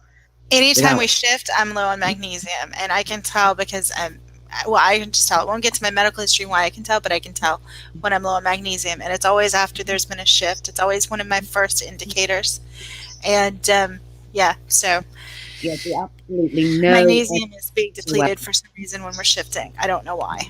Really weird. I never actually thought about that, and yet again, you've mentioned something that's made me go, ooh. It's absolutely true. It's absolutely true. Because and I have signs that are just like clear. Just clear. So yeah, sometimes we know we've shifted because things literally look different. But before we go through, I go through, literally no, like I've said, my body already has this no energy thing, but it feels a different sort of no energy. It's a completely different feeling. It is.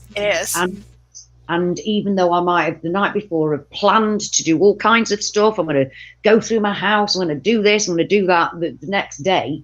I get ringing in my ears all the time anyway. I've constantly got that high-pitched whistling. But it does get worse. It gets much louder. And my body, I literally go, I just going to the toilet and back can be an absolute strain because I'm so absolutely, it's drained on another level. Yeah, try magnesium for certain. And then also look into Ayurvedics, Ash. Like, I've been taking some Ayurvedics and they're amazing. And I'm almost beginning to think that they are themselves like a Mandela effect. They're incredible. Yeah, like, they work so well. What is that? I've never heard of that. Yeah, see, Ayurvedics are ancient Indian medicines. Whoa, Ayurvedics. Yeah, start looking to Ayurvedic medicine and it works. Like, I started trying some for a couple conditions that I have and it worked immediately and it was so good. And like, I've been putting my my cat was misdiagnosed. She doesn't have a brain tumor, she has kidney issues. So I'm pissed about that they misdiagnosed her. But I've been trying Ayurvedic treatments on her because the vets gave me no help.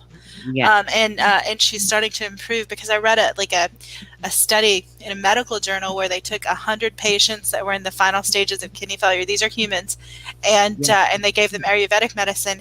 And within the trial, they had at the end of the trial, in 100 patients, a 50% reduction in symptoms. Whoa. 100 patients. Whoa, so wow. They can actually, there's some argument that Ayurvedic can actually cure a lot of these conditions that Western medicine says is incurable. The Ayurvedics cure, like they cured, like I have Graves' disease, which is a thyroid condition, a hyperactive thyroid. And I'm going to start trying the Ayurvedics for it because they claim to be able to cure it in 6 months. And Western medicine says there is no cure. They can irradiate my thyroid, or they can give me medicine for the rest of my life, or they can give me a medicine that kills my liver. So those are my only two options, or surgery to remove it. And again, medicine for the rest of my life, which is not good for your body. So it's not worth it. But the Ayurvedics claim that they can cure it in 6 months. So I'm going to give it a shot because it's not harmful. There's not anything that you can be losing by it, is there? There's not anything that you can be losing by it. And anything that's natural.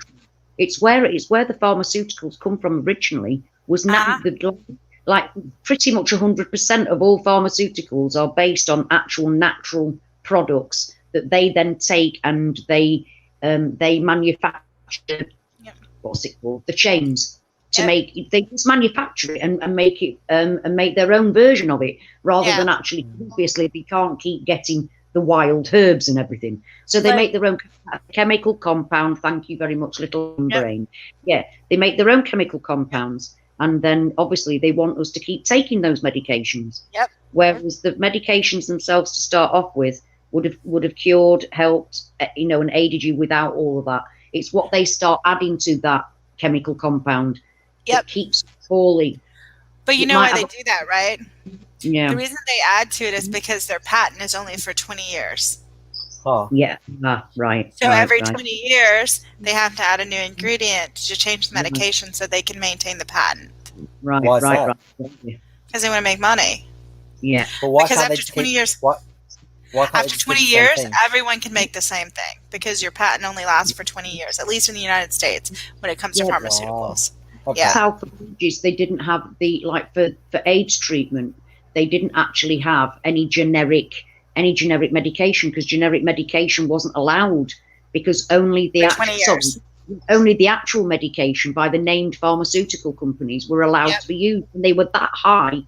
Yep. Loads of people, great swathes of people were dying because they couldn't afford the medicine. But the minute that that ended, and the generic people could come out and go, "Here, Yep. It's true. we've made the same thing. It's a lot cheaper." That's when AIDS and HIV, not changing into full-blown AIDS, dropped drastically, purely because we could then afford the medication. And I know one of my friends is, well, my ex-husband is HIV positive, has been for many, many years, and he's been alive and living with it for what, 25, about 30 years now. At least 25 years. Isn't there a cure for it now, Ash? Yeah. Pardon? Like, I think it was a few months ago. It's there was not a cure for it. You can use PrEP and stuff like that. No, it's not actually a cure, but it is the medication that they've got. Obviously, they keep getting better. The medications keep getting better. And I think that they're not allowed to withhold new updates of the same medication. You know, I don't think that 20-year thing carries on after that, does it? I think if you add something to the medication to keep that going, I don't think they can actually use that. You've got to wait 20 name it a different medication. Yeah, they wouldn't be able to, because they would, when they add something new to it, they'll give it a new name because it's a new formula. So they'll give it a new name, and then they will have the drug reps. The reps for the pharmaceutical companies go around and give samples to doctors, and then bonuses to doctors for prescribing the new medication. Yeah, absolutely, and that's what really it's so flawed and corrupt. The whole system is flawed and corrupt, and you know we're supposed to trust it. That's what gets to me. We're supposed to trust this. Well, I wouldn't. No. I don't know who told you to trust it, but I don't trust it. I'm an attorney though, so doctors don't really like me anyway. But I question everything. I've caught so many doctors in lies, you wouldn't believe it. It's ridiculous. And I'm like, okay. So they don't really like attorneys. They actually put stickers on our charts to know who we are. Yeah, I'm not joking. Wow. Yeah. Be careful of this one. Yeah, they do. And then they, you know, they're more careful probably with us, but they're also not as kind. One of my friends though is a doctor, and like he said, for example, zinc and vitamin C, even with COVID, zinc and vitamin C, because the only thing that prevents like a cold, for example, according to him, is zinc and vitamin C. And so people will go to doctors, and this is what he told me, people will go to doctors and they'll prescribe medication like antibiotics or something, not because you need the antibiotic, because your body's going to heal it naturally during the time you're taking the antibiotic, but that people psychologically feel better if they're taking something. But it's not actually doing anything for you except for harming your body. That's why it's called antibody. Yeah, absolutely. I mean, we've got we had big signs up everywhere saying, don't ask your doctor to prescribe antibiotics, because we're going to, you know, because obviously we're going into an era where antibiotics are getting stronger and they're outbeating us, and great swathes of people will die because the antibiotics have beaten the biotics have beaten the antibiotics. Right. So, and I'm thinking, well, it's not down to us. It's, why aren't you shouting at the doctors? Stop prescribing people that don't need antibiotics. Because we can't make a doctor give us something. Exactly. I mean, here in Britain, we're not putting a gun to his head saying it. You know what I mean? Right. Give me the antibiotics or I'll shoot. I mean, here it should be the doctor giving it, no, because you don't need it. You've got a common cold. Common cold doesn't need antibiotics. Go away. That's what should be happening. Not us being told not to ask the doctor. Get the doctor to stop prescribing them. It makes me think that's part of the reason that this thing is spreading the way that it is because people don't have an immunity because they've been taking these antibiotics, and their body hasn't built up an immune system as a result of it. And because you only need antibiotics when you have a viral infection, and they only know that if they draw your blood. So if you're going to the doctor and they're not drawing your blood, but they're prescribing antibiotics, they don't really know for certain that you need it because they haven't tested to see whether it's viral or not. And then when they do prescribe antibiotics, they're supposed to prescribe antifungal medication at the same time. Otherwise, otherwise it's going to result in an imbalance in your gut. That's why a few weeks later you feel kind of crappy. Is that why I get rashes on my stomach? Could be. They also should tell you when you take antibiotics, you shouldn't drink coffee because that again destroys the bacteria in your guts. And then people have overgrowth of what's called candida in their gut. It's from stuff like that. Oh. No, that. Whoa. And that just causes a general malaise and stuff.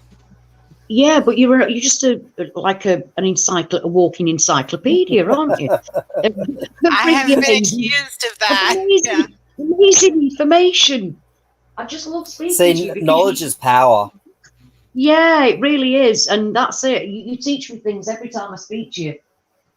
Every time I speak to you, I love it. You have me thinking on a different tangent every time. Well, then you'll like talking to my husband when you talk to him. He's exactly the same. He's exactly the same way. So yeah, well, that he pulls out stuff that I'm just like I've never heard of this. Yeah, he's really good to ask about history, Mandela effects. He's really into history and stuff. Right. I will. Right, that's really good. Right, excellent. Oh, he's you see, smart. that's it.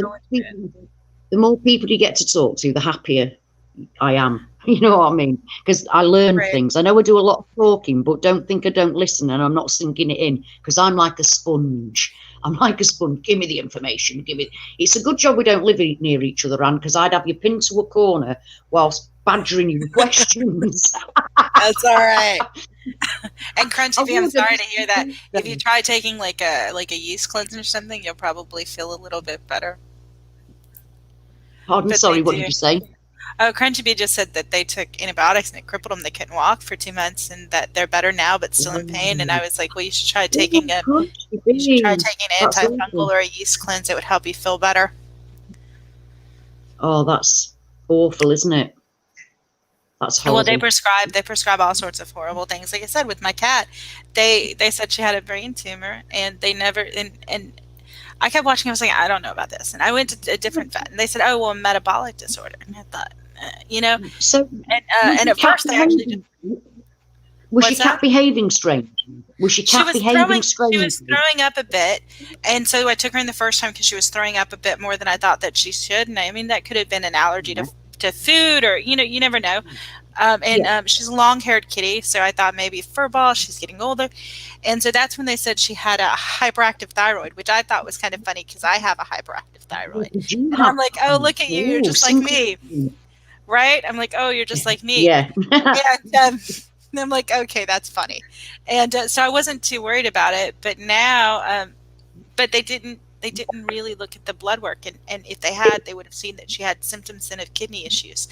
And if they had treated her then, she would have been in stage 1, and she would have had a perfectly lovely life for about 5 or 6 more years, because that was her only issue. And then, but they didn't. They said she has a brain tumor, and so I had her on a diet for a brain tumor, and she was getting sicker and sicker. And I thought, well, this is just the way that this goes. And but I was still taking care of her because I was like, I told her, well, if you eat and you drink and you poop and you pee, if you're willing to fight, then I'm willing to fight for you. Like I'm willing to, do what it takes. Yeah. Like, I don't know. Yeah, I guess I feel like we're in together. She's my buddy. Yeah. She's my buddy. Yeah. So then she kept having like seizures and stuff, and so I took her back, and anyway, they just spent time telling me, to like put her down or something. And I was like, why don't you? And then so I had to look it up myself. I had to figure it out myself, and I said, okay, I think that she has a kidney issue, but I can't know unless they do blood work. So they went in. We told them to do blood work. They talked to us about putting her to sleep, and we're like, do blood work. Can you do blood work? Are you capable of doing that? And they're like, yeah. Then we're like, then do it. So when they did it, it came back all indicators for kidney disease. And then I found out that brain tumors in cats are actually rare. So it's like, that's a super rare condition. Kidney issues at her age are very common. Why did you immediately jump to the rare thing and not actually look at the blood work and see that it's, the common thing? Yeah. Wait, away from there is where your cat needs to be. Right, exactly. And that was two different vets. And I spent like $1,000, Ashley. Like these are not cheap vets. They're supposed to be good vets. No. Yeah. Oh, I am so and ultimately, livid. with all the money spent, they've actually who they let down? They've let your cat down. And Right, so because all she that money suffered spent, unnecessarily, because when she had yeah. seizures, all she needed was potassium. All she Oh, needed was a you little could give. potassium. Oh, oh, I'm glad, so glad you know that now, though. I know, Because I that's mean, all she needed. my But friend's dog is a pup. now she has more damage, and she's actually blind from the seizure, because we had to Yeah, take her. And here's the thing: we had to take her to an emergency vet in the middle of the night because she was seizing, and the seizing wouldn't stop. And we got, and he gave her like a Valium to stop the seizure. Then we took her to a regular vet, and then that we said, okay, well, you need to give us Valium so if she has another seizure, like we can give it, because the time that she spends seizing is damaging her brain. So then they tell us that the medicine that they had given us, if we had just given her a higher dose of it, would have stopped the seizure. And it's like, are you fucking kidding me? I had the ability, I had the medicine at my house to stop her seizure, and I'm having to go to the vet in the middle of the night, and the whole time she's seizing because you didn't bother to tell me that. I'm that's livid. just so. I'm livid. I'm livid. But that's what I was saying about people here don't seem to have as much compassion, and they don't seem to think. They don't seem to think. I had to tell them what it was. Like that shouldn't be the case.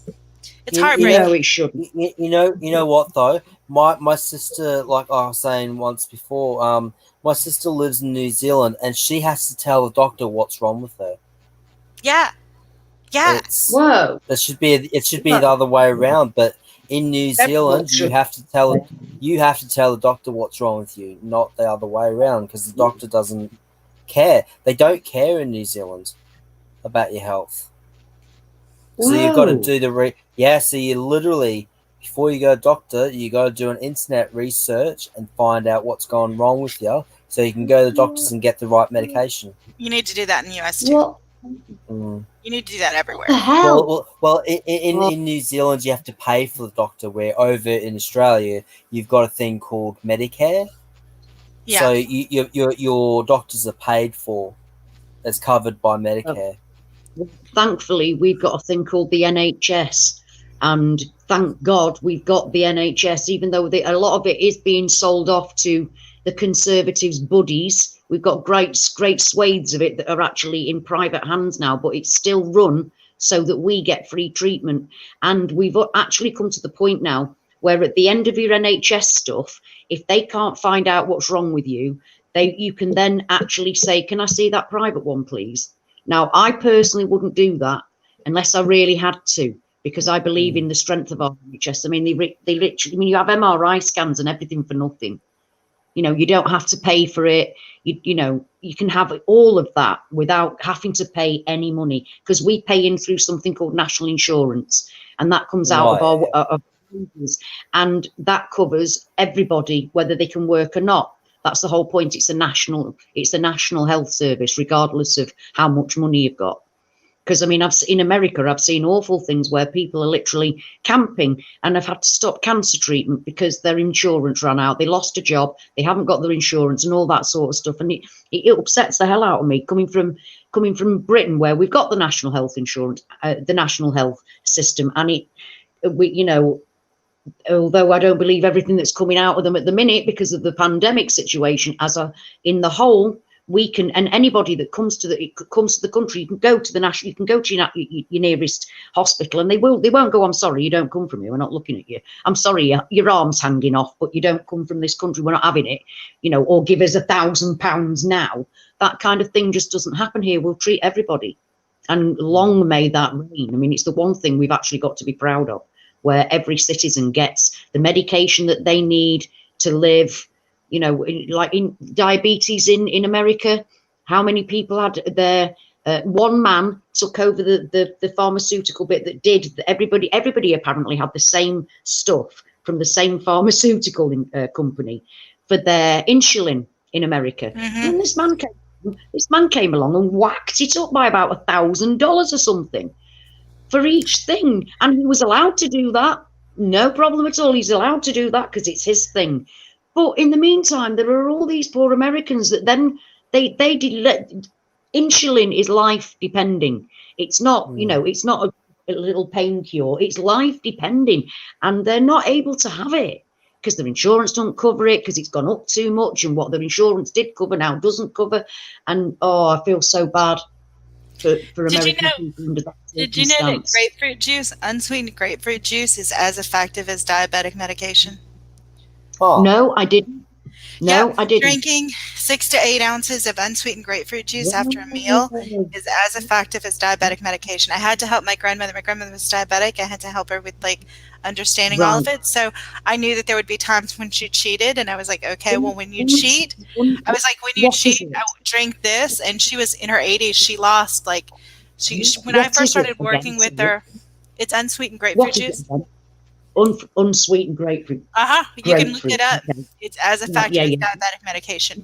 And so when she would cheat, she would drink that. And when I was working with her, her blood pressure her blood sugar went from 200 to 90, and it stayed at 90, just consistently. The doctor had to reduce her medication.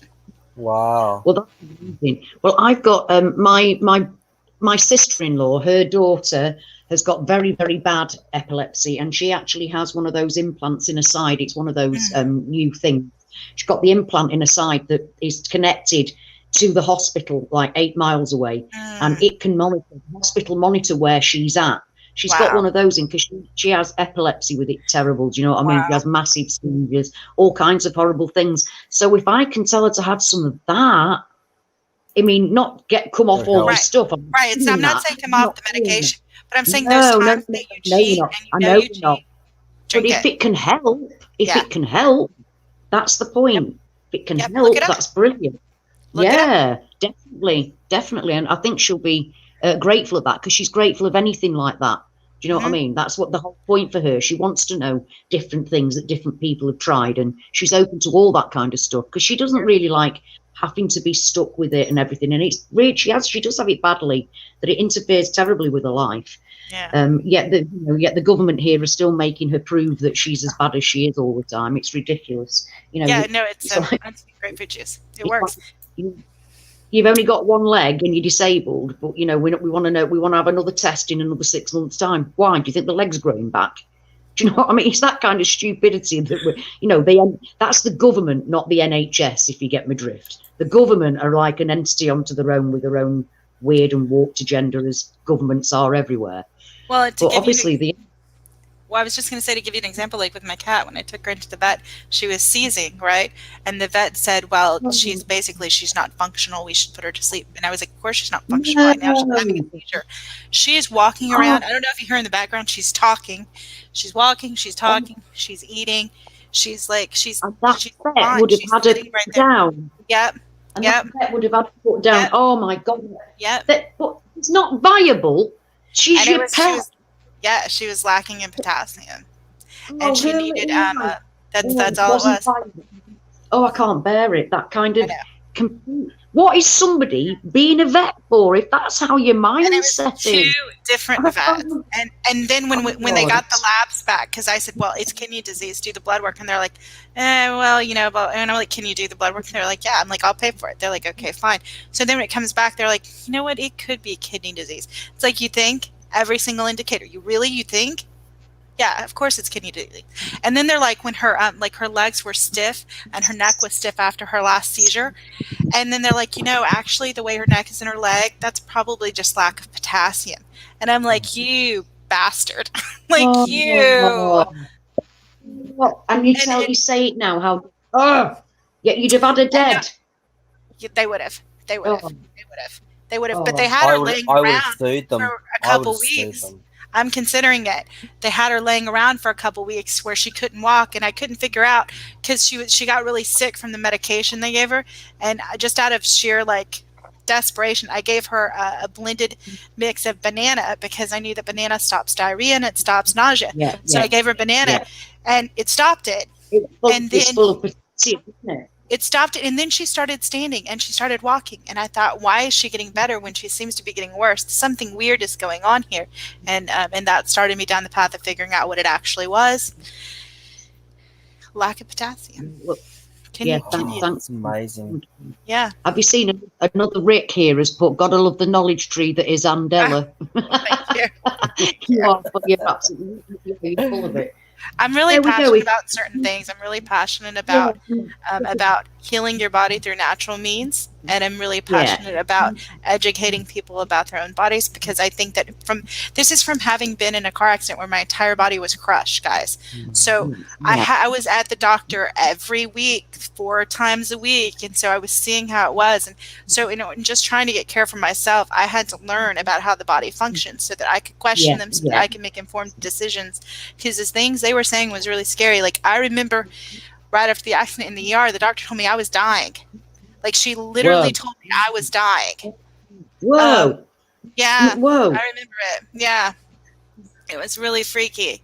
I mean, because I was laying there and I couldn't ask questions because I had over 8 broken ribs. So if the only way I can describe that pain is like, because my body was crushed. It was head on. A truck crossed the median and hit me head on. The impact was 90 miles an hour, because when the guy went across the median, he got scared, I guess, and he hit the gas instead of the brake. So he actually sped up. Yeah. And so I had, like I said, over 8 broken ribs, and my entire body was crushed. Do you remember the actual incident? I remember it all. I did lose consciousness right afterwards, because the last thing I remember was the sound. Like, the sound is so incredibly loud. I actually lost 60% of hearing in one ear. The sound is so incredibly loud. You couldn't even describe it. And so then, but I didn't think I lost consciousness. But then I remember opening my eyes, and when I opened my eyes, someone was already at the truck in front of me that had crossed the median and hit me. Someone was already at his window. So I must have lost consciousness. And I remember the smoke coming out of the vents. At least I thought it was smoke. I thought, I've got to get out of this thing, because there's smoke coming out of the vents, but it was actually from the airbag. And I couldn't remember how to get out of a vehicle. It took me a minute. I was like, I saw someone at his vehicle. I remember banging on the window, like, come help me. Like, he's the jerk that caused this accident. I was mad at the time. I regret that now, but. Do you know what's really weird, Anne? I'm going to, something that's really just struck me then. You just talked about the airbag, right? Mm-hmm. Now, airbags are made in my hometown. You know, that is where all of the airbags are made. Oh, okay. All of the airbags. And one of my friends at the factory that day. One of my friends, very good friends, works at airbags. And it's like, when I hear about the airbags working and things, I think of my crazy friend, and I think, whoa, that's a life you've saved, mate. Well, you can tell me, because it definitely saved my life. It was weird. I wasn't even supposed to be in that vehicle.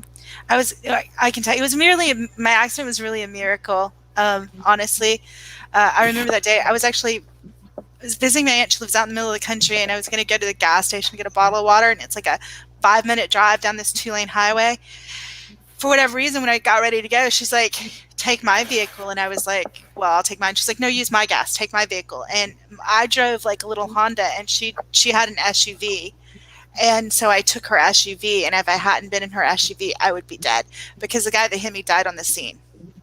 It was a bad accident. And so because you took your vehicle, because I took my aunt's vehicle. My aunt insisted I take it, and actually on the way there I was driving, and for whatever reason, when I left my aunt's house, she had been watching this show that had this, it was actually an Oprah show, it had this lady on there that was talking about prayer, and she said there's only 3 things you ever need to pray. 1 is help me, 2 is help me now, and 3 is thank you. And for whatever reason, because I think because the lady said it kind of funny on the show, the way she said it was really energetic and funny, and for whatever reason, I was saying it aloud when I was driving, and I was like, Lord help me. Lord help me now. Within 2 seconds of saying, Lord help me now, the vehicle crossed the median and hit me head on. Whoa. And where he crossed the median, there was no shoulder or anything. There was nowhere for me to go. I remember my last thought was I kind of turned into it just a little bit, because I thought, I'm about to die, but I don't want the accident to move into the other lane and injure someone else. So I turned it, because there was nowhere else for me to go. I couldn't go to the left. I would have been in oncoming traffic. There was no median on the right, but I just turned it to the right a little bit, because I thought maybe that'll keep the accident out of this other lane, and maybe somebody else won't have to die today, because I really thought that I was about to die. Well, yeah. Cool. Yeah. And then just this. Yeah, and I remember I remember when the guy died, he died, they hadn't taken me to the hospital yet. I was on the side of the road, and I remember them shouting and everything, and I remember I paused because they were asking me questions. I paused, because I heard him dying, and they were like, oh, she's gone into shock. And it's like, well, I'm in shock because I'm listening to this and this is upsetting to me. But you couldn't, I was so injured, I couldn't speak because I couldn't get enough air in to fill my lungs because the pain was too intense because my entire body was like crushed. So when they took me to the hospital, the doctor came in and she said, we need to air evac you to another hospital because your liver's been sliced into. Because I asked her why. I remember getting out the words like why, like, I'm at one, because I knew I was at one hospital and movement hurt so bad. I thought, why do I have to go to another one? So I asked why, and she said, because your liver sliced into, your wounds are fatal.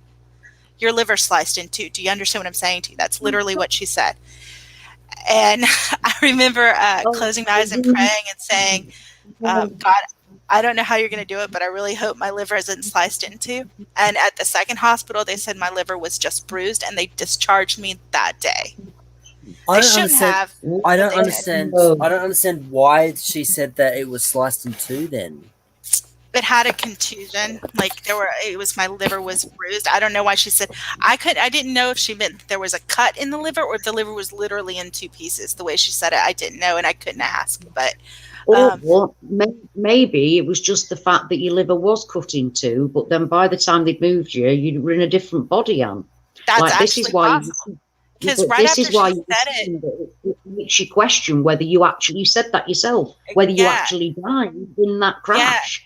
Because right after she said it, I do remember getting really cold.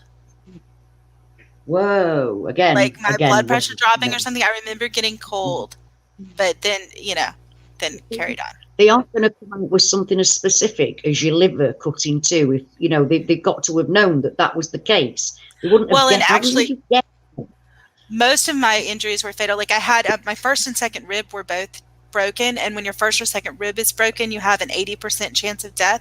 And my first rib was broken so badly it's still broken.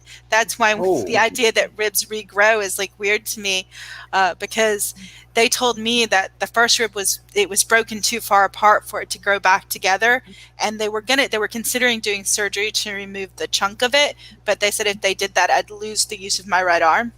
So we never did that. And, but in the right arm, like I have the injuries I have are ridiculous.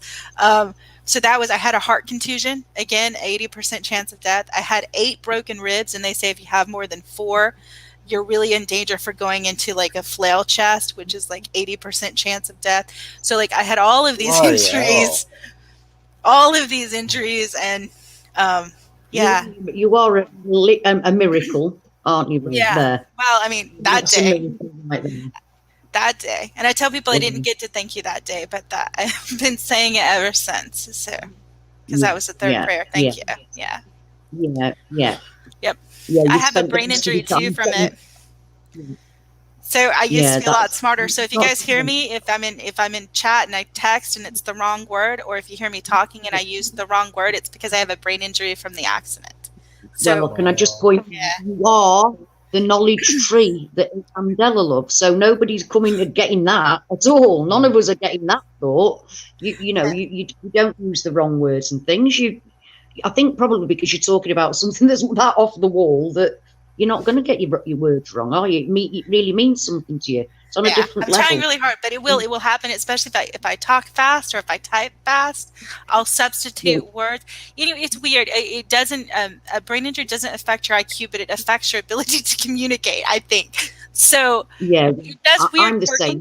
I slur sometimes. I slur or stutter sometimes. And, that never used to happen. But it does now, and for some, I do public talking. That's not very helpful, is it? Right. Be able to. It's worse when you're singing and then you start slurring. Oh, that is bad. Mind you, or when you completely blank out. That's fun as well. I've done that public speaking where your mind goes completely blank and you're like, that's the kids in bed. No. What I mean is blank, like as in. Like you lose all consciousness of where where you are. That's happened to me so many times. Oh my god! Yeah, that was epilepsy. That was a kind of epilepsy. Oh, really? That's the kind of thing that happens to my daughter just before she's going to have a seizure. And it can happen like a few days before she's going to have a seizure. It's like they have complete blankouts where you stop completely and you're gone for a short. It happens to me more and more. In the last probably 8 months, it's happened to me. I have no idea now. I've lost count. But there was one day I was singing "Marry You" by Bruno Mars, and I had the sheet. I had the sheet with all the lyrics in front of me. That first verse, I had to sing 3 times in a row because I couldn't get past the second line. My mind just kept on shutting off. Whoa! And I had to start it again because I just completely lost, consciousness for a few seconds. That's crazy. Yeah, that's happening more and more often too. Very difficult to deal with, I should imagine. Oh, it pissed me off. By the end of it, I was on the verge of saying, "Oh, for fuck's sake, just get on with it." Yeah, yeah. You know, I was getting really, really frustrated. You know. I don't. But yeah, no, it's that happens more and more, which is why I've been not doing busking as much. I mean, in the last probably month, I've done maybe 12 hours of busking. Oh, that isn't like you at all. No, I've been staying at home sleeping a lot. Yeah. Whoa. That's because of the sleep apnea.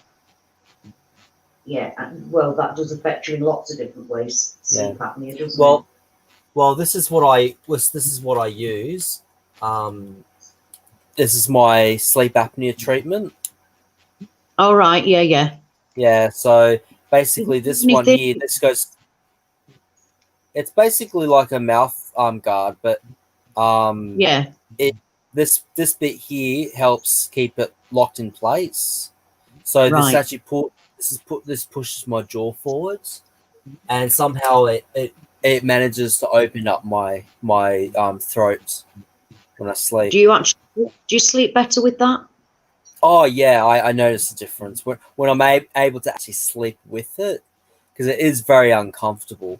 But when I do sleep with it, man, do I notice the difference. None of the whole sleep, you never reach the proper depths of sleep with sleep apnea. You're constantly waking yourself up, so you never get to those truly deep levels of healing that we all have to go through. I've actually heard myself choke. I've actually heard myself choke in my sleep. Oh, that's really bad. A really weird thing with that. And Ashley, I think you said your daughter has epilepsy. Is that right? Yeah, she does. You remember that Beatles song with the bra? And I was telling you about the Brahmin. That's actually called. It's also called Bacopa, and I'm giving it to Phoebe now, my cat. But Bacopa means creator in Sanskrit. It means God. But it actually, what happens with epilepsy, with a seizure, I know because I've been studying about her seizures, what happens is there's spikes in brain activity, which causes seizures. And normal epilepsy drugs lower brain activity so it doesn't hit the spikes, right? Bacopa, and you can read about it, it's a natural nootropic. What it does is it actually raises the level that the spikes cause seizures. So it actually increases the brain's ability to handle those spikes rather than lowering brain activity. Well, that because my friend Nigel's got severe. My friend Nigel's got severe epilepsy to the point where even he's on the most strongest medication and it's not working for him. He has to have a brain operation. It's that bad. Bacopa. Read about it. BACO. I'm gonna write it down. Hang on. Yep. Because I'll get it. I'll get it for him. Yep. Bacopa. BACOPA. It's a natural nootropic, which is NOOTROPIC. Yeah, I definitely want to look into that. And now some people believe in stacking nootropics, and usually if you're going to stack, they'll stack with a pharmaceutical nootropic like paracetam, or there's another one that they use actually that they say is better for epilepsy. I don't remember, it starts with an L. But if they stack, they usually stack a pharmaceutical one with a natural one. But Bacopa is a natural nootropic. And with that, I'm also giving her ashwagandha. It's ashwagandha. ashwagandha, I think. But that is a natural sort of sedative, and it's supposed to help with anxiety. And with that medication, and with that, I'm getting her off phenobarbital because they put her on that, and so she's addicted to it. You can't just come off of it without causing a seizure. So I'm easing her off of that because it just makes her sick, and going to ashwagandha for the sedative property, and then for the calming property, and then using bacopa as like the nootropic. So, now with that medication, are you allowed to use that with actual epileptic medication? Well, I mean, you're going to have to do the research into what medications he has, and I don't feel comfortable telling anyone what to do or what not to do. What I can say is that I've stacked hers and she's okay, but I can't tell you about him or humans because I haven't really been studying that. I would say it's certainly something that you can bring up with a holistic doctor. Or you can research on your own, and it's up to them to try it or not. I'm not going to, but that is what it's supposed to be able to do for epilepsy. And it does a whole host of other things for the body that's also good. So research it, and, you know, caveat emptor, buyer beware. Like, I'm not a medical doctor. I'm not an Ayurvedic doctor. It's just all you're doing is asking us to research something. That's perfectly acceptable. Yeah. That's all. You're not saying take your children off their epilepsy medication. Never said that. I'm just saying have a look. Just read about it. It's interesting. You might find something there that, you know, could, I don't know, read about it. Yeah, that could help. You see, my daughter, because my daughter's a recovered heroin addict, she it's also Bible college. It's also supposed to repair the damage done from seizures. Which is exactly what she obviously she got epilepsy when she was 15. It came out of nowhere. She got the teenage epilepsy thing that apparently you don't ever grow out of. And it changed her life. But instantly, they put her on Epilim. Now, I read, me and my husband, we had a BMA, which is the British Medical Journal. It tells you everything there is about all of the drugs at that point in time. So we looked up Epilim, and because she was getting hair growing like a moustache and bits down the side and things, and she's 15. And it was because she should never have been put on Epilim, because it says it's not for menstruating women. And they gave it her at a sensitive time, and she still to this day has, even though I had to fight to get her off that, literally fight them to get her off it. And because they had her on it, even if it was only for about 8 months, I think, she still has the trouble with the hair and everything. It's like messed about with her body, very much so. So now I know why you weren't supposed to actually give it to the 15-year-old girls. Yeah. You know, and that's little they cared. That's the thing that gets to me. So, and she can't take the CBD because she doesn't take anything that's like, I mean, she knows it's also medical, but it is cannabis. So she won't touch that. If there is something else, I know Kaylee will give that a try, especially if I'm not telling her to take, because I would never tell her to not have a medication. She's had her face smashed in. She's had her face smashed in by falling to the floor, straight on her face, so many times by having a seizure. Oh my God. Just straight on her face. And then you've got people looking at her with a bruised face, looking down on her. And it's like, I used to want to hit them. She's had a seizure. This is what's happened to my daughter. Because people are so judgmental, aren't they? So, I'm really looking into that. I'm definitely going to look into that for her. Anything that will help. Anything that will help. It's supposed to raise the level at which the brain activity causes a seizure. And it's also supposed to repair the damage done by a seizure. So that's what it's supposed to do. And that's why, my cat is on it now. So we'll see. Because it's safe for felines, I checked. I checked for that. It's natural, isn't it? It is natural. You wouldn't give the same dosage to a person as you to a cat, obviously. No. But I'm really glad that you've actually. The difference is that you've got your cat still, and she's clearly having. They were amazed. They were amazed at how well she's doing. That's it. And they wanted her dead. When she's like behind you, telling you off today. Behind you going, oi, mum, from behind. So, the problem is it's making her smarter, and I swear I hear her speaking at times. I swear I do. Like her new, it's not a meow, it's kind of like a, I don't know. She just talks. She just makes sounds. And I swear sometimes I hear it's like mom, Yeah. I swear I hear her say several times, like she'll cry out, "Mom," and they'll be like, "What?" And she'll be like, "I love you." I swear I'm hearing that. But now she used to know how to sign "I love you." She did know how to sign "I love you." So whoa, yeah, whoa, that's amazing. Well, she's 18 and a half, so I've had a lot of time to teach her tricks, right? So yeah, bless her, 18 and a half. That's amazing, and she's still clearly got a good quality of life, and that's the point. That's the point. It's the quality of life, isn't it? You know, and she's clearly a very happy cat still. Well, I think that she's here because she loves me, and that makes me feel like she fought so hard. I've never seen anyone fight so hard. There's so many times where I thought, okay, this is it. She's about to, but she just fought through it. She's had to relearn how to walk like twice, but she's done it each time, and she doesn't like she'll fall over and then she'll get right back up, and she'll keep doing it until she knows how to do it by herself. And it's I was talking to Joel earlier, saying that, you know, when we shift into other bodies, and I said, well, I've got two cats. I only talk about one of them because he's actually my down kitten. But I got there was nowhere else he had to stay with me. You know, so he's my baby. He's my absolute baby. He's Finnegan. I adore him, absolutely adore him. And I was thinking, I know he's not the same cat, but he kind of is. Yeah, you know what I mean, Ash, there's a and they're I can hear a back thing. I'll put my I'll put my. I was about to say. Again. Yeah, I was about to say.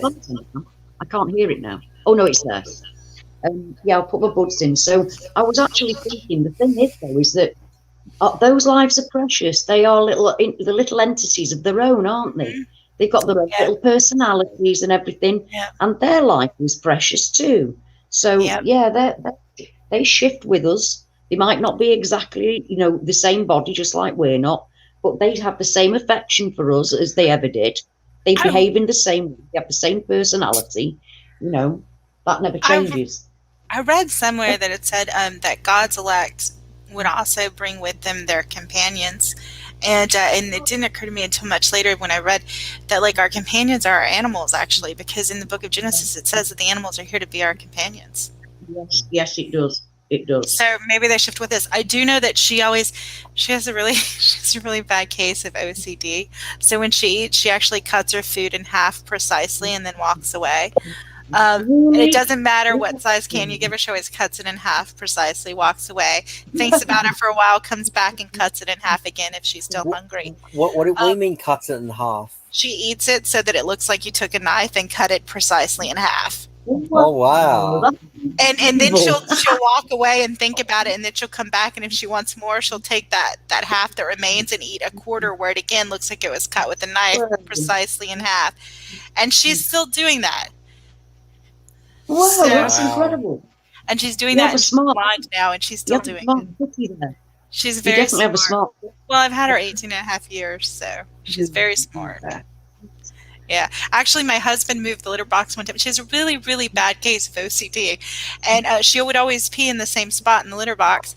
And he moved the litter box where it used to be like long ways. He turned it another way, right? She actually took litter, piled it up outside of the litter box, like a big pile, probably about 3 cups of litter, and then peed on top of the pile. So she was still peeing in the exact same place. Oh, that's where she'd usually. Oh, that's incredible. Oh my God! we never moved her box again. You're not going to beat that. Not going to beat that girl. She'll split her out and do it there. That's where she does it. She's in that direction, exactly in this very spot. I don't know what you think you're doing, mate. Right. This is my pee spot. So you move my box. I'll move the litter. She did a dirty protest in the cleanest of ways ever, didn't she? Well, she's actually she's very feminine. Okay, we couldn't figure out for a long time why whenever you'd pick her up and hold her, she always smelled so good, like smelled really good. We couldn't figure it out, and then we found out. She goes into the laundry and she gets out the dryer sheets and she rubs them all over herself. Oh my God! So it's weird. Oh my God, that's crazy. She's so smart. Do you know what? I watched the Cat Whisperer. You know, he's an American guy. This Cat Whisperer. Because other animals came into my house, and my cat, my original cat, who was a bit of a weird one in the first place, she's very strange. She's literally peeing in front of me on the couch. Do you know what I mean? She'd be on the couch right next to me having a pee. And I'm like, what's going on with you? She'd come into my room, sit on my bed in front of me and pee. And I'm like, what? Hello? She was mad at you. Protesters. What it is, it's them, they're trying to blend their scent with you because they're feeling uneasy about something. So this is why I needed to know. It's why the whisperer. It's like, what the hell's going on with my cat? She never done like that. And it's because she felt unnerved. So she was pointing out that she's with me and I'm the head of this house and her scent is with me. So if you smell lovely, maybe your cat's doing the opposite way round. You know, I'm smelling like my lady. Maybe. I'm smelling like my pet because, I mean, we're their pets, aren't we? We don't own them, they own us. That's absolutely anybody that owns a cat knows that. They absolutely know that. They're well above us. Do you know what I mean? Why they even bother acknowledging our presence is beyond us. Do you know? I mean, I actually saw an advert. It was a brilliant advert, and it was about a cat that decided to give its owner some respect. And it just said there was a balloon, and it got a paper hat on. It was a balloon, and it said, "You're adequate." I'm like, that's the cat for you. I have another cat. Well, it's actually my husband's cat. So my husband has a cat, and I have a cat. I think he was jealous that my cat loves me so much, so he had to get one. But it doesn't matter. Anyway, when she was having a seizure for the first time, the other cat, he's like 3 years old. He saw that, and he went running around the house and found the stuffed animal that is hers that he stole from her and brought it to her. And then he went running around and he found a mouse it's a catnip mouse and brought it to her about an hour later for pain. Oh, is that the sweetest and then thing? the second time, I felt like I was going to cry. The second time she had a seizure, which was really bad, he looked at her having a seizure, walked away, and threw up.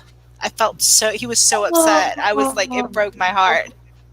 Oh, yeah. Oh my word, that's just so close. That time is so close. Oh, that is just.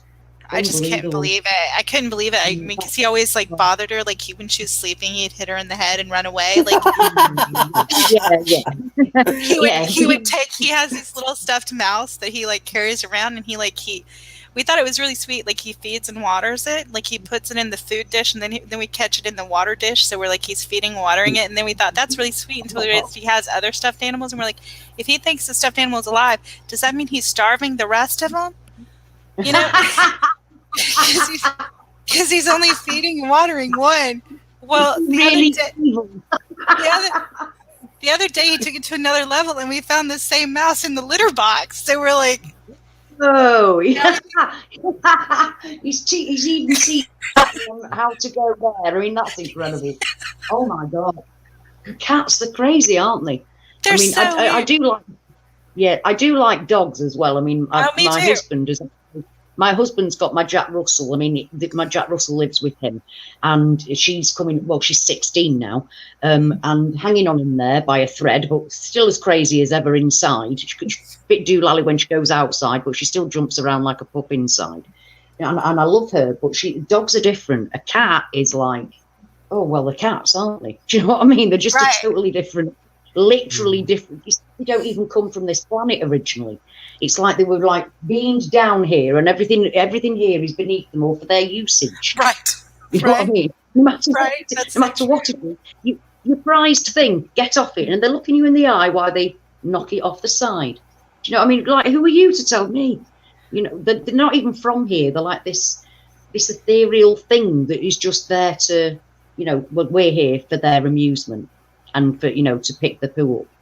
I think they're here I think they're protectors. I think they're spiritual protectors. I think they keep negative energy away from us. I think they're for me psychological. It's my psychological. Yeah, can you hear her speaking? Hang on. It's been much better since having Finnegan, I must say, because his mum is not. She'll have a love off me. She'll want a bit of love, but it's all cupboard love, and it's all for what she can get. Whereas he literally leaps across the room to have some attention off me and give me a love. You know, I mean, we've got more of a connection because he's been with me since he was born. Yep. Totally since he was born. And my other cat actually wasn't mine originally; it was my friend's. But I was somehow left with. Don't get me wrong; I give her love and affection and feed her and everything. But it's not quite the same as me having my baby, because he was left with me, and I'm having since a kitten, and got really, really attached, because I was like literally at 12 o'clock in the afternoon, like I'd said during lockdown, I'd talk to my family, and that was me on my own with the cats for the day. Right. You know, absolutely. I got really, really close. Anyone that says they don't talk to their pets, I don't believe. I think they're lying. I think when they're home alone or something, they're talking to their pets. And I remember one time I was going on a trip with my family. We were going somewhere in like maybe a beach house or something. But anyway, we all lived in different places. And so we all have different pets. And I remember watching my sister talk to her dog before she took him to the kennel. And she was explaining what was going to happen. And I thought, okay, it's not just me. Because I had done the same thing with my dog. Yeah.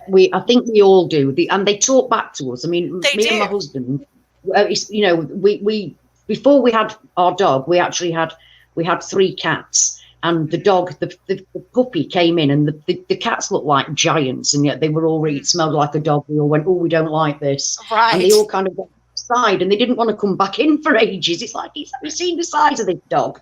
Come on, girls, get a grip. Well, you know, because they look like they lost a lot. Phoebe was actually raised with a dog, and so she has a really strange reaction to dogs. I've never seen it. When she had to stay at my mom's house for a little while, my mom had 3 dogs, and so my cat stayed outside, but she had a house that she could stay in. But anyway, she was outside, and when the dogs would come out, they would come out in this like group, just running really fast, like really loud barking, and she never ran from them. What she'd do is she'd slowly back up underneath the table or something, and they would come down, and when they'd come down and put their noses in barking at her, she would lick their nose.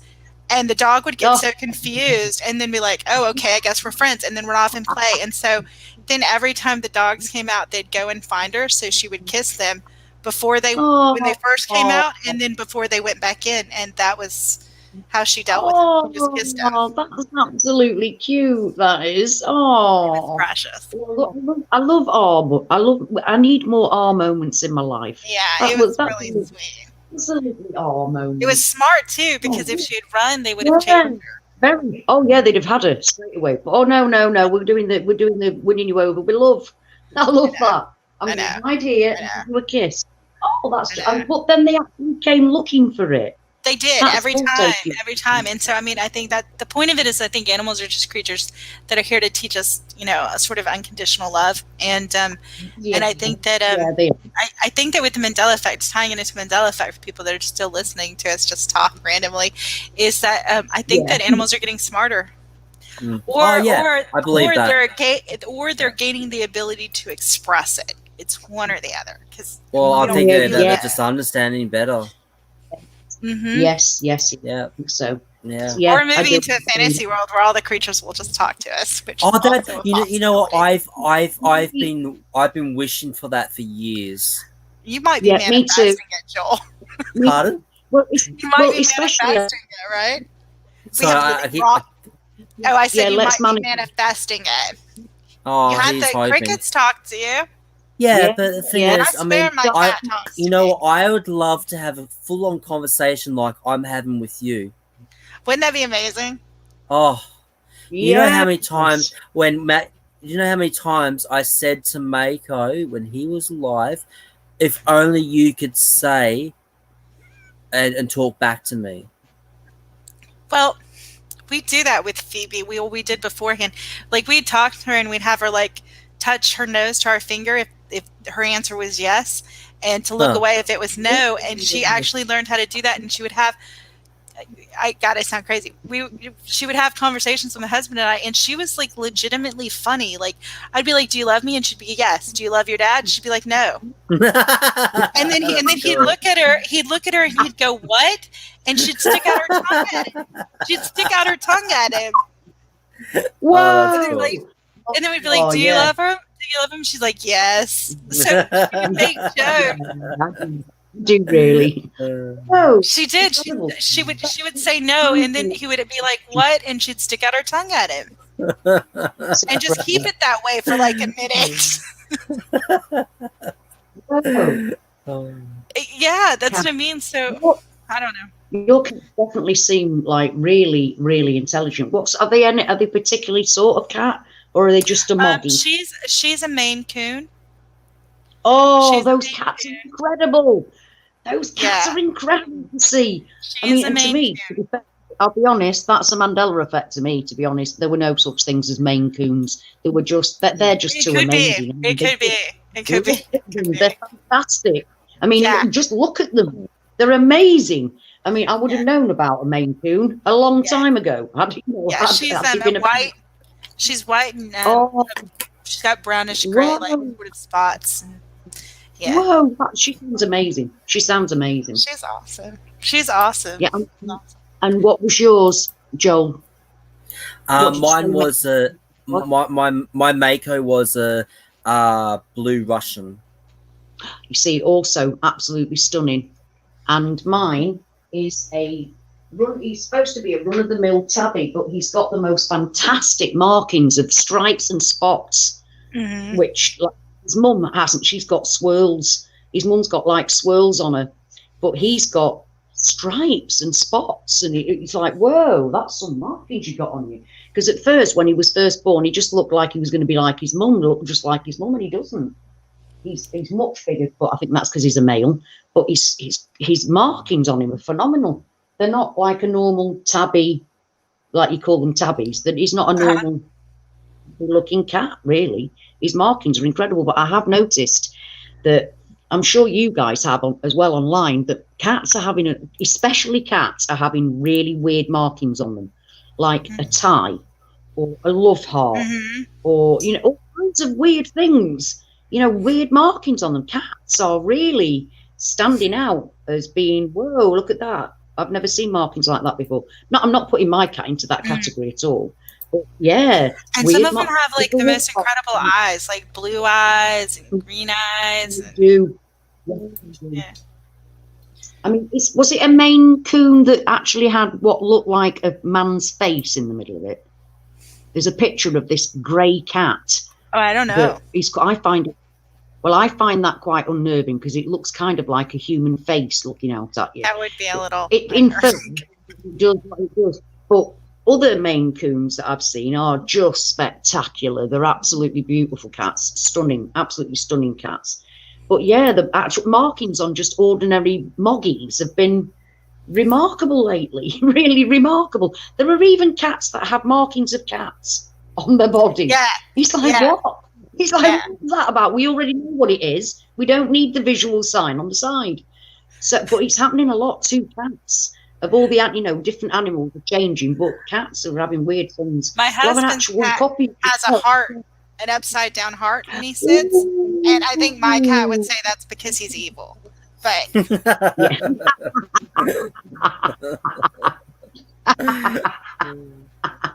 and from what I gather, your cat knows the score, love. She does. My husband swears. You can ask him when you talk to my husband, because I didn't see this. I'm not saying this, but my husband swears that after he brought his cat home, his cat's name is Peepers. That after he brought Peepers home, Phoebe was really upset, and he went to talk to her about it, and he said that she punched him in the face. I didn't see it. I don't know. But he says she punched him in the face. You know what? Poor kitty. I'm absolutely going with that. She's not happy. I can see her do it. They do actually swipe her. You're not with the claws out or anything, but they do that, don't they? I can definitely see him actually getting punched in the face. He said it didn't hurt him physically, but his heart. No. He said it hurt his heart. He hurt his heart. She punched him. She punched. That's what I think of you, mate. Well, one time when we were dating, I remember we had a fight, and I think he made me cry. We had a fight, and I think he made me cry for some reason. And then she was sitting on the couch next to me, and he sat down and he started to pet her, and she bit him. Oh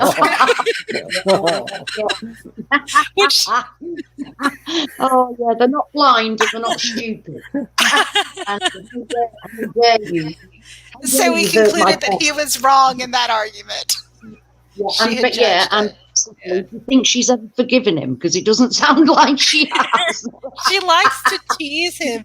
She likes to give him grief. But yeah, no, she likes him, but she likes to tease him. It's true. Yeah. He does he know his pecking order? Does he know where he comes in the pecking order? He does. He does. He's constantly like, that hurts, Phoebes. That hurts. Yeah. That hurts. Dear. Yeah. But he also swears that there was one time he was having a bad dream. He was taking it out. He swears that this is when you said like their purpose. This is a weird one. He was having a dream, and his dream was about like giant bugs or something that were attacking him. And it was weird because he was taking a nap and sleeping back in the bedroom and the door was closed. Well, Phoebe really, really wanted back into the bedroom, and normally she doesn't. Normally she's not allowed, but she was so adamant that I let her in.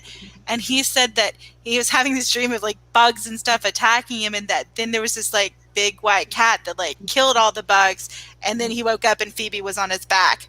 So he swears she chased away the bad dream. I don't know. That's it. Well, you never know, love, because you never know. I mean, cats are animals in general are in tune with things that we don't perceive. Mm-hmm. You know, it doesn't mean they're not there.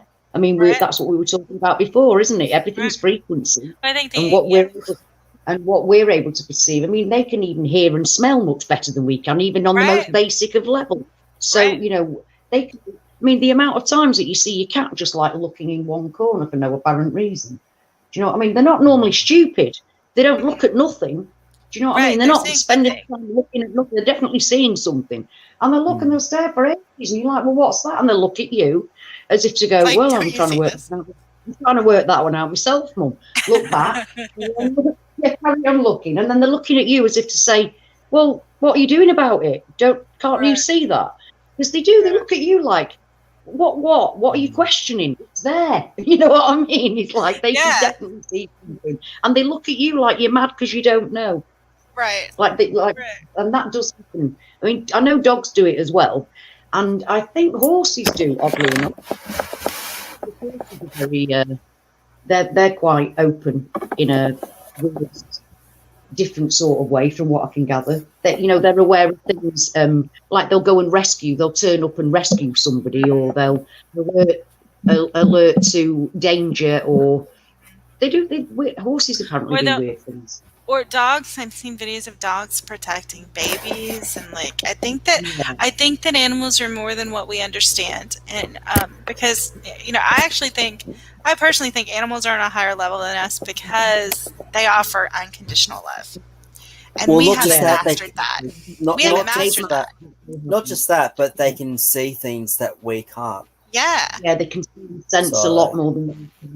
So I think they're actually maybe on a higher level. I actually wondered. I had this thought the other day with I was talking to my husband, and if this is a simulation, sort of a video game or something, I wonder if they say cats have 9 lives because maybe you can choose what you play, and maybe they get new bodies constantly. Like maybe they, you know. Oh, good again, Anne. Whoa, in there. See, we're all talking all casual, and then you go and whack us up the back of the head with something like that. Now I'm going to be thinking about that all night now. Right? That is excellent. Maybe they're not different. Different entities. They just chose to play different species. Let me add to that because I've just thought of something a little bit more clever. Not that it's a contest or anything, but let me add to that. Now, what about if all Mandela affected people have 9 lives? Ooh. If that's the case, are we all cats? Or soul creatures? Well, if that's the case, I've got maybe 5 or 6 lives left. No, there was a French philosopher in the 1700s, and 3 cannibals visited France, and he asked one of them, I don't remember the name, I think it was Rousseau, but he asked them, how is it that you can eat human beings, right? And one of the cannibals said, well, because I am a jaguar, because they identified with animal spirits. So, and I was like, maybe we're all cats. You know, well, I've always said that I want to come in another. I say these things. I mean, all women have been a Chinese washerwoman, a Chinese washerwoman and a donkey in the past. A donkey because of all the stuff that we loot about everywhere, and all this is in preparation for being a woman, right? So that we've been a donkey, so that we used to trampling around carrying things with us, and we never ever seem to stop washing. So so in the past, Chinese washerwomen were the one to go to. They were really, really good at it. So I think we've all been wanting. But I always wanted, if there's a case of ever coming back, I always wanted to be a cat of a very old lady. I don't think you can get a better life than the cat of an old lady. You can't get better. I'm an old lady. Guess I'm an old lady at heart. Yeah. I mean, I'm at the old lady with the cat. I'm at the old lady with the cat stage. So I'd like to be the opposite way around next time. Right. Thanks. If I get given a chance, would you like to be a cat of an old lady? I'll be going, yes, thanks God. Let me give that a whirl for 18 years. I'll be happy with that. Thank you. Going with what Joel said, I've wondered, like in the Bible, it says that the length will be a length of our lives. I'm not going to put up. God says I'm not going to put up with them more than 120 years. So I've wondered if we're all judged at the end, does that mean we all actually get 120 years? Because otherwise, the judgment would be inherently unfair. So I've wondered with the idea of quantum immortality, if it continues until you're 120 years, and then everyone is judged at that stage. Yeah, but at the moment, we don't even know if I'm supposed to be 55, but am I? Under those but then again, there are people that are over 120, so that wouldn't work. But it was something I thought. Yeah. No, I like it. I like it. But then it just makes me think more and more things. Like, am I like a day away from my 120 years? When did it start? It just started recently? Am I 55? Is that what it is? Am I going to live to be 120 from when this started?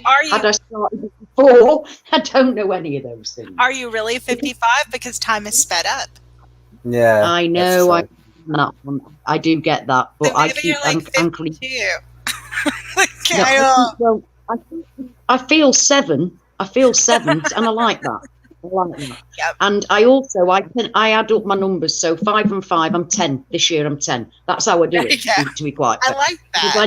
Because I've never grown up in my head. Don't matter about how my actual bodily age.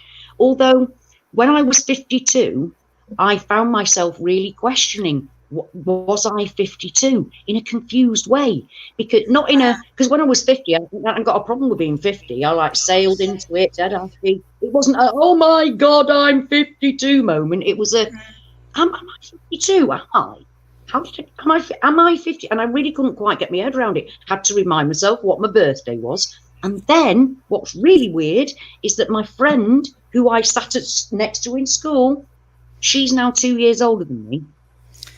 And we could never have sat next to each other in school. And incidentally, we have a link with Ecuador with each other, which is weird. She's got family in Ecuador. My dad when he was in the army, he went on expedition to Ecuador to look for Daniken's gold.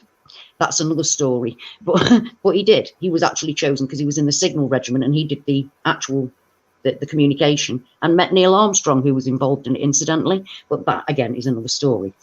And the Ecuador situation actually is quite a weird one, because I mean Ecuador's definitely off a tangent now. Have you noticed that, Anne? That Ecuador isn't orientated to where it used to be. The main thing I pay attention with Ecuador is that it's so far from Galapagos. I don't remember the shape of it. My friend would be just so disappointed. I don't remember the shape of Ecuador, but I do remember where it was in relation to Galapagos. So. And yet your Galapagos is completely different to mine, because my Galapagos was in the middle of nowhere. It was literally in the middle of nowhere. You couldn't just go to it. Nobody could just go to it. It was a tiny little island in the middle of nowhere. I even remember seeing pictures of him on the ferry. I can even picture him standing there against the rails right now in my mind. Like, I remember seeing those pictures because I was like, we took a ferry to the Galapagos Island. Yeah, I've been really shocked by the amount of people that are just going for a trip to the Galapagos Islands in this reality. Because at first it was because people weren't allowed to go to them. They were in the middle of nowhere from where I come from, and they weren't allowed to go to them at all. It was a very well guarded place for nature. They didn't want us interfering, and suddenly people are going on willy-nilly going on trips to the Galapagos Islands, and I'm like, hey, but I didn't know about the Mandela Effect then. So is a Mandela Effect for me anyway. The fact that anybody can actually visit it, no matter. And now you're telling me it was really close to you. Well, that's quite normal. It was close, and it's further out now. Right. All weird, all part of the weird stuff that is the Mandela Effect, isn't it? I think so is it? I don't know how it's pronounced. It's the SOC, the Sotra Island or whatever, Sotra Island, the one that's off of Africa, like under the Middle East, that now has like all of these bizarre like dragon trees and like animals and stuff that just looks like a completely alien world. That I think is a Mandela Effect for me. I don't know what that is. You need to find out what that is and type it so that I can now look up that weird place that doesn't sound like anything I've ever heard of. All right. Do you want to hear mind-blowing facts? No, Joel, I don't. No. Yes, please. Whack me up the head again. Well, okay, we've only got literally one more hour left, and then we've beaten our 10-hour session that we did the last time. Well, wow. 9 hours. Ooh, yeah, we are. But we're past 9 hours now. That day we actually did 14, I think it was, wasn't it? Because we'd done a few. All together. Yeah, but that big 10-hour one. Yeah, Well, I'm not for shutting down yet. Anyway, I mean, not at all. Yeah. I feel blessed to be able to talk to you guys. I'm actually on my own, so I can talk to you guys. It's not like when I'm at my family's or I've got my friend who comes to stay here every now and then. You know, I can't be talking to you guys like this, because the last time I did it and decided that 10-hour one that we did, she was like really put a status up on Facebook about how I was talking bollocks and things. I mean, since then she has admitted that the Mandela Effect happens, but she's not affected like me, and I need to be able to feel comfortable and to be able to talk openly. Otherwise there's no point in actually doing a live stream, is there? So to be able to talk to you and hear you and to be able to talk to other people that are Mandela affected is a massive gift. And to not to have to prove it. You know what I mean? Not to, like, even if you're trying to talk to someone like that's not as affected or not affected, you're trying to prove what you're saying the entire time you're talking, and that is exhausting. And yes, Tina, I have felt lethargic over the past year or so. Yeah, I was just going to answer Tina as well. Yeah, absolutely. Yes, absolutely, Tina. Massively lethargic. Yes, absolutely. I mean, sometimes like we were saying earlier on, yet again, Joel and I would be quite happy if it was our time now. You know what I mean? If God decided, right, it's your time, I'm having you, I'd go, thanks. Thanks. No, thank you. You just move into an even more Mandela affected timeline. Yeah, I know, and it's getting crazy. That would piss me off. I'd be saying, what the hell are you doing? I asked to come off it, not to go back onto something even more crazier. No, then you'd be telling the story of, well, there was this time I think I might have died. I don't know. Yeah. Right? Yeah, that's what we're here for, to be, and the thing, that's it. It's the point of, we probably would just get moved. I think we were talking about that earlier, Joe, weren't we? The fact that if I got cancer and God said, right, you're done, I think I'd just get moved to another body, because I've already been getting moved to another body. So why would I stop getting moved to another body? That's what I'm afraid of, because I actually want me to just not have a body anymore. Thank you very much. I've looked at near-death experiences. When people talk about near-death experiences, and they say that the release of themselves from the body that contains them, having to squash them. They talk about having to squash themselves back into the body when it's not their time to go, and they're sent back. And it's like, I'm ready to let go of this body now. I'll miss my children. I know that, and my grandchildren. But if it's my time, hooray! I'm not worried, not frightened of it. I'm quite glad of it. Well, the thing is, to fully be able to let go, you've got to let go of any attachment, and that's possessions, people, who you are as a person. So your activism, like, you've got to let all that go. Even yourself, your self-being, you've got to let that go to be able to leave. Otherwise, you have troubles leaving. I don't think so. Because what's the point of coming then? Like, if you don't come to learn something, right, then what's the point? And if you let it all go, then what have you learned? Yeah. Well, that's what I saw on a video. Yeah, I no, thought, I know well, that people makes say sense. that, but I don't think so. I think that I think Descartes was right in a sense. I mean, what do we know about ourselves, right? We know that the bodies can change, but what do we have then? We have our emotions and we have our thoughts, which means the purpose of this life has to be to learn and to think and to feel. If there's a purpose at all, it has to be. Look how much we've all learned just from being Mandela affected. We have all looked into all kinds of weird stuff that we'd never have known about. We're constantly filling our heads full of knowledge and researching CERN and D-Wave and Blue Beam and all kinds of different things. We're constantly soaking up. Give us knowledge, give us knowledge, give us knowledge. We can't get enough. We can't get enough knowledge. Can we? Yep. Well, Ashley said something really, really interesting. It's nice to know I did at some point in life.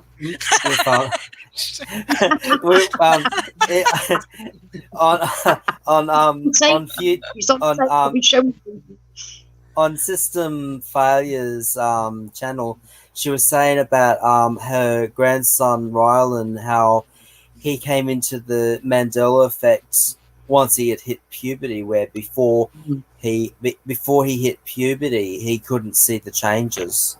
And I thought that was very interesting. To me, that was new knowledge. You know, like, oh, okay, so there is a time where it doesn't, That's how it worked for him. Because, like I said, he was actually with me during times when I saw changes on the ground. In physical reality, been with me. And then when I've questioned him about those times after the event, he can't remember them. So when I started to talk about the Mandela Effect to him, I started out by talking about the things that we'd shared together. I didn't whack him with, go and have a look at the Mandela Effect. I started off with, right, well, at one point I saw some, you were with me and we were in town and we saw those big, like cast iron things in the ground that gave a lovely description of what the building was it was outside of. It was lovely, beautiful they are. And I was like, and he was with me. And then when I next went in town, they weren't there. So I asked him about, do you remember that day when we were looking at the big plaques in the floor? And he said no. He had no idea. He had no recollection of it. I said, yeah, but do you remember we walked across the road and we had a look at the White Lion being a pub? I said there was one on the floor outside the White Line explaining what the White Line was. And I said, why have they got, it's beautiful, but why have they got that? Because we have something called a blue plaque. So if a blue plaque is if a building is of national importance, it gets a blue plaque. So it's like, well, there's no need for it to have the thing there because we've still got the blue plaque on the wall. That's weird, isn't it? And he just went, at the time, he went, yeah, because he was only young, didn't really give a shit. But he had no recollection of seeing that, and he was with me. Because I said, do you remember that day we saw those things in the ground? No, he didn't. None at all. No, he didn't. And there were a couple of incidents that he was with me and didn't remember the change when I mentioned it. So I told him those incidents as a way, because now he remembers everything that we talked about. The day after, a week after, he still remembers the conversation. He remembers what we did. He remembers, I mean, he came to where I live here. He's been 4 times before, and he was pointing out changes to me because he could see them right there in front of his face. With the ones that 13. With the ones that he couldn't remember, when he became Mandela Effect, was he able to remember them? No, because I tried. Or was those memories gone? They were gone. He's got no memory of them even now. While I was giving him his example, he still didn't remember that. But he does remember things now.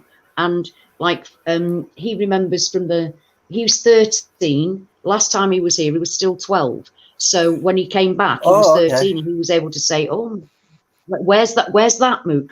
When he was here last, he didn't notice anything. I was seeing things change, but he wasn't. So this time he's like, oh, look at that. That wasn't there last time, Gran. And it was that big tower that I did a video of. And then the day after that, it changed from a round tower to a square one. And all of the towers all the towers now, they used to be big round towers. Now they're all squared off or hexagon. And what really freaks me out was I said, right, well, it's changed shape, but because it had changed to a square, one had changed to a square, and I said, as long as it doesn't change to a hexagon, I don't care what shape it is. And the next thing you know, there's a load of hexagon-shaped towers everywhere, big brick, old mill towers that were round and are now either square or hexagon. And I actually said, as long as they don't turn hexagon, I'm all right. And the next day, they're hexagon. But it was actually Ryland pointing these things out to me in where I live, where I actually live, which is, and that's from the last time he was there. So he could see changes from February, which is brilliant, which is brilliant for me, because I know that and for him, because can you imagine if he hadn't have actually known about the Mandela effect, and then he comes to Bradford and finds that there's a big chimney there that wasn't there, and where's the there used to be a big billboard with advertising on it, because in Bradford they have advertising on billboards in the middle of the street, and we don't have them where I come from. So, and then it wasn't there, and so we walked across the road to have a look where this thing had been, and there was nothing in the ground to show that it had been there, but it was him that pointed it out to me. So yeah, he didn't see any of it before puberty. Now, I'm not saying that some children that are younger don't see it, but in my case, it definitely made me think, from my own experience, it looks like puberty does play a part in it. Even though Ryland's got a very scientific mind, Ryland's very scientific, but this isn't a scientific thing, is it? But he can see it happening in front of his eyes. I don't know how maybe he handles it better because he is only young. It's difficult for me because I'm 55. It's my forever reality, where it's not his. Yeah. Well, I feel also that the younger that you are, the more easy it is to accept loss in that sense. Yeah, in a way it is. They have, yeah. Although I don't know, because I know people that have had, like their mums died when they were 11 and they're now in their 40s and they're a mess because they weren't allowed to tackle it properly back then, to pretend it hadn't happened. Yeah, I don't mean it in that sense. I'm talking about as in Mandela Effect stuff. Oh yeah, I get that, because it's our anchor memories have been our anchor memories for many, many years, haven't they? Whereas it's only just recent for them. He's only 13. He hasn't had 40 years in the same memory. So I've actually discussed that with him. Maybe that's why it's easy for him. Although he did have a wobble moment where he had a cry, and I just put my arms around him and I said, I'm here with you, Ryland. We're doing this together, and so far we're not damaged. And I must admit, I've never had a moment where I've broke down in tears, but I've came close quite a few times. I've been an absolute mess. I've really, really been a mess. But then I'm a very emotional person, though, so I'm not surprised I've been a mess. But yeah, I've really been in a bad way a few times. The thing is that, like we were saying before, sometimes I'm very casual about it. We've been talking about the Mandela effect as if it's like, yeah, so what? And it's actually reality changing, and we talk about it like it's normal, because to us, we've all lived through it for many years now. And so it kind of has become normal, even though it's far from normal and we're still mind blown about it. It's that paradox of where we're at, with the feeling of where we're at with it all. But I'm definitely glad that I know for a fact that if it wasn't for having our lovely little family, our little community, I would definitely be in some kind of mental institution now, because there's no outlet. I started my channel to get everything out of my system, because trying to keep it in, because you can't talk to people about it, was driving me mad. So I did it to get it out, and hopefully, if you know what I'm talking about, please say hello, kind of thing was how I started. But it was to get it out of my system. Now, without the internet and being able to connect with people like you guys, I would definitely not have coped. I would have lost my marbles a long time ago. You guys have kept my sanity that was already hanging by a thread, still hanging by a thread. You know what I mean? I would be a mess. I wouldn't have been able to cope with it at all without really having you guys. You've kept me sane. I definitely wouldn't be where I'm at now. Well, psychologically and emotionally. For me, probably the hardest one has been the Snow White one with the That hi-ho is very one. Like seriously, yeah, I almost had a full-on breakdown that night when well, you know, told me about that. I literally left. But that's because of it's the oldest memory I've got. Yeah, I think it is for all of us. Yeah, I think it is for all of us. And when I watched it when I was staying at my daughter's house, I literally had to pretend I was going to do something so I could make a video about how I felt about it, because I kept welling up nearly in tears about it, and I couldn't.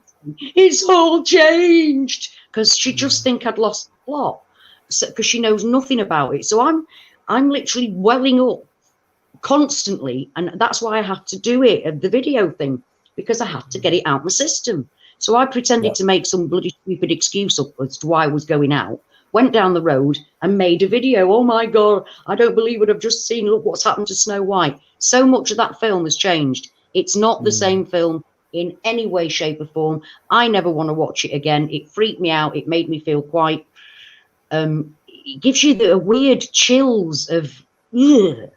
Do you know what I mean? It's like that bad. It's that bad. It's nothing at all like the same film. And it's too much for me to deal with. You know what? Because of the changes that I know of it, I mean, I'd like to watch it just to see how the witch looks now. When she's fallen off. When she's fallen off the cliff. Yeah. Well, can you watch it? I'm not sure I can. I haven't been out. What I mean is, have you got it?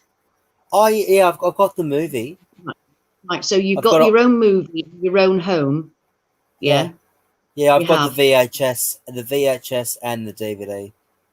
Right. Well, the VHS, which is obviously the same film, it doesn't matter whether it's VHS or DVD, but I'd go back to the earliest one. I know originally I said, Joel, don't watch it, please don't watch it, because I didn't want you to watch it because it's so bad. But I think maybe I want to see what you have to say about it. Whether your reality is the same as mine. It's just trying to pluck the courage up to play it. No, I know, because I don't really tell you to watch it, to be honest. I mean, I can't at the moment. I still can't pick up the DVD and take the DVD out of the case. That's. I mean, I can't touch any of my Disney movies. I saw. I had a look at a couple of my DVDs and thought, God, I'd love to watch those. And I thought, well, I can't watch them. I just don't have the heart to watch them. Any of them. I watched Beauty and the Beast. And there was only one small bit of that had changed for me, and that was her foot. When she looks at her foot, when she first gets a foot, and she looks at it. In the original, it was very cartoonified and quite spread out, and the foot looked more slender and beautiful and pretty in this version. But that was the only change there was for me in the whole movie. The rest of it was exactly the same. Believe me, it was a relief. So it doesn't mean all of them have changed at all. It doesn't mean all of them, but we don't know which ones have and which ones haven't until we actually watch them. That's the problem. The one that would also kill me as well if I noticed changes would be Bambi and Aladdin. Oh yeah, both of them. Aladdin, Aladdin and Bambi. Same with 101 Dalmatians, because I know there's one of those episodes where she does have the black and the white jacket, but I'm pretty sure the half black, half white, I'm pretty sure that's in the live action film, not the cartoon version. No, because I've never ever seen a live action film, and I very much remember Cruella de Vil having her black hair and half white hair was on the opposite side to her coat. Right. So she had a black coat, the white side of her hair, and vice versa. But as a kid, I never once thought, well, what did she do? Cut out all the dots?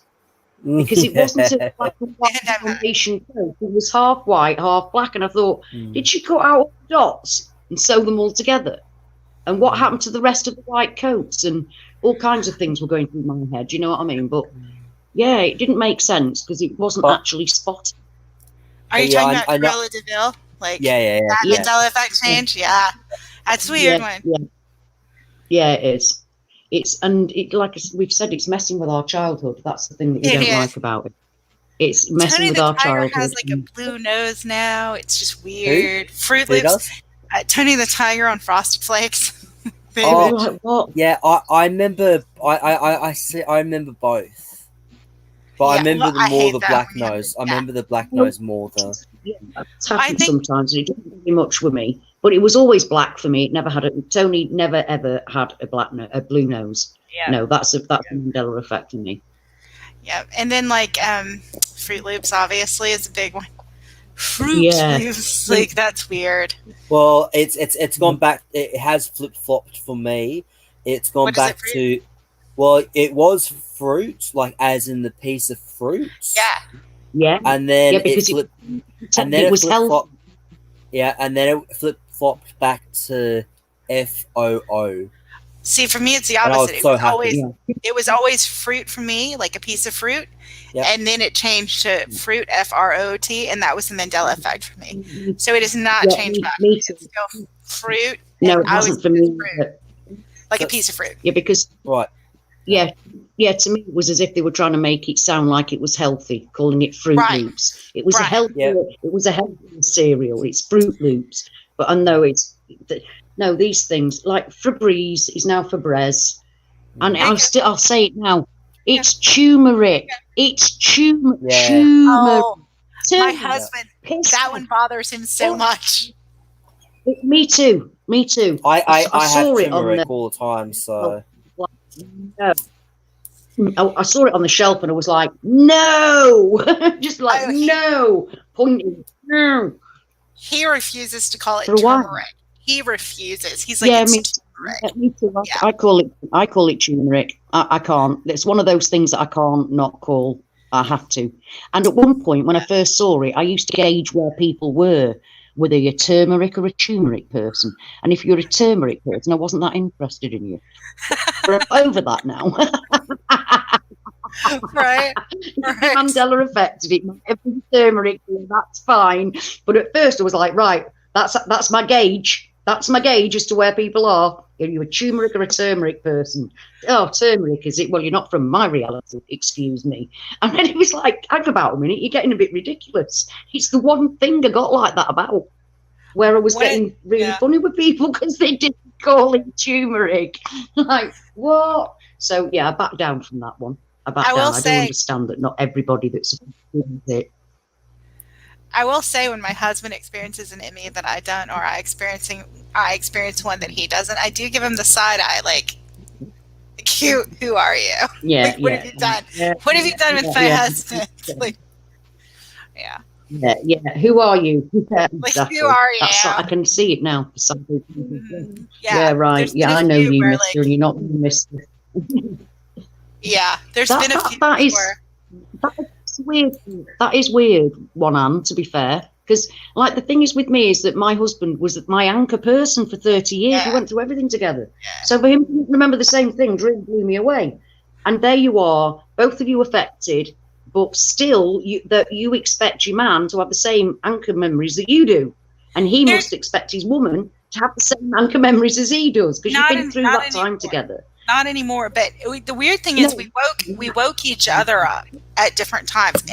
It's so strange, right? Because like the first Mandela Effect I thought that I'd experienced for a long time was Berenstain Bears, and he is the one that asked me about that because he heard about the Mandela Effect before me, but he didn't tell me the name of it or anything, and he asked me the question about that, and I remembered it as Berenstain Bears, and I remember it was at my mother's house. My sister was there, my mom was there. My sister remembered the same as me, and I was like, no, it's not that. My mom's like, I have one of the books, I'll go and get it. So she went and got it and comes back, and it's Berenstain. I don't know if it's Berenstain or Berenstain, I don't remember now, but she's like, and I'm like, I don't care what your book says. This is what I remember. Maybe you have some knockoff counterfeit bullshit. I don't know. And that was the end of it. I was like, because I remember what I remember. And so that was the end of it for me. And then it was about 6 months later that I actually found out about the Mandela Effect. And he never brought this up again. He never thought about it again. He had read an article or something somewhere that made him go, that's weird. I wonder what you remember. And then when I first brought it up with him, like it just came up on my YouTube feed and I saw it. And I remember staying up like that night, like trying to find everything I could about it. Because I was like, what? No. That was me as well. Screaming at my computer, like, no, that's not possible. I was freaking out. And then I was laying in bed for like 2 days just crying, like, but the Bible has changed. Like, because that's what I would go to when I was upset, really upset in life. And so I just laid there and he didn't see it. And then finally, I think it was on the second day, I was like, you have to see this. If you don't see this, then you need to just commit me somewhere because I can't deal with this without you. And then he actually started to see the changes in it. I remember one of the first ones that he acknowledged was Publishers Clearinghouse. And I have a reason I'm going there. Because I was like, yeah, he never worked for him. And he's like, well, then who delivered the check? And I'm like, I don't know. And he's like, who? He has this, like, you know how people have like Joe Smith or whatever? Well, he has this anonymous person that he just always says Dave. When you don't know who it is, just say Dave. That's what he does, right? So he's like, who delivered the big check in? And I'm like, I don't know. And he's like, was it Dave? And I was like, I don't know. And then I remember I walked away from him. I went into like the bathroom or something. I remember him outside the door yelling, it was Dave. It was Dave. Like, there was some dude named Dave that delivered the big check. And then the Mandela Effect actually like gave him a Dave. Yeah, it trolled him. Now he wouldn't even let me go to the bathroom in peace. He's yelling outside the door. It's Dave. It is Dave. Well, I'd be happy if it was right now. Do you know what I mean? We could have an actual person because with this, we've got no explanation to it whatsoever because nobody delivered the check in that. No, Dave did. Dave did. Dave delivered the public. Yes, some dude named Dave delivered the Publisher Clearinghouse check. I'll tell you what, thank God for Dave. That's all I can say. Thank God for Dave. You know, I mean, we've got a lot to be grateful for. I mean, he's kept us all going, hasn't he? Thank God for that. I guess so. Thank you, Dave. Talking about Disney movies and all that, has there been any Mandela effects on Mr. Walt Disney yet? Mr. Walt did, yes. Oh, really? Yes. In my history, in my timeline, Walt Disney was frozen cryogenically, and he was not. That's what I remember. I remember that. Yep. That's one. He wasn't frozen now. Oh. He wasn't frozen. So there's one. Yeah, because I remember him being frozen. That's what I remember. I've just come back. I just put my mic on while I went to make a cup of tea, and the next thing you know, you're telling me, Walt Disney hasn't been cryogenically frozen. Nope. Whoa. Nope. Where's he buried? I don't know. I think he may have even been cremated. I don't know. I don't know, but he was not cryogenically. Because he was in my history, he was one of the first people to be cryogenically frozen, and probably the first celebrity. He was the first person. There was nobody before him. In fact, I don't even think the whole of him was cryogenically frozen. I've heard that rumor. I heard that was a rumor, but for me, it was his entire body. Well, I'd go with either, but he was definitely cryogenically. Yeah, because he was like, what a lunatic. Because everybody thought, what a lunatic, didn't we? Could never imagine there'd be a time when you could actually get somebody's head out of being frozen for 1,000 years and then put it onto somebody else and then you work as yourself. Right. Now, anything could happen. But back then, everybody just thought you were a lunatic. You just wasted money for nothing. What an idiot. Is how we think. But now he never was. Nope. Well, that's crazy. And also, I don't know if this is a Mandela effect or not, but it's just a little bit of trivia I know about Walt Disney. Do you guys know what his final words were? No. Kurt Russell. Why? No one knows. No one knows. Yeah, it was Kurt Russell. Wow. He wrote it. He couldn't speak at the time he wrote it. He wrote Kurt Russell. He took the time to write Kurt Russell. He wrote Kurt Russell, and that was it. Yep. Whoa. Yeah. Whoa. Well, hang about a minute. Now I need to know loads about that, and we're never going to know, are we? We're never going to know. Well, we may know, but we don't know as of now. I mean, with the Mandela Effect, you never know, because it seems like there's revealing. Well, so. Yeah, there really is. It's very strange times we're in. And I still think it's interesting, Ashley, that you and I both had the connection with the Brahmin and the bra in the song, and even that it was life goes on, bra, right? Like, so the interpretation I got was like, maybe if you take this, life will continue, right? And then find out it meant God, and then also to find out now that it could also help your daughter. That's I know, a weird synchronicity. Again, the weird synchronicity. Yeah, absolutely. And that happens weird. And at the time, you've got no, like at first, I never even thought of it like that. But you're right, it's just so crazy, isn't it? That whole scenario was actually meant to be. It ended up being a message for both of us. Absolutely. That's why talking to each other is so important, isn't it? Right. That whole scenario, some massive good has arrived. Yeah. And it's the delivery isn't quite how you expect it, but then God isn't going to send it through the post, is he? The postman isn't going to walk up to your door and go, right, here, hello. The name of it means God. Yeah, it means God. The name of Papa means God. It means God. God has sent this to you. No, it's through us, isn't it? It's through each other that we get to find these wild things. And and I'm glad of it. And like I've said before, we talk to each other over different. We talk to each other through different realities over this same thing. The internet. What is what actually is the internet? Because it's connecting us through different realities. We talk together across realities, and that's weird and wonderful and freaky. And we've got absolutely no understanding of how or why, have we?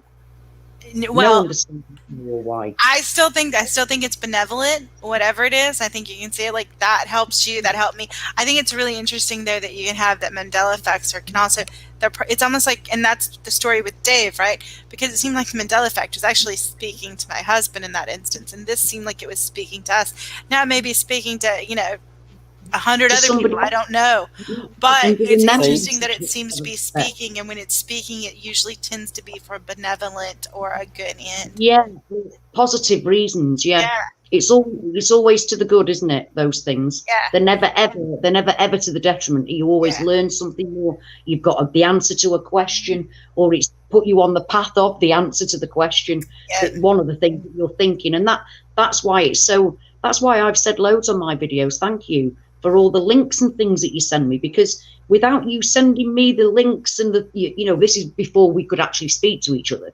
Without you sending me your links, I'd know nothing about anything. You know what I mean? I'd be sat here not knowing anything. Without you sharing your own stories, that enables me to put bits together to say, right, we're not even in the same, because at one point when I said we're not in the same reality at the same time, people thought I was, even in the Mandela Effect, thought I was a bit crazy saying that. But it was only by talking to Mandela Effect people that I knew it. Yeah. So, and the fact that we all come from, although I don't believe there is a Milky Way anymore, granted, we all come from all three of the arms of the Milky Way. I now know that. Whereas there are still lots and lots of people that think it only happened to Sagittarius people and that they've just been moved to Orion. And for me, that's a fundamental thing to not know. To not know the fact that people from we've been taught from all three different arms. I mean, Lisa, who comes onto my channel, she was on here earlier. She's lovely. She's from the Perseus arm of the Milky Way. She's from the Perseus arm of the Milky Way. And so we're taught, it doesn't matter actually whether it's real or not. It's what we've been taught is real. It's what we've been taught is our reality. And we now know that we've been taught that our reality has been different things. My reality was Orion arm, other people's is Sagittarius, and then I find out that there are people that are from the Perseus arm as well. So, and that's only by talking to people on my channel, because people have bothered to let me know what they know. Then I can go, I'm putting these bits together and come out with some, the next kind of. It all adds to the puzzle. It all adds to the puzzle. Which one was which one was Richard? Which one was Richard? From somewhere else. He's from Sagittarius, something else, something like a dwarf star or something. I'm not sure. He's not here. But he's not from just Sagittarius arm. He's from somewhere else and saw his Earth destroyed. He actually witnessed the Earth destroyed. So he's on a different... See, that again, I would never have known that had Richard not shared that. Had he not bothered to share that, that's part of the story of what the Mandela Effect is. I mean, I didn't even know there was one of those things, one of the where he comes from. I can't even remember what it's called because it's not the Sagittarius arm of the Milky Way. It's something else, kind of attached to Sagittarius, but not. So unfortunately, he's not here to explain that. But I will get him to explain it again. But until then, he was the one who told me that people years ago he'd come across a group of people from the Perseus arm of the Milky Way, and they were going through a really hard time because it was so very different here from their home world that they were having a really hard time, and then they just disappeared. And through talking about that, then I found out. I wonder where they went. Yeah, I tried to look for them. He's tried to look for them. We don't know, and that's really sad, isn't it? You know, that's what I said. Those poor people. You know, they were going through that harder time. We don't even know where they are anymore. And then it was by talking about that people on the chat started saying, actually, I'm from Perseus. So there are a couple of people that come onto my videos that are from the Perseus arm of the Milky Way. So, you know, we're actually talking to them now in real time. And I'd like to actually have Lisa on at some point because her world is very different. That'd be great. This is kind of, yeah, it really would. Because this world is similar to mine. It is similar. Everything looks similar.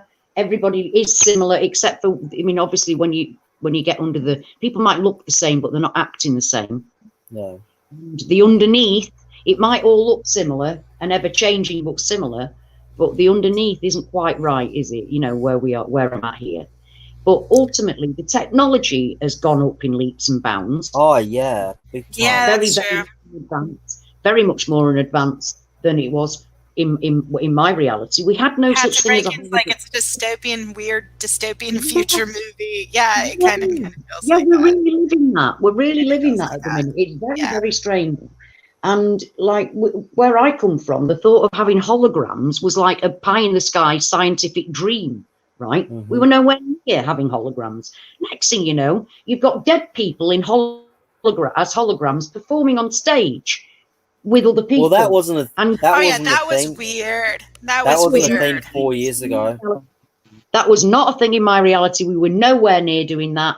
And also, I talk about it all the time, and it's that gym in America where the kids are all sat around the gymnasium and in the middle of it, it looks like the gymnasium floor. Then they put the hologram on, and it looks like the sea. And out of the sea jumps a killer whale that looks like a killer whale jumping out of the sea, and all the kids jump backwards out of the way. Oh my God! And it looks like a killer whale. It's not wishy-washy, bit fuzzy, flashy. So in some reality, whether it's mine or not, there is a reality where we're capable of doing it. I've seen it on video. It's like the most incredible thing ever because it's just the gym floor, all wooden, you know, the zigzaggy wooden floor that they have. And then suddenly it's the sea with a whale jumping out of it. And it's like, what? Now that's not my reality. Nowhere near my reality. In the Bible, it talked about God or about the elect being gathered from the four corners of earth. So there you go. Maybe it is flat earth. Maybe it's a rectangle. I don't know. But it said four corners. But then it changed, and it didn't say four corners of earth. It said four corners of the heavens. Ooh, which right. makes me think about that rings a bell. You know, like maybe there's four different realms. Like maybe you know, well, like you have Perseus, or you have Orion, or you have Sagittarius, or maybe there's four. I don't know. Maybe it's like collecting people along the way as we move. It seems like we're on a journey. Hopefully there's a destination soon. It also says in the Bible that at God's feet are the seven lanterns that represent the seven earths or the seven realms. I'll be back a minute. Maybe. Yeah. So it's like, are there seven realities? No, we don't know, but we know there's definitely 4, 5, maybe. I mean, the amount of times that the buildings, the old pubs in my town have actually changed shape is more than 4. They've gone through more than 4 changes. I know that for a certain fact now. But so is that timelines, or is that realms, or who knows? I mean, I don't even know where the hell we are, Ashley. Like, I don't know. Maybe we are on an alien ship. I don't know. No, that's it. We don't know. We're still talking in terms of the Earth being a solid thing that we're on. Do you know what I mean? We're giving it right. Is the Earth round or flat? Well, it really doesn't matter because we're standing on it and we can walk on it. But it doesn't mean that it's real. It doesn't mean that that's real. So we're still talking about it as if it's an actual flat bit of Earth that we're all walking about on. When I don't think that we're that at all. Yeah. Because we can't be. Because if we were that, we wouldn't be bumping into different realities and different buildings coming up. So none of that is what we think it is. Or if we were going to, it would have been our entire lives. Right? Yes. We all seem to, even though we have different starting points, we all seem to have a starting point for this craziness, right? Yeah, for the Mandela. Yeah, like, we're not. I haven't heard anyone say, "Well, this is." Well, maybe there's been a couple, but I don't know how. I'm a little skeptical. But your entire life, like, I haven't heard that, because if it had been happening your entire life, you maybe wouldn't pay attention to it, or maybe you wouldn't. You might not even notice. You definitely wouldn't know what it was like before. You wouldn't have the same sort of shock or fear or, Yeah, I've only heard of one person that's had it all their life. And I'm not going to disrespect them or not believe them. It's just I've only ever heard of one person. My first one within the 1980s. I was about 15. So 1980, 1981 were my first actual changes, which obviously I was only 16. I just thought I'd misunderstood what the information was. Right. So I passed it off. And there were other things with the Bible that weren't quite right, but I can't quite remember what they were now. And I managed to fob them off as well. But something big happened about 6 years ago. About 6 years ago that we all saw changes. A massive wallop in the face. Some weird shit happened about 6 years ago that just people were just seeing changes all over the place that shouldn't have been seen. Writing changes that, you can either pretend aren't there or just let it go over your head until you get to that one bit where you really can't. I think everybody's got the one thing that they really cannot ignore anymore. That's too much. That you've hit the too much mark. Right. Mine, like I said, mine for me was the sockets in the skull. And I could not get past that. There was just I couldn't let that go over my head because I know that the skull did not have sockets. So that's when I freaked out. And after that, they came thick and fast. It's like, will you wake up? Yeah. Do you know, it was really, will you wake up? And but something definitely happened to all of us about 6 years ago. We don't know what that is. Mine was the Lindbergh baby. The Lindbergh baby. Oh. That was, the Berenstain Bear one was like, I just didn't believe it. I was like, I don't know, you're wrong. And the Lindbergh baby. Because it was always a great mystery in where I was from, like, what happened to the Lindbergh baby. And it was so much like pop culture about, like, oh, maybe they're like, there was even a Simpson episode where maybe Grandpa Simpson is the Lindbergh baby. Like, it was one of the great mysteries of what happened. I mean, even though, so. And now that not only did they find the baby deceased, sadly, but they also had the person responsible, and they had a trial, and the person was convicted. I'm an attorney. I never studied that case. That case didn't exist for me. So right, there we go. Because and there's a lot of shenanigans now with that case, because they're saying, well, maybe he wasn't really guilty and blah blah blah. I never studied that case. One of the most famous cases. Never studied it. Yeah, because there was no. It wasn't a case. There was no need. It was the case. It never was real.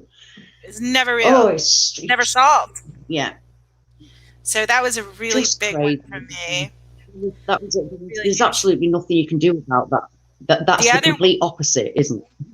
Yeah, that's the complete opposite of your. Yeah. The other one that just made me sick to my stomach, like really just ill, was after I had been Mandela affected for a while, and that was the Berlin Wall changing its name to the Inner German Border Wall, and Berlin being an entirely different location, because I lived in Germany when the wall came down. Yeah, I lived there Wednesday. Oh my God, the Berlin Wall isn't called the Berlin Wall. It's not called that. It was always called the Inner German Border Wall. The fuck? Wait, whoa, I'm sorry, I went very high pitched then. Yeah. Yeah. No, it well, now was not. there is a wall around the city of Berlin that they say that's the Berlin Wall, but for me it was the one that divided east to west, and Berlin was in the center, and no. I'm horrified. I'm horrified by that. That is so very integral to history, and that's totally different now. Whoa! Well, what the hell do you think? What were they shooting people off? The inner German border wall. Whoa! The inner German. Oh, I can't. I know. I just it's stuff like that, Lord. I lived there when it came down. It was a Wednesday. I remember got the day off from school. I physically lived in Germany when the wall came down, and I'm German. Can I just point out, love? I'm really quite worried. Has anybody checked in on the Hoff about that? Do you know what I mean? Because the Hoff, he was on the wall singing, wasn't he? The Germans loved him. He sang when the Berlin Wall came down. You know, he's there. The Hoff. Well, there is a Berlin Wall, but the Berlin Wall is only around Berlin, and Berlin is way in the middle of East Germany now. The wall that actually divided East and West, that's the inner German border wall.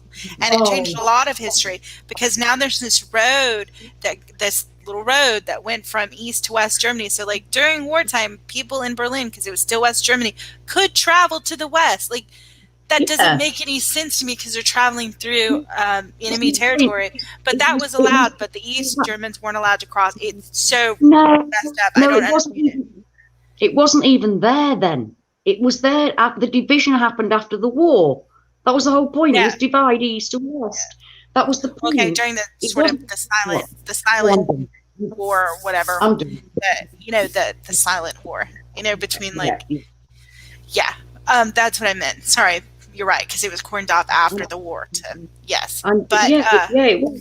was Checkpoint Charlie, and you would pass through Berlin, through Checkpoint Charlie into East Germany, and that.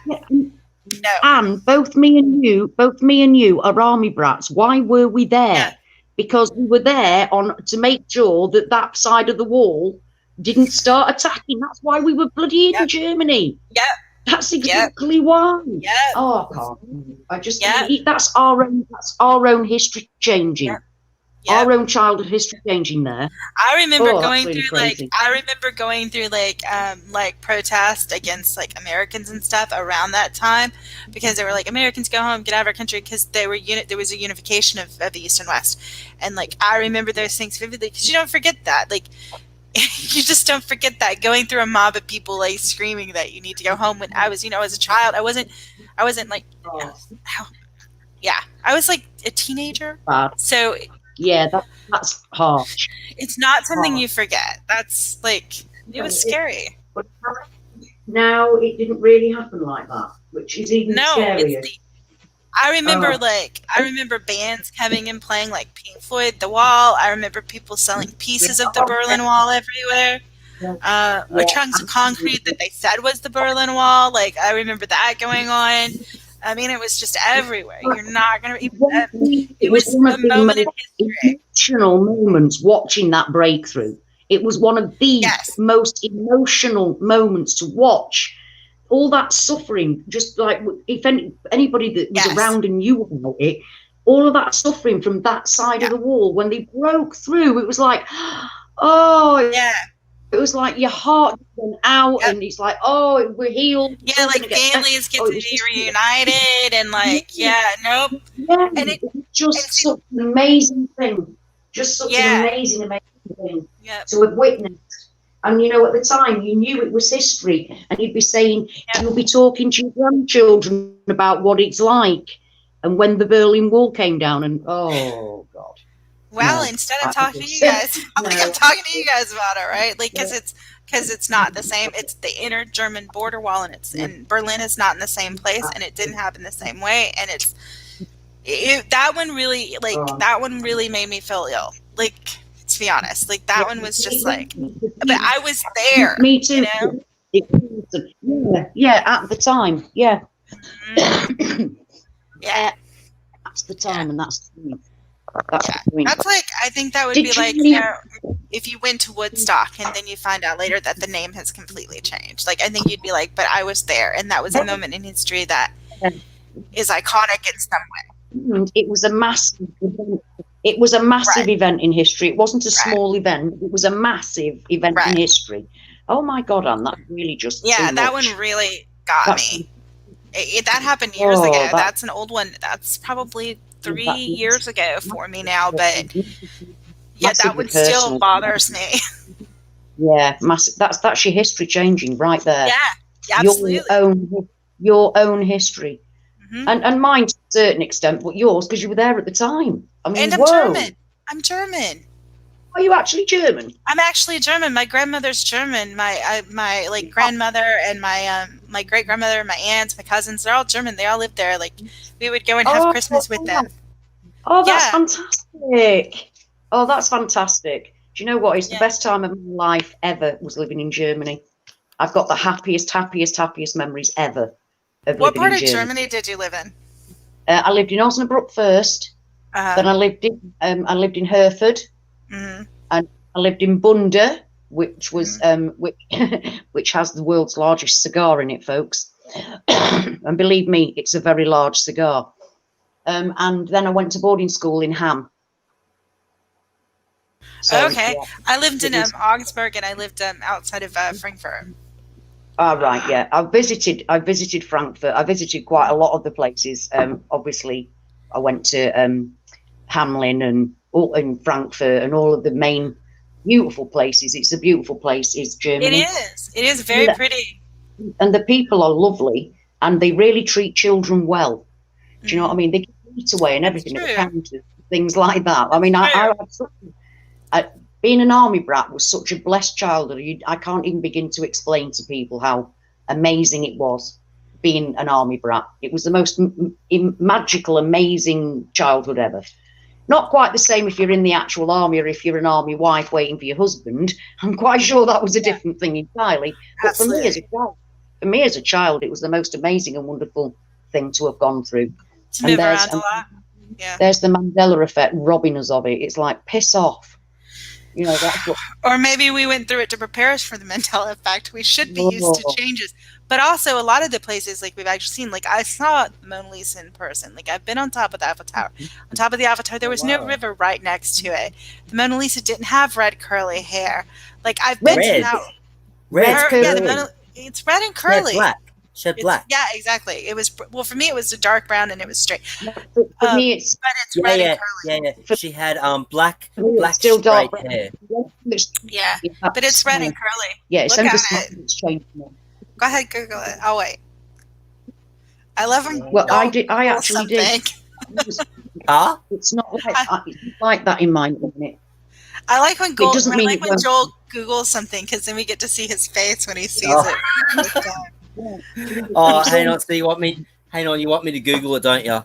Yeah. Oh, it's like an Auburn. It's not like I love that painting. I actually wanted to get a copy of it, and it was going to cost me $800 to get it.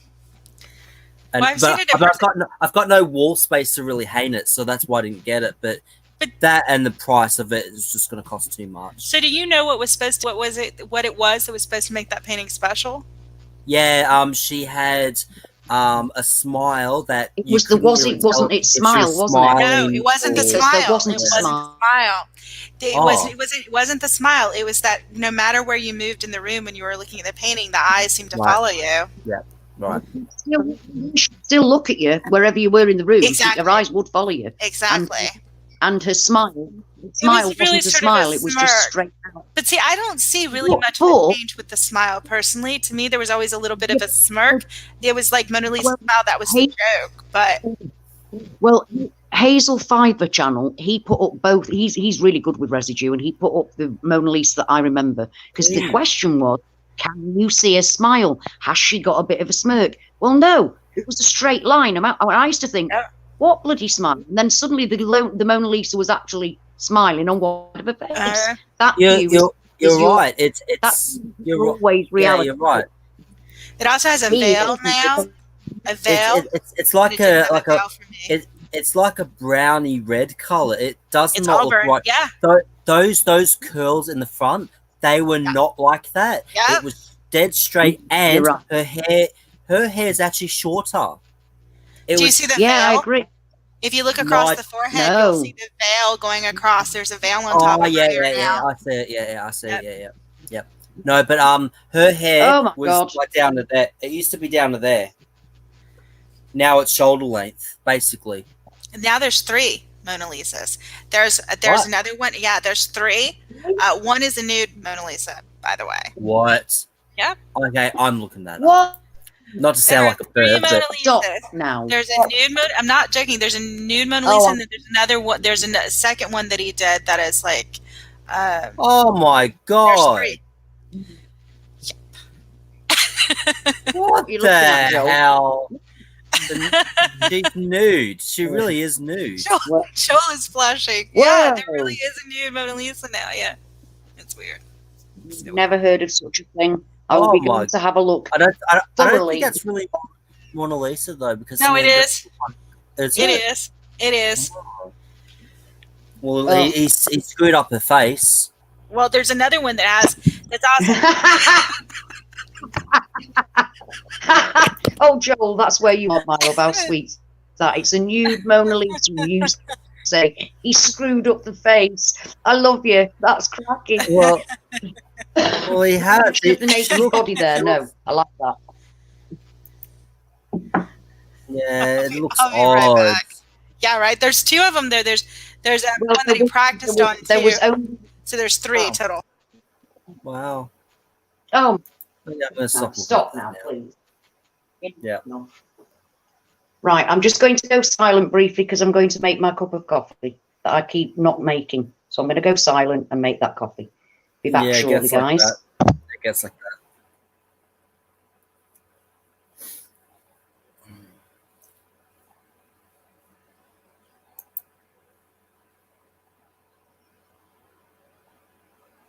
Yeah, that's Mona Lisa. Oh my god. Her face looks so odd as well. I remember her hair, like I was saying, I remember her hair being like halfway down her back, basically, but at the front kind of thing. So it's halfway down, and now it's curly and shoulder length. It doesn't look right. Does not look right at all.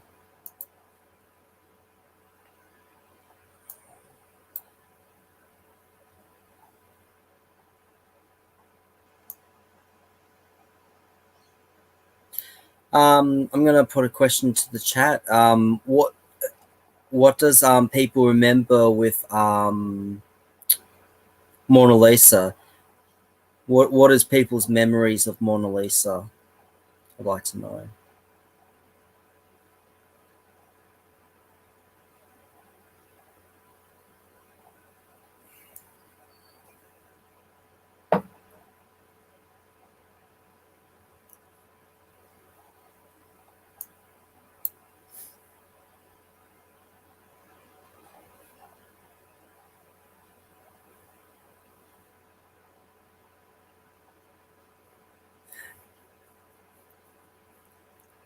Yep. I remember her having straight.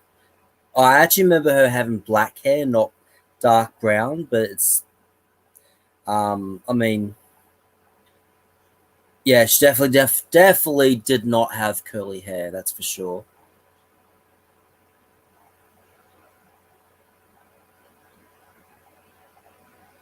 I don't remember that veil because she's got like a veil going across here too, and it looks weird.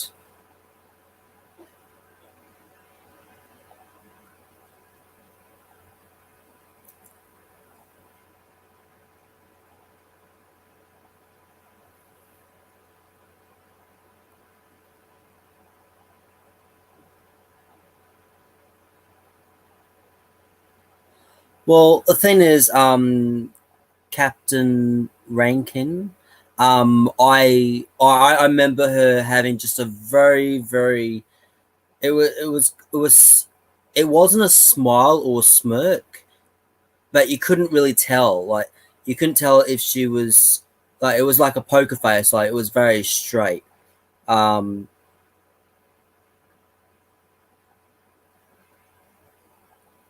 No, I remember her having dark hair, like it was like black from memory. That's my memories, but yeah, definitely not red and curly, that's for sure.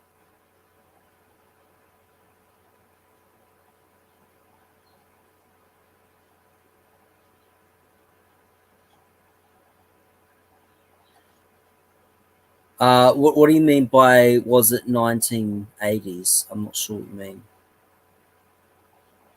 Do you recall some sort of headdress thing across her forehead, like a veil that wasn't? Oh, okay, interesting. No, I definitely don't remember the veil. For me, that's different. Yeah, 80s, missing 60s. Oh, okay.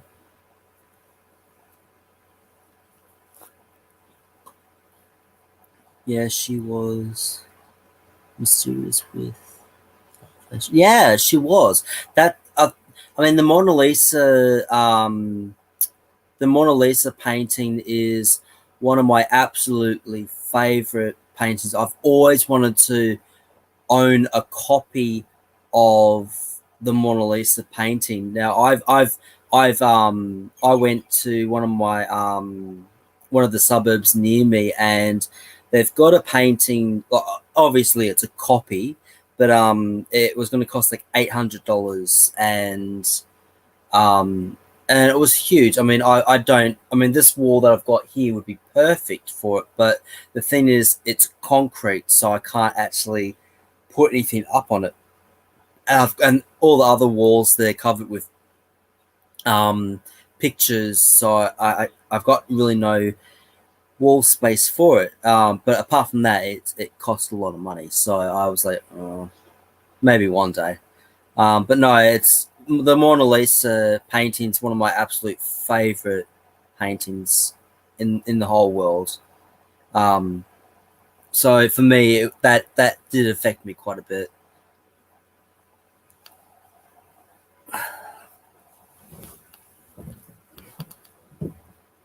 I'm back. Really? Would have affected you quite a bit. Oh wow! Sorry. As in, I'm back. I had to get BB some food. Ah, right. When was Captain Rankin? When was she stolen? Oh, right. You just mentioned really 1980s. I remember that too. Really? Mm-hmm. Wow. I don't remember when, but I remember hearing about Mona Lisa being stolen. I just looked at some images. She looks different to me in several ways, including, yeah, face angle's a bit different too. Yeah, the color seems off to me. Yep, 100%. Same for me, like another Rick, because I don't remember like the blue background. I don't remember that. I remember it being more of a green background. Yeah, or like even brown, but not blue. Yeah, it was green. It had a little bit of brown, but mostly green background. Because it wasn't designed to take the focus off of her. But the way it is now, it kind of takes the focus off of her. Yep. No, I was just saying to the chat, I would love to get a copy of the Mona Lisa, but I've just got no wall space for it.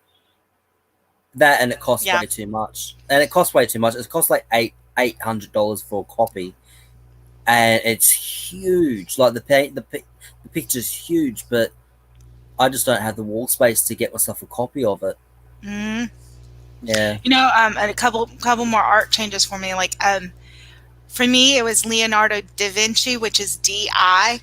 So, but you say it with like an Italian accent, like Da Vinci, but it was D-I, not D-A. I always remembered it as D-I. It was D-I for me, but it's not. It's D-A. What? Leonardo da Vinci. They both mean from, right?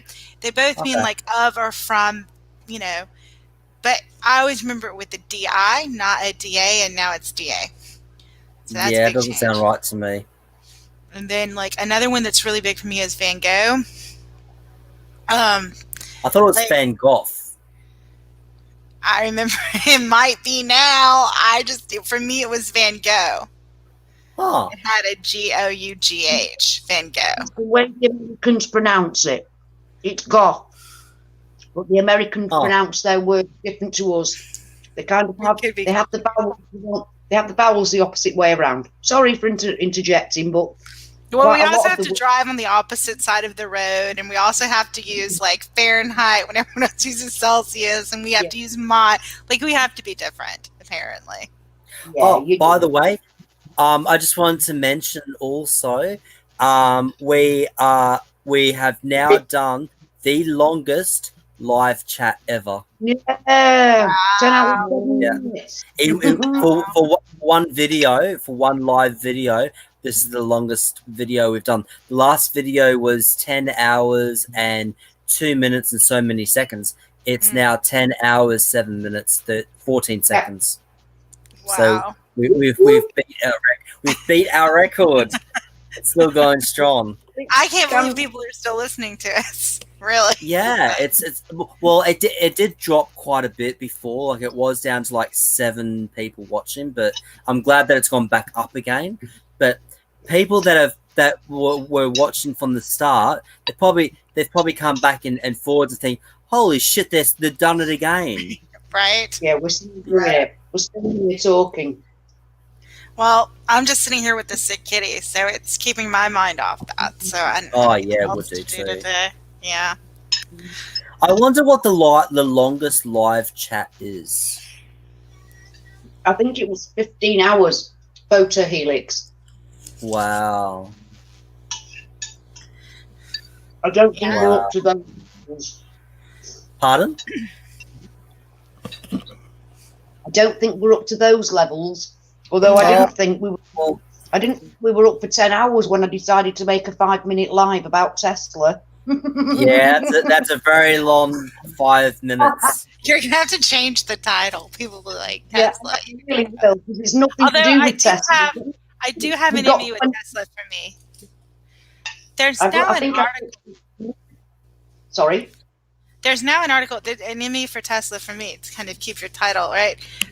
There's now an article with the original Nikola Tesla, not Tesla, modern, whatever, but with Nikola Tesla, where he does an interview and he actually says that he's a fallen angel. Whoa! Yeah. Really? So, yeah. Oh my God. Wow. Yeah, I thought that was really weird. Yeah. Mm-hmm. That is really weird.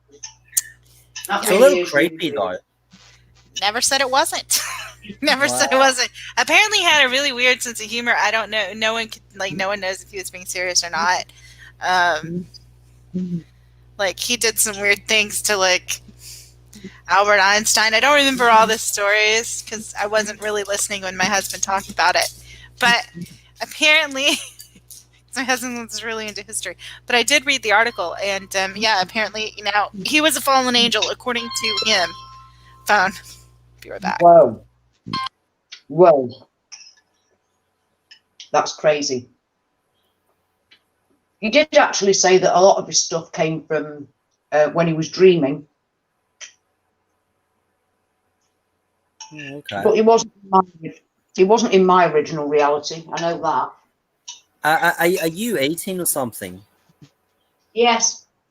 Oh, okay. You can hear the clanking. I'm eating a bowl of Rice Krispies. Oh, God. I didn't know you guys had it over there. Everybody needs a little bit of snap, crackle, and pop in their life, love. Yeah. That's true. Yes. No, I didn't know that you guys had those over there. Oh, yes, we do. And I proper felt like some. Well, it's been a long chat, so I suppose you need the energy. It has been a long chat, and a very quick one, considering how long it is. Yeah. Well, it really doesn't feel like it's 10 hours, really. No, it doesn't. Those last 2 hours have just flown by. Oh, absolutely. It's amazing. But you would never have thought that we've been here 10 hours. I mean, definitely not. Not without a conversation. No, that's for sure. I'll get Anne to answer that question. I'm pre-lit. Just call him Prel, love. Perel. Okay, that makes it easier. Because I suck at trying to pronunciate words or even names. So yeah, Perel, I'll get and to answer that because I'm not knowledgeable on that. Well, you don't. Yeah, but he's talking there as what do you mean? Because from all that I can see, is him talking about commercials about cereal. Oh, okay. No, it said, did Tesla say he had memories of the spirit world? Ah, hey guys, I'm back. Oh, did you hear that? I heard that, but I was going to tell you. I don't remember that, but I was going to tell you that was my husband, and he's like, "Are you still on that live stream?" And I'm like, "Yeah." He's like, "Well, he's like, well, shit." He's like, "Okay."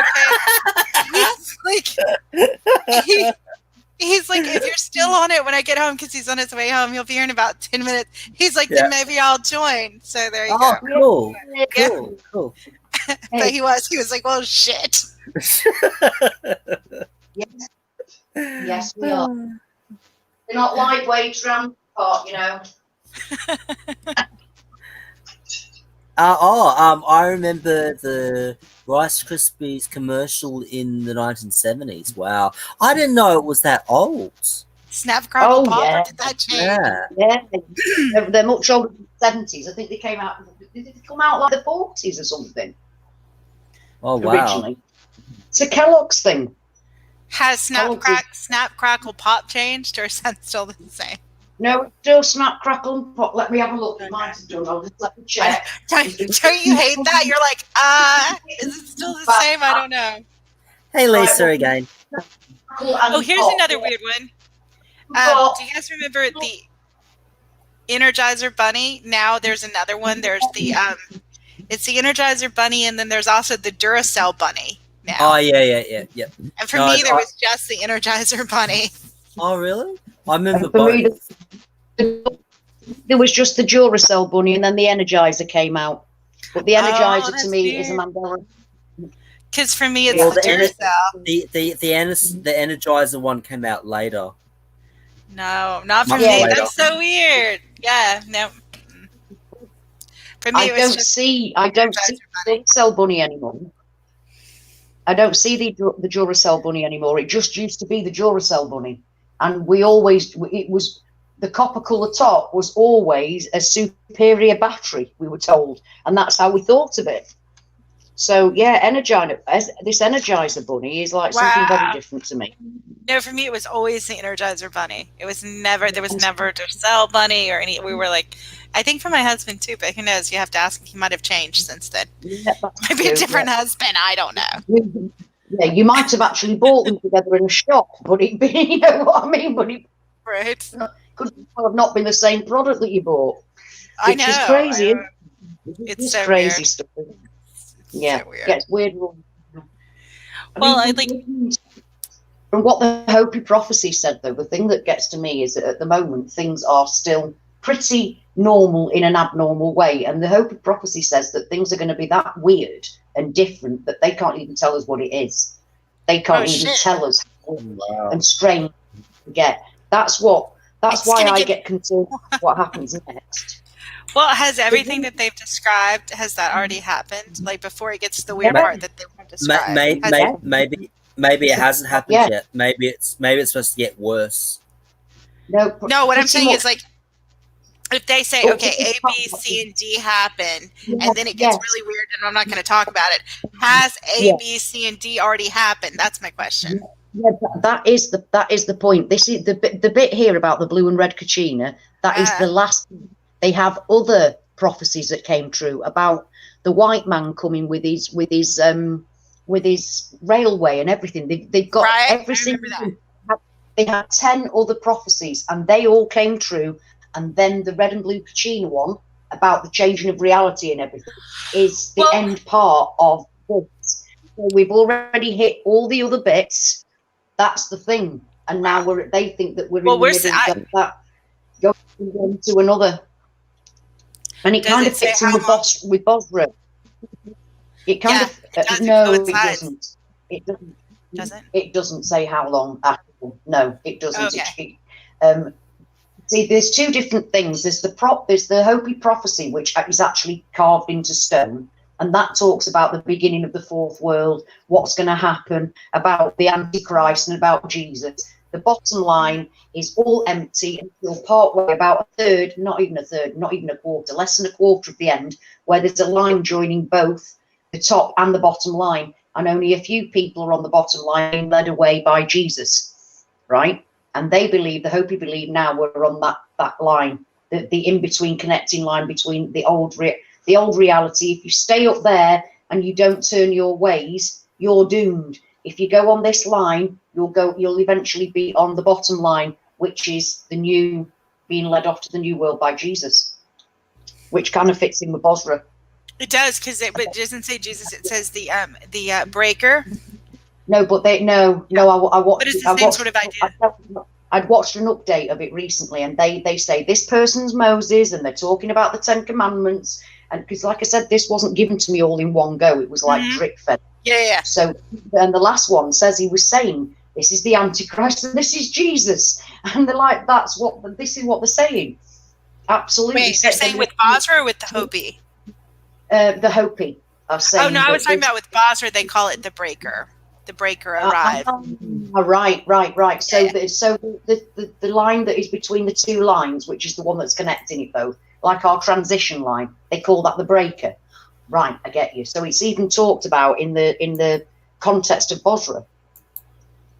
Yeah, it would fit. I mean, but I think that all the prophecies would fit, and that's the weird, and one of the weird and magical things is that it seems like across the world, like everyone's prophecies are coming true, and I think they are. To me, that's pretty miraculous. It is pretty amazing. And at the moment, there are rabbis that say that they're actually in talks with the Messiah.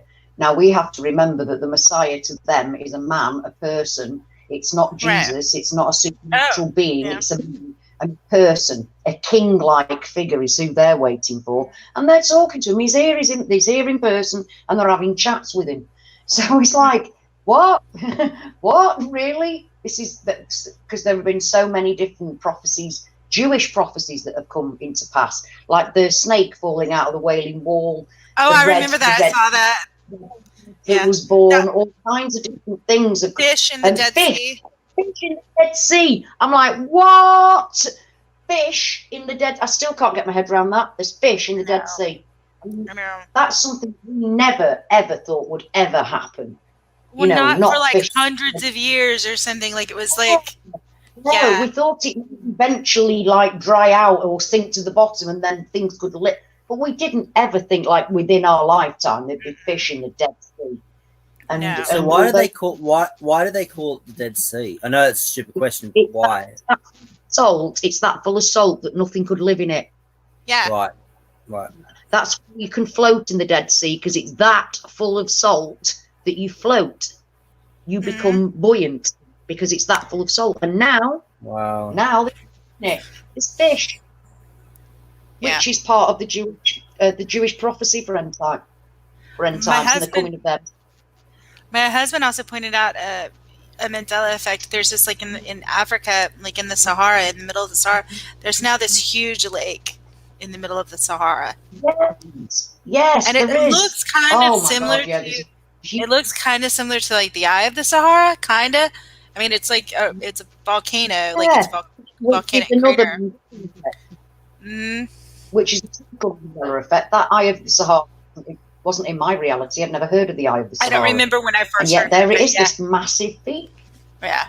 And the theory now that that's Atlantis. Ever. And I had never heard that before. Yeah, and that doesn't match up actually with anything that's ever been written about where Atlantis is. However, things have changed. It could be. You know what I mean? Things have changed. It could be here. I mean, some of the things the Mandela Effect has done has added and given us extra information to the things that we were already interested in. And I think Bosra is one of those things that has been that's been added that is for our benefit. It's kind of, to me, it's like, right, well, don't be, I've got you. It isn't necessarily. Yeah, we've been talking for 10 but I've got hours you. and 20 minutes. Just let her out you that love. Yeah. I can't even get her the things. Yeah. You got they know? No. Yeah. Yeah, you'll have to tell her later on to give your Belfast mum a hug from a Belfast grandchild. So what was that? I'm the daughter of a Belfast man. Your mum's from Belfast. Remember that. Tell her that the daughter of a Belfast man sends a love. Will do. Yeah, mum was just Mum was just laughing at us because we've been on for because she saw us last night and then she saw us again, so she said, "Are you still talking?" She was just laughing at that. So, and then I told her, I was like, "Oh my god!" Yeah, and it's early in the morning. Yeah, it was. What is it about 7 o'clock or something? Yeah, 7 o'clock. Yeah. So we've literally, if I had the curtains open, I could have watched the sun come up. Yeah. Yeah. Yeah. And we did that last time. We did that last time, didn't we? Yeah, we did. We did that last time. Well, actually, technically we did, but I mean, we didn't last as long as the last time. That's true. Yeah, I mean, by this stage, I was like done, basically, like, you know. But I mean, I've had moments in the 10-hour chat where it's like, oh yeah, I'm starting to feel it, and then all of a sudden a surge of energy would come, and then it would slowly go away, and then I had a coffee, so just before, so I'm good for like another, in theory, another 2 or 3 hours. Well, then you might get to talk to my husband. Yes. Like he should be home about 10 minutes. Okay, cool. Yep. He's going to come home and I'm going to make a cup of coffee. And, but no, it's really been a blessing to me because, like I said, my kitty is sick, and so, you know, I was just here taking care of her. And I'm watching her, like she's like, we've kind of made like a pen, so she's like right next to me. So if she needs anything, just like, that's why I keep like in and out to get her stuff, or, you know, so that helps me. She won't when I went to get myself a cup of coffee, both of my cats ran from off my bed. Let me not forget here. Both on my bed, raced downstairs because I opened a packet of something. You know, yeah, that happens. Yeah. Okay, you can have some food. It's like they were asleep when I last went up for the toilet. Flat out, the pair of them. They hear the sound of a box opening. They're there, and it's like, whoa, Mum's opening something. So yeah, they miss nothing. They literally miss nothing. Well, I think she actually likes this live stream because she's only been blind for about a week. And so since I'm talking to you guys, she's constantly hearing my voice, and that's making her feel safer, I think. So that too. Yeah. It must be quite confusing for her. Because she doesn't know what's especially with her being an old right lady. That's it, especially with her being an old lady as well. And one minute she can see, the next minute she can't. And I always think about it must be quite a shock to them. They must be completely unnerved by everything. So yeah, at least she's managed to hear you rather than you just being sat quietly and occasionally talking to her. Will she get a sight back? And good for you. Will she get a sight back? We've lost Dan. Oh no. No, I can hear her. I mean, she did say she was going to get a cup of coffee. Oh yeah, she did too, yeah. She's still attached to us anyway, so she will be back. Yeah, she will be. Yeah, 10 hours, 25 minutes and 10 hours, 26 minutes. There we are. 10 hours and 26 minutes. How crazy is that? Just crazy. But it feels really because after all the time I'm either with other people and I just can't be myself properly, and I definitely can't be in contact with you guys properly when I'm around other people. That, you know, circumstances just doesn't. So today has been such a blessing for me to be in contact, talk to people, and talk as myself, because it's the only place that I can actually be exactly who I am. And that is a massive gift to be able to do that. I'm surprised we haven't seen System Failure in the chat. Yeah, it is unusual. Because he's usually up at that time in the morning. Yeah, but at the moment he's absolutely mental with creativity right now, shall we say? You know how it hits us every now and then. We all have these massive creative moments, don't we? And recently he's been like really into making his videos, and he's been massively creative of late. So I think he's probably got lost in that. And he does. For me, it's gone up. For me, it's the opposite. I've got no creativity at all. It's been like that for months now.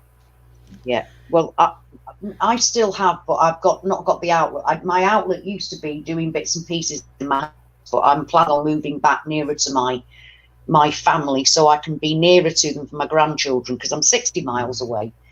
Don't drive, and they don't drive. So it's not. It feels like a longer distance, especially when I've got my 3-year-old on my 3-year-old granddaughter saying, "Are you coming to play with me, Gran?" Aww. and I'm like, that'd be hard. I can't. Are you in Bradford? Yes, because during the lockdown she was here and wanted to get in. She's got to pretend, they have these things called little tight cars. Well, she's got a pretend police car, and she was going to get in a police car and come and rescue me. Oh, that's sweet. So yeah, I said, that's sweet. I said, I'd love to play with you, sweetheart. I said, I'd love to play with you, sweetheart. She said, oh, thank you, Gran. And I'm like, oh, now I'm so wounded. Feel that stabbing in the heart. And it's like, I'm sorry, I'm in Bradford, I can't. Do you want me to come and get you? Shall I come in my police car and rescue you? Like, oh, sweetheart, don't worry, I'll be moving soon. Because I can't. That's what it definitely taught me over those months where I was made to be away from my family. If I was closer, I would definitely have seen them, regardless of anybody silly rules. I would have seen them if I lived closer. And it was that really made me change my whole attitude about where my priorities lie.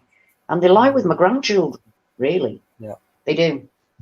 In fact, I'm the only grandparent that's actually a grandparent.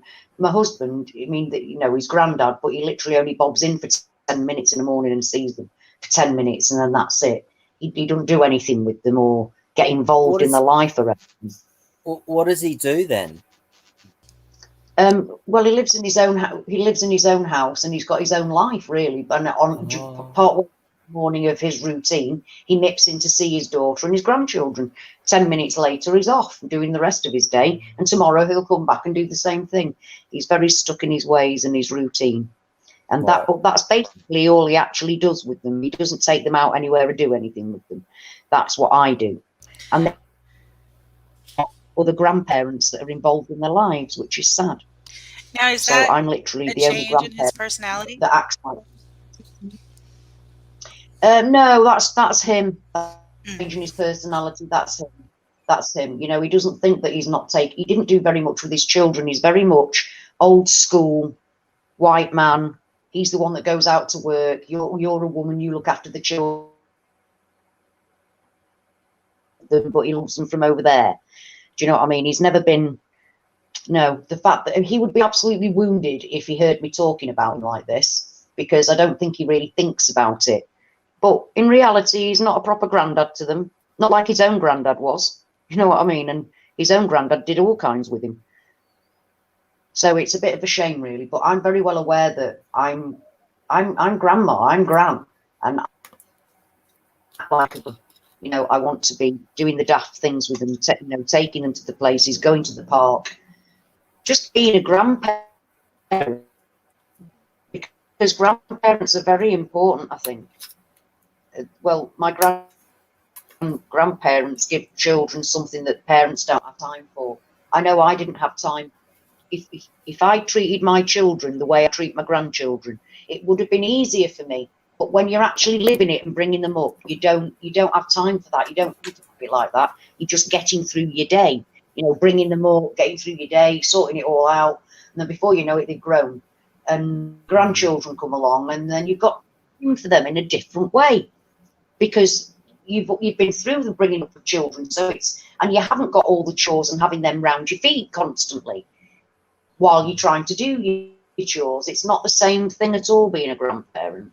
It's a much easier, even if like I have the grandchildren over the weekend, it's still a completely different experience to bringing up your own children. Can't really explain it till you become one. It's weird. It's very strange. When all my friends were becoming grandparents before me, I was like, oh, congratulations. That's what, without any understanding of what being a parent is. It's an amazing thing. So I want to be there for them, especially when the world's gone mad.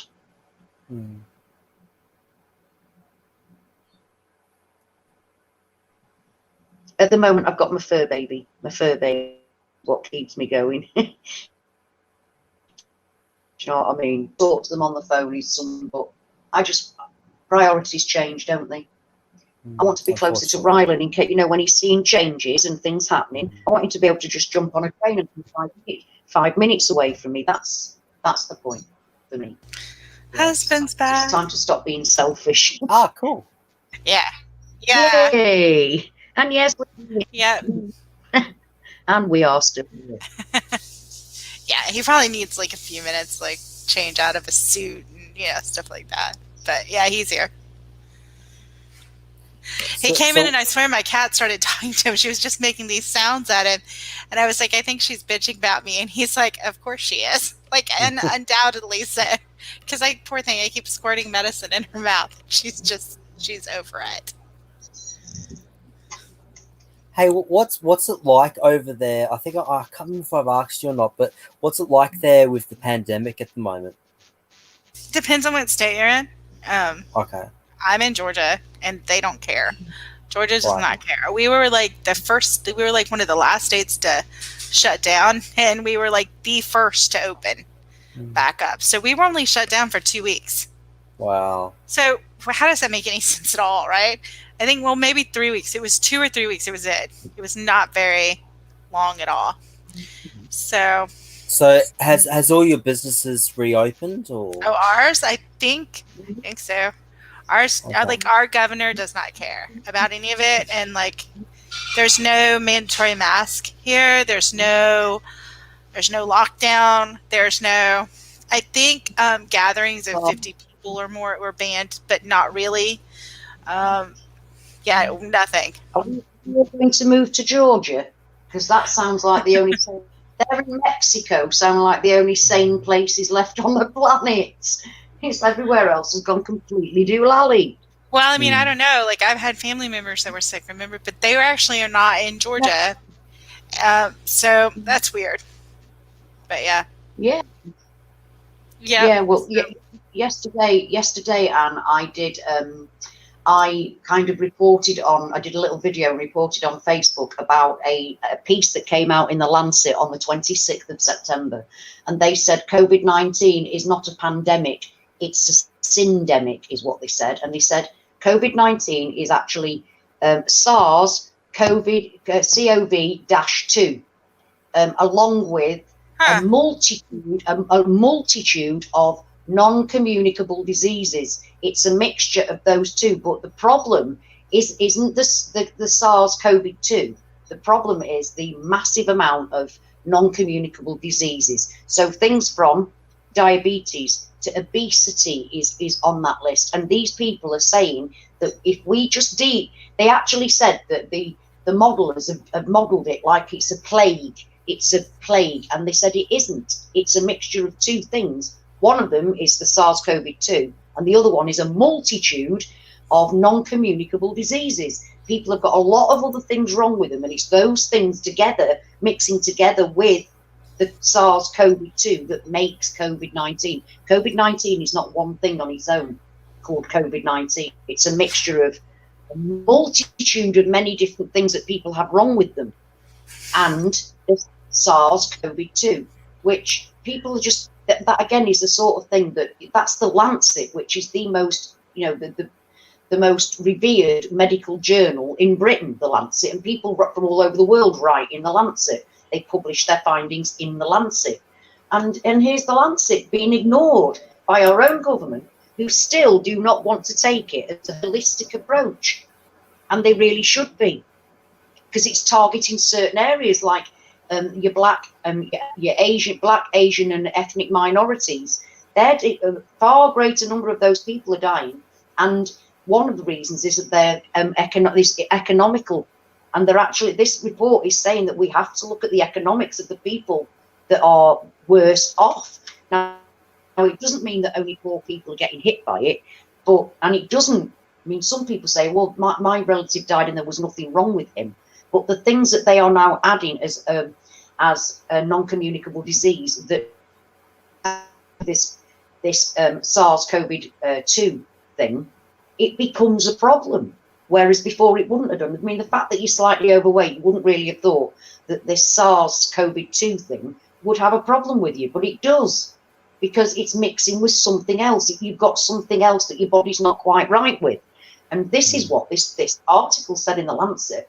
And it's about time. They said you cannot just give it as a vaccine or a pill. You have to bring in all the other factors that either comorbidities or non-communicable diseases, such as the many different things that people live with around the world. As we were saying earlier on, there's hardly anybody that doesn't live with some sort of acute problem. Are there? There's hardly any of us now. More and more people are getting sick. It's not getting better, it's getting worse. There's actually I think it's spiritual. I think in the Bible there's a rider, one of the riders of the horsemen for illness, right? Like infirmities, and he's carrying I think it's a mask or something. But anyway, if you look at the actual Hebrew, it's actually he's carrying a piece of cloth. And that made me think of like the mask, right? Well, yeah. Yeah, because he's carrying a piece of cloth. If you look at what the word actually is in Hebrew, and you look at the lexicon, he's carrying a bit of cloth. Oh, right. Well, that really, I mean, and you can't rule these things out. Well, not with all the other signs that we've seen going on, No. and even Corona, like the name, like I have it broken down in a Word document somewhere. I'd have to look it up, but yeah, to me it seems to be a spiritual thing. So that's why I think that it's so hard for people to define what it is, or maybe people are having different experiences of it, because, like I said, I think it's spiritual. But that's my opinion. Yeah, but I think it's spiritual because, like I've said, my Muslim friend is massively affected, and she is just as affected by the Bible changing as I am, because they reveal all of the prophets in Islam. Every single one of those prophets are revered. People go on about how Muslims don't want a picture of Muhammad. They don't want a picture of Jesus. They don't want a picture of Moses. They think it's blasphemous to show the face like that. It's like, not just blasphemous, it's like being disrespectful, because they hold all of the prophets up in such high regard. Now my friend's a Muslim, and yet she's seen buildings changing. She knows that the Bible's changed because she's got members of her family that actually are very, very strict Christians. She's got an open mind. She understands that the Bible to her is one of the three holy books. To her, the Torah, the Bible, and the Quran are the three holy books. And they're all Abrahamically linked, all three of them, especially as the vast majority of the actual Quran is based on the Old Testament. There is parts of the Testament, but it's mainly the Old Testament. And it's basically about reminding us as a whole, as humanity, what the message of the Old Testament were, and to remind us to go back to them and remember those lessons. I heard it, but it crosses everything, every single religion and none. Mm-hmm. Well, I heard. Sorry, I didn't mean to cut you off. I sometimes have trouble hearing it. I think you're finished, and I'm not sure, and so it seems I don't mean to be rude. But I heard in the Quran that there was a change. Well, to me, it was a change that Jesus was not crucified. That someone named Simon was crucified in his place, and that's what's in the Quran. And I know that's what's in the second treatise of the great Seth. I think is that it was someone named Simon that was crucified in his place. But I don't know, because I don't know the Quran if it says that. I don't know. I just heard that yesterday or the day before. From what I remember, my Muslim friends have said they think that it was Judas that was put on the tree. No, sorry, on the cross. I'm even calling it the tree now. What the hell? Slap me, senseless, please. Because obviously, I know they hung Judas from the tree, Right. didn't they? Maybe that's where the confusion comes with that. Oh, because, yeah, good point. Yeah, because they've said that Judas was hung on the cross, not Jesus. I mean, they believe that Jesus was taken into heaven and all of that. They believe all of that, but they don't believe he was actually hung. They believe that Judas was. But then I'm thinking, is that because Judas was actually hung from the tree? Because he was, wasn't he? And his money fell to the. Well, he hanged himself. As far as I know. He hanged himself, in fact, out of the guilt. As far as I know. Must be it, yeah. So maybe that's where. Yeah, well, that's my point. I haven't looked recently either.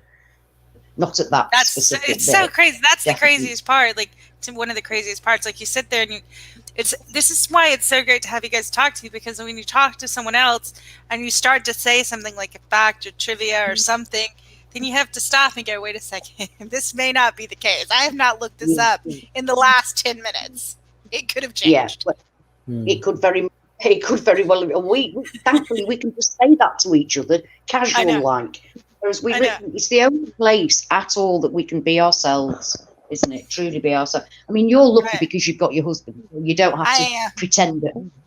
Which you don't have to pretend at home. And yeah, that is a real gift. Yeah, it's an absolute real gift that you have that with each other, even though it's freaky when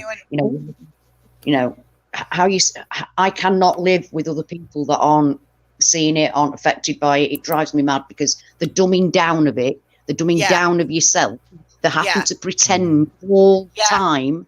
There are some people that go, oh well, it's just the Mandela Effect. Go on the ride. On the ride, when you're with other people that don't have it, they forget conversations you've had, so you look like a complete idiot when you bring them up, and you've never had that conversation with that person. And so, no, you can't just go, look at the ride, because you're actually trying to live a life with people that don't remember conversation. Your history isn't the same. I mean, for instance, my daughter, one of her boyfriends, he died of an overdose, and he wasn't a drug dealer. A drug taker, and they actually said that was the problem. That's why he died. He was going through some emotional things, had an overdose, and died. And then his brother also died about 2 years later. Now my daughter was devastated by this, but not now. I said, "Oh, I thought he died," and she went, "No, that was this other guy, and I know it wasn't that other guy," because the whole point was because she was that distraught over her boyfriend's mum, who had already lost a son, had lost another one. So I know fine well that what the conversation was about. But to her, no, he's alive. He's always been alive. She didn't understand why I thought it was him. I must have been thinking about somebody else. I'm thinking, no. But I can't say no, you're wrong. And this is what happened. And we had this conversation because you just think I'm an idiot. Well, you could. And just explain to her what you remember the conversation was. No, you'd then just think I'm mental and be worried about me, and then phone a dad who would be worried about me, and a whole load of awfulness would ensue. So no, I'll let her think that it's always been that way, and I'm an idiot. It's much easier, isn't it? It's much easier than what would actually happen. Oh, I'm sorry, I don't mean to be laughing at that, but you were talking about that, and I was thinking about the conversation I was just having with my husband where you were talking about, he's like, well, I need to make a throwaway YouTube thing, and I was like, yeah, he's like, I'll just be Dave, and I was like, well, I'm Mandela. I was like, you can be Dave Della, and he's like, I'm doing it. Dave Della. Dave Della. You know who he is. He's the saviour. It's Dave. Yay. Dave's in the house. We're saved. I think that's currently making a Dave Della. So I love it. Dave Della in the house. We're saved. Yep. We're all good. No, but that's it. We need each other so very much. We need each other so very much. You know, we do. I'll be right back. It's the only time. It is literally the only time, isn't it, that we can properly just say ridiculous, random things, and we're not having anybody question our sanity, you know, or question anything. Is that what it was like for you? Wow, to me. Richard was just saying. Also, the wolf shall dwell with the Lamb. Apparently, we here are all dead, but it seems the way we died, the system tries to put us in a location as if nothing happened. My jaw was just open for a second. Then I was reading that as you were saying it. Yeah. I don't want to. Well, no, it's a bit weird. I don't really want to think of myself as having died, and this happened, because I can't really think. Was it in the 80s that I died when I first had my first things? Yeah, and what did I true. do? I don't remember any of that. And then even now, from the last 6 years, I wasn't in a position where I was in a car crash. Lots of people have had near-death experiences and have been involved in more than one horrendous, life-threatening situation. Well, that isn't anything that I remember happening to me at all at any point. The only thing is that I had this neurological condition come on me. But that's not life-threatening in any way, shape or form. It's not a life-threatening situation. It's just that my brain's weird. But then it was before it officially went weird. You know, so the fact that that happens, I can't personally say it's because I'm not disrespecting anybody that thinks it might be because they've already died at all. I'm not saying that, because who am I? You know, it could very well be, but I don't personally remember a time that I was under that kind of threat. Yeah. I mean, I know that you have with your personal circumstances, and other people have with the similar personal circumstances to yourself, but I've not been in that life or death situation as far as I remember. One of me might have done, but it wasn't the that you know of. I remembered, you know, and I seem to be, like I said earlier on, we seem to be the originals. You know, we're the original consciousness, aren't we? The original spark that's been moved. Well, that we know of as well. Yeah, we know of. Yeah. This cycle, anyway.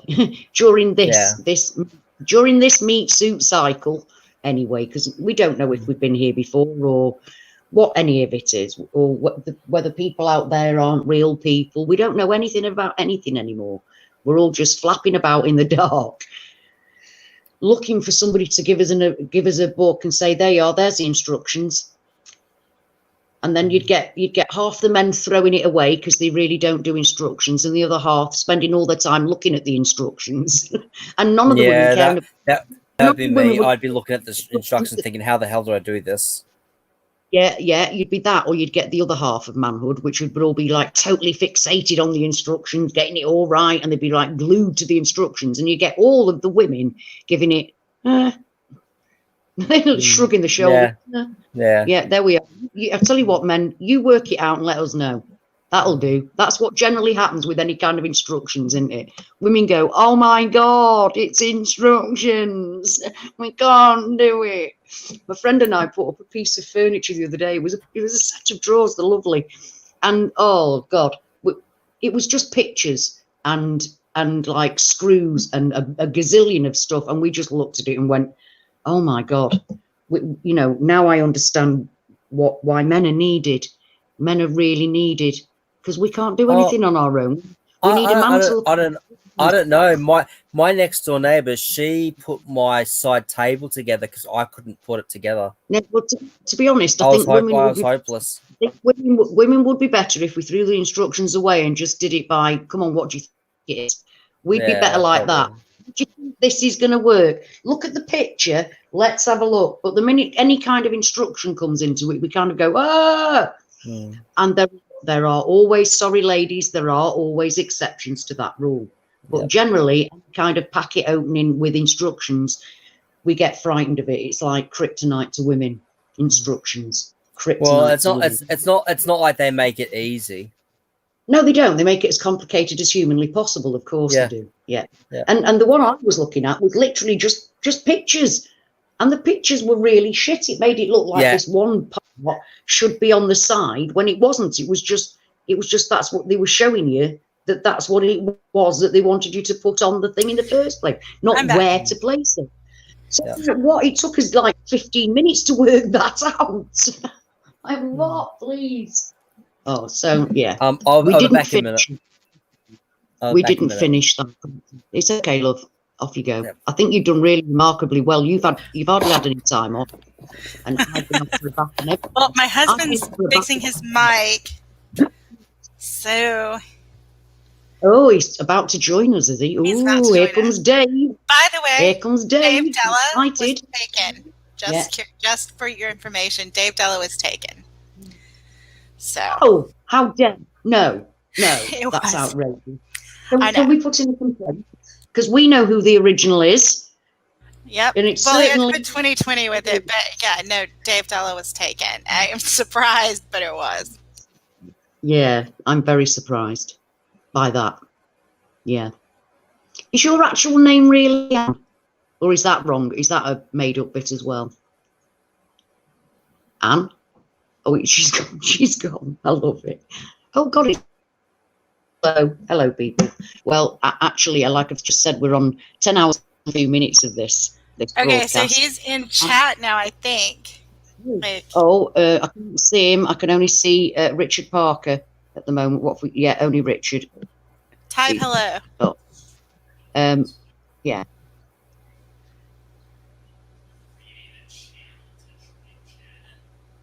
Oh, well, I guess you have to do that. He's got to create a channel to join chat, which I didn't. He's doing that now. Oh, right, yeah, because you can join, and without actually having a channel, can't you? Or you used to be able to. Right. But then, you don't have to use it as a channel. Thankfully, you don't have to actually post anything on it. Exactly. So he doesn't take very long. He's doing that now, and can you? Oh, I think you can type in chat now. You can say hi. Well, when he there he is. Hey, there we go. Hey, right. I'm gonna add you. I'm gonna put the link in so we can add you on, Dave. And thank you for, first of all, being the saviour of the Mandela Effect. Thank you very much. I really appreciate that. Your wife told us that, your wife's told us how important you've been. Right, here we go. No. Right, let me just. I don't know what I'm doing. Can you please talk, Anne? Because you know what I'm like. Yeah, I'm here. I was just watching to see if you put up the link because I was like, I'll go over and show him, like, because he'll be like, "What?" All you do is just click on the link and say yes, essentially, and then it's going to create. Then it's going to create like 2 windows, and you want to mute the first one. Right. So more is. So I'm just talking to myself while I work out what I'm doing. That's okay. Did she put up the link? Oh, no, she hasn't put up the link. There we go. Now, is Joel coming back? Yes, yeah. There he is. There he is, yeah. Right, there we go. That's the link. And I'll be right back since Joel is here so I can help my husband when you put up the link and get my kitty some food. There it is. It's there. Yep, hang on. Is Anne's husband coming on, is he?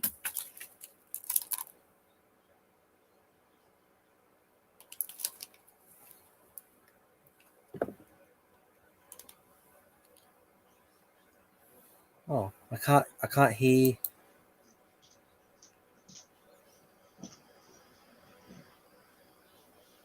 Are we all right, guess, there we go. We've got it. We got it.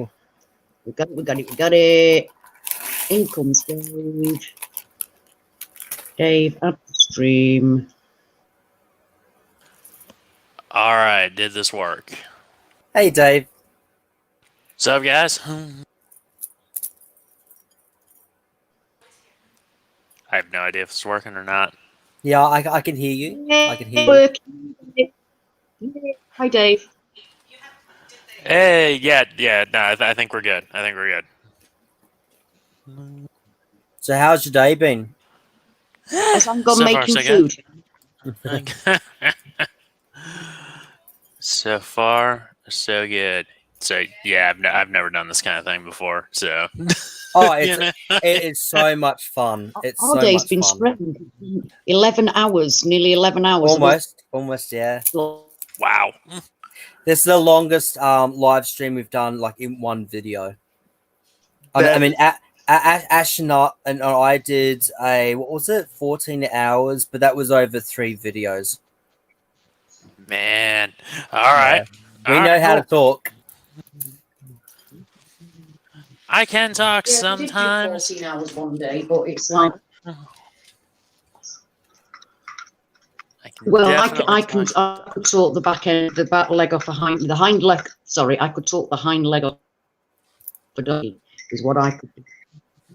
Absolutely no problem talking. It's not a problem to me. It's just really nice to have somebody else to talk to, rather than just me talking to my cat. Well, I talk to the cat quite a bit too, especially now since she hasn't been talking.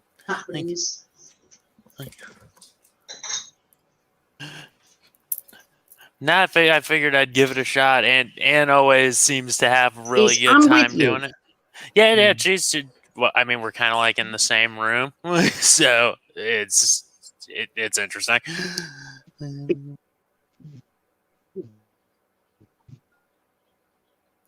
Yeah, I said to Anne that she should put up her own YouTube videos about like her own knowledge. That is something that she has talked about. Right. Well, I'm going.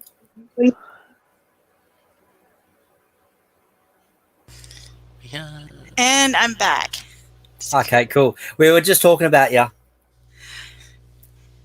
Cool. That's what you want to hear. When you like leave the room to go to the bathroom or something, you come back and people are like, we were talking about you. Cool. It was all good. It was all good. I expect so. He's a smart man, and I live with him, so I know where he sleeps at night. But yeah. So there you go. A husband and wife who are both Mandela Effect. Now he experienced like you know how everyone talks about the torch, like going up in the torch. Like he only remembers going to the Statue of Liberty when he was a kid with his father, who like. Well, why don't you tell the story? Okay, I mean, yeah, I can tell that one. When I was little, I went to New York City, and my dad and I went to the Statue of Liberty, and we go up to the top where the crown's at, and I remember my dad actually asking the guy there, hey, can we go up into the torch? And the guy's like, nah, you can't do that. My dad's like, really? Because I did that. Like, when I was young, and the dude's like, nah, you can't do that. It's the story that the guy gave was that like a few years ago they tested it, and it was weak from like people going up and down it all the time, and they were like, yeah, no, you can't do that. It's too weak now. We don't let people out there. There was never any mention ever of a like Black Tom explosion, which you'd think would be like in the museum, because they have a museum when you go there, like a little thing about the history of the whole thing, and you'd think that they would put up something in the museum being like, yeah, by the way, like right down there something blew up, and it severely damaged the statue and we had to fix it. But nope, damaged a lot of other things too. Yeah. And it's mind that one was mind blowing to me, because I tend to like history a whole lot, and always I'm always like watching videos and reading stuff about like random historical things, whatever kind of catches my interest. And there was never any mention of like an act of German sabotage in World War I blowing up part of New York City. Or well, I suppose something across. No, and they would definitely have mentioned that every single anniversary of 9/11 from the minute it started. Yep. This is what I can't understand. It was not mentioned even right at the beginning, when you'd have thought they'd be giving it large. When it's not. This is the second time that the City of Freedom's been attacked. You would have thought they'd have been all over it if it had happened before. But no, that was the whole point. It was the new Pearl Harbor, like in New York instead of Pearl Harbor. But they would, if it was an actual thing, we would have all known about it all the way along, and they would even as a British person, I would have known about it, because even we would have been told over and over again about how it was the second time that New York has been hit by terrorism. Oh yeah, somebody would. We never heard of it. Somebody definitely would have mentioned that somewhere, but then there's a whole lot of stuff with 9/11 in particular. That's all kind of different, including a weird hurricane off the coast. That one was kind of strange because I lived in New England when it happened, and there was never. I mean, hurricanes come to New England every now and then, and it's kind of like news when it does. You know, everybody gets all freaked out about it. Nope, and nothing like that. Not around then. Well, and like he lived in New York for like several years, so not New York City now. I didn't say New York City. I said New York. I don't know why you heard C, but I just said New York. And we went to we were at Grand Central Station together a few years ago. Central, yeah, Grand Central. Have you seen what's actually on the wall in Grand Central Station? It's a weird astrological thing that's going on the wall. It's like, why have they put that on? It's a very strange thing to have on the wall of the station. And I'm saying Grand Central because that's what it is. Grand Terminal. It's just what doesn't even make sense. No. And in fact, Lady Gaga still sings Grand Central on telephone, I think it is. She still says it on telephone. But yeah, that's a weird one, that one is a weird one. And do you know what makes me find it really weird? They always, on any of these like sci-fi things, if anything's going to change, it always happens. That strange parallel universe thing always happens in a bloody train station, doesn't it? You find the person walking through a train station and suddenly it all goes to black and white or something. And they've travelled through time or something like that. It's always a station. And then we've got a train station doing it. It's really weird. Yeah, he's currently looking up Grand Central Station to see what you're talking about. I remember there was on the ceiling when we were there, though. Oh, the ceiling. Yeah. I mean, yeah, the ceiling always had kind of like a star pattern on it, but that looks... It's I all remember it being blue there and not green. Why is it green? I don't know, man. I'll have to look through our pictures. We have some pictures. We took a couple pictures in there. Was it green? Yeah, was it green to both of you then? No, the ceiling for me was blue, and I remember astrological symbols on it. When we were there in what, 2015 or 16? 15 or 16. I want to say it was New Year going into 16 because it was before I graduated. Yep. Yeah. So we were there then, and it was it was for me. It was blue and had astrological symbols. And now I'm looking at pictures and it's green. So, because blue made sense because it's a ceiling. What a weird thing to have, though, the astrological. But it makes even less sense being green. Like blue, it kind of is representing the sky or the universe or whatever. But green, that makes no sense to me at all. Why would it be green? Because it's clearly representing the heavens, right? It's a weird one, that, isn't it? Sorry. That one bothers me because I remember that being different. Yeah, crazy, isn't it? And I mean, and I'm British, but I know fine well. I've seen it on so many things. I haven't been to it myself, obviously, because I'm British, but it's not a completely unknown thing to me. It's it's Grand Central Station. It's known everywhere. We all know Grand Central Station. You don't have to be an American or have been there to know that. That's one of the. So even for me as a non-American, that and your flag changing, that annoys me because I'm seeing the wrong flag all over the place, and that annoys me. Annoys the hell out of me, and I'm not even. I get as annoyed by your flag being changed as I do by my own. You know, you don't. Just because I'm not from your country doesn't mean I can't be like shocked, horrified, or indeed in awe of the things that are happening in your country. Some of the things some of the little nuances I don't really understand, but other ones, it's like, yeah, we know about that because everybody knows about that. You know, that's one of them things. And that when Dave was mentioning the fact that we didn't know about Black Tom, even we as Brits would have known about Black Tom had it been real, because it would have been mentioned every time it was that time of year. They'd have mentioned the other terrorist attack to us. They would have done, because you know that they like to ramp up the terrorism fear. Well, they did used to before this whole COVID thing happened. So we would have been told about that ourselves. So that's as much of a shock to me, very much so, to see that new history. They mentioned it. They mentioned it on Friends as well, Grand Central. It has been mentioned a whole bunch of places. Yeah. I watched a documentary where they, first of all, in the same documentary, the first time he said it, it was Grand Central, and the second time he said it, it was Grand Terminal. It's like, oh my God, it's within the same bloody thing. It changed within the same program I was watching. Literally, wow. The very first scene saying Grand Central Station, and then later on, he was saying Grand Terminal. And it's like, hey, what? Make your mind up, love. Which one is it? And considering one of them had never been heard of before, why did he say the original one at the beginning? Because that's like that. I've seen that happen quite a few times. I mean, the pyramids is one. When you look at old documentaries about the pyramids, you get interspersed between the new and the old. So in my reality, back in my old reality, you couldn't get all the pyramids on one photograph. From no matter what angle, they were too far apart. You could not fit them on one picture.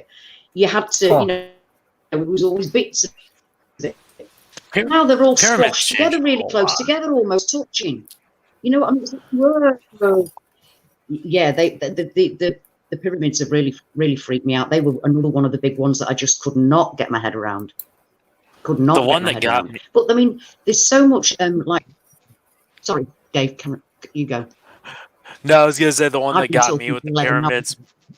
The one that got me most of all with the pyramids was, I know the Great Pyramid moved, but now the smallest of the three just has a huge hole in it. That was the one that got me. Yeah, the pyramid of Menkaure. Oh wow! If you look, there is a huge hole. Nowhere to me anyway. Crazy. That's great, isn't it? Do you know, I'll tell you what, the weirdest one of all for me is the scarab god. The scarab god. I can't think what he's called, but back in my day, I mean, my bathroom was actually, I painted it Egyptian. So the back of my door looked like a window looking out as if I was in a bath, and it was like the opposite side I kind of painted it from the view of the opposite side of the pyramids that you normally see. So it looked like I was on the other side in the desert somewhere, looking out onto the pyramids in the night sky with quite a few different gods around the room. And my husband bought me ankle bracelets with scarab beetles on. And now there's a god with a face, a black scarab beetle face. Now that really just went, are you for real? Really? And when I was trying to explain it to my husband, I said, Steve, you bought me scarab beetle everything. If, you know, why on earth wouldn't I not have drawn that god on the wall if there had been one? Considering, you know, he got me little ornaments in scarab beetles and an ankle bracelet in scarab beetles. I said I would have painted it had there been an actual scarab beetle god with a big black scarab beetle as his face. And to him, it was always there. And I'm like, oh my God. But it wasn't as if it was always there. He did the uptake thing, that sitting there for a second or two and then going, no, that was always there, and not listening to me. But I'm like, I would have drawn it. I would have painted it on the wall. So yeah, but that it's just, the pyramids freak me out. Khepri is apparently his name. The biggest Mandela effect in regards to the pyramid is the fact that there's now a tomb underneath to Osiris, underneath the pyramid in Egypt. But there's also a super huge sarcophagus underneath a pyramid in South America, dedicated to a different god. Is there? And so, yeah, but it's in liquid mercury, not in crystal clear, like electrified water. So to me, the fact that there's these giant sarcophagus underneath pyramids, probably around the world, because there was one in Egypt and one in South America, that seems too similar to be, and also what they're surrounded by water, but the water is somehow deadly. Like, I think the one in Egypt was electrified. The one in South America, you have liquid mercury, which is toxic. So for me, those are the biggest Mandela effects in regards to the pyramids. I heard they'd found mercury under the pyramids, a big lake of it under the pyramids. Yes, and in the middle of that lake was one of those giant, those giant black sarcophagus or whatever that are carved out of this crazy material and stuff. Yeah. That look pre-Diluvian. There's another Right. one of those in China, supposedly. The tomb of the first emperor supposedly has a map of the earth done in liquid mercury. It's where they found the terracotta army and all that. Supposedly they've never found the rest of the tomb. Oh. See, How can they not find the rest of the tomb if they found half of it? I guess they don't want to. That's just what they say. Like, I have no idea why. See, he does this to me all the time. He'll just be like, "Oh, what?" I'm like, Huh. Yeah, but I'm loving that extra information. It all adds up, and also, I mean, the fact that, like, I talked to you about things about Bible history. You know what I'm talking about. There are very few people that know. And there's Dave comes along, all about the history, understanding the history, and also the changes of like similar history around the world. That you're giving me extra information, both of you, about things that was always passionate about. You know what I mean? Well, things that really matter to me. And now an enemy for me with the terracotta army is that they're painted now, and they weren't painted before. They were just terracotta for me. But have you heard of the white mummies in China? The white mummies, i.e. Caucasian mummies. Yes. Yeah. Whereas in my reality, they were like a legend. White people being there was like a legend, and there were paintings of white people, like cave paintings of white people. But in this reality, they've got actual mummies of white people, and that's what I was saying before. That's what I was saying before. That sometimes the Mandela Effect gives us added information that's actually adds to the information that we knew before. Other times it just freaks us out and is awful and we can't see any positivity. But it does occasionally give us positivity, that little bit of extra information we didn't have before. Right. I think there's also in Egypt now, I think that it's King Ramsey the First or whatever he's Caucasian, like he has a red beard or red hair, which is he does have red hair. Yeah, so now so now some of the pharaohs in Egypt were. They said the same thing, I think, with Genghis Khan, that he had red hair. Red hair is distinctly Caucasian. I thought Genghis Khan was a mongrel. But remember the tomb of Genghis Khan being discovered too. That's probably Mandela Effect. And now Dave, what tomb? He was in a tomb. Dave can tell you about crazy, isn't it? There was no tomb. Nobody knew where he was buried. There was also a legend or a prophecy. Genghis Khan's tomb was always something. Supposedly the legend behind it was when they took Genghis Khan out to dig to put him in the tomb. They then killed everyone the soldiers there killed everyone who built the tomb, and then those guys came back, and then more soldiers killed them, thus erasing the entire existence of it. And there was kind of a legend that even a river was diverted to run over the tomb, and there was a thing was it actually out in the delta somewhere in the middle of nowhere where he died and they buried him? Well, I mean, like, if you look at the steppes in Mongolia, it basically is, it's a desert of just this long grass that just kind of goes onward and onward and onward into infinity. Yeah. So that is what I they learned about say. that. And I think there was a prophecy that it wasn't really a prophecy. It was kind of like this, thing. It said, like it was something like, whoever opens this tomb will unleash a more terrible conqueror than I, or something like that. Oh yes, I've heard, yes, I've heard that. But now they've actually found this tomb. They think they did. Whoa! It's just things that weren't now are, and things that aren't that were now aren't. Why? Well, the hidden will be revealed, right? So this tomb is supposed to be like all these people died to keep this tomb hidden. The hidden will be revealed. The hidden will be revealed, but the revealed will now be hidden, and that's the bit I don't get. The bits that were real are now hidden from us. It's like I never expected that bit. I just expected, da-da, da-da, here we go. Ta-da. Yep. Not right here. I'm showing you this, but I'm taking all that away. Nobody ever expected that. It's the I think for me, that's been the hardest part about the Mandela effect, that everything that you thought you knew, everything that you thought you knew where you were going, whether you believed, like I said before, I still believe that there was a heaven and there was a God, but in a different way, because like I've said, knowing the history of it all, it changed how I felt about it. But because it's interfered with everything, every single part of our lives now, really, I don't think any part of our lives hasn't been affected in some way by the Mandela effect. But it's the fact that it's all the it's the belief system. It suddenly becomes like we have a knowing now. We know.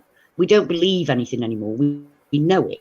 Apart from the only thing we don't know is what is exactly it all is. And that's what my point is.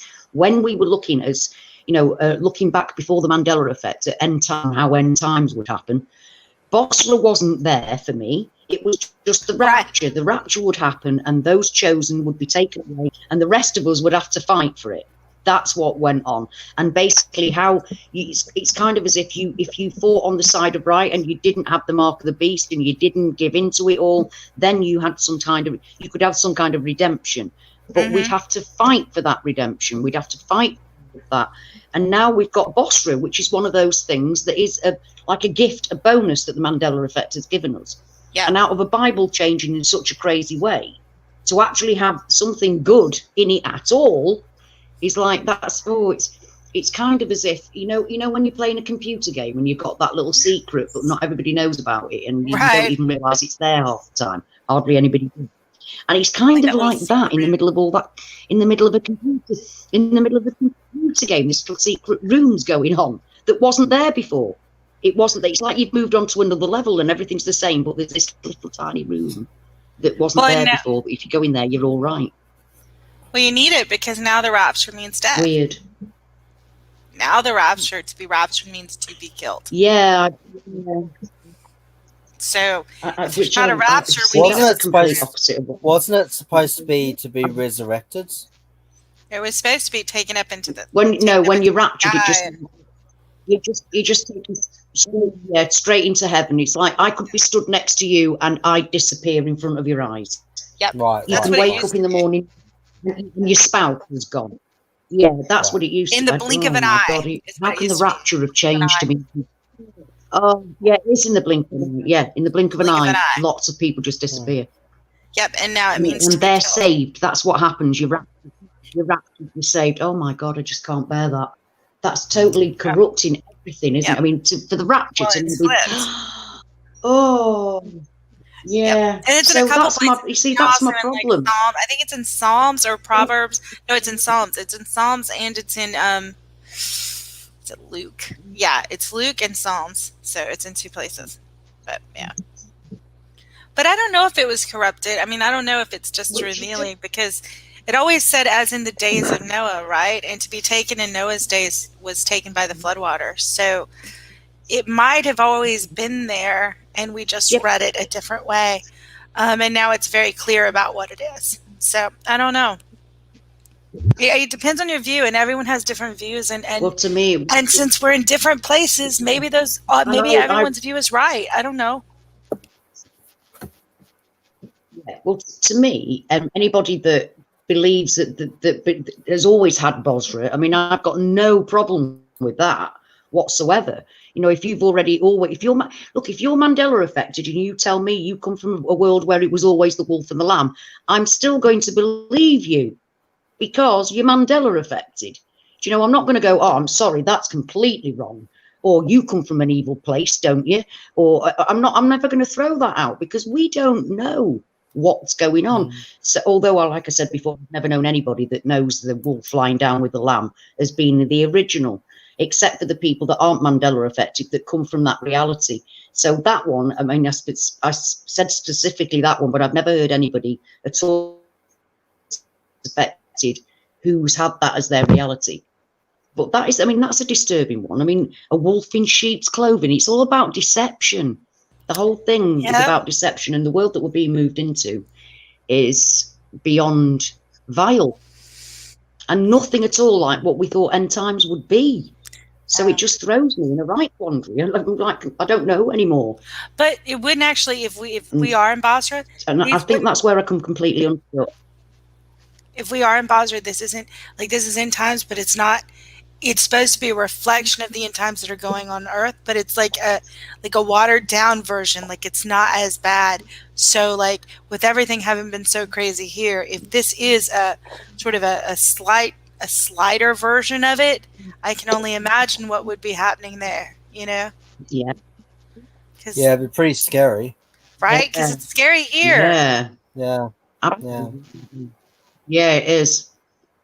It definitely is. I mean, part of me that makes me really believe that could be something to do with, you know, what we're going through with the Mandela Effect is the fact that no matter what's going on thus far, we are not being damaged by it.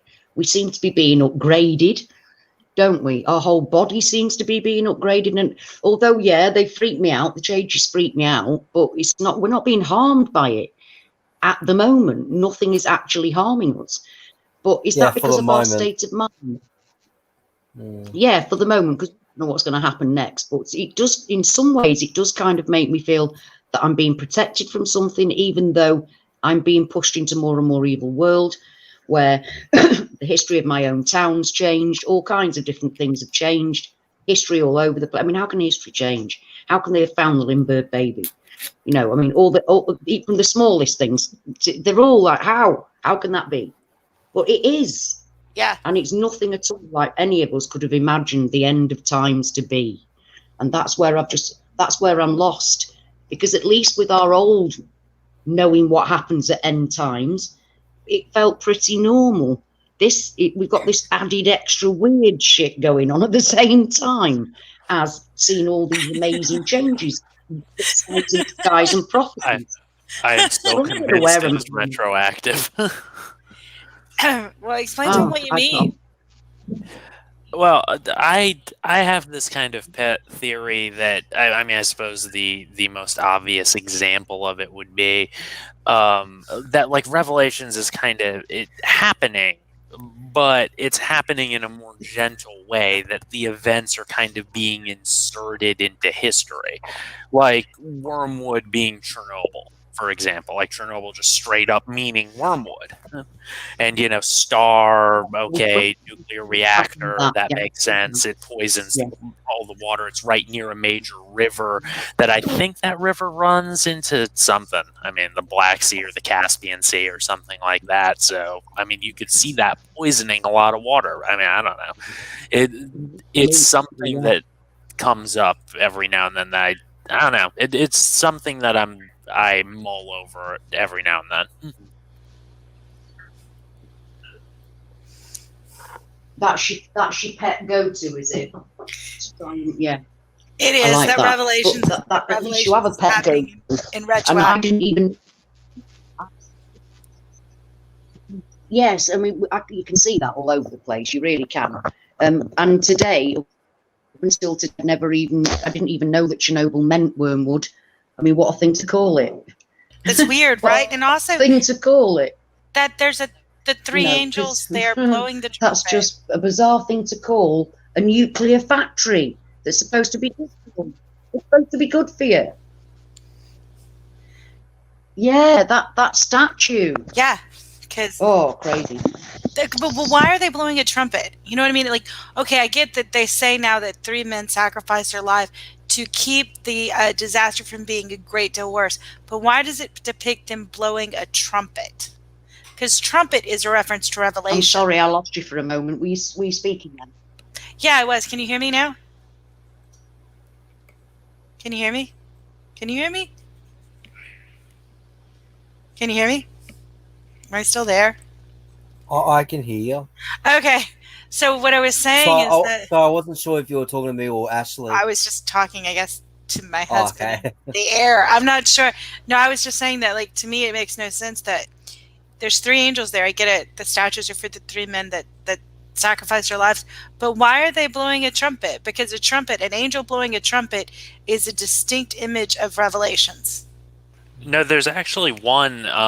There's 2 monuments. One is like, you know, to those who saved the world or something like that, and the other one is a straight up it used to say on Google Maps, like it doesn't anymore because it's all in Russian now for some reason. But it's the angel blowing the trumpet, and that's actually, it said something about like this is the third trumpet, this is wormwood, all that kind of stuff on here. That was how I found it. And now I'm looking at the same thing, and it's like just in Russian. It doesn't really like say anything, which is kind of interesting. Probably Google it. I'll Google it. I don't know. I have it right now. Just copy and paste it and see what it says. Like nothing. It just has pictures of it. That's weird. Not even like an Atlas Obscura thing. Nope, nothing. So it doesn't have Wikipedia or anything. No, like hold on. Memorial complex. It says it describes it as a biblical sculpture that honors those who died combating the Chernobyl disaster. It didn't used to say that. I know it's a weird thing to say, but it didn't used to. Wow.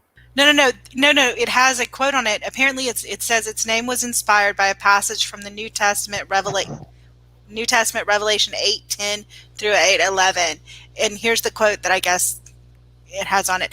And the third angel sounded, and there fell a great star from heaven, burning as it were a lamp, and it fell upon a third part of the rivers, and upon the fountains of the water.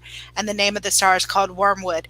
And a third part of the waters became wormwood, and many men died of the waters because they were made bitter. So apparently, it was literally named after Revelations. Well, Chernobyl is right on a river. The river goes by, I'm looking at it now, goes by Kiev and into the Black Sea, which is linked to everything. So, I mean, you could... That's true. Yep. I can put a link in chat for people if they want to see.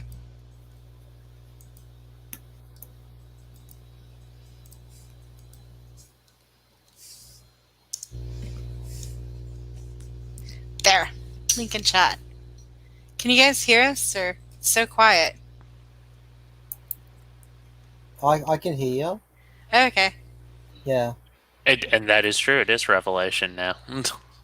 Yep. Yeah, that gave me the creeps. I mean, I don't know the Bible that well because I don't believe in God or the devil or anything like that. But in saying all that, I have read enough of the Bible to know when it used to be Revelations, not Revelation. Like, it's always been Revelations because there's been more than one. So, exactly. It makes no sense anymore. Also, there's I can't remember if it's in Revelations or not, but they've got the word sofa in the Bible now. They got a lot of weird words in there now. Like I think they talk, like there's that whole like wine bottle, wine skin kind of thing. Oh yeah. That they were that they had. They have some other like kind of modern. Did they have unicorn in there? Unicorn sofa. So there's unicorn, there's sofa, and or couch or something. It was couch. Sorry, couch. Yeah. Not sofa, couch. Well, I don't know. Maybe there's sofa now. No. I was remembering wrong. I just couldn't think of the word. Oh, okay, there you go. It was couch. That's what it was. Yep. Yeah. No, my brain's kind of slowing down now, so yeah. You were not, Dave. You were not as exciting as Joel was hoping. No, it's not that. Unfortunately, sleep is starting to call for me, so I'm trying my best just to stay alert enough to be able to be with the conversation. I mean, you're boring, Joel, Dave. No, that's nothing. That's not like that. I mean, don't tease him like that. Jeez. I mean, dude, he was wide awake until you came on. It must be him. No, I've been fighting sleep for like the last 2 hours. He is so nice. He's not saying it. I'll say it for him. Hey, I mean. If I can bore a jury, I can bore anyone. I mean, like, you can so tell you're married. I do have a propensity for long, boring rants. You can ask her. I've learned the words. Can you please be quiet? Oh, please. No, it's all in good fun. He's very smart. He offers a lot of information that I sometimes didn't want to hear. But notice she never used the word interesting. See, I That's believe funny. I didn't, did I? I believe in I believe knowledge is power, though. So for me, it's whatever you say. If I'm awake enough, I'll be able to soak in the knowledge and then remember it. Hopefully, he'll rewatch it. Pardon? I said he means he'll rewatch it. What do you mean? You were like, maybe I'll hear it and soak it in. I'm like, you'll rewatch it. You'll watch it later. It's okay. Oh yeah. It'll be a matter of having like a few hours sleep and then going back and just skipping right through to the end part of the conversation. I don't even know when this conversation is still going. Where's Ashley? We lost her again, and it's still going. Well, oh, there she is. Oh yeah. Are you back, Ash? Yes. Well, this conversation's been going for almost 12 hours now. Oh goodness. Yeah. Whoa, 11:32. My husband has put Joel to sleep. We apologize. Oh no, he hasn't. Seriously, no. I'm just teasing. Well, maybe. Yeah, but it's like, I don't think Joel has actually slept since 1983, to be fair. It's starting to feel that way. I tell you, this whole year, excuse the language, but it's been a bit of a cunt of a year when it comes to sleep. It just doesn't want me to sleep. Me too, Joel. Me too. Although I've had like 2 weeks where I've slept a lot. Oh, that sounds nice. Oh yeah, trust me, it was nice. Yeah, but the only thing is, because it kind of sucked at the same time because I didn't use the sleep apnea treatment because I kept on forgetting to use it. So I'd fall asleep before I put it in my mouth. So it felt like I had no sleep anyway. Oh, that's not cool. That's not cool. Yeah. That's not cool. Yeah. So it felt like I had no sleep anyway. So I don't know. I think that's a Mandela effect too with people. I think people are sleeping weird. Yeah, more and more people are finishing up with sleep apnea now too. That was never heard of 20 years ago. That's true. It was. I mean, I don't know anyone who has it. I only knew one person, and that was a woman called Elaine. And I knew her when I was 13 years old, so that's going back 2002. And that was only one person I heard of that had sleep apnea. And now it's like every second or third person that has it in Australia. That's really weird. So, it's, yeah. By the way, guys, the Light God Sea Warrior, hi, honey. Nice to see you here. Another Rick, hi, honey. I know you've been here for ages. Super Cheryl's, hi, sweetie. I saw you here earlier. Jay Young. I mean, thank you, everybody. Joel Viner, you're here. Whoa. You caught us live, Joel. You're there in the comments. Joel, welcome. Prel's been here quite a lot today. Thank you guys so much for, being around. You guys, especially, for coming to talk to me. And yet again, I can't believe how we're almost at 12 hours and how quickly it's all gone. And, it really has. The fact that I can actually go off and have a bath and leave you to it talking is like brilliant. And people have popped in and out throughout the day. So, and let's not forget, Joel, the first time we did a marathon, I think you'd already not been for 14 hours or 15 hours. Oh yeah, 15 hours. Yeah. Literally hadn't and then we did 10 hours. So yeah. Oh, So no. I'd already been awake for 15 hours or 14 hours, and then we had that 10-hour marathon. we did. So that, over a day. That week, that whole entire week, I think I only got like less than 20 hours of sleep. Yeah, through in the that whole time. week. No, that whole week, that whole entire week. That's I think crazy. I got less than 20 hours sleep. I'm surprised you even remember that week then. That's why I do remember it. That's why I do remember it, because I remember having hardly any sleep. I was so worn out that whole week. How I was functioning or even having a conversation is an absolute miracle. Yeah. Yeah, and he made sense. He did.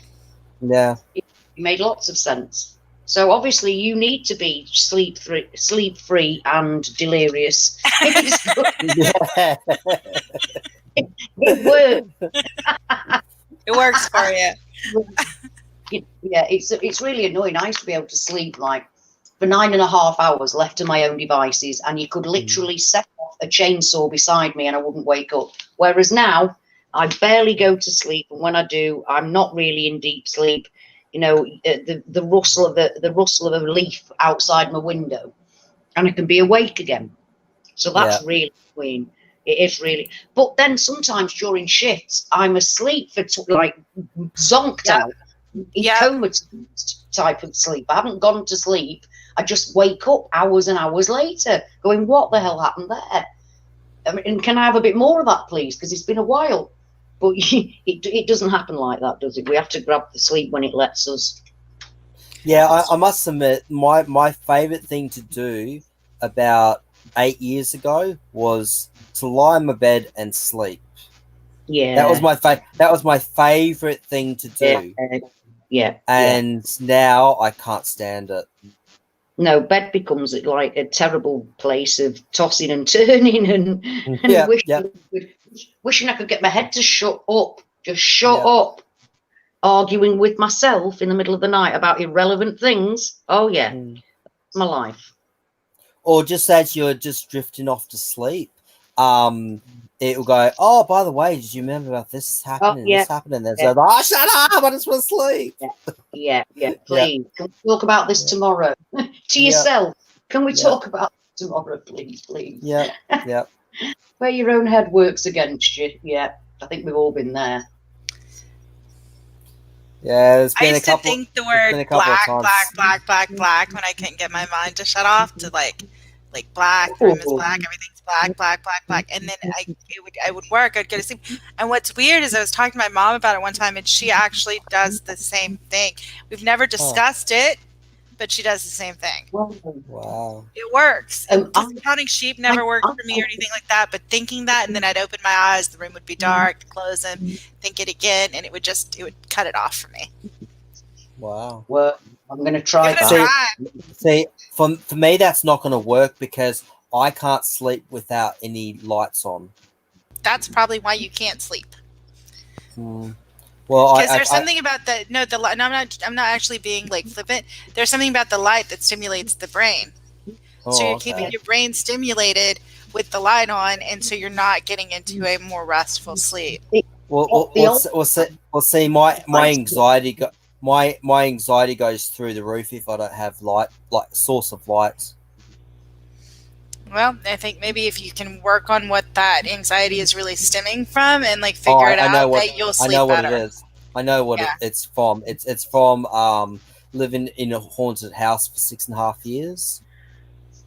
Well, and been attacked by the spirits. Right, and that happened at night at nighttime mostly. So for me, I just that I think we can forgive you. Fear and you feel comfortable within yourself. You should. But if it's damaging your health, like you're not able to get sleep, maybe you practice. Like you can always try. Like I'm just going to turn the lights off for 10 minutes, and see how I feel, and maybe rate your anxiety before you do that, and then after do that, do like a scale of 100 and keep like a notebook. And what you'll find is that, because they did this when after my accident, I had to go and see a therapist because driving would make me really anxious. I had PTSD from it, and so what they'd make me do, they're like, well, you have options, right? Like you can just not drive for the rest of your life. Like that's an option, but that's not really the quality of life that you want to live. So they're like, so what they would have me do is I'd have to go out and I'd have to go driving, and the things that would scare me would be 2-lane roads because there's no shoulder, and that's the type of road that I was on. And then also like turning left, because when you turn left it looked like the car was coming towards you. And so what the therapist said was you go out and you do these things, and if you rate your anxiety before you do it and you keep track of it, and then you rate your anxiety while you're doing it, like obviously not while you're driving, but keep it in your mind, and then afterwards, and what you'll see over a period of time is that your anxiety actually diminishes, because when you're afraid of something, right, then you're also afraid of being afraid of that thing, and so you just kind of realize, like she said, like you just realize that anxiety is not going to hurt you, like it's okay to feel it, it's not going to kill you, and then over time it'll actually go away by actually doing the thing that scares you, but you can do it in a limited sense. So I mean, that does make sense. But the thing is, I'm pretty sure there's something in this house as well, because right up until I think about 4 months ago, there was a scene, I could feel this presence walking behind me up the hallway towards my bedroom. And it happened every night at a certain time, until I started closing the lounge room door. Once I did that, it stopped. Kind of a random thing that might help you. It's a little weird. Those Himalayan salt lamp kind of things weirdly work. Yeah, I've got one. I've got one in my bedroom, and I got one in the hallway, and still doesn't. I was still experiencing it. Wasn't until I closed my bedroom door that's when it stopped. Yeah, and I get anxiety from if everything is in darkness in the lounge room. I get my anxiety peaks straight away. So I don't know. I think maybe, like I said, I think you do small exposures, then also realizing that you are here and you are okay. Like whatever happened, but you've lived through it and you're okay. You know, because you also, I think, have to be careful, because I think that what we talked about, like being Mandela affected, and during this time, we seem to be manifesting things. The things that we think about seem to come about. Like you talk about a word and all of a sudden that word is everywhere, like the synchronicities. Do you know what I mean? And so, or the Mandela effects. That's like a super weird thing. Like we've all seen like Mandela, well, maybe not all, but it seems like a lot of us have seen like Mandela effects occur in things that are personal to us. You know what I'm saying? Yeah, they do.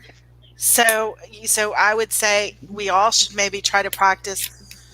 You have to be careful what we think about. Like that's another stress and worry that we don't need. Be careful what you think about, because you never know. Like next you could be encountering it. Very, very dark. But how do you stop yourself from? How do you stop yourself from thinking of something if you don't know you're going to think it? I think you just have to catch yourself as you're thinking it. I don't know. But there's an actual technique that's used by psychologists, and I've been using that for some time, where if I have a thought that's negative at all, in any way, shape, or form, I put a massive red X through it, that thought to have any hold. Don't get me wrong, there are times when I get stressed, you know, some things going on and I'm getting stressed, and I obviously think about things. But I still try and use that technique. And every time I have a thought about it, or a negative thought of any kind, I put that cross through it, I say no, and I push it to one side. Because negativity only in itself, you know, that just sent, I mean, I've been part of the organisation. They did a study on anxiety, and I was in there for about an hour and a half answering the questions. About 20 years ago, took about 20 years for the actual report to come out of the study. Well, I was part of that study because I suffer from anxiety. But one way I got hold of that is to do the cross through the negative feelings. I will not allow it. We all, our own head is our own worst enemy. That's something I learned. There's a box on the floor. There's a box on the floor. But what does your head do? Your head starts thinking, it starts comparing it to all the boxes that you've seen. And then it starts looking at the box. What's it made out of? How did it get there? Who put it there? What was in it? Has anything? And asking a million questions about the box. So you suddenly are. And the point is, there's a box on the floor. Not feel the crap that's around. Don't care what the box is made of, or take control of it.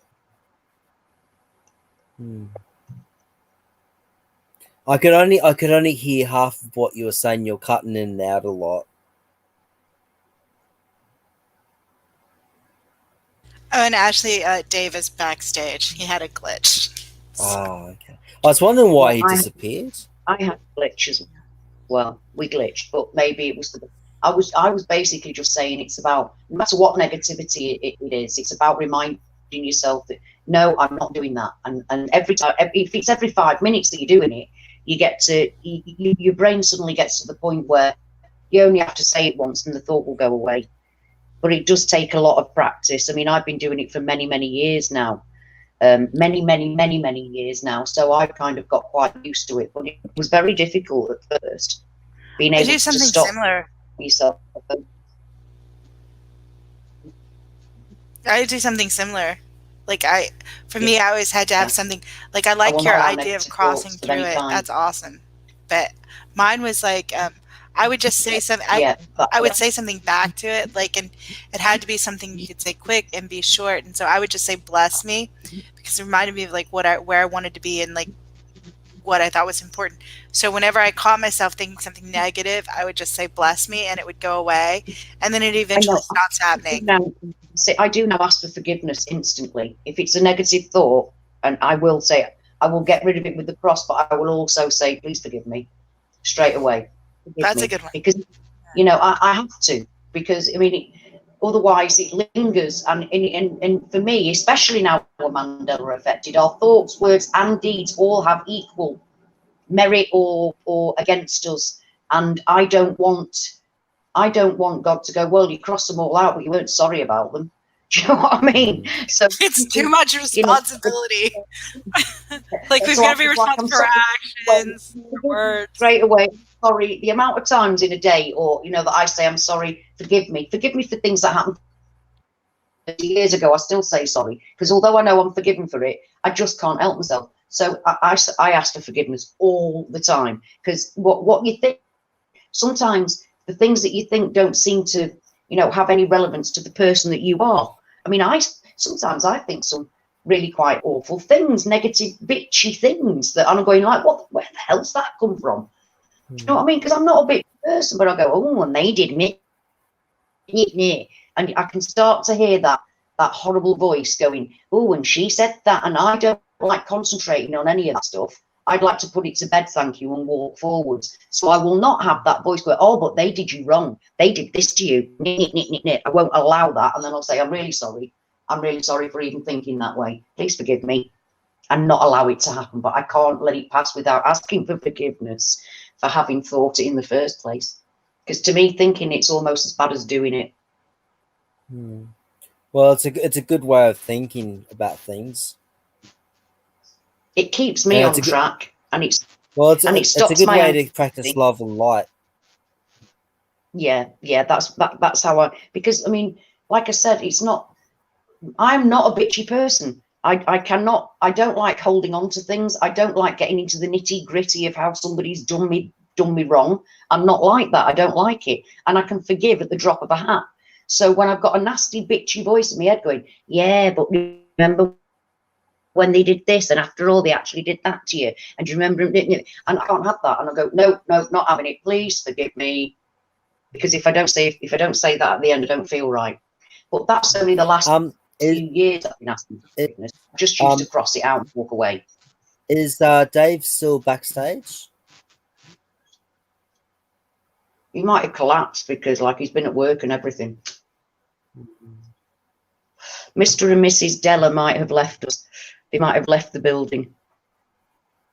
But I say we give it another 10 minutes and hit the 12 hours, and then we call it. I was thinking I was thinking the same, because I'm really starting to feel it. Well, I don't want to actually leave without them coming to say goodbye, because I don't, they might have. I know. I know. Well, I'm getting these. I'm getting these spikes. I am getting these. Go now if you. Well, I'm getting these spikes where it goes up, when my energy's going up, and then it's going down, and then it's going up again. But it's happening every few minutes. So maybe 2 or 3 minutes, I'll have heaps of energy, and like I am at the moment. But it may only last a few minutes, and then I start feeling like I want to sleep again, and then it comes back again. I got more energy again. Yeah. So that's telling me that I've got maybe half an hour in me, maybe maybe an hour pushing it, but I can't see myself pushing past more than an hour. Oh, I don't know that I'll make it an hour. I gotta go make food or something. But Ashley, I was going to tell you, I put in the chat the link to the monument of the third angel, and it actually now is based on Revelations. It actually on Atlas Obscura. On Atlas Obscura, it's called the Monument of the Third Angel, and it says that it's a biblical sculpture honoring those who died combating the Chernobyl disaster. Where's your what's it called? Link? I can't see the link. I put the link in the chat. I can put it in again, and you tell me if you see it. Yeah, because I can't. I've scrolled up and I can't. Can you see it now? Not yet. Yeah, it might take like a couple minutes. Yeah. Like, because it's a delay. Or if you look if you have the other window open. Yeah, I'll double check that actually.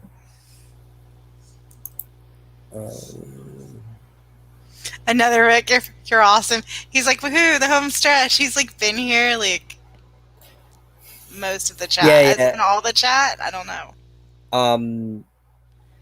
Well, did you put the link in after that comment, or?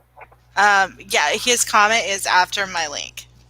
Oh, it's after your link. Yeah. Oh, I might be able to put it in the other chat, the private chat. Can you see that? If I put it there, because I already put it in the public chat. There's a private chat tab on the Yeah. Oh, but I can't. So it's cut and paste, is it? Yeah. Well, yeah. You can copy it like Control C, Control V. Yeah, because it wouldn't allow me to, for some stupid reason. Just click it. Yeah. So I'll just see if I can, if it will work. And it looks different to me, because before for me it was like 3 angels, and now it's just like 1 angel blowing the trumpet, but they call it the third angel monument. Oh, wow. That must have taken so long to build. Yeah, it's cool looking, right? Yeah. Where's this at? It's at Chernobyl, which is Wormwood. Oh, right. Yeah. I'll have a look at that one. They're saying, I mean, the story is that it was for the 3 men that gave their life to like prevent it from being a bigger disaster. Oh, okay. Mm-hmm. Huh. So, yeah. So it's weird, right? And it's even changed. I did know that men did that, but I didn't know those 3. No, that's a Mandela Effect for me like too. It was only today you told me that. Mm-hmm. That's Mandela Effect for me too. And I put the link in private chat, Ash. Me too. And I also put it in the comment.